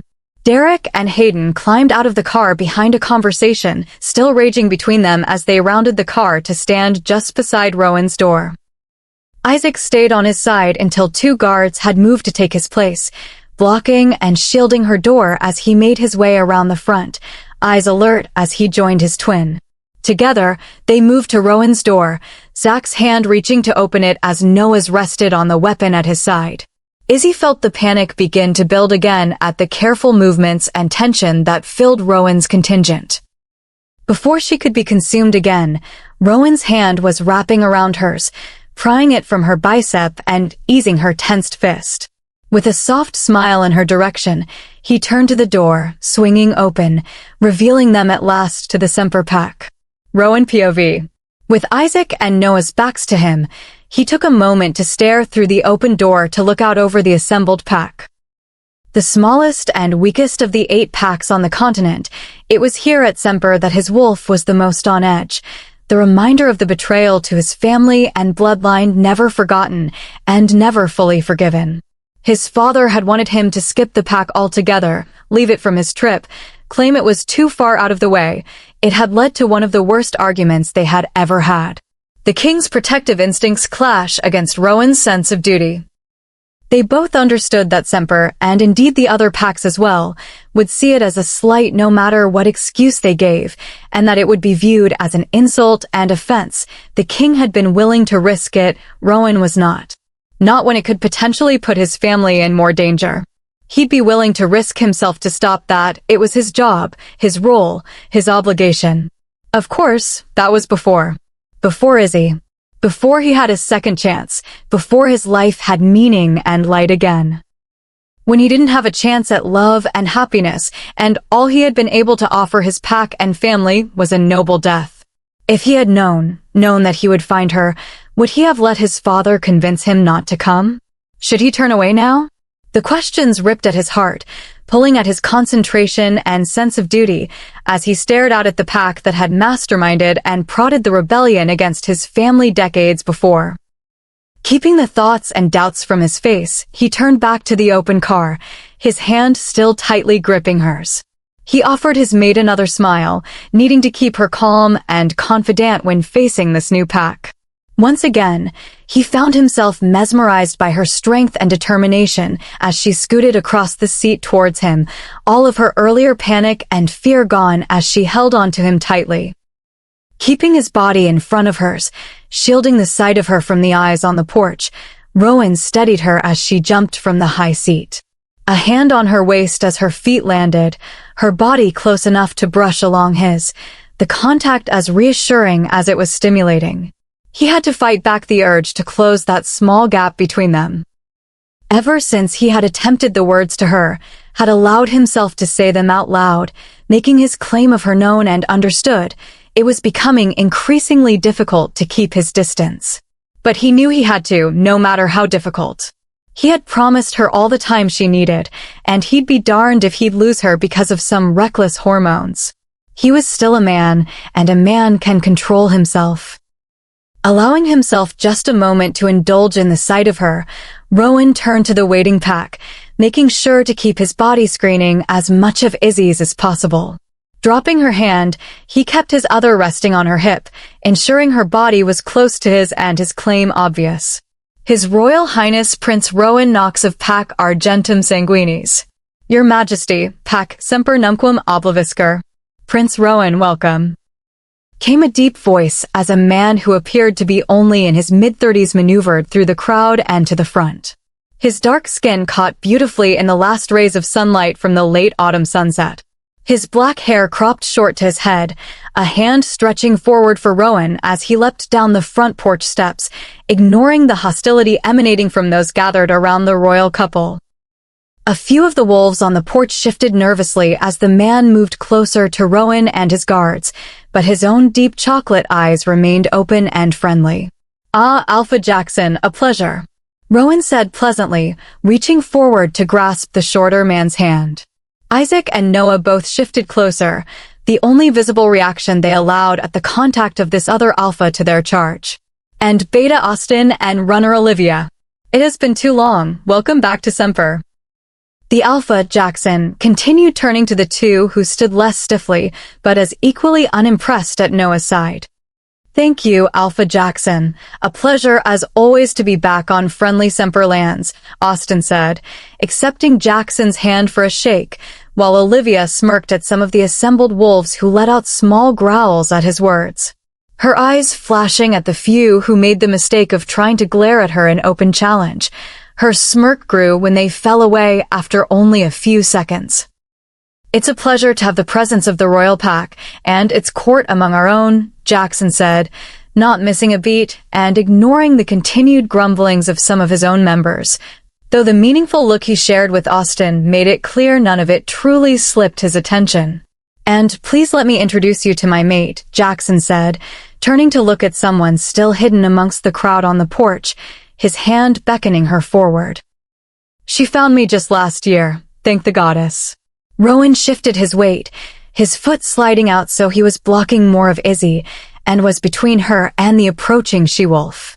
She was taller than Izzy, only a few inches shorter than her mate, her skin a rich, deep, flawless brown, her face beautiful with sharply cut cheekbones and fierce eyebrows.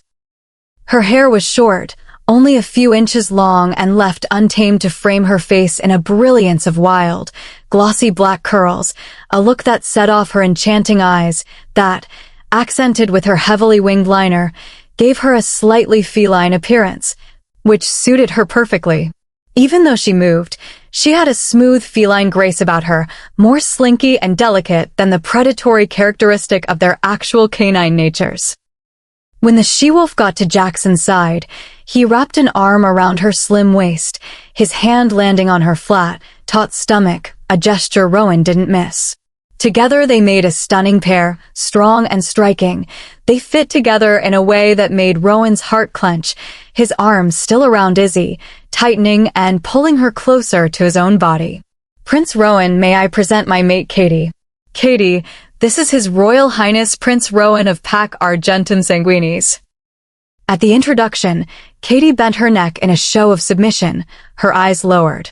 "Nice to meet you, Luna Katie," Rowan said pleasantly, keeping his voice level in the face of the growing tension around him. Although they were trying to be subtle about it, those gathered kept flicking their gazes to where Izzy stood partially blocked behind him. Like at Tenebris, even with their sense on her, it wasn't hard for the assembled wolves to pick out that she was human. He had been intently monitoring the minds and thoughts of those around him. They were curious and still unsure how to respond. Izzy is human. Although they had picked up on it, hearing him confirm it sent a ripple of shock through the crowd. "She is under the protection of the crown and Pac Argentum Sanguinis. She is not to be touched, threatened, or harmed by punishment of death." "Who is she?" A wolf on the porch called out, his bravery met by a chorus of agreement and echoes. Alpha Jackson remained silent, his dark, sharp eyes taking in Rowan and his hand still resting on Izzy's waist. Raising a hand, he silenced the ruckus from his pack, with only a few lingering grumbles from the oldest members. Rowan made sure to note the faces of those, feeling as the twins and Austin did the same. If she is under the protection of the Crown and Royal Pack, then she is welcome in Semper and will be guaranteed the protection and safety of the pack. Jackson finally said, still taking in where she was pressed into Rowan, his voice loud enough to carry to even those at the back of the porch. A few grumbles met his words, but no one dared do more as Rowan let his wolf push to the surface, eyes shining, dominance and power rolling from him. A few of the weaker wolves sank to their knees at the display. The others bared their necks in submission. Even Jackson and Katie followed suit, necks exposed and eyes downcast. Satisfied with the display and the submission, Rowan let his wolf descend, his power and influence curling back into himself. Alpha Jackson, it has been a long journey. Perhaps we could continue this conversation inside? Austin asked, easing the last of the lingering tension. With a sharp nod and a small, grateful smile, Jackson turned, ushering the royal party to follow him into the house behind him. Rowan fell in behind Austin and Olivia, Hayden and Derek moving to his sides as the twins fell in behind them, the blackness of their eyes and the powerful aura letting those they passed know what the Guardians were capable of, and what they thought of the Semper Pack's assurances of safety. Rowan didn't reprimand the twins, not able to fault their hesitancy to doubt such an openly hostile pack. And with Izzy still at his side, he could admit he was grateful for the twins' continued display. Primarily when tradition dictated he could not. Stepping into the Semper Pack house was like stepping into a time capsule, the creaking floorboards, high ceilings, and grand staircases accented with furniture and dressings that had been passed down through the generations of the Semper line. Most of it dating back to the original Alpha and Luna who had settled here during the height of the South's grandeur and airs. Most of the pack could trace their bloodlines to the great plantations, their escapes often traced through the railway, and their survival owed to the pack and Alpha that found and sheltered them as they ran from those hunting them. Rowan's great-grandfather's friend, and one of the first he had turned, the original Semper Alpha, had spent much of his last decades trying to make up for the pain and destruction he had so wrought on the world. A legacy that his own son had allowed greed and vengeance to destroy, only years later utterly. Semper was now a pack caught and divided, defined by pasts that contradict each other, and an identity that both demonized and martyred them in the eyes of their world. Rowan felt for those who had been caught in the powerful plots of an insane Alpha bent on revenge and power, but he also could not ignore the reality that much of the pack at the time, and many still, agreed with the actions of Alpha Gerard all those years ago, and who still harbored sympathies for the idea of a rebellion. Moving through the richly decorated halls, Rowan kept his hand possessively on Izzy's waist, her body brushing against his as they walked, his thoughts turning to those around him. "How much are you going to tell him?" Austin asked over the mind link as he kept up an easy conversation with Jackson about their trips so far, falling back easily into his role as a diplomat for the royal court. Olivia, as always, was at his side. "Enough so they know there is a threat, not more until we can feel out if Robert has reached out to any of his previous allies within."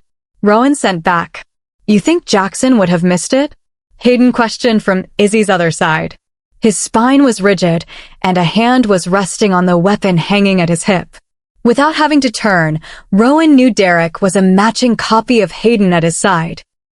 "I think he will know who we need to look at, but he also needs to have trust and faith in his pack, or it will dissolve into chaos." Rowan supplied back as Jackson halted before a heavy door, opening it with a key he produced from a pocket in his light linen jacket and swinging it open before gesturing them into the office beyond. Rowan, Izzy, Austin, Olivia, the twins, Hayden and Derek made their way into the office, the scent of bourbon and cigar smoke hanging in the air, even though Rowan would bet it had been years since either was enjoyed amongst the dark, richly appointed room. The twins discreetly nodded to two of the trailing royal guards to stand at the closed office door, while the others were dismissed over the pack link to patrol around the house and borders. A few other Semper wolves followed Jackson into the office and now stood nervously looking between the royal court and their Alpha. "Please sit," Jackson said to Hayden and Derek, who stood near where Izzy still stood wrapped in Rowan's arm. It was a tricky set of customs with so many dominant wolves in one room.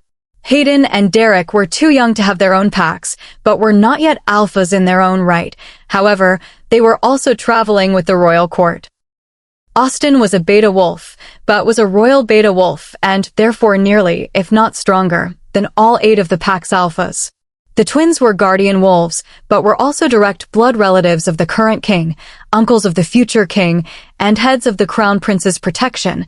It led to a tense situation in any pack. Add in the undercurrents of distrust and resentment that permeated Semper, and you had a potential explosive situation. Deciding to postpone the posturing, Rowan sank into one of the high-backed chairs that sat before the desk, pulling Izzy onto his lap. He felt her resistance and understood it, but he wasn't able to have her separated from him just yet. His wolf was too agitated to let her go. He felt a snap of irritation from her before she gave in. Perched on his knee, he frowned at her back, his wolf unhappy now that his mate was upset at him. It was hard not to compare Izzy to. He had to stop the thought, a lancing pain shooting through his heart, tugging his lips into a frown. Chapter 33. Izzy didn't know precisely how these whole bond things worked, and decided to add it to the growing list of answers she was going to get out of Rowan when she next got him alone. However, she hoped it would let him know exactly what she thought of their little seating arrangement. While his arm around her had felt nice, and had even been reassuring as they faced a new, unknown pack, one with such a history with Rowan's family. She was not amused when he just assumed that she would sit on his lap like a child. Or like some pet. It was infuriating. Sure, he had done the same thing a few times, but that didn't give him the right to force her to sit wherever he wanted. And on his lap to make it worse. She felt humiliation bloom, her cheeks heating as she perched stiffly on his knees, her arms folded over her chest as she stared daggers at Hayden and Austin, daring them to say anything as they pulled out 2 other chairs and took seats.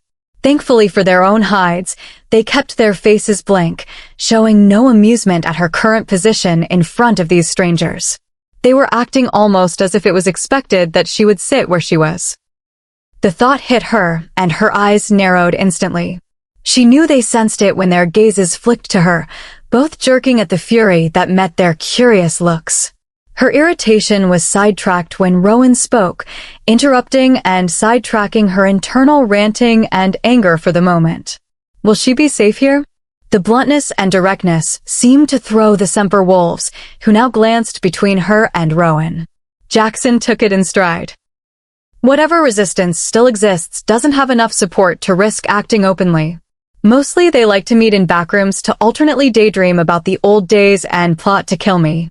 They haven't become strident enough to actually try it yet, though. We'll keep a guard around her, Rowan said, glancing at Hayden and Derek meaningfully, the 2 nodding back in understanding. Izzy felt herself bristling again. Not that she disagreed that she needed a guard, nor that she really minded having Hayden and Derek around. They were actually growing on her, but she was cranky, tired, and annoyed at constantly being talked over and about, never included. We have rooms set up for you, Prince Rowan and the court. Did you need another? Rowan cut Alpha Jackson off. She'll stay with me. Izzy made a strangled sound in her throat, annoyance and embarrassment rearing their heads once more to clash at his words. It was stupid, she knew. She was grateful for the protection and liked sharing a room, or, more correctly, a bed with Rowan. But she didn't really know why she was annoyed. It was more that she knew she should be. She should be putting up more of a fight, rebelling against his assumptions that he could make all these decisions without her. In the end, she would probably agree to them, but it was the principle of the thing. She was still allowed a say in her life. Well, not really, she amended in her head, thinking back to the promises she had made in Maliko's office and the fact that she was a fragile human surrounded by werewolves. But still, there was a principle to the thing. She finished the thought with a pointed elbow to Rowan's midsection, cutting off his following sentence with a small puff of air. Like I was saying, Rowan picked up, giving her side a slight squeeze of meaning that she couldn't help smirking at. Your borders will need to be increased. Austin will be taking over while we are here. Our borders are strong. We've implemented all the suggestions the Crown's advisors have offered, Jackson said, a slight defensive edge creeping into his voice at the inferred criticism. Of course, Austin said, jumping into the conversation just as Izzy felt Rowan tense under her. Turning, she found Jackson staring at Rowan, the brown of his irises slowly giving way to the black of his pupils. Izzy felt a stronger tremor run through Rowan. Knowing that the situation could escalate quickly with Rowan's notorious temper and the tension already humming in the room, she did the only thing she could think of. Letting go of her previous ire, she leaned back into Rowan's stiff frame, scooting until she was properly sitting on his lap, her feet dangling off the floor. She cursed her small stature, feeling like a child. Turning, she leaned into his chest, her head ducking under his chin. Her arms wrapped around his sides, landing on the small of his back, pressing herself into the hard lines of his body, letting herself relax and indulge in the feel of him, the scent of him, and the safety and security he so easily surrounded her with. For a moment, she thought it wouldn't work, the tremors still vibrating under her. But then she felt his arms come up, ever so gently, to wrap around her, his head ducking to press his lips to the crown of her head. She felt him inhale, a shudder going through him before he was relaxing under her, his muscles uncurling as his arms wrapped more securely around her, holding her in place. In thanks, she squeezed his middle, turning her head to press a kiss to his chest, knowing that even through the layers of clothes, he'd feel it and understand what it meant. His Majesty meant no criticism and is impressed by how well Semper has integrated our suggestions. It is only that with his presence, security concerns have increased, and we want your pack to be ready and secure to face them, Austin continued, his voice calm and soothing as the tension eased between the two dominant wolves. When Izzy turned back from Rowan's chest, letting her head rest against it, Austin gave her a wink and a small smile, letting her know he knew what she had done and approved. Glancing at the others, she was met with further looks of approval and gratitude. It seemed they also didn't like to see Rowan's temper get the best of him, or having to watch him fight wolves left, right, and center. What security concerns? Jackson's beta asked, the potential confrontation forgotten. Austin looked to Rowan, who gave a slight nod, arms still wrapped around her, chin resting on the top of her head. Robert Doyle, he supplied stonily. Jackson let out a growl that shook the windows. In the blink of an eye, Hayden and Derek were across the room, closing ranks in front of her, their own growls ripping out. Isaac and Noah were only a step behind them, their eyes flashing black as they watched the now raging Alpha. The Semper Beta and other pack members weren't coping much better, their eyes rapidly shifting colors as tremors raced under their skin. Olivia and Austin were on their feet, their faces calm as they watched those in the room, subtly shifting closer to the wolves nearest to them. The concentration on their faces let Izzy know they were all talking over that mind thing they shared. Izzy had jumped at the first sound, her body tensing in response to the threatening sounds. But then Rowan's hands began to rub soothing circles over her back, easing her back into him, tucking her head back under his chin. His body remained relaxed and calm as her heart raced. The only pack that may hate Doyle more than mine and my family would be Semper, Rowan whispered to her, offering up an explanation for the sudden burst of emotions that had taken hold of the office. Jackson was still growling, his fists curling and uncurling at his sides, his eyes flashing black as he paced the length of the office. His beta and the others were just as agitated as their alpha. Her and Rowan's guards watched the Semper wolves pace, eyes alert as they tracked the raging animals, ready for the tether of their control to snap. It was a long few minutes before Alpha Jackson's eyes stopped flashing too black, his pacing slowing until he was standing still. The hands still fisted at his side were the only indication of the rage roiling just under the surface. What about that cowardly lying traitor?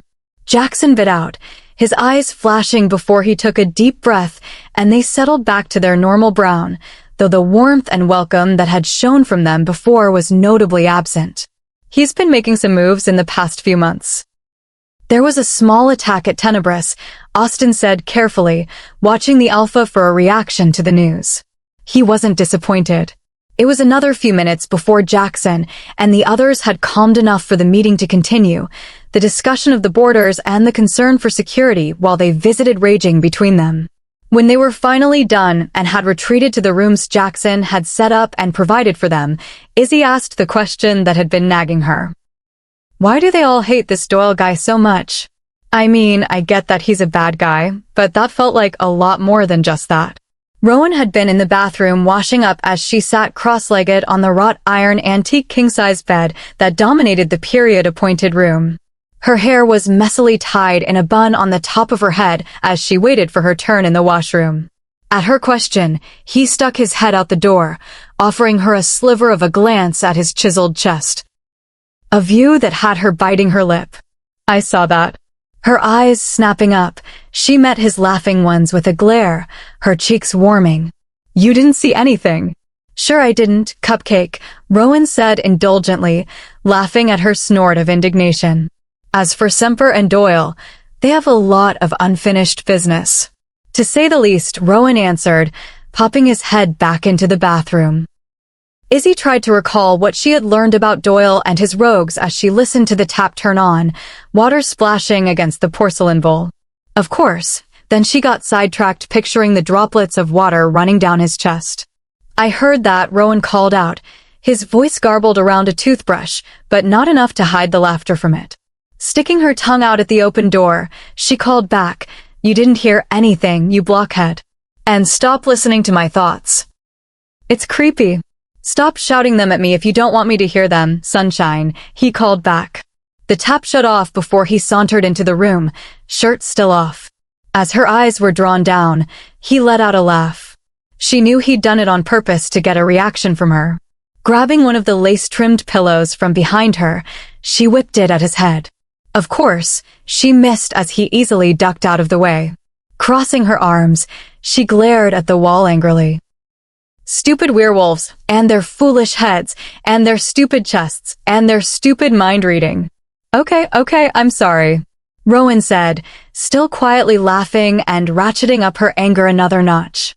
You're just cute when you get all flustered by my swoon-worthy muscles, Rowan said, mimicking her voice horribly.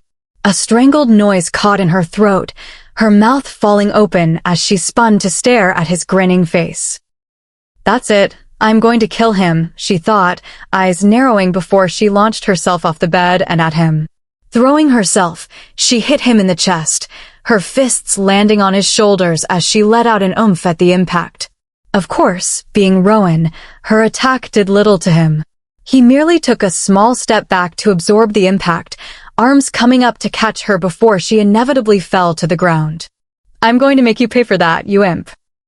She shouted angrily, huffing air as Rowan held her aloft and against his chest. Imp? Really, Sunshine, am I that irresistible that you can't even come up with insults anymore? Rowan asked, his eyes twinkling as he stared down at her. Struggling in his hold, Izzy kicked at his shins in an albeit weak attempt to get free. I hate you. You stupid jerk, she yelled, still struggling, her breathing becoming more labored. Suddenly, she was free. Rowan's arms were gone as he stood now a few feet from her, his eyes dark and haunted as he stared at her. Planting her hands on her hips, she nodded in satisfaction. And stay out of my head. You don't just get to go traipsing around in my thoughts whenever you want, you toad. Exclaiming her point with a poke to his chest, her eyes narrowed. When he didn't respond, her head cocked to the side as she took him in, her eyebrows pulling together. Rowan, what the hell is the matter with you? She demanded as he stayed frozen. When he didn't say anything, Izzy took a step closer, her hands falling to her sides as she stared up at him. Raising a hand, she waved it in front of his face, trying to get a reaction from him. Rowan? You hate me, came his final strangled reply, the words choked out of his throat as if they caused him pain. What? She asked, looking at him in complete confusion. Rowan, what is going on? You said you hate me, he said more confidently, wincing on the words as he looked down at her, pain and fear in his silver eyes. "Yeah, I do hate you, you dummy," Izzy said with a wave of her hand in dismissal. "But what is wrong with you?" "Izzy, whatever I did, I'm so sorry. I'll fix it. Please just give me another chance." "Whoa. What are you talking about?" she asked, cutting off Rowan's words. Oh, she exclaimed, realization dawning, and then she was laughing. Laughing so hard she almost fell over, wrapping an arm around her middle. She had to reach out, grabbing Rowan's stiff arm to balance herself until she could get herself under control. "I'm sorry," she said around a hiccup, brushing at the corner of her eyes for the tears caught in her lashes. "This is not funny," Rowan said thoughtfully as he watched her. "Tell me what I must do." "Oh, I disagree there, buddy. This is hilarious," Izzy said with more laughter. I'm sorry," she said, taking deep breaths. "I'm okay now. It's just, finally, you're the one who doesn't get what's going on, and I'm the one who's being all stable. It's freaking awesome," Izzy said happily, laughing at Rowan's look of complete confusion. Feeling a little bad for indulging in his obvious misery and confusion, she worked to keep her happiness in check. It was difficult, though. It was the first time she had to explain what was going on to him. It felt good not to be the one overreacting for once. "I said I hate you, Rowan." He flinched as if she had physically hit him, his lips pressed together in a tight line. "But not like I hate you, silly," she said, emphasizing the word. "Just that your stupid ability to read my thoughts when I don't know yours is infuriating. Not to mention how you just announced that I'm sharing a room with you without asking, or how you make me sit on your lap like a dog, and that doesn't even get into the whole." "You don't want to share a room with me?" he asked, interrupting her list of grievances. "Of course I do, but that's not the point," she said. He looked at her like she had two heads, and she blew out a breath, trying to think of a way to explain it. "Just because I want something, and you know I want something, doesn't mean you don't have to ask me." That just seemed to confuse him more as he stared at her, his hands on his hips, silver eyebrows pulled together. "Do you want a different room? My wolf won't like it, and you won't be as safe. I could try having you stay with AUS and Olivia." This time, it was her turn to cut him off. "I don't want another room, Rowan," she said. "I just want you to ask me before you go making decisions for me. Just because you think it's what's best, or even what I want, you should ask me, and it should be a discussion. Unless, am I still some prisoner here?" She asked a little less surely than she'd like. A part of her had been worrying over the question for the last few days. What exactly was she to these people now? She was constantly under guard, but was also supposedly someone to Rowan. Where did that leave her? No, of course not. "You aren't a prisoner," Rowan growled, his eyes flashing pure silver. "Okay, glad to know. And if that's the case, then you can't just be ordering me around anymore and sitting me in whatever box you want, whenever you want. Do you understand?" She asked more gently this time, trying to see the issue from his perspective and understanding that it would be a complex concept for a prince of werewolves to really understand. "I was just doing what I thought would be best. I need you near me and safe, and you're mine." "You belong with me," Rowan said, trying his best to explain himself, which she appreciated. "I know, and I'll try to keep that in mind as well. It's why if you had asked, I would have agreed to this arrangement. But I'm human, Rowan, and I don't feel all the same things you do, so I need you to talk to me and not just announce to a room of people that I'm going to be sleeping with you." "Sleeping with me, huh?" Rowan asked, his serious facade cracking slightly. Izzy rolled her eyes at him. "You know what I meant, dummy. I've been called worse. And one day, Cupcake," he said, smirking. "Yeah, only if you stop being a jerk." The laughter dropped from his face as he turned serious again, nodding at her words. "You really don't like sitting on my lap? You're missing the point. I'm not a possession, Rowan. I'm a person. Treat me like one, or else decide I'm a prisoner again, and then you can do whatever you want with me, throw me to the wolves, sit me on your knee, or wear me as a scarf." Rowan let out a slight growl at her words, obviously not liking her suggestions. The sound cut off with a sharp look from her. "Understood, Cupcake," he said with a small smile. Rolling her eyes, she said, "I really hate you." At his narrowed eyes, she threw up her hands in surrender. Fine, fine, fine. You stop treating me like a puppy, and I'll stop joking about hating your annoying self. Deal? He tilted his head to the side as he considered, and Izzy had to resist the urge to comb the bit of hair that fell across his forehead back into place. Deal, he said at last, a grin forming and showing off his straight white teeth. Shall we seal it with a kiss? He asked, eyes sparkling with mischief. You're the devil. She snorted in amusement. It's just a kiss is not your soul. Somehow, I think that's the same thing, she said, even as she stepped closer, the small distance between them closing as her head tipped back. Would that be such a bad thing? Rowan asked softly as he tucked her hair behind her ears, his fingers trailing over her cheeks and down the curve of her neck, leaving a trail of goosebumps in their wake. I think. Her words were cut off as his lips captured hers, his fingers tangling into her hair as he tipped her head to deepen the kiss.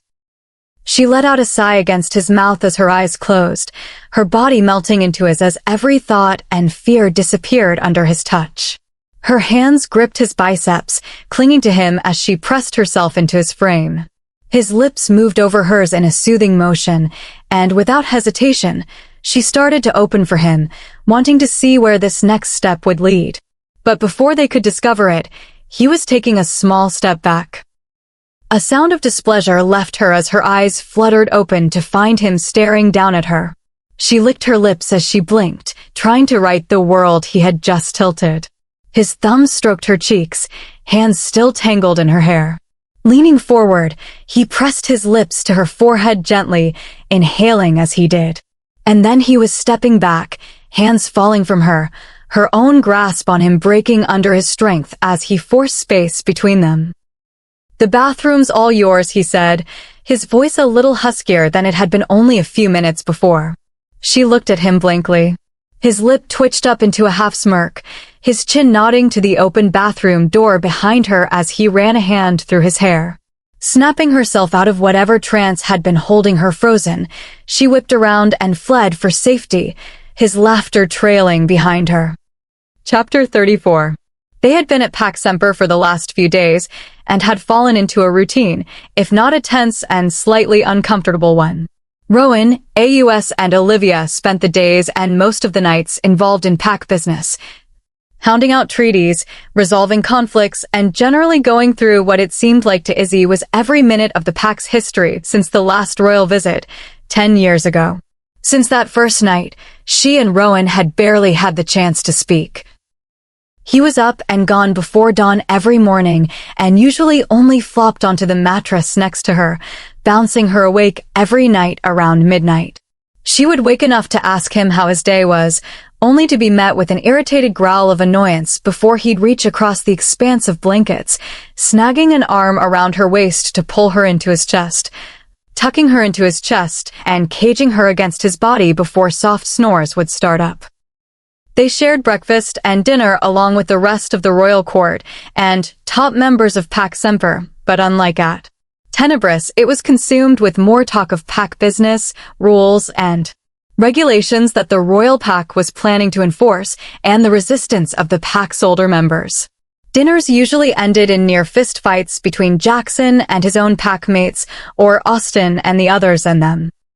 What wasn't consumed in growling, shouting matches was stiff with formality and enough decorum and spectacle that it made her neck itch.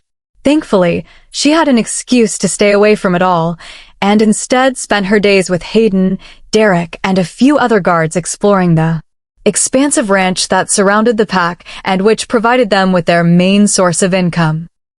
It was quite the surprise for Izzy to learn that Pax Semper was actually one of the top horse breeders in the country, and that their horses were champions around the world. What's back in that barn? Izzy asked their Semper guide, a wolf just out of his teens and only a year or two older than herself. He had been showing them around and catching Izzy up on the Semper history since Rowan had abandoned her that first morning. Not abandoned, Izzy, she reminded herself, hating how silly she felt for missing him when they literally shared a bed every night. He's working. It's different. He doesn't have a choice. And, besides, you wanted space and time to figure out how you felt anyway. That was part of the problem, though. Without him around to bug and annoy her, all she was left with was the emptiness in her chest that she hadn't realized he had begun to fill, and the memories of the kisses they had shared. Not precisely the fodder for a healthy and rational decision. It was an old cattle barn, but after the war, Alpha Jackson decided that we needed to diversify, and he argued that we needed to get away from traditional ranching. Said it wasn't sustainable. Thomas laughed at this before expanding on his words at their curious looks. I wasn't around, but my dad told me that it wasn't an idea that went over well. The old-timers don't like change. Tend to think they've gotten everything perfect, and us. New pups are coming in to undo their hard work. They don't seem to understand that that's how progress works. You move on from the old as you learn more. So, what does it do now? Izzy asked, her curiosity spiked. She wasn't very enthusiastic about the whole horse breeding thing, although she loved the horses and was hoping to convince someone to let her ride one, but something progressive? Now, that she could get excited about. Well, the barn was actually converted into a distillery, if you can believe it, Thomas said, grinning in pride, dark brown eyes shining with excitement. Nice, Hayden said. Impressive, Derek said thoughtfully, his brows tugging together in concentration. Izzy could picture the wheels spinning in his head as he considered possibilities for his own pack one day. That's not even the best part, Thomas said eagerly. That was just a joke. Jackson had to put the barn to some use, and this just worked out as it happened to also piss off all the old prudes who were grumbling about the changes. Double nice, Hayden said, reaching out to bump his fist against Thomas's in approval. We had nearly 1,000 acres of prime ranching land. Jackson turned it into a wind farm. Sent a bunch of the pack to school to learn about it. The technology, the equipment, and then invested nearly all the pack's coffers into a startup company out of California in a joint partnership. Wow, Izzy said, genuinely impressed. And then, as Thomas led them around the barn and the grain towers, and aging and abandoned tanks, they saw it. Acres and acres of rolling land. Gave root to row after row of massive spinning turbines. They were utterly beautiful in their alienness. The streamlined, sleek monsters stuck like flowers against the wildness of the southern plains and desert. It was captivating, the most accurate picture of mankind's future if one could ever be drawn. Harmony with ingenuity, survival with progress, creativity, and all that is human with understanding and respect. By the end of the day, Izzy had toured the distillery, picnicked on the hill overlooking the wind fields, and wrangled a promise for a ride on one of the champion studs for the following day from Thomas. Exhausted but happy, Izzy and the others trudged back to the pack house as the sun grazed the horizon, stomachs growling. The dining room was nearly complete by the time they made their way in, Hayden and Derek at her sides, the others trailing behind. She felt his gaze before she saw him, the weight of it landing on her the moment she stepped past the doorway. As the days went on, she found herself ever more aware of him, his moods and thoughts, his presence and the feel of him near her. It was as mesmerizing as it was terrifying. Now, as he sat at the end of the long table, Austin and Olivia on his left, a line of empty chairs on his right, she didn't hesitate before moving to take the one at his side, his hand brushing her hip as he helped pull out her chair. Smiling, she met his gaze, watching relief flash in their steely gray depths. You know I'm fine. I don't know why you're always so worried. She muttered quietly, alluding to the fact that she had quickly figured out that her protectors were regularly checking in with Rowan throughout the day. Or if not him directly, then with the twins and Olivia giving them constant updates and reports on her safety and location. A hint of embarrassment flashed across his face at having been caught, but then just as quickly it was gone, replaced by the stoic mask he wore around the Semper Pack. One of cool, calm, confidence, and power. It is different to see it with my own eyes, he offered softly. When she raised an eyebrow, he let out a small chuckle. It's my nature and my past. At that, she let the scolding fall from her face, an instant need to reach out and comfort him filling her. I will always worry about your safety, and I will always hate it when it is others that you must rely on for protection, even if I trust them. She knew he added the last bit for Hayden and Derek's benefit, who could overhear their quiet exchange on the other side of her, though neither made a sound or comment at Rowan's words. Still, she knew they appreciated the words all the same. Letting her instincts guide her as she reached out to squeeze his fisted hand atop the polished wood, smiling when he looked up at her. Understanding and gratitude consumed her as she considered how difficult this experience must be for him, and how hard he was trying to balance it with her wishes not to be treated as a prisoner. "Only a few more days," he said, turning her hand to intertwine their fingers. Even when his attention was pulled down the table to Alpha Jackson and he was pulled into some packed discussion, he kept their hands like that, every once and a while, his thumb running over her knuckles as if he just needed to know she was still there. Keeping her head bent over her meal as she ate, she could feel the glances and looks from those around the table, and even though she hated the attention, she couldn't bring herself to pull her hand away. Chapter 35. It had been nearly 6 days, and according to Hayden, Rowan was hoping that they would be able to wrap everything up that evening. They could be on the road by nightfall, heading for his territory, of course, as the days had drawn on and the realization of what the end of their time at Semper meant, nerves had started to take root in her gut. Every time they spoke about the trip to Silverblood territory, just hearing the name had her feeling dizzy. She became a ball of nerves and nausea. Cold sweats broke out as she hyperventilated. She thought she was doing a pretty good job of hiding it from Rowan, who had enough stress going on as he and Jackson continued to lock heads with the oldest and most stubborn members of Jackson's pack. Apparently, Hayden had explained the day before that they were the members who, under the old ways, would have become counselors. Although that had been abandoned with the succession of Rowan's parents, a specific part of Semper refused to give up the positions and power they believed they were entitled to.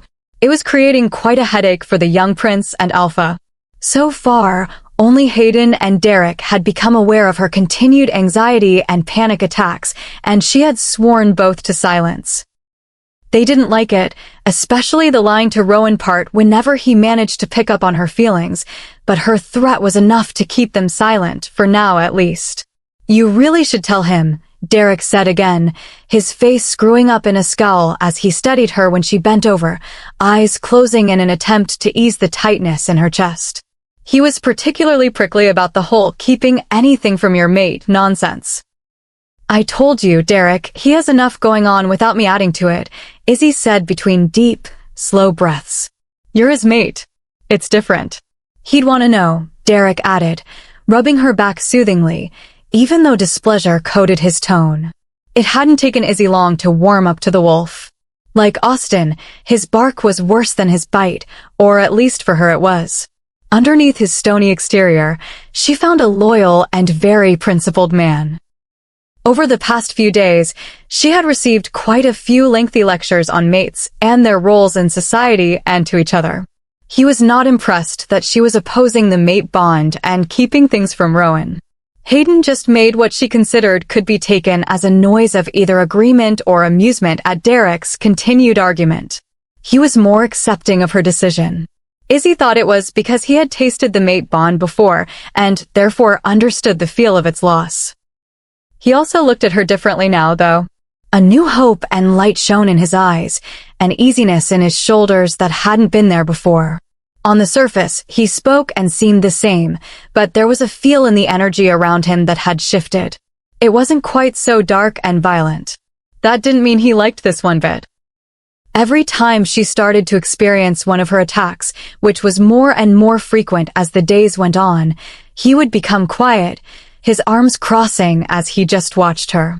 Feeling the tightness give a little, she straightened from her folded position.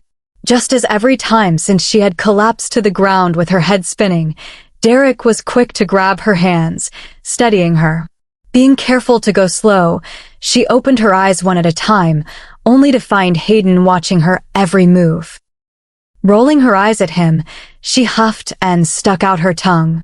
"I'm not going to run, you idiot," she said, taking a few more deep breaths. He made another noise, and she rolled her eyes at him again. They're going to love you, Derek said, obviously still being able to send her continued panic and unease. Yeah, you keep saying that, Izzy said, trying to force her brain onto anything except the idea of meeting Rowan's family. But what do you know? That got a reaction from Hayden, who laughed. She's got a point, derivative. Shut it, Hayden, and stop glaring at her. You aren't helping, Derek muttered, his hands still light on her arms, not yet ready to trust her to hold herself up. She couldn't really fault him for it. She'd scared the life out of them both when she'd fainted the first time. Izzy. She looked over at Hayden, his face softer and warmer than it had been a moment before. Do you trust Rowan? She nodded. Do you think he'd take you anywhere he couldn't protect you? She thought about it before shaking her head. Do you think me and Derek would let you go somewhere where you'd be in danger? She shook her head. Then trust us. Even if the king and queen have some problem with you, or the court, or the pack, or anything, you know we'd get you out. And you know Rowan would die rather than let you get hurt. Izzy mulled over the words. She didn't really like the idea of others being hurt for her, but they did the trick all the same. They made her feel a little less exposed at the idea of being shoved in front of these people, just a lost little human amongst the wolves. Slowly, she nodded, and Hayden smiled at her. Anyone tries anything, and I'll tell my mom on them, he added, getting a laugh from Derek. Izzy looked at him in question. Hayden's mom is terrifying, and if you get on her bad side. Well, her payback is legendary, Derek explained. And I'm her favorite son. You're her only son, you dummy. Potato, potato. You know, no one actually says potato, Izzy interjected, cutting off their bickering. It's actually a kind of stupid saying. It'd be better to say, you say hat, I say toke dot. Both guys just looked at her like she'd grown another head. What? She asked. They just shook their heads, continuing to head back towards the house. They were still quite a bit out when something grabbed Hayden's attention. His head swung to the south, hands shooting out to stop her, moving her closer to him as his eyes searched the low scattering of trees only a few 100 meters away. Damn, Hayden cursed, body rigid. Derek moved to her other side, hand flicking towards the weapon at his side. I wouldn't do that if I were you, called a voice. Izzy's heart leapt into her throat as fear exploded in her.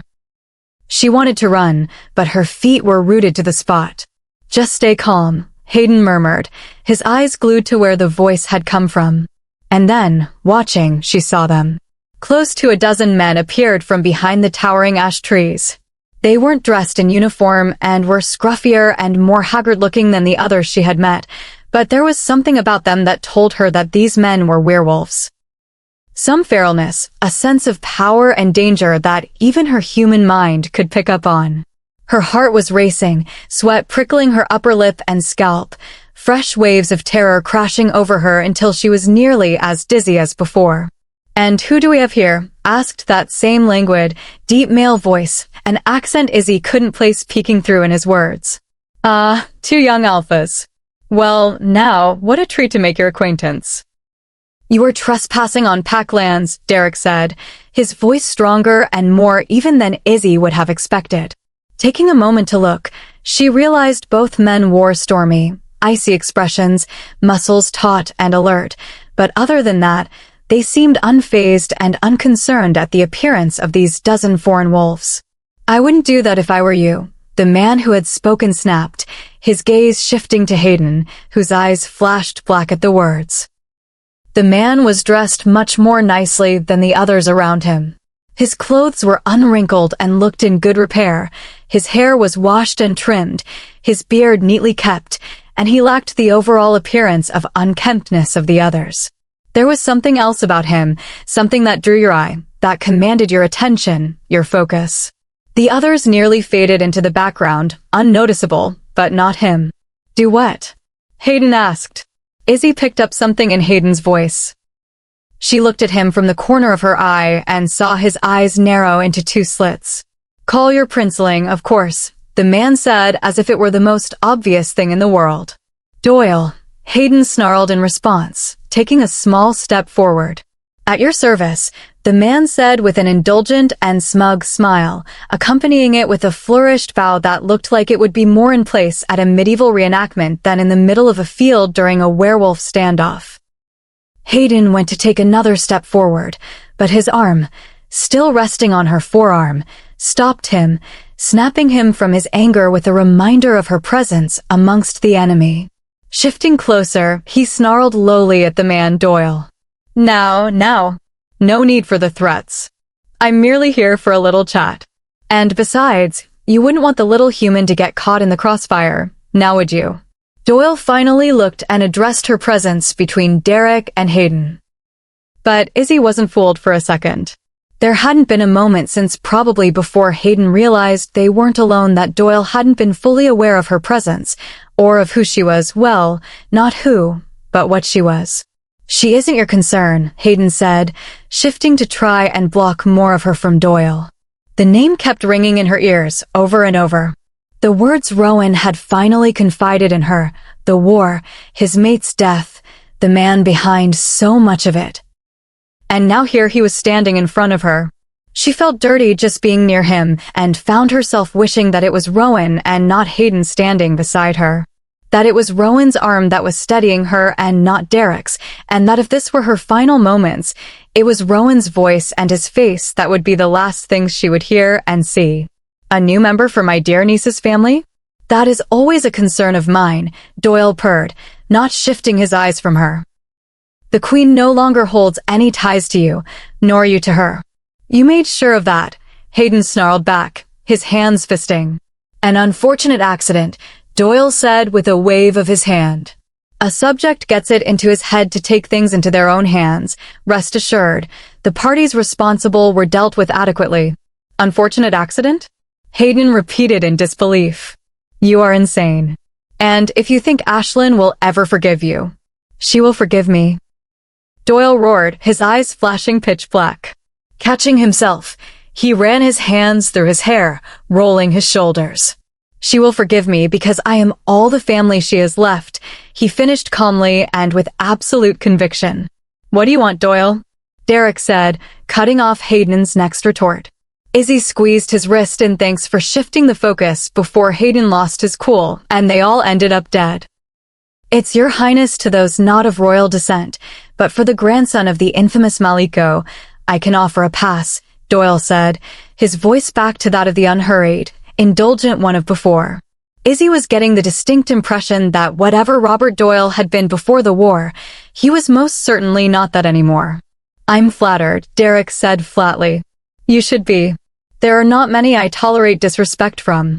You should be sure to remind your queen of that little fact." "It seems she may have forgotten. You said you wanted to talk?" Derek hinted, ignoring the Rogue King's ramblings. "I do. Not with you though, young Alpha," Doyle said, shifting his gaze back to her. "With her." Izzy flinched under the force of his gaze. She didn't like the intensity in his eyes, the aura around him that urged you to look at him, that pulled you in. But then, when you did, you were met with the insanity shining in his eyes that made you want to squirm. "You talk to me," Hayden said, leaving no room for argument. "You're boring, son of Bellator." "Her, though? Oh no, she's not boring at all. A human amongst the crown's most trusted and loyal, accompanying the royal court, covered in the scent of the very private and very guarded princeling of the lands? No, I'll talk to her. She's interesting. She's piqued my curiosity. I do so love a mystery." Doyle stepped closer to where they stood, his hand reaching for her. Even with feet of space still between them, she flinched back and away, not wanting the man anywhere near her. "So, little human, how did you come to play with wolves?" Doyle asked her, his eyes still dilated black and bright with interest. "We said you aren't talking to her," Hayden said, stepping fully in front of her. "I came to talk, but I will kill her. It's not as interesting, but it is effective, and it carries a certain message, don't you think?" "One even I think your prince will understand," Doyle said, his voice changing to one of hard, cool steel. Shivers raced down Izzy's spine at the malice and cruelty in that voice. There was no hint of hesitation or remorse. He would kill them without a thought, and right now they were too outnumbered to fight out, not for her to survive, anyway. Taking a breath, she pushed on Hayden's shoulder, stepping around him so she was facing Doyle. "Brave little thing," Doyle mused as he watched her every move. "I can see why you captured the eyes of the prince." "I did no such thing," Izzy said, trying to keep her voice from shaking, proud when it came out nearly normal. "And I'm not brave, I just don't like bullies." Doyle blinked before bursting into laughter. "Bully? Well now, little human, you're either brave or incredibly stupid." Maybe a bit of both." Izzy didn't answer, just crossing her arms, letting herself focus only on the anger that burned in her gut at the thought of the pain and heartache this man had caused Rowan for so many years, ignoring her own fear and terror. "And stubborn." "See, young Bellator," he asked, looking to Hayden, who was fuming beside her, his hand on the weapon at his side. "Much more interesting than you and your predictable fury and threats. I wouldn't push him too much. He's protecting me now, but he doesn't like me that much. Push him enough, and he might just kill you anyways," Izzy lied, forcing the rogue alpha's attention back to her and off of poking at Hayden, who she could feel beginning to tremble at her side. "You think he could kill me before I kill him?" Doyle asked, looking genuinely intrigued by the idea and its possibilities. "I think he'd give it his best shot." "Interesting. Perhaps you aren't as boring as I expected," Doyle said to Hayden. "But I tire of this back and forth, and reinforcements are heading to the borders. Unfortunately, our time is nearly up." "How disappointing," Izzy said sarcastically. "I can see why you might intrigue the young princeling. Perhaps I should get a human pet of my own." "I am not a pet," Izzy sneered, anger bubbling up at the thought of this man going and stealing some human just for amusement. Yes, of course." "My mistake, Your Highness," Doyle said with a wink. "Now then, down to business. In exchange for not killing you all, you're going to take a message to my niece." Hayden growled. "She is nothing to you, dog." Robert snapped from his pleasant demeanor once more, the face of the man able to command a legion of vicious rogues coming through. "She can say anything she wants about me, but she is still my niece. I am her family. I raised her from her crib, and any issues we have are between me, and not your concern. Pup," he roared. Izzy grabbed Hayden's shoulder, mentally pleading for him not to push the man or the issue, just to let it go, no matter how difficult it was. And then, like a switch had been flipped, Doyle was back to the pleasant, easygoing manner of before. "So, little human, you're going to take a message to my niece." He paused, and Izzy slowly nodded her head, a rock of lead filling her stomach as she waited for what he'd say next. "Tell Thea that I want to see her. Face to face and without that overbearing maid of hers. She grants me forgiveness and agrees to keep seeing me, to not cut me from her life anymore, and in exchange, I'll walk back into the shadows, our quarrel forgotten and forgiven." "You killed her son's mate," Izzy said, in disbelief at what she was hearing. "You killed all those wolves at Tenebris." "Water under the bridge," Doyle said with another wave. "Besides, I'm letting you three live. That should give me some points. And I mean, you should be thanking me for the whole mate thing.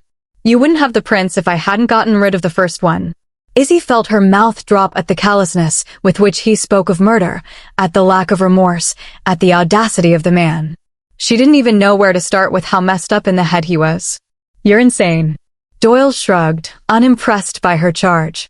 "Perhaps, but remember, little human, your new friend's hands aren't all that squeaky clean either." "Isn't that right, young Bellator? If I remember correctly, it was your mother, along with your aunt, that helped to kill my son all those years ago? I believe I am still owed for that debt." He was going to torture and kill them. Hayden spat out.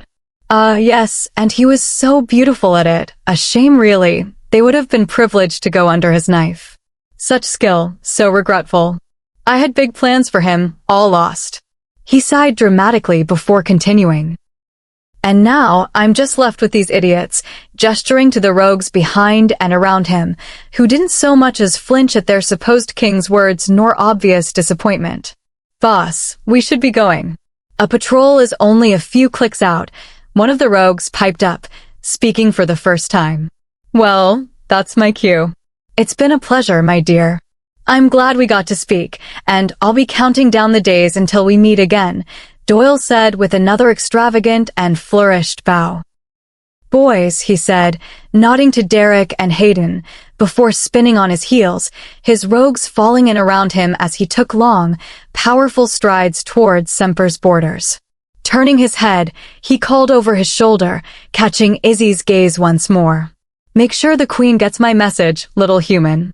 I'd hate to kill the messenger and lose the first interesting character to step onto the pages of our little drama in ages.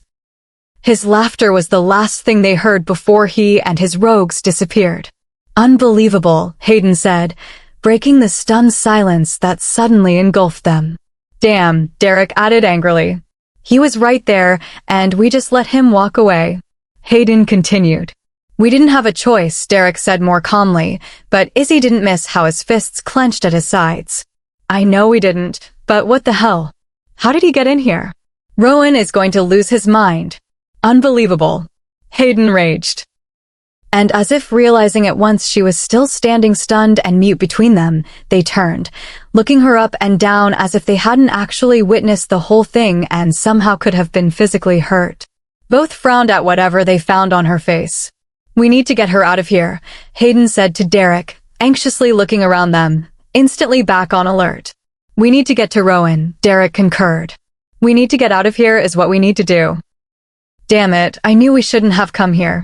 Semper is too damned unstable, Hayden roared as they started moving at a much faster pace than before back towards the pack house. Both of them stayed close enough that they brushed against her sides as they nearly ran. When the pack house was finally coming into sight, Hayden suddenly stopped, throwing her off balance.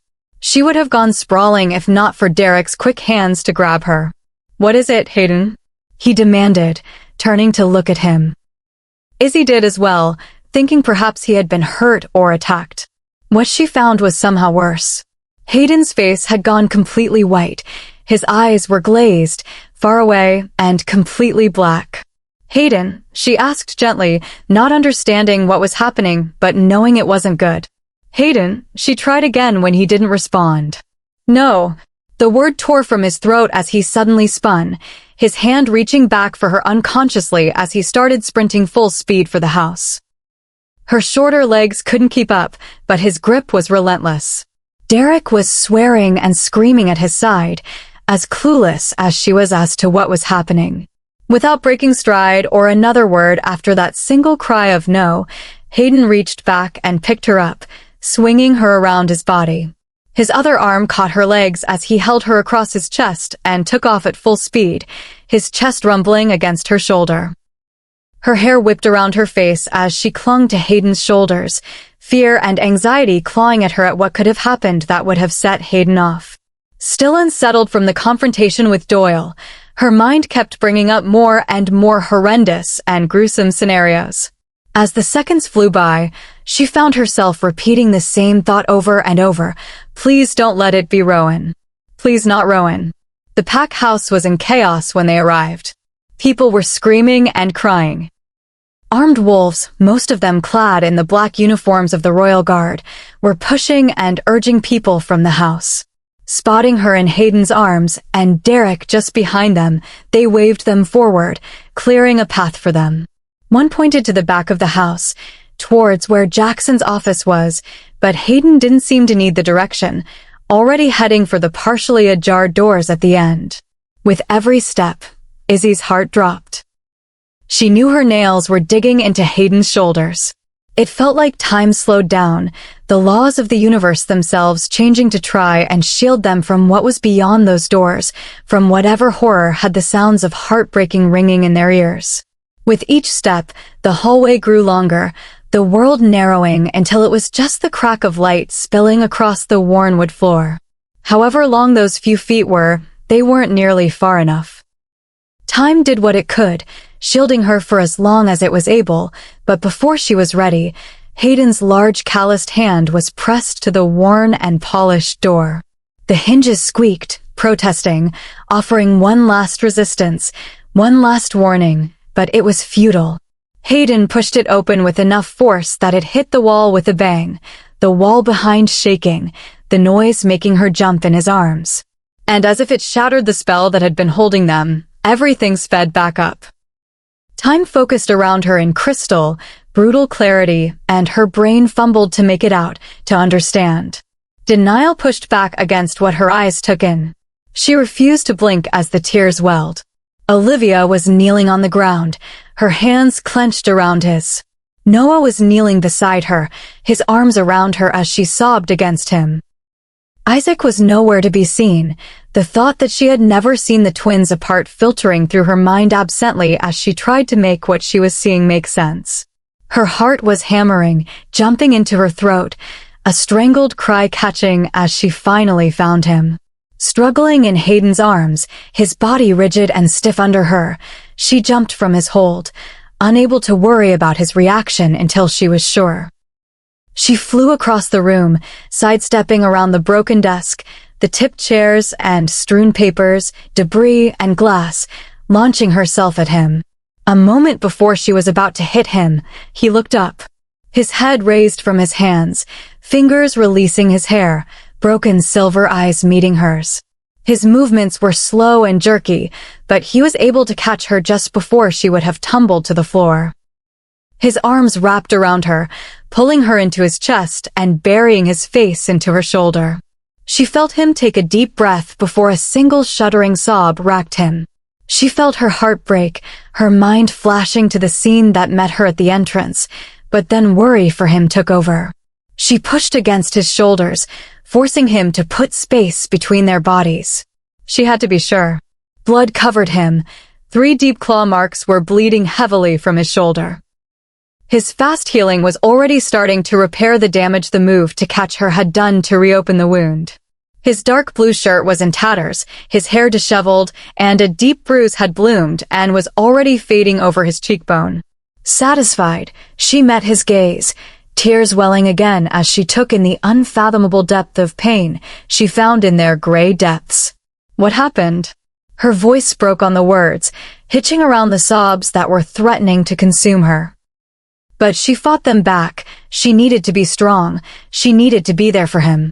Whatever they were or weren't, and whatever was happening between them didn't matter anymore. All that mattered was the gut-wrenching grief in his eyes and the desperation in his fingers as he gripped her sides, as if she were the only thing holding him from disappearing into some void. When his eyes turned silver, and not from the presence of his wolf, but from the tears catching in his silver-tipped lashes, she let him pull her back to him, his face pressing into her neck. She felt something brush against her back. Shifting her head, she saw the backs of Hayden and Derek standing shoulder to shoulder in front of them, hands balled in fists at their sides. Unwrapping an arm from Rowan's neck, she reached behind her, squeezing each of their arms, thankful for their presence, but knowing they needed comfort as much as Rowan and Olivia did at the moment. As they all would. Chapter 36. His patience was wearing thin, and he could feel himself readying to snap again when Austin's hand fell heavily onto his shoulder, breaking into his thoughts, offering him a moment of reprieve to regain his calm as the beta wolf asked some useless question on a point of the border patrols that they had settled days before. He felt the Semper wolves in the meeting raise their eyebrows, but none were willing to push back against the stronger royal wolf and reiterated points that Austin himself had settled 2 days ago. Rowan sent him a flash of gratitude over the mind link, having needed the intervention far more than even he had realized. The meetings themselves were tiring and difficult. Navigating the egos and territorial instincts of alphas and packs, plus juggling the added resistance and tension of Semper, was not helping the issue and often resulted in these meetings blowing up into shouting matches between Jackson and many of his own pack, fights that Rowan would have to wade into and try and diffuse, or at least stop from turning into full-out brawls. But then there was his mate. His mate. The thought still left him feeling like he was flying. Just the thought of her was enough to have his heart racing, anticipation and desire filling him. His wolf's protective and possessive instincts were growing stronger the more he acknowledged his claim of her and the need to have her at his side, in his arms, safe and protected. And not roaming around a not fully trustworthy pack had him wanting to crawl out of his skin. Frustration that they had been able to exchange barely more than a few words over nearly a week was driving him mad, and he knew it wasn't fair, but it was becoming increasingly difficult not to hold the Semper fools responsible. After all, if they would just stop arguing and do what he wanted or his father wanted, which they would eventually anyway, they would have been done with all of this days ago. And then he, and not Hayden and Derek, could be showing Izzy around and picnicking outside with her. It didn't come with much warning. Too wrapped up in his own thoughts, so consumed in his frustrations and angst that he missed the signs, missed the warnings, his vigilance having slipped over the days of constant surveillance. The constant streams of violent thoughts and threats not even registering with him anymore. He should have felt the intent, should have picked up on the motivation, the desire to act and not simply rant and wish. There should have been a different taste to the thoughts, one that would have said he wasn't merely hoping another would take the chance, but that he would. But he didn't, his thoughts too consumed, his guard slipping under the weight of exhaustion and irritation. He felt the nails bite into his shoulder, the sound of his shirt ripping, the flare of heat as flesh gave out under the attack, letting him know he had made a mistake, that he had missed something important. Instinct saved his neck as his years of training kicked in, moving his throat just millimeters out of the way of the jaws that snapped shut on thin air. The chair he had been sitting in tipped back as the full weight of the changed wolf landed on him. Rowan braced himself for the impact as they fell through the air. It was enough change to off-balance the wolf, giving Rowan enough leverage to throw him to the side. The werewolf, who Rowan was finally able to identify as Jackson's Beta's father, an old and grizzled werewolf who had been a trusted confidant and warrior for the previous Alpha and resented not only his son's affiliation with Jackson, but the Alpha's appointment in the first place, hit the desk with force. The impact threw everything that had been on top of it into the air, the wood splitting and breaking as the massive wolf shook his head, scrambling to his feet, a growl ripping free. Lips curled back to expose long canines as he took a threatening step towards Rowan. Jackson was yelling, commanding the wolf to stand down. Guards were pounding on the locked door. The Semper Beta, having shifted but now stood frozen, staring at his father but not able to take a step towards him. Rowan watched the wolf's muscles bunch, readying itself to spring at him a second time and prepared to shift to meet the idiotic attack. Just as the wolf pushed off, leaping for Rowan, his eyes black and unregretful, another form hit him in the side, ribs breaking from the force. Austin let out a growl as he landed on the older wolf, paws landing on the wolf's shoulder and neck, pinning him to the floor and offering him one last chance. It was more than most would have given, more than the twins would have, who now stood with weapons out. Noah's on the downed and injured wolf, Zach's on those still left in the room, their eyes black and hard. Rowan was on his feet a beat later, eyes silver, power rolling off him. Jackson was still shouting, trying to get his wolves to back down, to surrender and not make the situation worse. That was when Rowan realized that other Semper wolves had also shifted. Some stood stiffly near their alpha, while a few were inching closer to where Austin still had the older wolf pinned, growls rumbling from their chests. Olivia nearly made it in time. Rowan's attention shifted from the older wolf to the Semper Beta. He watched as he took a step forward, his wolf identifying him as the next threat even as he had made a second mistake, underestimating the stupidity of these wolves. Too easily discounting the delusions they had let themselves be consumed in and the resolve of their biased convictions.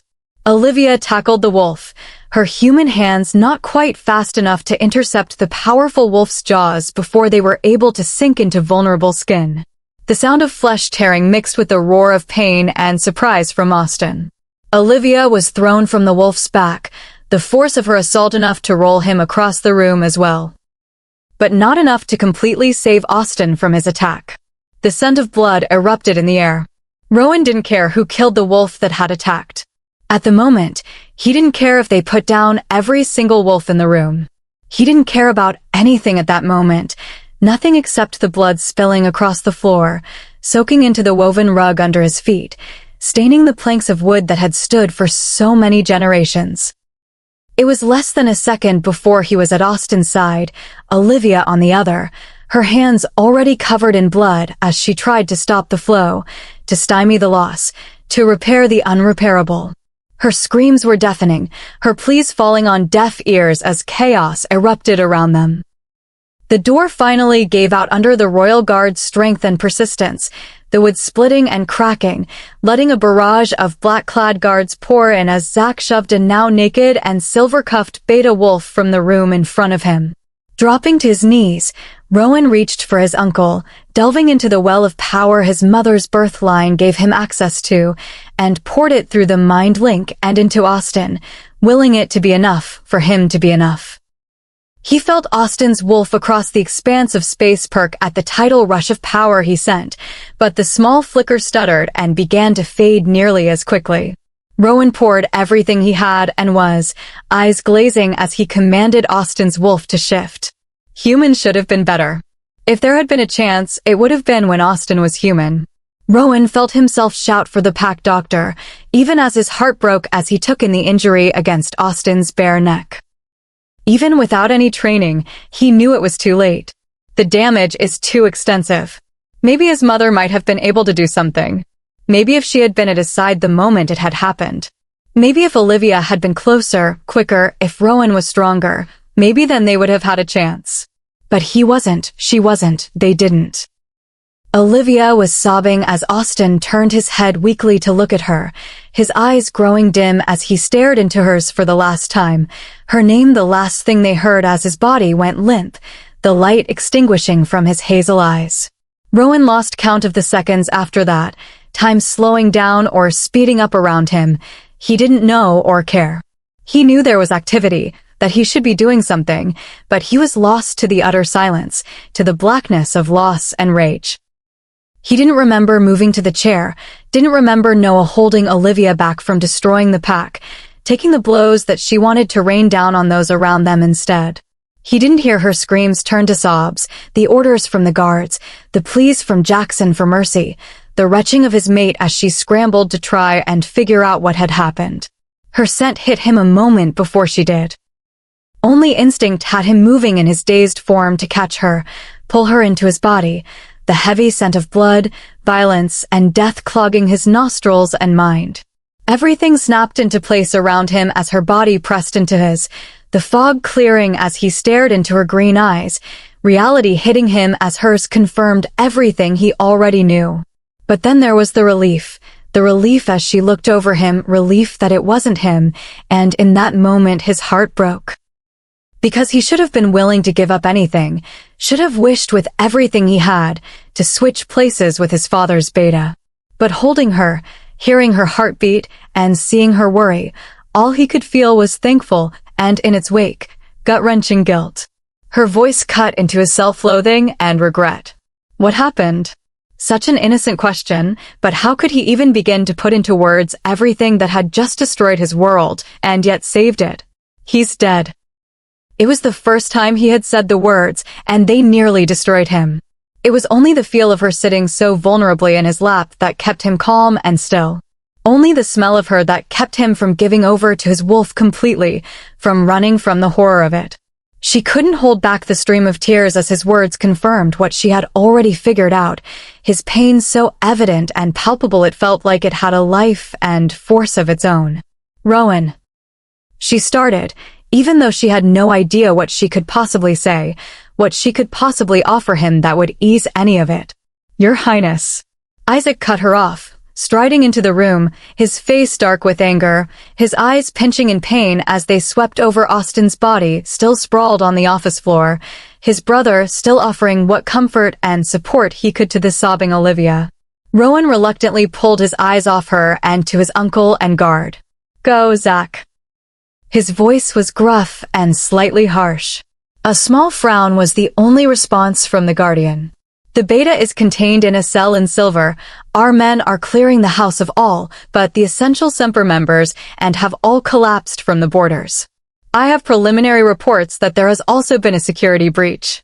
Hayden made a noise at the last part that had the prince's eyes flicking to his stiff back.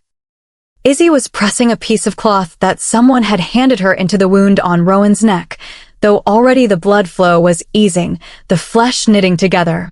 Looking up into his face, her fingers brushed over his cheek, a small soft reminder that she was there and safe. "What?" Rowan asked, turning to his cousin, allowing a moment to take her in.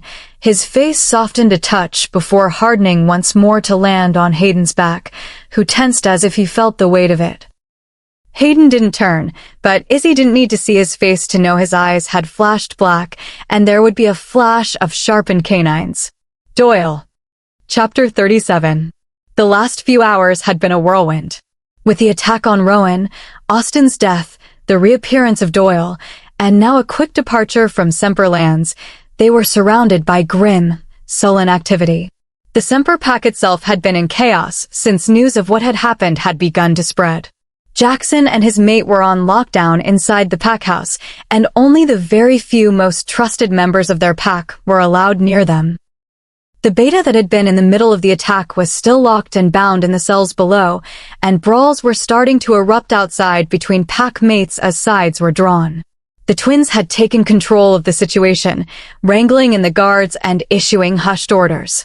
Whatever grief or emotions they were feeling were pushed to the back as duty and prudence took center stage, the reality of the precariousness of their situation setting in for all of them.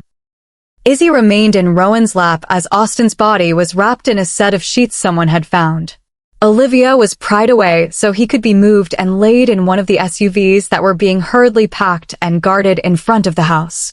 Her sobs, which had grown quiet, picked up as his stiff body was moved. Watching in pain and distress, but understanding there was little that could be done to truly ease the weight of such loss and grief, Izzy's hands trailed down Rowan's chest to rest lightly on his blood-soaked shirt. The wound on his neck had healed, the flesh knitted back together, leaving only the faintest jagged edge of a silvery scar against his lightly tanned skin as evidence of the violence that had taken place. She knew, though, that that day would not be so easily mended. Hayden and Derek hadn't moved from their spots before them, their bodies and shoulders set and stiff as they watched the others move around the room, listening to the hushed and broken words. It was like some horrible dream she couldn't escape. It didn't feel real, and yet at the same time, it was so real it felt like her body would crack from the horror and pain of it. She didn't know how long they sat like that, but then at some signal she missed, Rowan shifted under her. His hands guided her from his lap, steadying her as she fought to find her feet, moving to her hip to bring her closer. As they passed the blood now cooled and drying on the floor, she pressed further into his side, fighting to remain strong even as tears filled her eyes. Guards fell in around them. The few Semper pack wolves that remained in the house congregated in doorways and the front rooms, all fighting to get a final look at the prince their pack had attacked. "Where are we going?" Izzy asked, voice low as they moved past the stairs that would have led them to the room they had shared over the past week. Rowan's voice was just as low but with a steel edge of control sharpening it to a blade. He sounded strong and unflinching, but Izzy could feel the flicker of pain, the still raw and deep well of grief threatening to swallow him whole as he spoke. "We're going home." She didn't have words for that. Her own fears of what it would mean for herself so petty and small now, so insignificant under the weight of all that had changed in the course of a few short hours. And so, she pressed once more into his side, offering whatever comfort and support she could to the prince at her side. The whispers buzzed around them, even with the house nearly empty, following them as they made their way to the front door, where the rest of their guards were waiting. Rowan's shoulders stiffened, his head high as they passed, guards moving to surround them further, his eyes never acknowledging those that watched them. There was an uncertainty and tension in the air now, something that hung in the air surrounding the pack that had not been there before. With the attack on Rowan and the death of a member of the royal court, something had shifted and broken in Semper. A path and choice had been made that could not be undone. Even if they didn't yet know what that choice was, what path they had allowed a few of their members to set them on, they all did understand it was one that none of them would come out from untouched. The SUVs were already running and waiting for them, the doors standing open as guards stood watching the gathering crowds. Izzy felt a murmur run through them as they appeared on the porch. Dozens of eyes took in the stains, the dark features, the tension, and her tucked into his side. Something told her they missed none of it, and that for them it all meant something, said something. They didn't pause or speak to any of them. No words passed between the royals and those of the Semper pack. Even Alpha Jackson was silent as they approached the vehicles, standing on the porch, his mate nowhere to be seen. Guards surrounded him as Rowan's hand on her lower back guided her into the plush interior. For a moment, Izzy thought it looked like Rowan might say something as he turned back one final time, his gaze falling on the stiff form of the Alpha. But then the moment passed, and he turned, pulling himself beside her, the door slamming shut and the others following suit. As Izzy peered around Rowan's frame for a final glimpse through the darkly tinted window as the twins climbed into the front seats, she caught sight of Hayden and Derek, who lingered for just a moment on the steps. Just enough time for a few hushed words to be exchanged with the Alpha before they, too, were heading for the line of vehicles, doors slamming with resounding finality before the crunch of gravel and roar of engines was carrying them and Austin away. No one spoke, or at least no one spoke out loud, and so Izzy allowed herself to curl into Rowan's side, her head resting on his chest as the car swept them away from Pax Semper. Unfortunately, even as the pack house grew smaller, the faces of those still gathered blurred until they at last faded and eventually were nothing but a blur in the mirror. They weren't able to leave what had happened behind. Even as she drifted in and out of a soft doze, she couldn't get the image of Austin's body sprawled on the floor from her mind. Chapter 38. Have you alerted your father? Rowan looked up, turning from the sight of his mate sleeping and unhurt on the motel bedspread and to his cousin. Hayden's hair was mussed, sticking up and falling across his forehead, his clothes rumpled and creased. The shadows of grief and exhaustion were already eating at the small spark of light that had come back to his eyes. They had been traveling for hours, putting as much distance between themselves and Semper as possible before finally pulling off the interstate to find somewhere to crash for a few hours. The others around them didn't look much better. Now crammed into a room with 2 beds, Hayden finally found the strength to put into the words and question that had been plaguing Rowan since he realized there was no saving Austin. Taking a moment before answering, he looked to make sure Olivia was still unconscious and resting peacefully on the other bed. The twins and Hayden had finally had to sedate her so she could get some rest. It was the only way to give her a few hours of relief from the pain and heartache. Satisfied that she was still out, her breathing even and calm, Noah reclined on the bed at her side, keeping watch. Rowan turned back to his cousin. Not yet. Are you sure you should wait? Hayden asked. Normally, such a question would have sparked his temper, but now all Rowan felt was helpless and weary. No. I know I need to call, they need to be warned, but how do I tell them? The words slipped out as he stared through the wall at where he knew the vehicles were parked. At where he knew, in one, his uncle, his father's best friend, and his mother's trusted courtier, lay lifeless. It'll never get easier, Ro, Hayden said gently. There's never going to be an okay time or an okay way. You already know that. Rowan let out a sigh, hands rubbing his face to scrub away the memories, his shoulders sagging from the weight. We also need to talk about what our next steps are, Isaac added from where he stood by the door. He and Noah were the only 2 who seemed untouched by the hours of adrenaline and lack of sleep. Semper will need to be addressed, Noah added to his twins' words from the bed. Rowan blew out another breath. I know. Will we alert the other packs? Noah asked, his voice low so as not to disturb Liv beside him. Not until we know what happens. We don't have enough information yet. We can't go to them without knowing more first.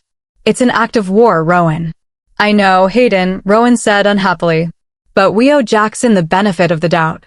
We can't just declare decades of alliance broken and gone. We don't have much of a choice, Ro.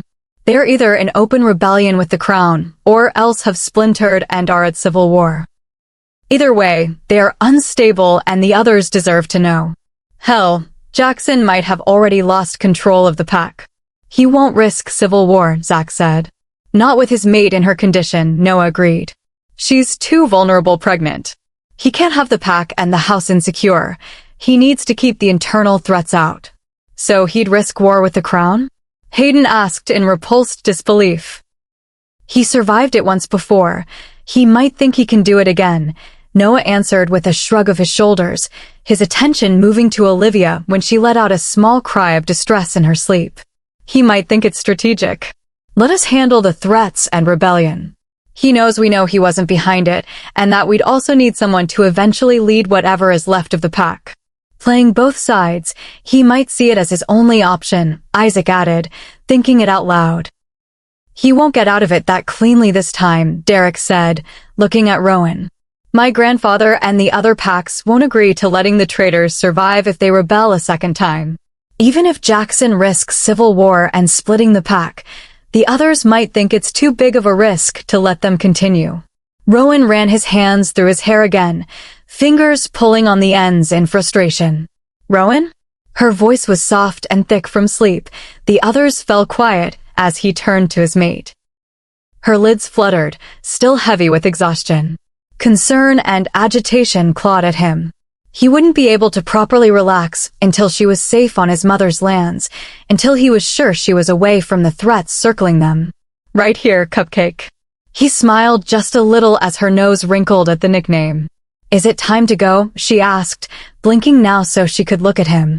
No, sleep some more.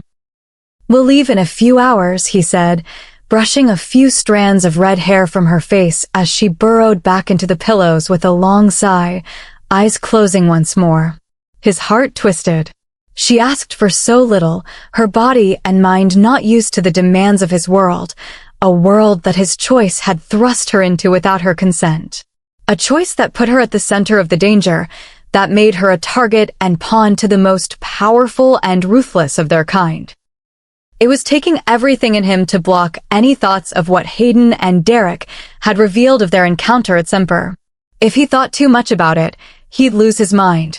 She needs more sleep, Hayden said quietly. Rowan just nodded, staring at his mate. It's better if we get to Silverblood territory. She can sleep there, Derek argued just as quietly. We can't risk any other stops. Any more signs of Doyle? Hayden asked, looking at Isaac this time. There haven't been any spottings, but this time no one at Semper knew our route, so I'm not surprised he's having more difficulty tracking us, Zach reported, eyes taking on a faraway look as he linked up with the guards positioned around the perimeter and throughout the motel. Tenebris reported a few random attempts to breach their borders, but I get the feeling they were just feeling them out. Trying to see if we risked going back there. Damn Semper. Hayden cursed. They're working with Doyle. With rogues. For goodness sake, we should declare war right now. You know we can't do that, Hayden. We can't just break the treaties, Rowan said unhappily, even though everything in him was screaming to do exactly what Hayden wanted. He was right there, 10 feet from her. We weren't near the borders. We weren't even far from the pack house, and he got to us, Hayden ranted, fists balling at his sides as he started pacing the length of the small room. I know, Hayden. I know, Rowan said, pushing his anger to the side. It would do nothing at the moment but upset Izzy, who stirred at just the hint of emotion from him. Every day, the bond between them grew thicker and deeper, tying them together. Of course, she could still break it. A single word from her, and it would disintegrate into nothing, fall away like sand on the wind, and she could walk away free of him forever. It wouldn't be the same for him, but she didn't need to know that. Didn't need to know that he probably wouldn't be able to survive the loss this time, that he didn't think he'd want to. He needed her to choose him because she wanted to, not because she felt guilty for whatever would happen if she walked away.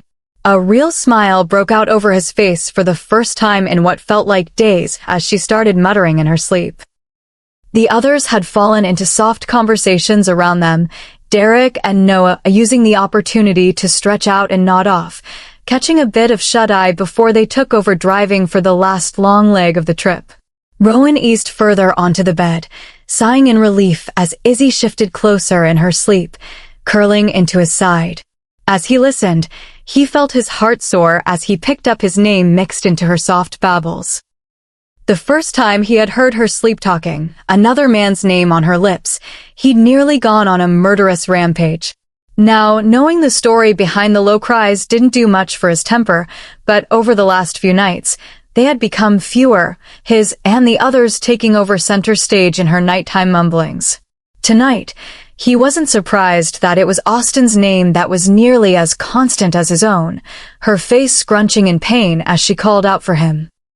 Pulling her into his chest, he offered what comfort he could, even as his own heart called out for the same, clenching in pain when there was no one there to answer. Chapter 39. Pulling up the drive, Izzy felt her heart flip in her chest, her mouth going dry as she stared through the window.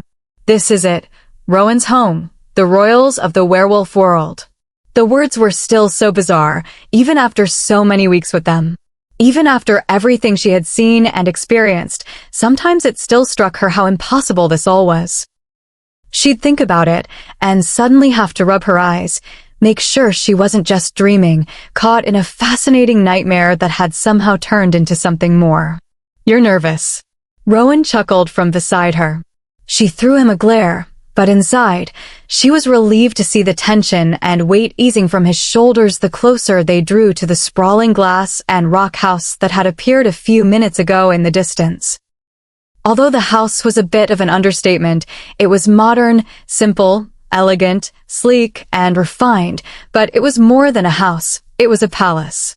Set against a backdrop of rolling tundra and stark plains, that made thoughts of a werewolf royal pack and crown a little more believable. Don't be, he said as she turned back to the view, not wanting to miss a second of the scenery. It was beyond anything she had ever seen. It felt different. Made her feel different. Yes, of course. Why should I be worried? They're only your parents, you know, werewolves. And I'm human. Oh, and they're the freaking king and queen and I. His fingers were gentle as he caught her chin, forcing her to meet his gray stare. They're going to love you. She wasn't as sure about that, but forced herself to return his smile as he bent to press his lips lightly to hers. It was a feather-light touch, just a whisper of what it could be, but even just that was enough to send her heart racing and her thoughts spinning.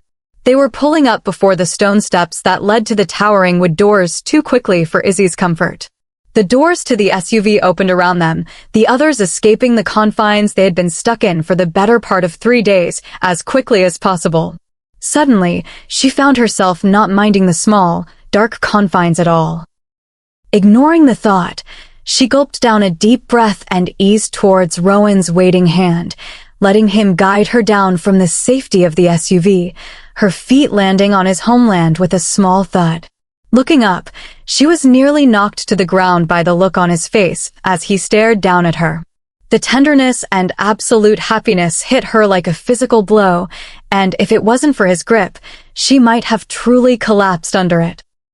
"Come on, Cupcake, time to face the beasts," he said, smiling as her face twisted up in a mocking grimace. "It's not funny," she huffed, following him up the stone steps. Not that she had a choice in the matter. He had an iron grip on her hand and seemed unaffected when she tried to disentangle herself to make a break for it. Not that she'd actually run, but it was a nice thought to at least have the option. "It's a little funny," Hayden piped up from her side. He and Derek were following her and Rowan up the stairs and towards the house. The others had disappeared or were removing their things from the back of one of the SUVs. The twins and Olivia stayed around the vehicle that still held Austen. There had been a low back and forth between them and Rowan, during which he assured them he'd have someone named Ethan sent out quickly to them. "Shut up, Hayden," Rowan said without turning to look at his cousin. "You'll be fine, Izzy," Derek said from her other side, throwing a pointed look in Hayden's direction, one that he ignored. Yeah, you all keep saying that, but you're also idiots, so don't blame me if I don't believe you." "Hey," Derek and Hayden cried in protest, but before they could continue, Rowan was at the door, his hand landing against the dark surface, throwing them wide without any ceremony or pause. It was odd. Here at his home, he seemed even more. At the other packs, there had been assembled crowds, cheers, alphas bowing and scraping, and yet it was here, among the bare landscape, harsh, bitter winds, sleek lines, and unceremonious arrival, that she could see in him the power and presence. Here was the prince that everyone had been telling her he was. Here was the man that was supposed to lead thousands. That was the seat of power and strength of their world. It was something else to behold. He was something else. The foyer was large and open, a soaring curved staircase dominating the space of stone, glass, and wood. Light spilled in through the walls of glass that lined the rooms beyond, the rough natural stone floors smooth, and the cool colors warmed by the wood beams and vases of peonies that draped over every possible surface. Izzy was stunned. It was nothing like what she had pictured, and yet it was perfect. Her exploration was interrupted by a voice calling down the stairs.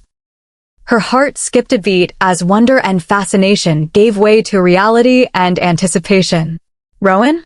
The female voice was light and musical, but absolutely demanding. Is that finally you? Izzy tried to back away as the sound of footsteps filtered down to them, but Rowan slipped an arm around her waist, pulling her into his side, effectively destroying any fleeting hopes of escape. Yes, it's me, Rowan called back, tightening his hold on her as she squirmed. Thank the goddess. What took you so long? Oh, shove off, Richard. The voice said, growing sharp and annoyed at the end. A deep rumble answered her, saying something in return that was too low for Izzy to pick up, but that apparently Rowan could hear, causing him to chuckle at her side. Then, before she could brace herself, a woman was descending the stairs at a graceful but purposeful speed. Izzy felt her heart leap as she took her in. If the hair wasn't a dead giveaway, the sharp, steely eyes, delicate, unethereal beauty, and confident bearing were enough to point out that they were now in the presence of Rowan's mother. Waist-length silver hair, a few shades lighter than Rowan's, but still just like ribbons of liquid metal, hung around her shoulders, set off by the dark black dress that skimmed softly along her figure and ended just before it touched the steps under her bare feet. Rowan! She called out in delight, eyes sparkling as a hand rested on the banister, the other pressing to her chest. Whatever she was going to say next was cut off by the heavy sound of boots overhead. Izzy's head snapped back as she fearfully pressed further into Rowan's side as the footsteps moved towards the stairs before clattering down. It was a whirlwind of black as huge, towering figures flooded down the stairs, surrounding the silver-haired queen. Honestly, Richard, came the exasperated voice from behind the wall of broad, overly muscled men. Not knowing what was happening, Izzy leaned further into Rowan's side. As if sensing her fear, his arm tightened around her, pulling her a little behind his own body even as he stayed relaxed. My mother's guards, he said lowly in explanation. More like babysitters. The woman's voice called out from behind the bodies, who were now descending at a much slower and more cautious pace than before. I can go down the stairs, you oaf. The queen snapped from behind the men. Rowan snickered as he watched his mother and her guard, his chest shaking against her side. I heard that, came the feminine reply. Rowan's quiet laughter cut off as the group made their way down the last few steps. It was only because of her familiarity with the twins and Rowan's own guards that she was able to stand without shriveling or running under the unflinching scrutiny of the queen's men that encircled her and remained an unmoving wall of muscle between them. Enough, Richard. It's Rowan, you idiots. I don't give a monkey's ass what Caden said. Those in front finally stepped to the sides, but instead of backing away, they moved to encircle her and Rowan instead. Overbearing idiots. The queen huffed as Izzy watched the guards close in around them. They didn't exactly make her feel any safer. Mother, it's good to see you, Rowan said, ignoring the guards around them as if they weren't of any importance or out of place at all. Only the slight twitch of his lip indicated his amusement at the situation. Turning from the men's backs, Izzy was finally able to take in the queen fully, and her mouth nearly fell open. It's good to see you too, my dear. I've missed you. Leaving me here with these buffoons for months, she said. But the reprimand had no heat, the queen smiling in delight as she stepped towards them, throwing her arms around Rowan. The arm not around Izzy's waist encircled his mother, his cheek resting on her head as he leaned into her shorter, more petite frame. Izzy had to look away from the sight of such a genuine, intimate moment, her eyes tearing up at the blatant love and warmth, something she and her own mother had never experienced. "And who do we have here?" At the words, Izzy turned back, her cheeks heating as two sets of silvery eyes landed on her.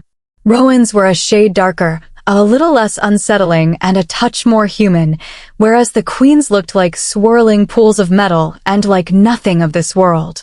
"Mother, Izzy. Izzy, my mom."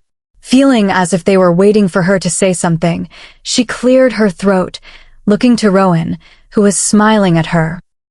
She turned to his mother, resisting the urge to look down, and forced out a greeting. "It's so nice to meet you, Your Highness," she said, stumbling slightly over the words. "Please call me Ashlyn," the woman said warmly, a smile warming her unnatural beauty, silver eyes sparkling. "Sorry about these brutes," she said, waving to the guards still standing around them. "They're a little overbearing lately." "And for good reason." A booming male voice came from across the hall.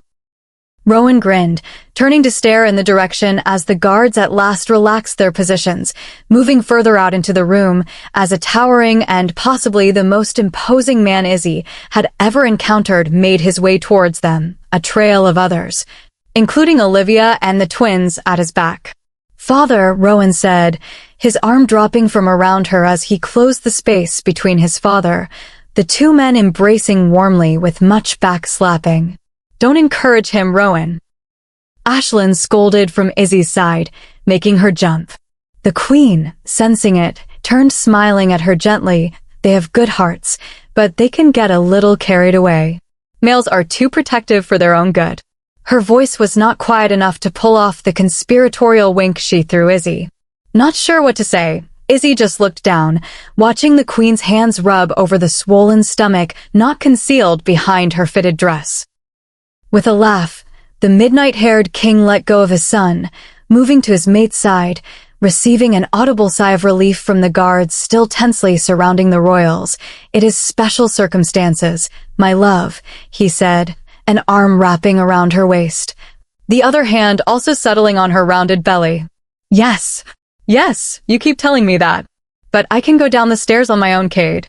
It's bloody ridiculous to have them follow me around like a pack of puppies all day long."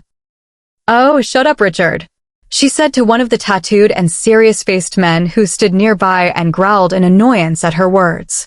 "And you must be the Izzy who we've heard so much about," Rowan's father said, ignoring his mate's words, pressing his lips to her temple before turning to Izzy. "It's a pleasure to meet you." Izzy's mouth went dry. Faltering, she tried to take a step back, but instead ran up against a rigid body. When a hand landed on her hip to steady her, she knew it was Rowan. With nowhere to run, she nodded her head, not sure what this giant of a man had heard about her, and what he might think about her presence not only in his house, but at his son's side and near his obviously very pregnant mate.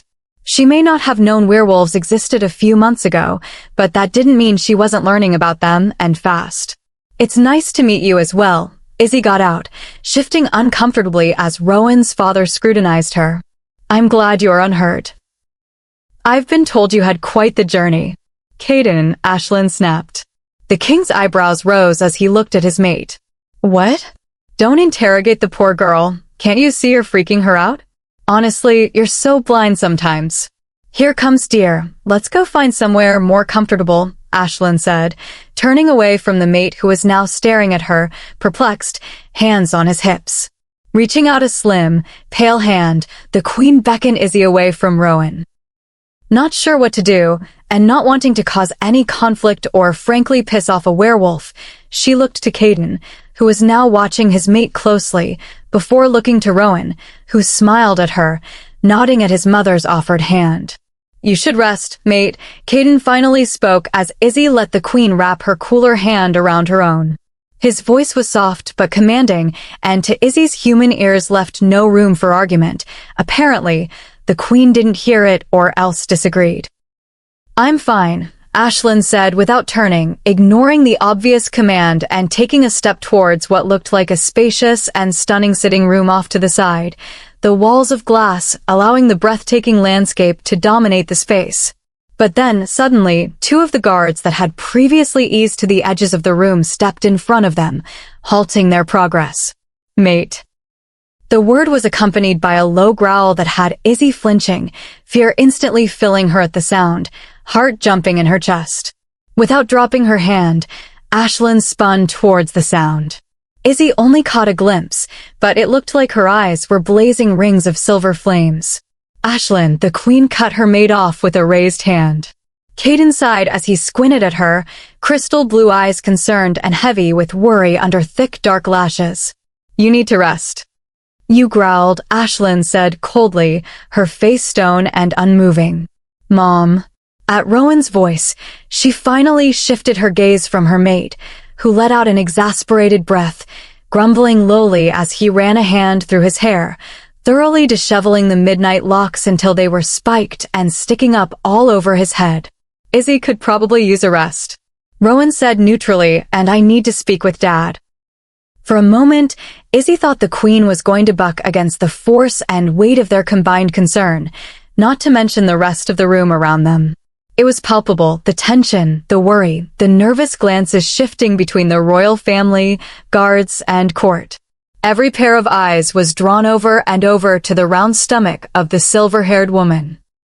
From the outside, it was heartwarming, their concern and love, but it wasn't that difficult for Izzy to imagine how tight and constricting it could so easily turn. How effortlessly it could turn resentful and overwhelming. "Fine. The pregnant woman will lie down. Are we all happy now?" Ashlyn asked sarcastically, turning from the two tense and nervous-looking guards who had blocked their way. The two let out twin exhales as she turned, relief blatant between them that she was relenting. Ashlyn threw a glance over her shoulder at the sounds of her own growl rumbling as she stared. The two massive men gave audible gulps, eyes shifting nervously as the queen moved towards the winding staircase, Izzy in tow. As "Stop terrorizing Emmett," Caden chided gently from behind Izzy.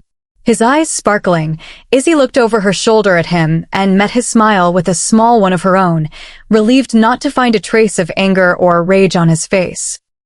Rowan was at his father's side and caught her gaze, winking at her and causing heat to creep into her cheeks. "I'll terrorize whoever I want, mate," the queen sniped back, not bothering to look at him. The king let out a sound of amusement mixed with pure exasperation. Even Izzy didn't miss the few snickers from where the twins and Olivia still stood watching. Izzy hadn't realized how tall Rowan and his father were until they suddenly materialized at her sides just as the queen's foot touched the first step. Rowan stayed close to her side, brushing against her hip as they climbed, while Caden moved to his mate's side, a hand on her lower back and the other on her hip, slowing his pace to match hers.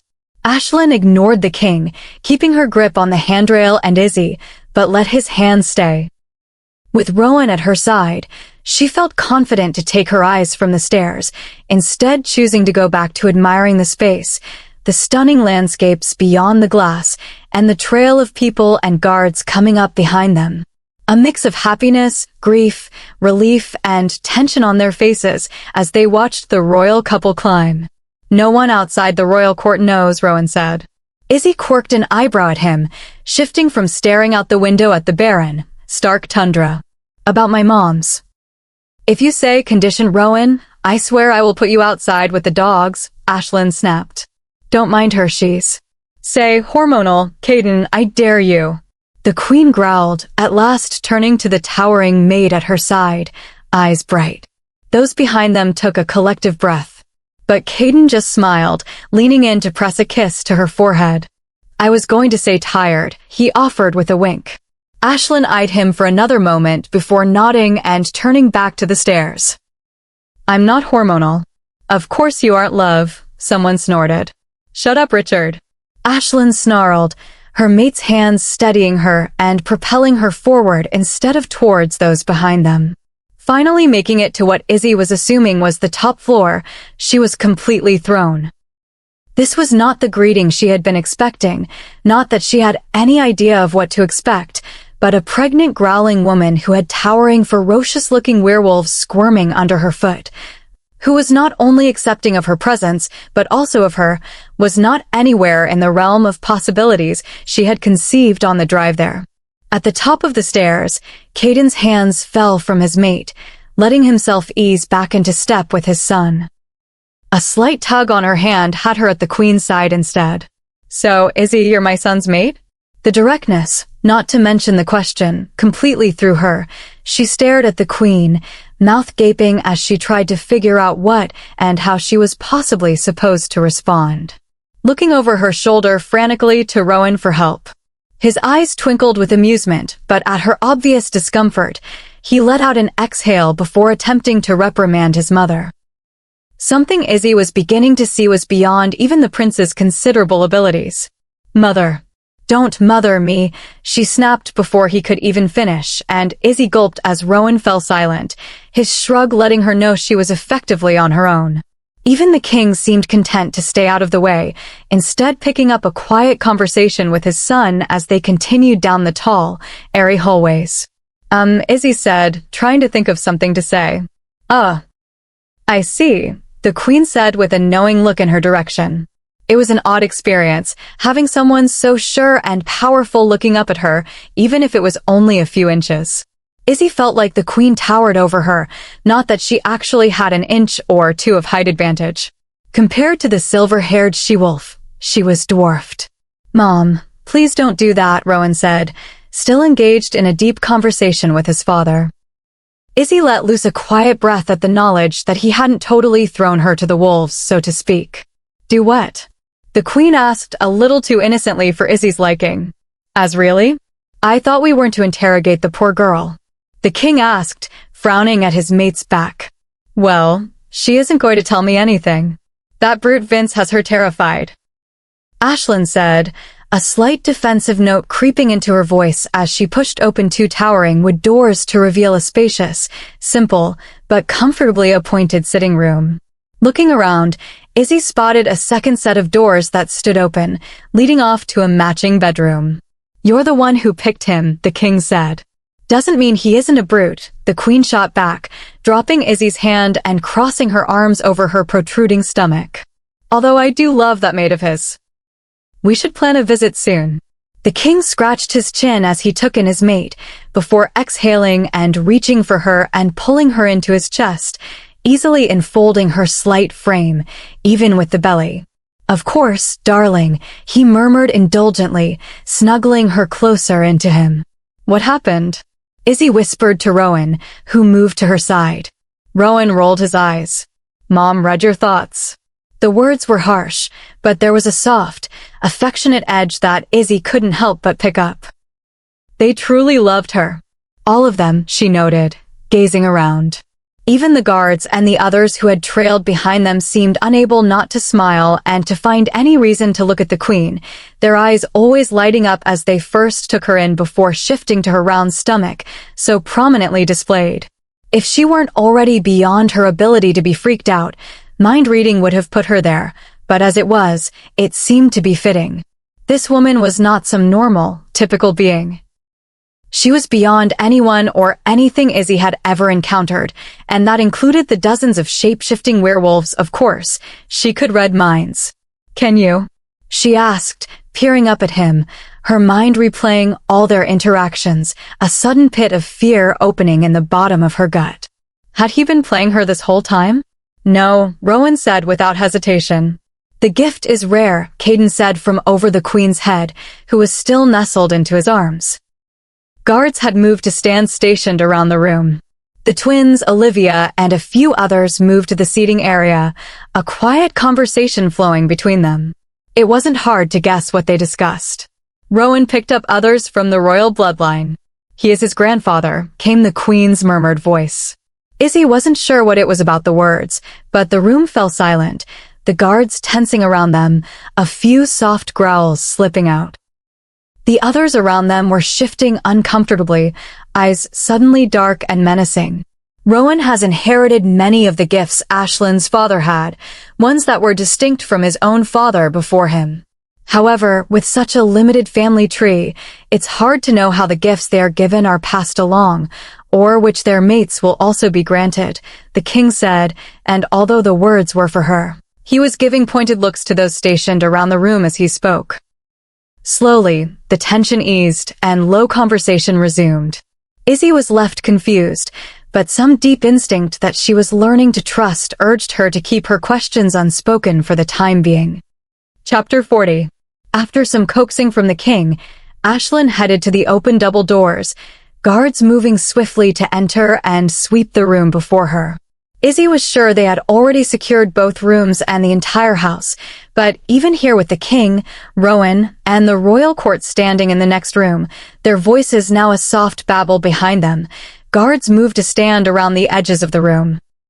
For all her huffing and puffing, the queen didn't bat an eye, or even seem to truly mind, not sparing the towering mountains of muscle even a glance as she eased onto the bed. Izzy's attention was pulled from the bed where the Silver Queen was now fluffing and punching the mountain of pillows into submission, her eyes wandering to take in the room. Her breath caught in her throat as she took a step toward the wall, eyes widening in astonishment.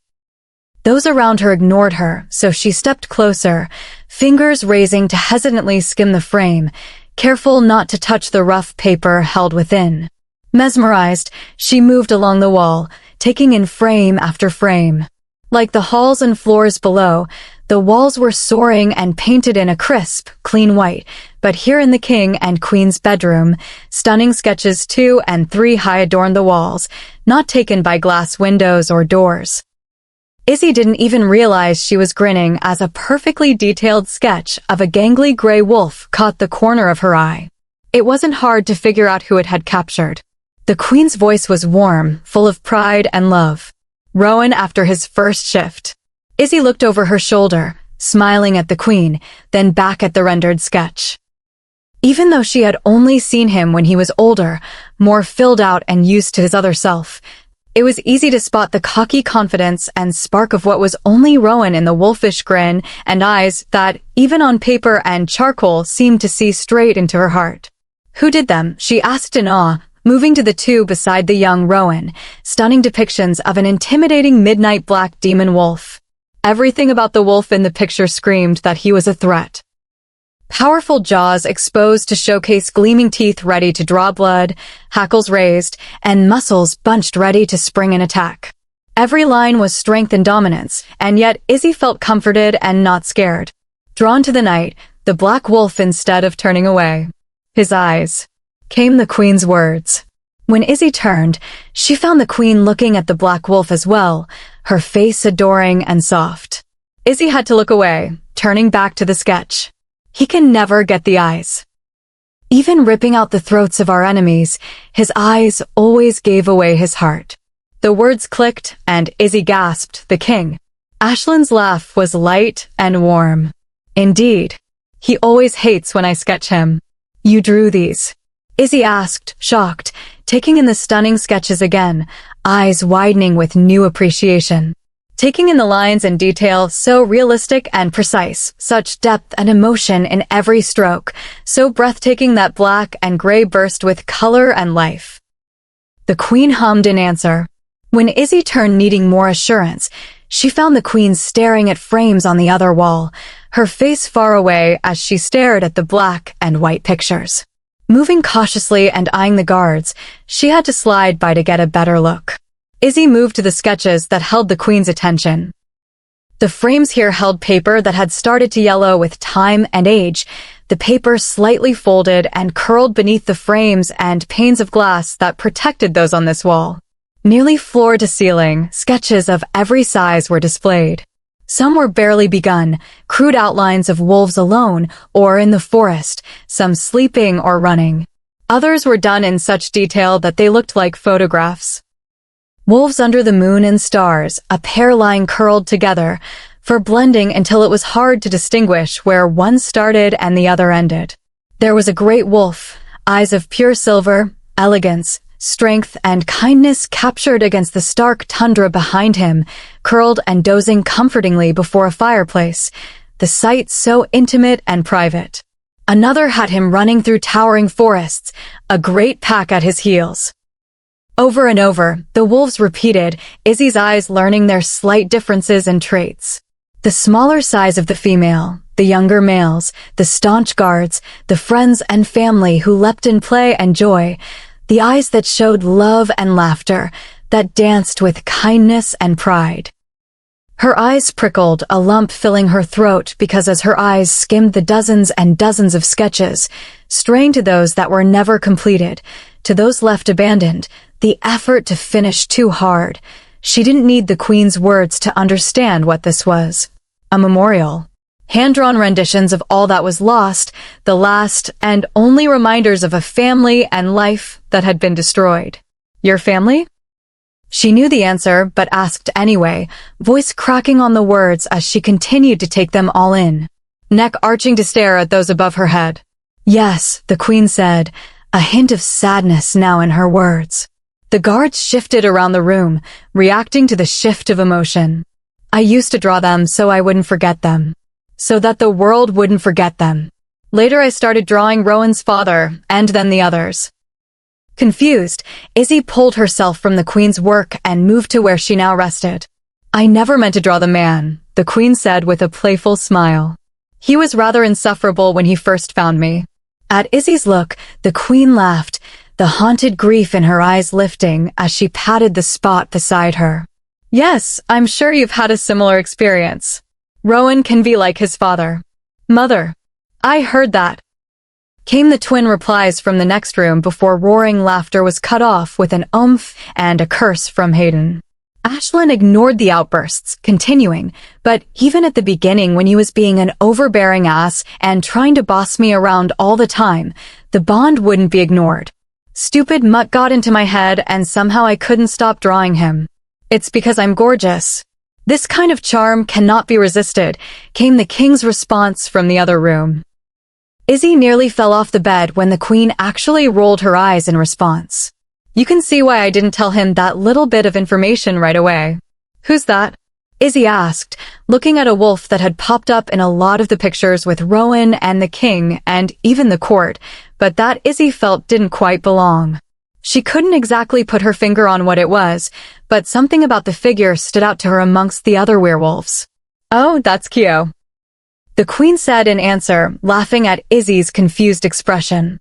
He should be back by now. Richard, who went out with Keo this morning, she asked, turning to the guard standing near the head of the bed. Richard's eyes were unfocused as he answered, Clay went out with him. Left little over an hour ago. He wouldn't go with Smith? The Queen asked, her brows deepening in concern. No. Bit his nose and then peed on Clay. Again, Richard said, eyes still far away. However, his mouth twitched at the corners with his words. Oh, Keo, the Queen said, shaking her head. Clay tried to lock himself in the bathroom, and Keo just pissed on the door. Finally, Clay gave in and came out, another guard added, snickering. Smoked the lazy oaf out. The Queen shook her head again, but she was smiling this time.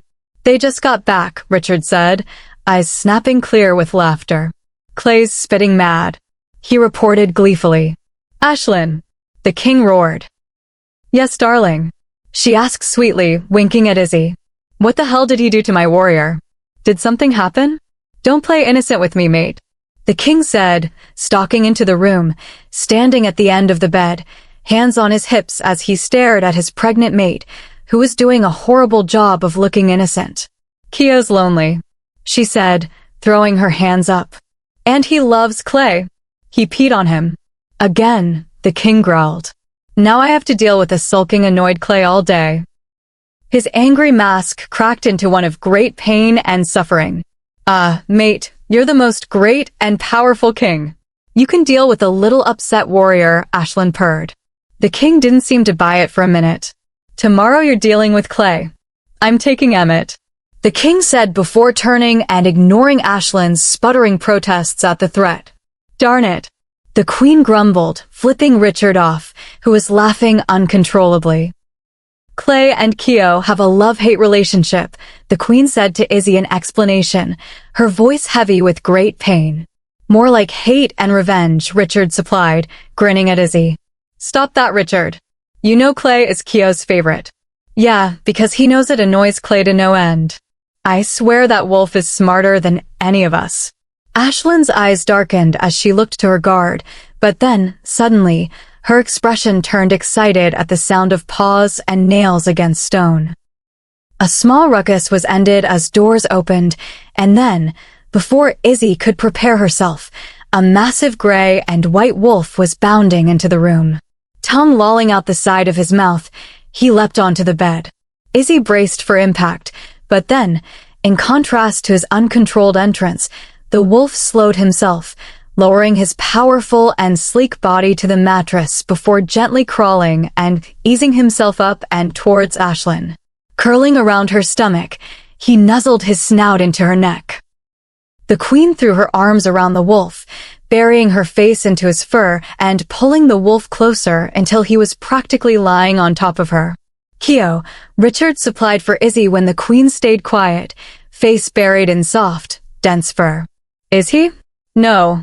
Keo is an actual wolf, Richard answered, eyes softening as he looked to the queen and wolf. The sound of soft sobs cut off Izzy's next question. The queen, face still buried against Keo, clung to him as her body shook. Keo just curled further around his mistress, letting her hang on to him as she cried. Uncomfortable and unsure how to respond, Izzy shifted on the bed, preparing to leave and give the obviously grieving woman some space. Because no matter the stilted quips and bickering, the forced laughter, and heavy cheeriness, even Izzy could feel the weight of the news they had delivered thrumming around them. Grief and anger simmered beneath the surface, relief at their return burdened by loss. Hushed words etched lines of sadness into the faces around them as the worst was confirmed. And as she curled around the wolf, Izzy knew who the queen's heart broke for, and that the love she had witnessed, given, and pledged so freely was not unmet. Rowan will blame himself, you can't let him. The words halted her movements, stilling her at the edge of the mattress. Slowly, she turned to face the queen, puzzlement on her face as she took in the tear tracks on the pale cheeks and the unrestrained grief in her eyes. The queen studied her for a moment before loosening a breath and shifting Keo, who let her prod and push him until she was comfortably sitting, closing his eyes and dozing, his head resting on her chest and body wrapped around her belly. My son is a good man, better than many believe him to be. Better than he believes himself to be. Izzy nodded, confused by the words and by the turn of the conversation. He saved my life. Protected me, she said, wanting the queen to know she didn't doubt her gratitude for her son, or that it was doubts of his character that had her hesitant to agree to all the mate nonsense Rowan was so convinced of. Ashlyn hummed in response, and no matter what you decide, he will protect you. Keep you safe. He'll never use that against you. If anything, he'll use it to keep you from giving him what he wants. When Izzy's eyebrows arched in silent question, the queen exhaled again as if needing to measure her words and thoughts before going on. You know that Rowan lost his first mate? Izzy thought it was a strange way to phrase someone dying, but nodded anyway. Understanding when the queen looked to the still open doors and the cluster of people sitting and standing around the other room, discussing Izzy, was only imagined. Don't worry, he knows I'll tell you this story. Both because not only do you deserve to know, but you should know what it means to be with Rowan, who and what he is, why he is. But also, what standing beside him, near him, will do to you. And we both know he will never be able to tell you himself, the queen said, eyes staying on the silver-haired head of her son, who stood beside the sitting king, shoulders tense and stiff until Hayden's hand landed on his shoulder, squeezing until his muscles eased just a touch. Rebecca was a quiet child. Izzy jumped at the name, the first time she had heard it spoken, had listened to the name of Rowan's first mate, the one he had lost, and that had left him as broken as she was. They were so young when they found each other, only 16. Her parents were warriors in Pax Solani. It's the only reason they didn't find each other even sooner. At her look, the queen explained. Solani are mistrustful of outsiders. They rarely venture away from their own lands, and rarely need our intervention in pack disagreements, so we don't visit as often as with the others. Not to mention they're a bunch of crazies with sticks up their asses, Richard grumbled under his breath, shoulders rolling beneath his tightly fitted black tee. Ashlyn just waved her hand at the accusation. They have their ways and their reasons, she said cryptically, not really denying the words. Even though they were young, the bond was instantaneous. Being a royal Rowan had shifted young, just before his 13th birthday. When they both confirmed the bond, we extended our stay, and within a few months, Rebecca shifted as well. Many people, including her mother, thought that Rebecca was not the right choice for Rowan. She was timid, small, kind, not the warrior her older sister was. The queen rolled her eyes at her own words, as if fate cared about any of that, as if strength of body is all that matters. She said, shaking her head. Those who truly saw them together understood, though, saw why she had been fated for him. Don't you want someone who can stand beside him? Izzy asked, her question only half spoken to the now long-dead princess. The queen's head tipped as she regarded her. There is more to it than strength and speed. Our blood can offer that to any, but kindness, heart, courage? Those cannot be so easily given. Rowan was so full of life and wildness as a boy. She said with an indulgent smile. He was reckless and unflinching. He needed softness, a reason to pause and think, a reason to see beyond the next fight and threat, someone that offered more than just a thirst for power. Izzy looked to Rowan, trying to imagine this man the queen described, to see this Rowan who was wild and free, untethered to the worries and weight that the world had now tied to his shoulders. Rebecca was rare special. Izzy's heart panged with some foreign emotion as the queen spoke so lovingly about the girl. She felt herself scowl as she tried to ignore the building sensation in her chest. Unlike the hordes that stalked and melted at his feet, hoping for power, titles, wealth, and more, she had never hoped for anything other than a simple life of happiness, contentment, a life of love and joy. She wasn't even present when we arrived that day, having lost track of time wandering in the woods. The queen recalled laughing fondly. They may never have even met one another if Richard had not overheard the raised words of her mother that night berating the unassuming, thoughtful girl. Keo lifted his head to lick the queen's cheek in comfort at the dark memory. Scratching his head and behind her ears, she kissed his large head before he huffed and returned to his soft dozing. Although she wasn't treated well there, she didn't want to leave her family yet, and so Rowan came back with Rebecca, and we stayed in Solani with royal guards given to her from Rowan's own contingent. Pride filled her voice at her son's actions. They stayed in contact, and Rowan was determined to convince her that she could not only be happy with him, but here in the pack. The next summer, she came to stay with us. Ashlyn's voice fell, and Izzy's heart sped up as the queen's eyes became rolling pools of silver. She made him so happy. His world was suddenly more than duty, expectation, and thrill-seeking. She offered him a life, one so much fuller than he'd ever let himself dream of. Her eyes closed as the memories filled her, voice growing hollow on the words. And then Robert Doyle stole it all. Chapter 41. I don't know which was worse, losing Rebecca or losing Willow in the end, despite everything the queen said, her eyes far away as her hand rubbed over her rounded stomach. 5 years earlier. It was still so surreal, even months later.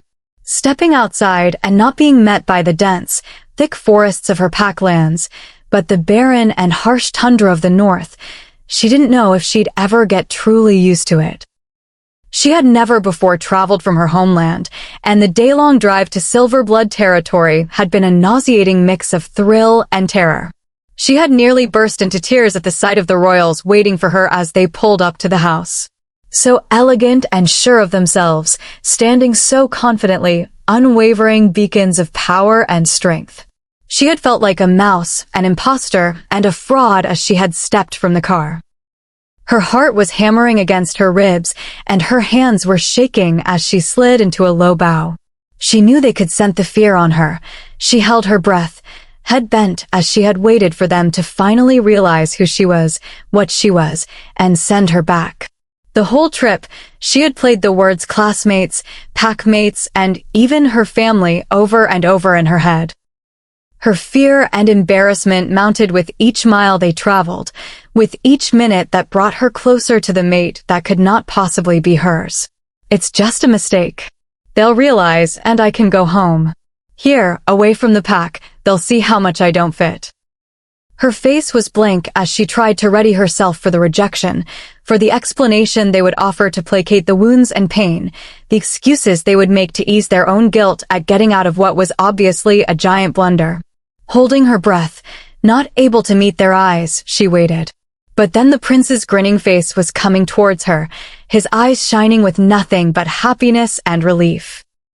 And then the queen was ushering her up the stairs and into the house, her eyes welcoming and warm, no hint of the disgust and disappointment she had faced the last long months. Even the king, imposing and intimidating, had greeted her in a warm and unflinching embrace, his eyes kind and filled with understanding as he let her scramble back to his son's side. If anything, it had put her more on edge. She barely slept or ate the first week she was there. Her mind and Wolf on constant edge, waiting for the blow she knew had to be coming. But it never did, and week after week, nothing changed. She was never spoken to, looked at, or treated with anything but warmth and acceptance. Years of rigorous training had prepared her for the physicality of royal life. Watching her mate train, running with him and his court, it was so similar to the drills that had dominated her childhood. It didn't take the adjustment, the emotional shift took. Suddenly, here, she was someone. A person distinct and separate from her parents and even her sister. No longer merely the potential nameless warrior, the unseen face in the crowd. Here, she was offered opportunities, choices, and time. In the first few days, it had been overwhelming, nearly incapacitating. Sliding a glance to the queen, who stood a few feet away, gratitude swelled once more as she recalled how the queen had sensed her growing despair and anxiety. Stepping in and offering the boundaries and guidance she so desperately needed to explore and embrace the freedoms she was finally being afforded. They shouldn't be long now, the queen said comfortingly, her own happiness and joy evident in her voice as she scanned the horizon eagerly. The prince and king had left 2 days before, running the borders of their land with guards and warriors, part of their never-ending drills and training. She smiled at the thought of telling the prince how she had cooked their dinner, with the help of the cooks, of course. But still, it was the first time she had helped to prepare something, to create and make, instead of destroy. She had been bouncing like a puppy all day. Shifting on her feet, she swung wildly between eagerness for his return and the constant fear that still nagged at her. No matter how nice or welcoming they were, no matter how the prince never looked at her with anything but love and happiness, she couldn't let go of her insecurities. She didn't belong. Not here. It simply wasn't possible. Reaching up, she fidgeted with her hair, wishing for the millionth time that it was long and sweeping like the queens and other females she had met around the court. She had never really cared about the short warrior cut her mother had always insisted on before. It was an exact copy of the style her sister favored for the prudence of battle, something her mother thought she could use more of. More of everything her sister was, and she wasn't. It had only been a few days after her arrival that her worries had started to subtly shift from the prince rejecting her to hoping he would not only accept her, but also approve. Suddenly, her clothes were too plain and unflattering on her small, curvy frame, her hair unflattering and boring. And for the first time, she wished she had fought harder against her mother's choices for her. The queen caught the motion, frowning. Rebecca smiled guiltily, letting go of the strand of short brown hair she had been knotting around her finger. "You can grow it out, honey," she said patiently, kindly. Rebecca frowned at the words, at the small hope they sparked. "Mother will just have me cut it off when I return." Rebecca. She cut the queen off with a smile, guilt overshadowing her own pity at upsetting the queen over something as silly as her hair. "It's fine. Really, Your Majesty. I don't mind. And perhaps when I'm older I will try to grow it longer, and find I don't like it anyway," she said, forcing nonchalance and a small laugh. The queen frowned again, but then her eyes lit up, her mouth opening as she gasped. "Oh, Rebecca, come. Come and feel. Willow is kicking." Nearly yelling in delight as she ushered her over, hands going to her stomach, round and heavy with the child she carried. Rebecca took one step, hand outstretched, when she heard the snarl. Head whipping around, her heart plummeted as she easily picked out the racing dark forms. They didn't even pause. The howls of warning from those behind them were too late. She stared in shock and horror, adrenaline and fear punching into her muscles as the snarling, bulky rogues leapt towards where the pregnant and very vulnerable queen stood alone. Time slowed around her.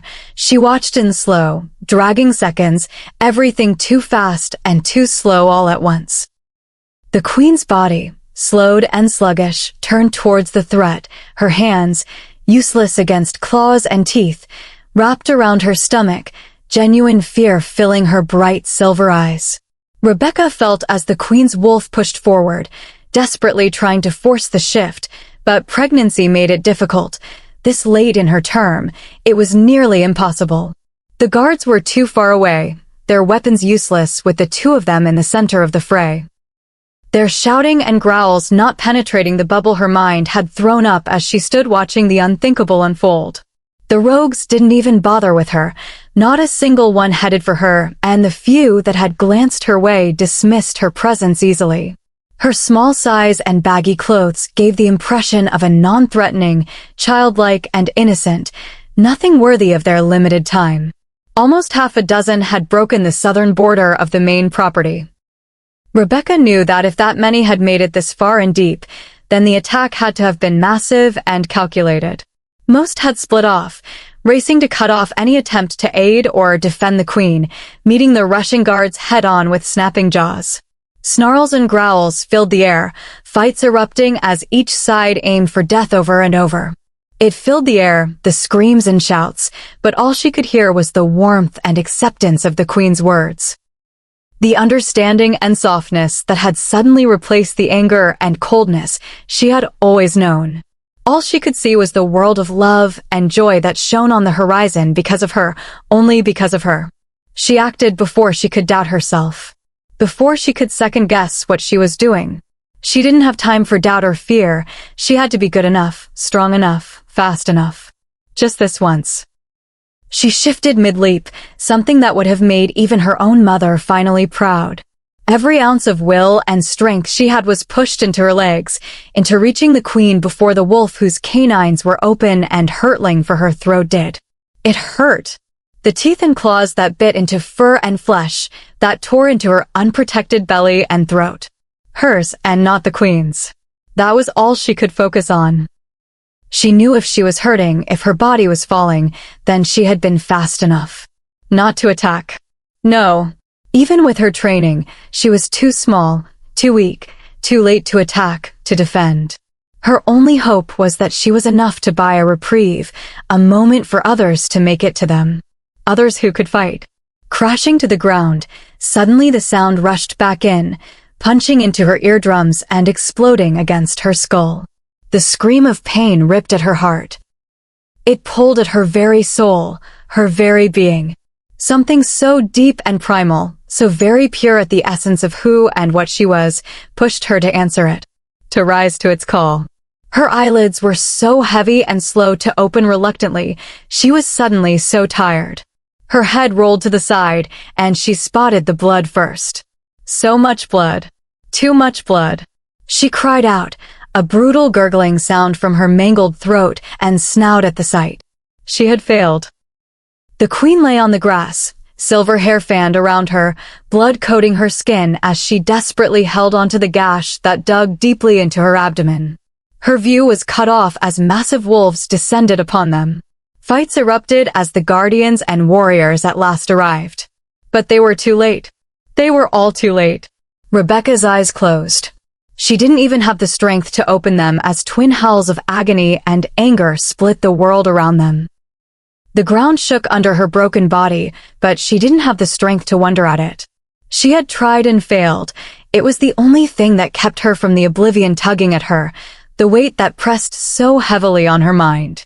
The voice was just loud enough to reach her beyond the foggy haze of mist and cloud in her mind, filtering into the softness and warmth that were replacing all the cold and pain. She'll live, princess. The queen will live. Happiness exploded as she drifted away. A last tear of relief, joy, grief, and happiness slid over her deep brown fur, dropping to the blood-soaked earth as she slipped from the world. Chapter 42. He wasn't sure which was more worrying, or, he corrected himself, should have been more concerning. His relief that Izzy would finally know his whole past, or that his mum was the one to tell her. It wasn't that he didn't want to be the one to explain to her about Rebecca, but that involved speaking of Willow, and he just couldn't. As much as it was his story to tell, it was also his mum's. And then, there was trying to tell Izzy, his second chance, about his first mate, and it just felt like betrayal to both of them. He knew it was cowardly of him, that it was the easy choice to let his mother do the task, but as much as he hated himself for it, he just wasn't ready to watch as the way she looked at him changed. He couldn't face the look of disappointment and judgment clouding the way she saw him, as warranted as it would be. He still wanted to hide from it a little longer. From anyone else, he could stomach the pity and questions, the failure. But from Izzy? He couldn't do it. She isn't Rebecca. His dad's voice broke through his thoughts, pulling him from musing about the women in the next room. Looking down at his dad, he quirked an eyebrow in question. Don't get me wrong, we all loved her. Rebecca was right for you, made for you at the time. And if she had lived, you two would have been happy together, perfect for each other. But you aren't the boy she met, and you no longer need the girl she was. Nodding his head towards Izzy and his mum, he continued. That girl is your future. And as much as you might want to, don't ever confuse her for Rebecca. Because even from the little I've seen, I can tell you they are two very different people. I don't know why she hasn't bolted yet, Rowan admitted, his voice low. The fear that had been gnawing at him for days slipped out. His head snapped up to look at Hayden and Derek, eyes narrowing as the two jumped at his words. Hayden fidgeted on the couch, while Derek pointedly refused to meet his gaze. Rowan scowled as he pieced it together. Apparently, he'd been missing something. Something they knew and had chosen not to reveal or clue him into. He had to give it to her. She barely tolerated them, and yet she had some of the most powerful wolves in their world not only on her side, but twisted around her little fingers. His mate was a force. Caden let out a low rumbling laugh, and Rowan felt his friends relax as he turned his gaze from them and back to his dad, whose own stare had taken on that faraway look that meant he was remembering something fondly. Your mother tried to run from me. A few times. Rowan was shocked at the words, not at all expecting his father's confession. His parents had always been inseparable, their bond unflinching and unmatched. But not for the reasons Rebecca once ran from you. And for a lot of the reasons Isabel will now not run. Patting the chair beside him, the king waited until Rowan was sitting before continuing. That one's a fighter. For everything that Rebecca was, and despite what her parents tried to force her to be, she never was one. It's not a bad thing, and at the time that isn't what you needed. But Isabel won't be sidelined, and she won't let you determine her life for her. And now we're offering her the biggest challenge yet. A world she doesn't belong to. Don't underestimate her, son. The words were gentle but firm, pride and concern in the king's voice as he smiled at his firstborn. The words settled around them, and Rowan took a deep breath before clearing his throat and changing the subject. We need to talk about Solani. He wasn't ignoring or dismissing his father's words, but instead needed time to digest them, to consider what his father was offering him. The possibility he was presenting, if it was true, gave him a hope and chance he'd barely ever let himself consider. Understanding shone in the king's knowing gaze, recognizing Rowan's need for time and space, scratching at his chin in thought before speaking. I know why you didn't visit, and we all agreed it was for the best at the time. But now there's a threat, Rowan finished heavily, guilt weighing and pulling at him and his words at the thought that once again, they were threatened because of him and his past. It was always a threat, the king said, voice filled with conviction. Your mother warned us of the threat that Solani presented long before you were born. We've had over a 2-decade reprieve, but we all understood and acknowledged that this was always a possibility. We never liked to visit any more than you did, mate, Clay said gently, the head warrior looking up from his own conversation with Olivia. And you weren't the only one that was happy to skip that visit, Olivia added in, neither having missed a word of the conversations around them. It was their job. There were reasons, Rowan, and you weren't the one that made the decision. You carry enough responsibility, his father reprimanded gently. Don't shoulder what isn't yours. Nodding to them, he tried to shake off the guilt. From the looks of it, they weren't buying it. I can head out tomorrow as soon as the pyre is finished, he said instead, hoping they'd let it go, at least for now. At the moment, he really didn't want or need their compassion and support, their reasoning and excuses. He deserved to feel terrible, and he was determined not to let them try to make him feel better about it. Tomorrow night is soon enough. Spend some time with your aunt and the others. They'll want to see you. And you'll take Hayden and Derek with you, the king said, frowning slightly at the apparent shift. I'll be fine without them. Besides, they're here to train, Rowan argued back, not wanting to steal any more time from his two friends. They had their own responsibilities and training to do before they could head back to their families and packs, back to where they were supposed to be. Both were supposed to start taking over their roles in their packs in the next couple of years, but they couldn't do that until they finished training with their father, as well as Richard and some of the other court. It'll wait. They'll travel with you to Solani. And take the twins. Olivia, are you up to go as well? He asked, ignoring Rowan, who opened his mouth to argue but stopped at the king's raised hand. Olivia smirked at Rowan, who was shaking his head at her, before turning to Caden and nodding. Satisfied, the king turned back to him, sighing at Rowan's dark look, as if he were being the difficult one. It's pack business, Rowan. Take her. We'll be fine here with Blair and Clay. They're perfectly capable. His dad's lips twitched at the corners as Olivia snorted his reassurances, before frowning at Rowan's set shoulders. We both know you need your mate with you, don't, Rowan? He said, stopping him again with a raised hand. I know the instinct, but you can't cage her. She'll go with you. Richard will supplement the twins with more guardians, but Hayden and Derek will act as Isabel's guards for now. Dad, I can't ask that of them, he protested, even as he felt relief swell at his father's words, his wolf's agitation easing with the command. You aren't asking them. I am, the king said. They know her, and she trusts them. They'll continue to act as her personal guardians until Richard can have others train for her.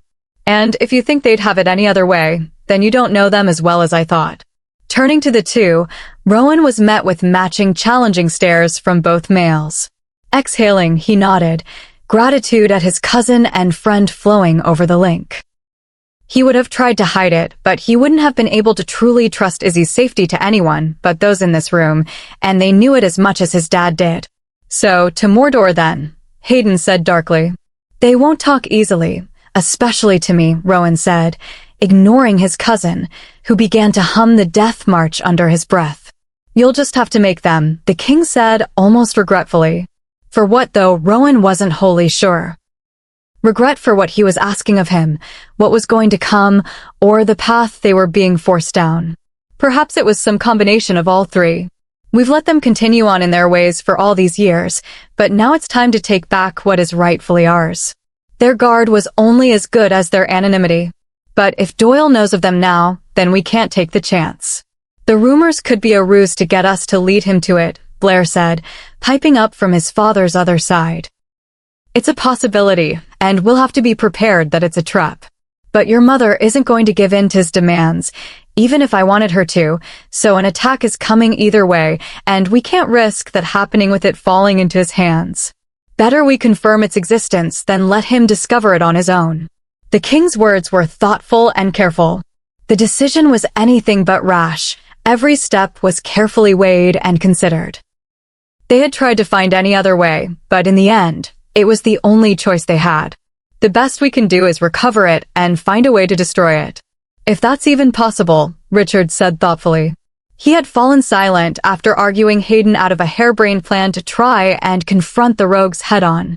We'll have to cross that bridge when we get to it, the king said with a sigh, turning to the guardian. Teach Rowan everything you know of it and Solani, all the old prophecies and myths. He'll need them. When the guardian nodded, Caden turned back to his son. Even in the darkness, you can find light, my son. Rowan just nodded, the words rattling in his head as he turned to stare at Izzy, now curled on the bed beside his mother and Kyo, their eyes closed as they dozed softly. The three of them had a shimmering promise of light and hope in the dark. Chapter 43. With the Queen's revelations, Izzy had been left reeling, her mind going over and over what she had learned as she had fought to keep up with easy and lighter conversation with the Queen and the others that had filtered in and out of the bedroom. Only when Olivia had hesitated in the doorway, her eyes hollow, the circles pronounced against her shallow pallor, had Izzy made a move to leave. But the Queen's cool fingers held her in place as she beckoned the werewolf in. Olivia dissolved into tears as she was folded into the Queen's embrace, Kyo's whimpers echoing her sobs as the big wolf nuzzled and licked Olivia's face and neck in wolfish comfort. There weren't many words, or any that Izzy could hear, but eventually Olivia quieted, her body relaxing against the Queen's, her breathing evening. They stayed like that for some time before pulling herself together. Olivia eased up, wiping at her face, leaning in to hug Ashlyn tightly, then leaning to press a kiss to her stomach and rub her hands over the baby bump.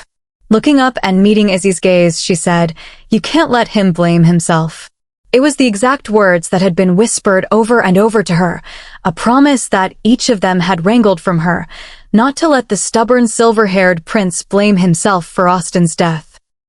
They never offered any guidance on how she was supposed to keep him from shouldering that responsibility and burden, only that she had to. Hours later, a fire now glowing in the sitting room, plates of food demolished and conversation dying off, Rowan reached for her, helping her up from the couch where she had curled up. The Queen dozed softly in her mate's arms. Lifting his head, the king nodded to them as Rowan guided her from the room. The twins each bent to brush a kiss to their sister-in-law's forehead before following her and Rowan out. Most of the others had already departed. Olivia was stretched out on the other couch, sleeping fitfully. Blair, whom she had finally met, was one of the last besides the guardians stationed around the room that remained. Their conversation paused as they both watched her and Rowan depart, soft farewells following them out. Izzy let Rowan guide her down the darkened halls, her mind and body sluggish, weighted down with fatigue, the exhaustion from the last few days finally catching up to her. Rowan shouldered open a set of doors on the other side of the floor from his parents, and Izzy couldn't help the sigh that slipped out at the sight of the waiting bed beyond them. Rowan chuckled before turning to the twins. "Get some rest."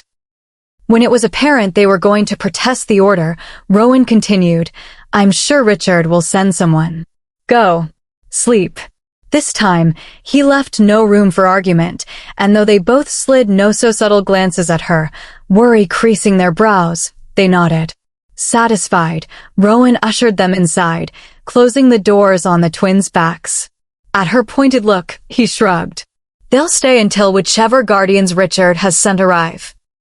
Now, finally understanding more of not only Rowan's, but the whole royal family's story, their caution and protectiveness made far more sense. Hearing what they had already gone through, suffered, and lost, not to mention having now seen and felt the continued destruction Doyle and others were determined to bring against them, she couldn't blame them either. If anything, she thought, overboard should probably be the new normal. The door closed behind her as Rowan threw the lock, his movements quiet in the dark. She hesitated as she watched him move to the wall of glass, words sticking in her throat. They hadn't spoken since the Queen had told her of Rebecca and Willow. The shock to find out that he had lost not only a mate, but a sister, and nearly his mother had her unsure around him once more. That type of loss and grief was unlike anything she knew. She wanted to comfort him, to say something to ease the pain and guilt that had to be eating at him, but his stiff shoulders and heavy silence had her retreating. Moving towards the dressing and bathroom, she spotted beyond two open doors off to the side. All she could hope was that her presence would be enough. "She never let me try and protect her." Rowan's voice was soft in the dark, only the soft light of the moon illuminating his silhouette. She froze with his words, turning back to him. His back was to her, hands on his hips as he stared out at the night-bathed tundra beyond the glass. Moonlight bathed the scene in nothing but shadows, silver, and glass. She shivered, her arms going to wrap around herself as she moved back into the room, perched on the edge of the bed, her tiredness forgotten as she took him in. It had been weeks since he had felt beyond her touch, her reach, since he had felt like a stranger, but in that moment, she barely recognized him. She would brush off our concerns, our efforts, always sure that she was unimportant, wasn't valuable, not worth the effort. A bitter bark of laughter accompanied his words. Izzy shivered again. She never understood that she had value to me, that she was worth it to me. I could never get her to see it, to understand, no matter how hard I tried. Izzy wasn't sure what to say, how to comfort the aching grief, anger, and pain that had consumed him. Not even sure if he wanted her to. He continued before she had a chance to figure out what to say, or if he even needed her words. Perhaps right then his were enough. I thought I'd have more time to try, more time to show her what she was. We always think we have more time. The guards made her nervous, made her feel like a prisoner. She needed time and space. She had been so confined for so much of her life. I wanted to give her freedom. My mother sent her own guards back. No one fought it. Why would we? Doyle had been a ghost for years. We were on our pack lands, secure and safe. Rowan shook his head, exhaling deeply. I was wrong. I should have fought her, insisted. I should have made sure that my mother wasn't compromised. And now Austin. His voice cracked on the name, hands scrubbing at his face, trying to wipe the very sight from his sight, erase the memory that stalked him. Izzy moved from the bed, her hands reaching for him, ignoring his flinch as she met stiff, tense muscles. She knew he could have resisted if he genuinely wanted to, but exhaling deeply, he let her turn him from the window, moving until he stood looking down at her, eyes haunted and broken. Austin's death wasn't your fault, Rowan, she said, holding his eyes. She cut him off with a growl. Austin's death was not your fault. Rebecca's death was not your fault. Willow's death was not your fault. He shuddered at the sound of his sister's name. The sister he'd never even met. The sister that his mate had tried to save by giving up her own life. She stepped closer until their chests were nearly brushing. Staring up, she took in the tears on his cheeks, silver in the moonlight, the scars that dotted his skin peeking above his collar. Reaching up, she brushed a finger along them. He shivered under her touch. Austin was a protector. One sworn to protect you. It was his job. One he did willingly. Do you think he would be okay if you were dead and he alive? Do you think that would make all this okay? She demanded, hands sweeping to take in the palace and court that was so heavy with grief and mourning around them. Do you think if Doyle managed to take out your mother and sister, to kill the queen and her unborn, that he would have just stopped and disappeared? That your mate would not have still been a target? That you would all live in peace now? Ignoring the pain, she could see her words inflicting. She kept going, pressing deeper, digging at the wounds that had been festering in his heart and soul for years. Would your mate be okay if she had watched your mother die? Would she have loved you if you had stuck her in a cage? If you had treated her how her parents always had? If you had taken away her every choice and will? Is that how you wish to love her? Izzy shoved aside the jealousy and pain that roared at the questions, her immense hatred of the idea of him loving someone else. Whoa, loving someone else. The thought struck like a bolt, and for a moment, she nearly lost her train of thought. Shoving the unhelpful and very confusing question to the side, she forced herself to get back on track. Now was not the time. This wasn't about her. This was about him. About saving him from the destruction he seemed so bent to inflict that he was so sure he deserved. Would Olivia have forgiven Austin if he had let you die just to save himself? And if you had seen the attack coming, if you hadn't missed whatever you think you had, would he have let you face it alone? Would he have ignored your own safety for fear of his own? She let her voice grow softer, gentler, her hand raising to wipe the tears. Rowan, none of this is your fault. It is Doyle's and the Rogues, and those at Semper. You did nothing to cause these deaths. She searched his face, hoping to find that she had managed to reach him, to have somehow lessened the guilt before it consumed him. He swallowed, fingers slowly, so slowly, lifting to trace her face. His touch was feather-light. She shivered slightly under the soft caress, her head moving to lean into it. I can't lose you too. Tears sprang to her eyes with his words, at the raw pain and fear in them. Her heart broke, for him, for Austin, his mother and father, Olivia, even Rebecca, and all the others who were paying so much for the madness and greed of a madman. You won't, she said with absolute conviction. You can't, he spun from her, back to the window.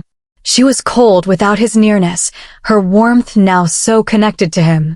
Izzy, what can he do? What'll have to do to destroy him? I can't ask that of you, I can't demand it. You deserve a life of happiness and safety. War is coming. War is coming, and I don't deserve you. Screw you, Rowan. Her voice was sharp and filled with sudden engulfing rage. It was enough to break through to him. In shock, he turned, eyes widening as he took in the simmering anger in hers. Pointing a finger, she stared at him, letting that burning anger strengthen her. Screw you, Rowan. You don't get to decide that. You don't get to give up because you want to make yourself suffer for something you didn't do. His eyebrows arched in surprise, mouth falling open. She cut off any denial with a wave of her hand. Don't deny it, Rowan, this isn't fear. You admitted it. If Rebecca had let you, you could have kept her safe. I'm not any idiot. I'm human. I stand no chance in your world, and I don't want to die. I'll let you protect me. I'll let the twins, or Richard, or anyone else you think can do the job do it. This isn't about that, so don't give me that nonsense. This is because you feel guilty and you think you deserve to be punished. Well, tough luck, Rowan. Find another way, because you aren't doing it with me. Think you're going to scare me off so you can sulk in pity and self-righteous martyrdom. Well, think again. She was huffing from the force of her anger, her voice rising until she was nearly screaming at him, fists balled up and itching to pummel the fool who was just staring at her like she'd grown another head. Face flushed red, she took a step toward him, laughing sarcastically when he took one backwards, running into the glass wall. She moved close, invading his personal space this time with anger and not comfort. Her finger punctuated each word against his chest. This is not your fault, and I'm not going anywhere. So, suck it the heck up. She was breathing hard, tears filling her eyes, and she wiped at them angrily, hating the show of weakness at that moment. She needed anger. She needed him to understand that she meant every word. You don't get to do this, Rowan. You don't get to use Austin to hurt yourself. He loved you, and you can't take his sacrifice and blame yourself. You don't get to toss me away just because you're hurting. Her voice was softer, anger burning away to desperation. Desperation to make him see, make him understand. Izzy. Again, she cut him off. She needed to finish, to get it all out. Rowan, I just met your mother, and if you gave me the choice right now, I would give my life for the chance at saving hers. She ignored the sound of horror and pain he let out at her words, shushing his anger. And it's not because of you, Rowan. It isn't because of anything I owe you or feel for you. It's because of her. Do you think your first mate was any different? Do you think that when one of the first people to show her kindness and love was threatened that she cared at all about you when she acted? Rowan, you didn't order Austin to intervene. You didn't command him to attack. He chose that because he loved you. Because sometimes there are worse things than death. This time, she didn't stop him when he reached for her. The tears she had been fighting fell freely down her cheeks as he pulled her into his chest. Burying her face into his neck, she let him hang on to her, inhaling her as she whispered the words she knew he needed against his skin. You're not going to lose me. Chapter 44. They were quiet as they just held each other, the silence of the night filling in the spaces where their words had broken through. Darkness and shadows eased the grief and pain of the day, soothing the anguish and offering solace for a few moments. Breaking the spell, Rowan pulled back, ignoring her whimpering protest to stare down at her. Wait, does this mean you accept the mate bond? He asked, a grin forming, white teeth bright against darkened scruff. She punched his chest, grinning back as he grunted. If this was all some trick to get me to admit the stupid thing, I'll neuter you, you monkey. At that, he laughed out loud, head tipping back, the edginess in his eyes easing just a bit. Did it work? Detangling herself from his arms, refusing to think about how she already missed the feel of them around her, she snorted. Not at all, Wolfie. Takes more than amazing parents to win me over. She shuddered in pleasure as he moved behind her, hands skimming her waist and hips as he bent his lips to her ear, breath tickling her skin as she leaned to give him better access. I told you they'd love you. Jerk, she whispered, eyes closing as his lips finally found skin. Laughing against her neck, he explored the sensitive skin, teeth nipping lightly. I've been called worse, Cupcake. All she could manage was a groan as he trailed his teeth along the curve of her neck, her toes curling and her body turning to mush in his hands. Trusting Rowan to support her fully, she leaned back into his frame, letting go of everything but the feel of him in that moment. No thoughts of what hung above them, what waited in the shadows, and what the morning would bring. There was only the here and now. Just her and him, and the feel of their bodies pressed together, breathing matched until they were one. She whimpered at the loss of him as he inched back, hands stilling in their exploration until his light hold was steadying her as she struggled to calm her wild and racing heart. We should get to bed, he whispered, his own breathing not as even as before, voice deeper and huskier with desire and need. Somehow I don't think you mean the fun kind, she said, only some of her disappointment showing. No matter where her heart and head were when it came to him, her body knew exactly what she wanted from the wicked man. He barked out a laugh, kissing just below her ear. You need sleep, mate. She snorted, I always need sleep. Turning in his hold to face him, she batted her lashes playfully and said teasingly, What's a few more hours? His gaze dropped to her mouth, eyes dilating silver as his hands gripped her more tightly, desire warring in his eyes. Reluctantly, Izzy chose him, knowing that tonight was not the night to push him. He was still too on edge, too close to falling into whatever void Rebecca's death had opened. She wouldn't let herself become a source of his self-hate or another source of regret for him. Stepping back, she smiled at the disappointment on his face as she moved to the bathroom. Don't fret, Wolfie.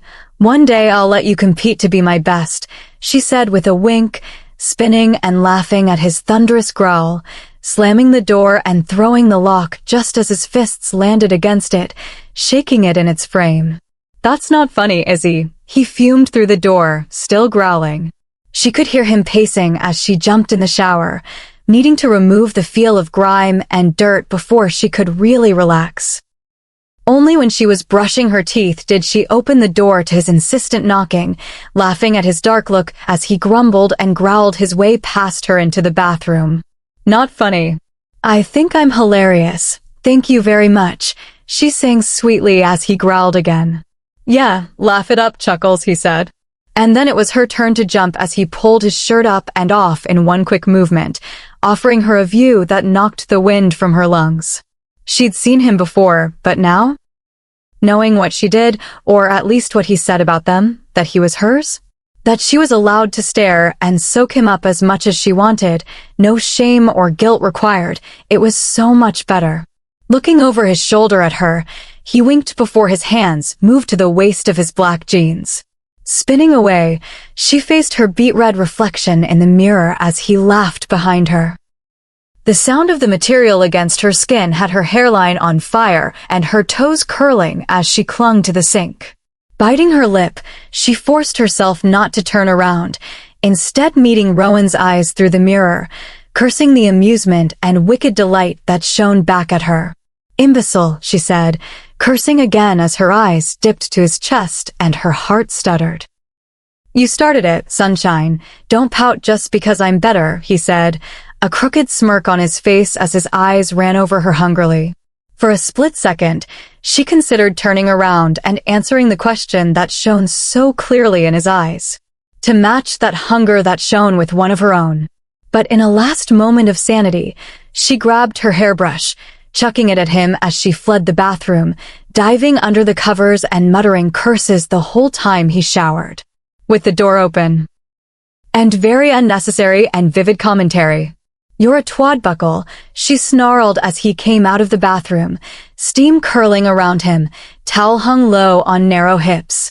She swallowed thickly, eyes pulled lower. He smirked. "I'd say I've been called worse, but I honestly don't know what the hell that is." "It's you. And you enjoy your moment, twadbuckle, because this is just getting started," she promised evilly, eyes narrowing. "Don't start something you can't win, cupcake," Rowan said, letting the towel fall as she made a strangled noise in her throat. Forcing herself to stare at the boring ceiling even as her imagination threw pictures of the glorious sight she knew stood only a handful of feet away and a glance from her. "Oh, you have no idea what you're in for, Prince," she snarled as she squirmed on the bed.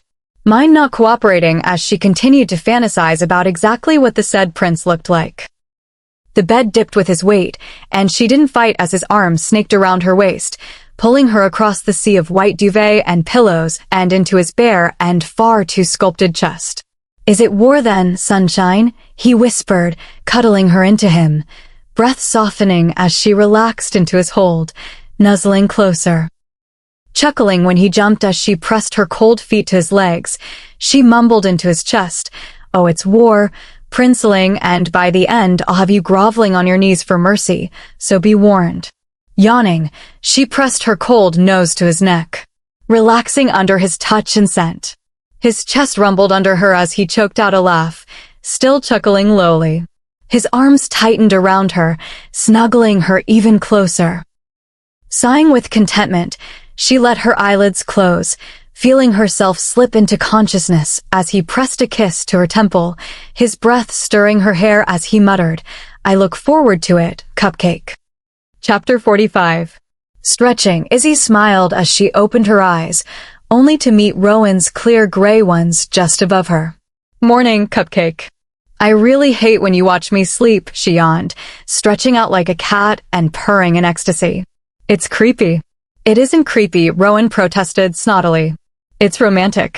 He batted his eyelashes down at her, making Izzy cackle at how ridiculous he looked. "Hat, toque," she said, waving off his questioning look. 90% of the stuff that seems romantic is actually creepy if you just replace the hot guy with a knuckle dragger.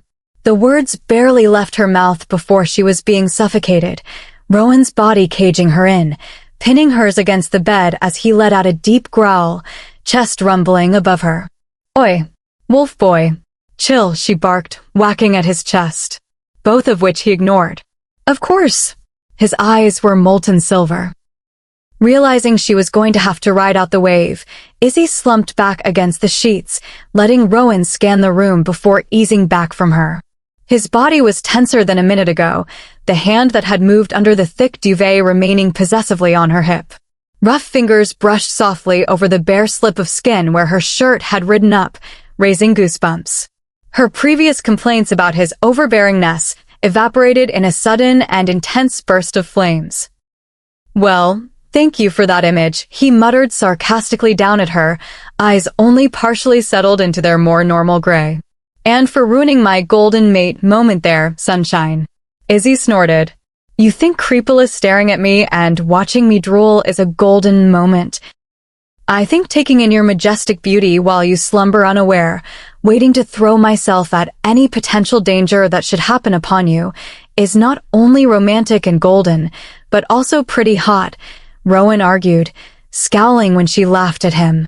At his look of horror and offense, she rolled her eyes. "Oh, don't give me that. Puppy face doesn't work on me, Wolfie." His hurt expression instantly disappeared, replaced by a wolfish grin as he darted in to nip at the sensitive spot where her neck and shoulder met, making her yelp in surprise and pleasure. His arms restrained her from escaping to the bathroom as he continued his playful attack. Only when she gulped and hiccuped did she concede, and he relented.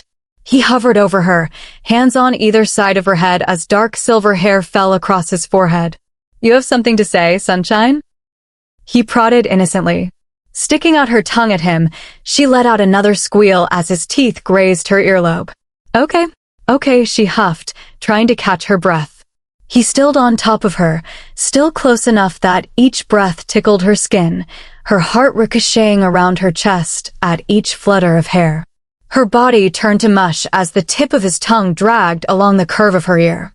"Okay, what?" he hummed, pressing a kiss to her bare shoulder. "Okay, you win," she exclaimed, squirming under him. "You're romantic." She blew out a breath, sighing in relief as he eased back just a touch. "And," he prodded, eyes twinkling in wicked delight. "And golden," she huffed angrily. "And? Seriously, Rowan?" When he didn't relent, just holding himself above her expectantly, she rolled her eyes at him. She exhaled when he quirked an eyebrow at her. "And hot," she mumbled unhappily. "There's my cupcake." He grinned, looking down at her with a goofy expression that she couldn't possibly resist, no matter how she tried, her own smile cracking through despite her best efforts. And then she didn't care about anything because his lips were on hers, soft but insistent. Gentle but demanding. Then she didn't exist anymore. Werewolves, wars, and death, none of it existed, nothing but him. Lowering himself just a touch, he pressed her into the mattress, solid and unbreakable above her as his lips kissed her into nothing. When he pulled back, she let out a slight sound of protest, blinking to clear her vision, her body already missing the feel of him. Now that was hot, she managed to get out, voice rougher and huskier than before. Rowan let out a bark of laughter, kissing the tip of her nose. "Ready for breakfast?" "Ready for coffee," she replied, mind already replacing thoughts of him with the actual good stuff. "All right, let's go then, cupcake," he said, rolling off her in a single smooth, predatory motion. She bolted upright, mouth gaping as she stared at where he swaggered across the room, offering her a view of his muscular back. Squealing, she chucked a pillow at his head, which he didn't even bother to sidestep, instead letting it whack him in the back before falling to the floor as he chuckled. Unhurriedly, he disappeared into the bathroom, but not before turning to throw a wink over his shoulder at her and her growls of frustration. "Stupid, hot, teasing werewolf princess. Oh, it's on, Wolfie. This means war." Chapter 46. You're good for him. Izzy looked up at the queen, not having heard her enter, easily returning the warm smile that met her. They were currently sitting around a long table loaded down with trays of food and covered steaming dishes. Rowan was further down the table, having been snagged by his cousin and Derek as they entered. After an encouraging smile in her direction, he'd pulled out a seat between the two soon-to-be alphas, letting them pull him into a deep back and forth. Glancing behind Rowan's mother, Izzy wasn't surprised to see that the king had also joined them, along with his mate. He nodded to her, offering his own warm smile and greeting before joining his nephew and son. The twins, who had finally relented after being bullied by Olivia into taking the seats on either side of her, rose to help the queen into the chair at the head of the table, both silently ignoring her attempts to wave them off. When it was clear they would not relent, she sighed dramatically, but Izzy didn't miss the genuine love and gratitude that flowed between not only the three of them, but all of them around the table. Family. True and tested, all of them. It had tears prickling her eyes, and she cursed her emotions, having had enough of crying the night before. They're good for each other. And that is something most of us will only ever dream of, Olivia added with a smile in her direction, the grief that had become a living thing having faded just a touch in her chocolate eyes. The queen reached for the she-wolf, her hand covering lives and squeezing it in comfort. Olivia smiled at the queen, wiping at the tear that hung on her lashes. "I'm okay, Ace. You will be live," the queen promised, smiling in both sadness and understanding. "I see you've stolen my beta again," came the king's words from across the table, and earning some good-natured laughs as they all looked between Ashlyn and Olivia. "Like a good beta, she knows who wears the pants," the queen said, eyes dancing with mischief and a touch of sadness as she looked up from Liv to the king, who sat across from her, his own pain staring out at them. It felt like no matter where they looked or stepped, there was some reminder of Austin there to prod at them, to illuminate his loss, the emptiness and void he left, but rather than try and ignore it, try to forget him and pretend he was never there. They seemed to take every opportunity to acknowledge it, to speak of the friend and brother they had lost. Even Olivia laughed at the Queen's words, eyes glistening as she let herself remember, falling into the memories that were always just a breath away. Realization struck, and Izzy turned to stare at Olivia in amusement, mouth dropping open. "You're the new Beta?" she asked. It was the Queen that answered, though Olivia is a born Beta. She was already filling most of the role with Austin. She'll do our pack well. "Clay will not be amused," Olivia said, her face lighter and brighter than Izzy had seen in days.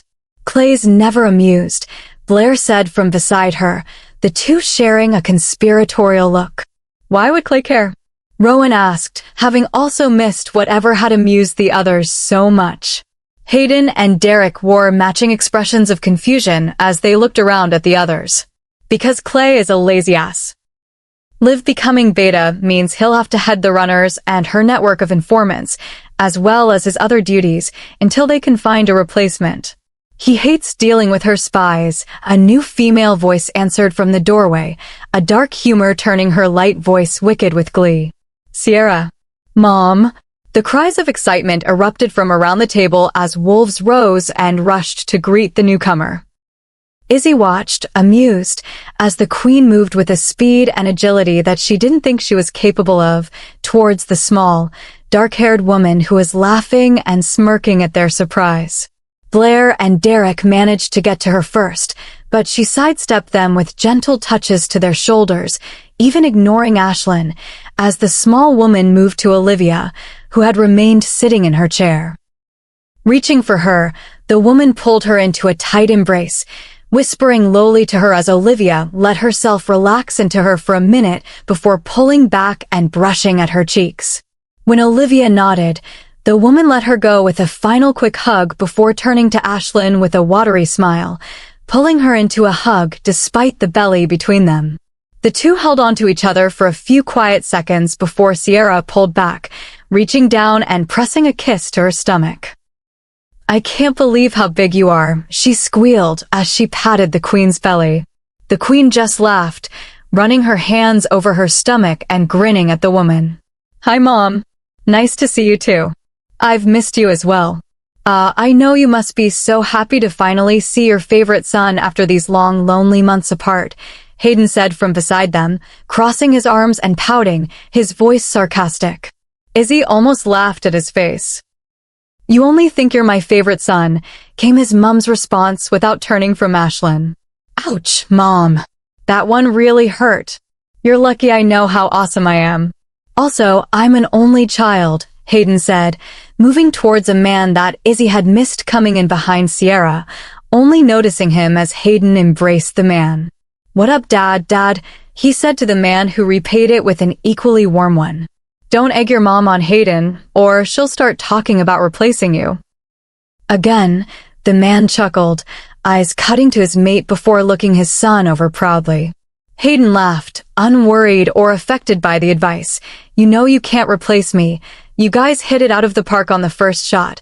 Not like with my cousin here," he said, slapping Rowan's back as he moved to embrace his uncle next. "Hayden, did you break Alpha Spesso's 200-year-old stained glass window with a chair?" Hayden blanched as his mother turned to finally look at him, her eyes sharp as knives, as her hands went to her hips. Izzy had heard the others allude to the woman and her infamous temper, but hadn't realized they hadn't really been exaggerating until that moment. Watching as Hayden sputtered, eyes darting around, she decided they might have actually been downplaying it. He looked like he was a bunny about to take on a lion. A tiny, black-haired, blue-eyed lion who didn't look much older than Izzy herself, but had Hayden shifting from foot to foot. Izzy didn't recognize who they were talking about and assumed it must have been one of the packs they had visited before they found her at Maliko's all those weeks ago. "Well, technically." "Don't technically me, Hayden," Sierra snapped, cutting off her son, who gulped nervously, looking to his cousin and Derek for help and growling lightly as they both shrugged and retook their seats to watch the unfolding drama, leaving him to face his mother alone. "Do you think I like having Alpha calling me in the middle of the night? Having to, hell. How do you even explain that?" she demanded, throwing her hands in the air as she stared at her son, eyes sharp as knives, cutting off another attempt to excuse what she obviously wasn't having an excuse for. "CI, come meet Izzy." "Rowan's mate," Ashlyn said, emphasizing the word as she waved to her and retaking her seat, winking to Hayden, who sighed in relief as his mum's attention shifted from him with the Queen's words. Izzy barked out a surprised sound, her shoulders stiff as she was suddenly swept from her seat and into a hug, the shorter woman efficiently handling her, then moving her back to look her up and down. Izzy forced herself to relax when no one seemed alarmed or even surprised by the woman's manhandling. "Well, aren't you just gorgeous?" Sierra finally declared, causing Izzy's face to flush at the compliment. "You'll make a stunning wolf, and even prettier pups," she continued, seemingly satisfied with her inspection. She let Izzy plop back into her seat. She was a little stunned by the interaction, but decided to let it go and be happy about having seemed accepted by one more part of Rowan's family. He had always said he knew they'd like her, that they wouldn't care about her past, or that she was human, but she hadn't been so sure, and seeing how close they all were, she found she wanted them to accept her. To like her. "Auntie," Rowan moaned, exasperated. "What?" the woman asked innocently, winking at Ashlyn, who laughed and shrugged at her son's pained expression as she unceremoniously kicked Noah from his seat beside her. Something that had him and his twin grumbling under their breath and glaring at the little she-wolf who ignored them, instead taking the now-empty chair primly before reaching for the coffee. Something that definitely made Izzy like the woman even more. The smell of the sweet black liquid eased any last worry about Rowan's aunt as she poured a giant mug for herself before handing it over. The twins were still scowling at their sister, something Izzy never thought she'd see from the two. But apparently, when it came to her, there were no rules. If she'd never seen the resemblance between Hayden and Rowan's guards before, it was undeniable between them and his mother. Besides the towering height difference and their eye color, they were all replicas of each other, dark copies of Night Reborn. The perfect court for the silver-kissed queen who watched at their head in fond amusement. Sierra's mate shook his head at her, smiling apologetically at the twins, who slid down farther along the table, letting him take the seat at her side. "Has my nephew not told you?" she asked, taking a sip of steaming coffee and looking at her expectantly. Izzy paused in pouring her own mugful, looking around, confused, and told her what? "Mom," Hayden cut in, rolling his eyes at his mother. "Stop meddling." "I'm not meddling," she said, turning to Rowan. "Ro, honey, am I meddling?" It was Richard, sitting on Ashlyn's other side, who answered, the guardian's face stormy as he watched the she-wolf as though she was a rabid bear in their midst. One who needed constant supervision and a healthy dose of fear and caution when handling. "Of course you are. You're always meddling," he snapped, waving his hands at her. "You can't stop meddling." "Shut up, Richard," Sierra answered sweetly, receiving a few laughs from around them. "Where's Clay?" she asked, switching topics suddenly, eyebrows furrowing together. "He's on his way," Caden answered his sister with an indulgent smile in her direction. "He was just out with Keo." Olivia leaned over to her, her voice low as she introduced the half a dozen or so wolves that had joined them along with Sierra and her mate, not loud enough to distract from the conversations over plans for Austin's pyre, the reappearance of Doyle, and the threats of Semper that rose around them, but enough that at every name the wolf in question was able to turn and nod or smile at her. Olivia was finishing up on a monster of a man who had taken up beside Blair and bowed to her at Sierra's introduction, before another commotion at the door had them all turning once more. "And that," Olivia said, her voice dripping with weight and meaning as she grinned at the wolf that appeared behind a bouncing and muddy Keo, his face a storm of emotions as he growled at Caden, who just laughed back at the blonde-haired man, "is the infamous Clay, and his much lovelier mate." Izzy turned to take in the woman, skimming over her face, shocked at the scars that marred her, but that somehow didn't detract from her natural beauty. She was eye-catching, stunning. The kind of beauty that, if it weren't for the scars she wore, should have been gracing the cover of magazines. Alone, it was enough to draw someone in, catch their attention, but paired with the relief and genuine eagerness in her smile as she reached a hand for her, there was no way Izzy or anyone could resist the woman. "Hi," she chirped happily, her voice eager and bubbly as Izzy stood to shake her offered hand. There was something about the woman, and it was beyond the simplicity of her beauty or her easy and ready friendliness, something more that wrapped around Izzy's consciousness and nudged her towards the woman.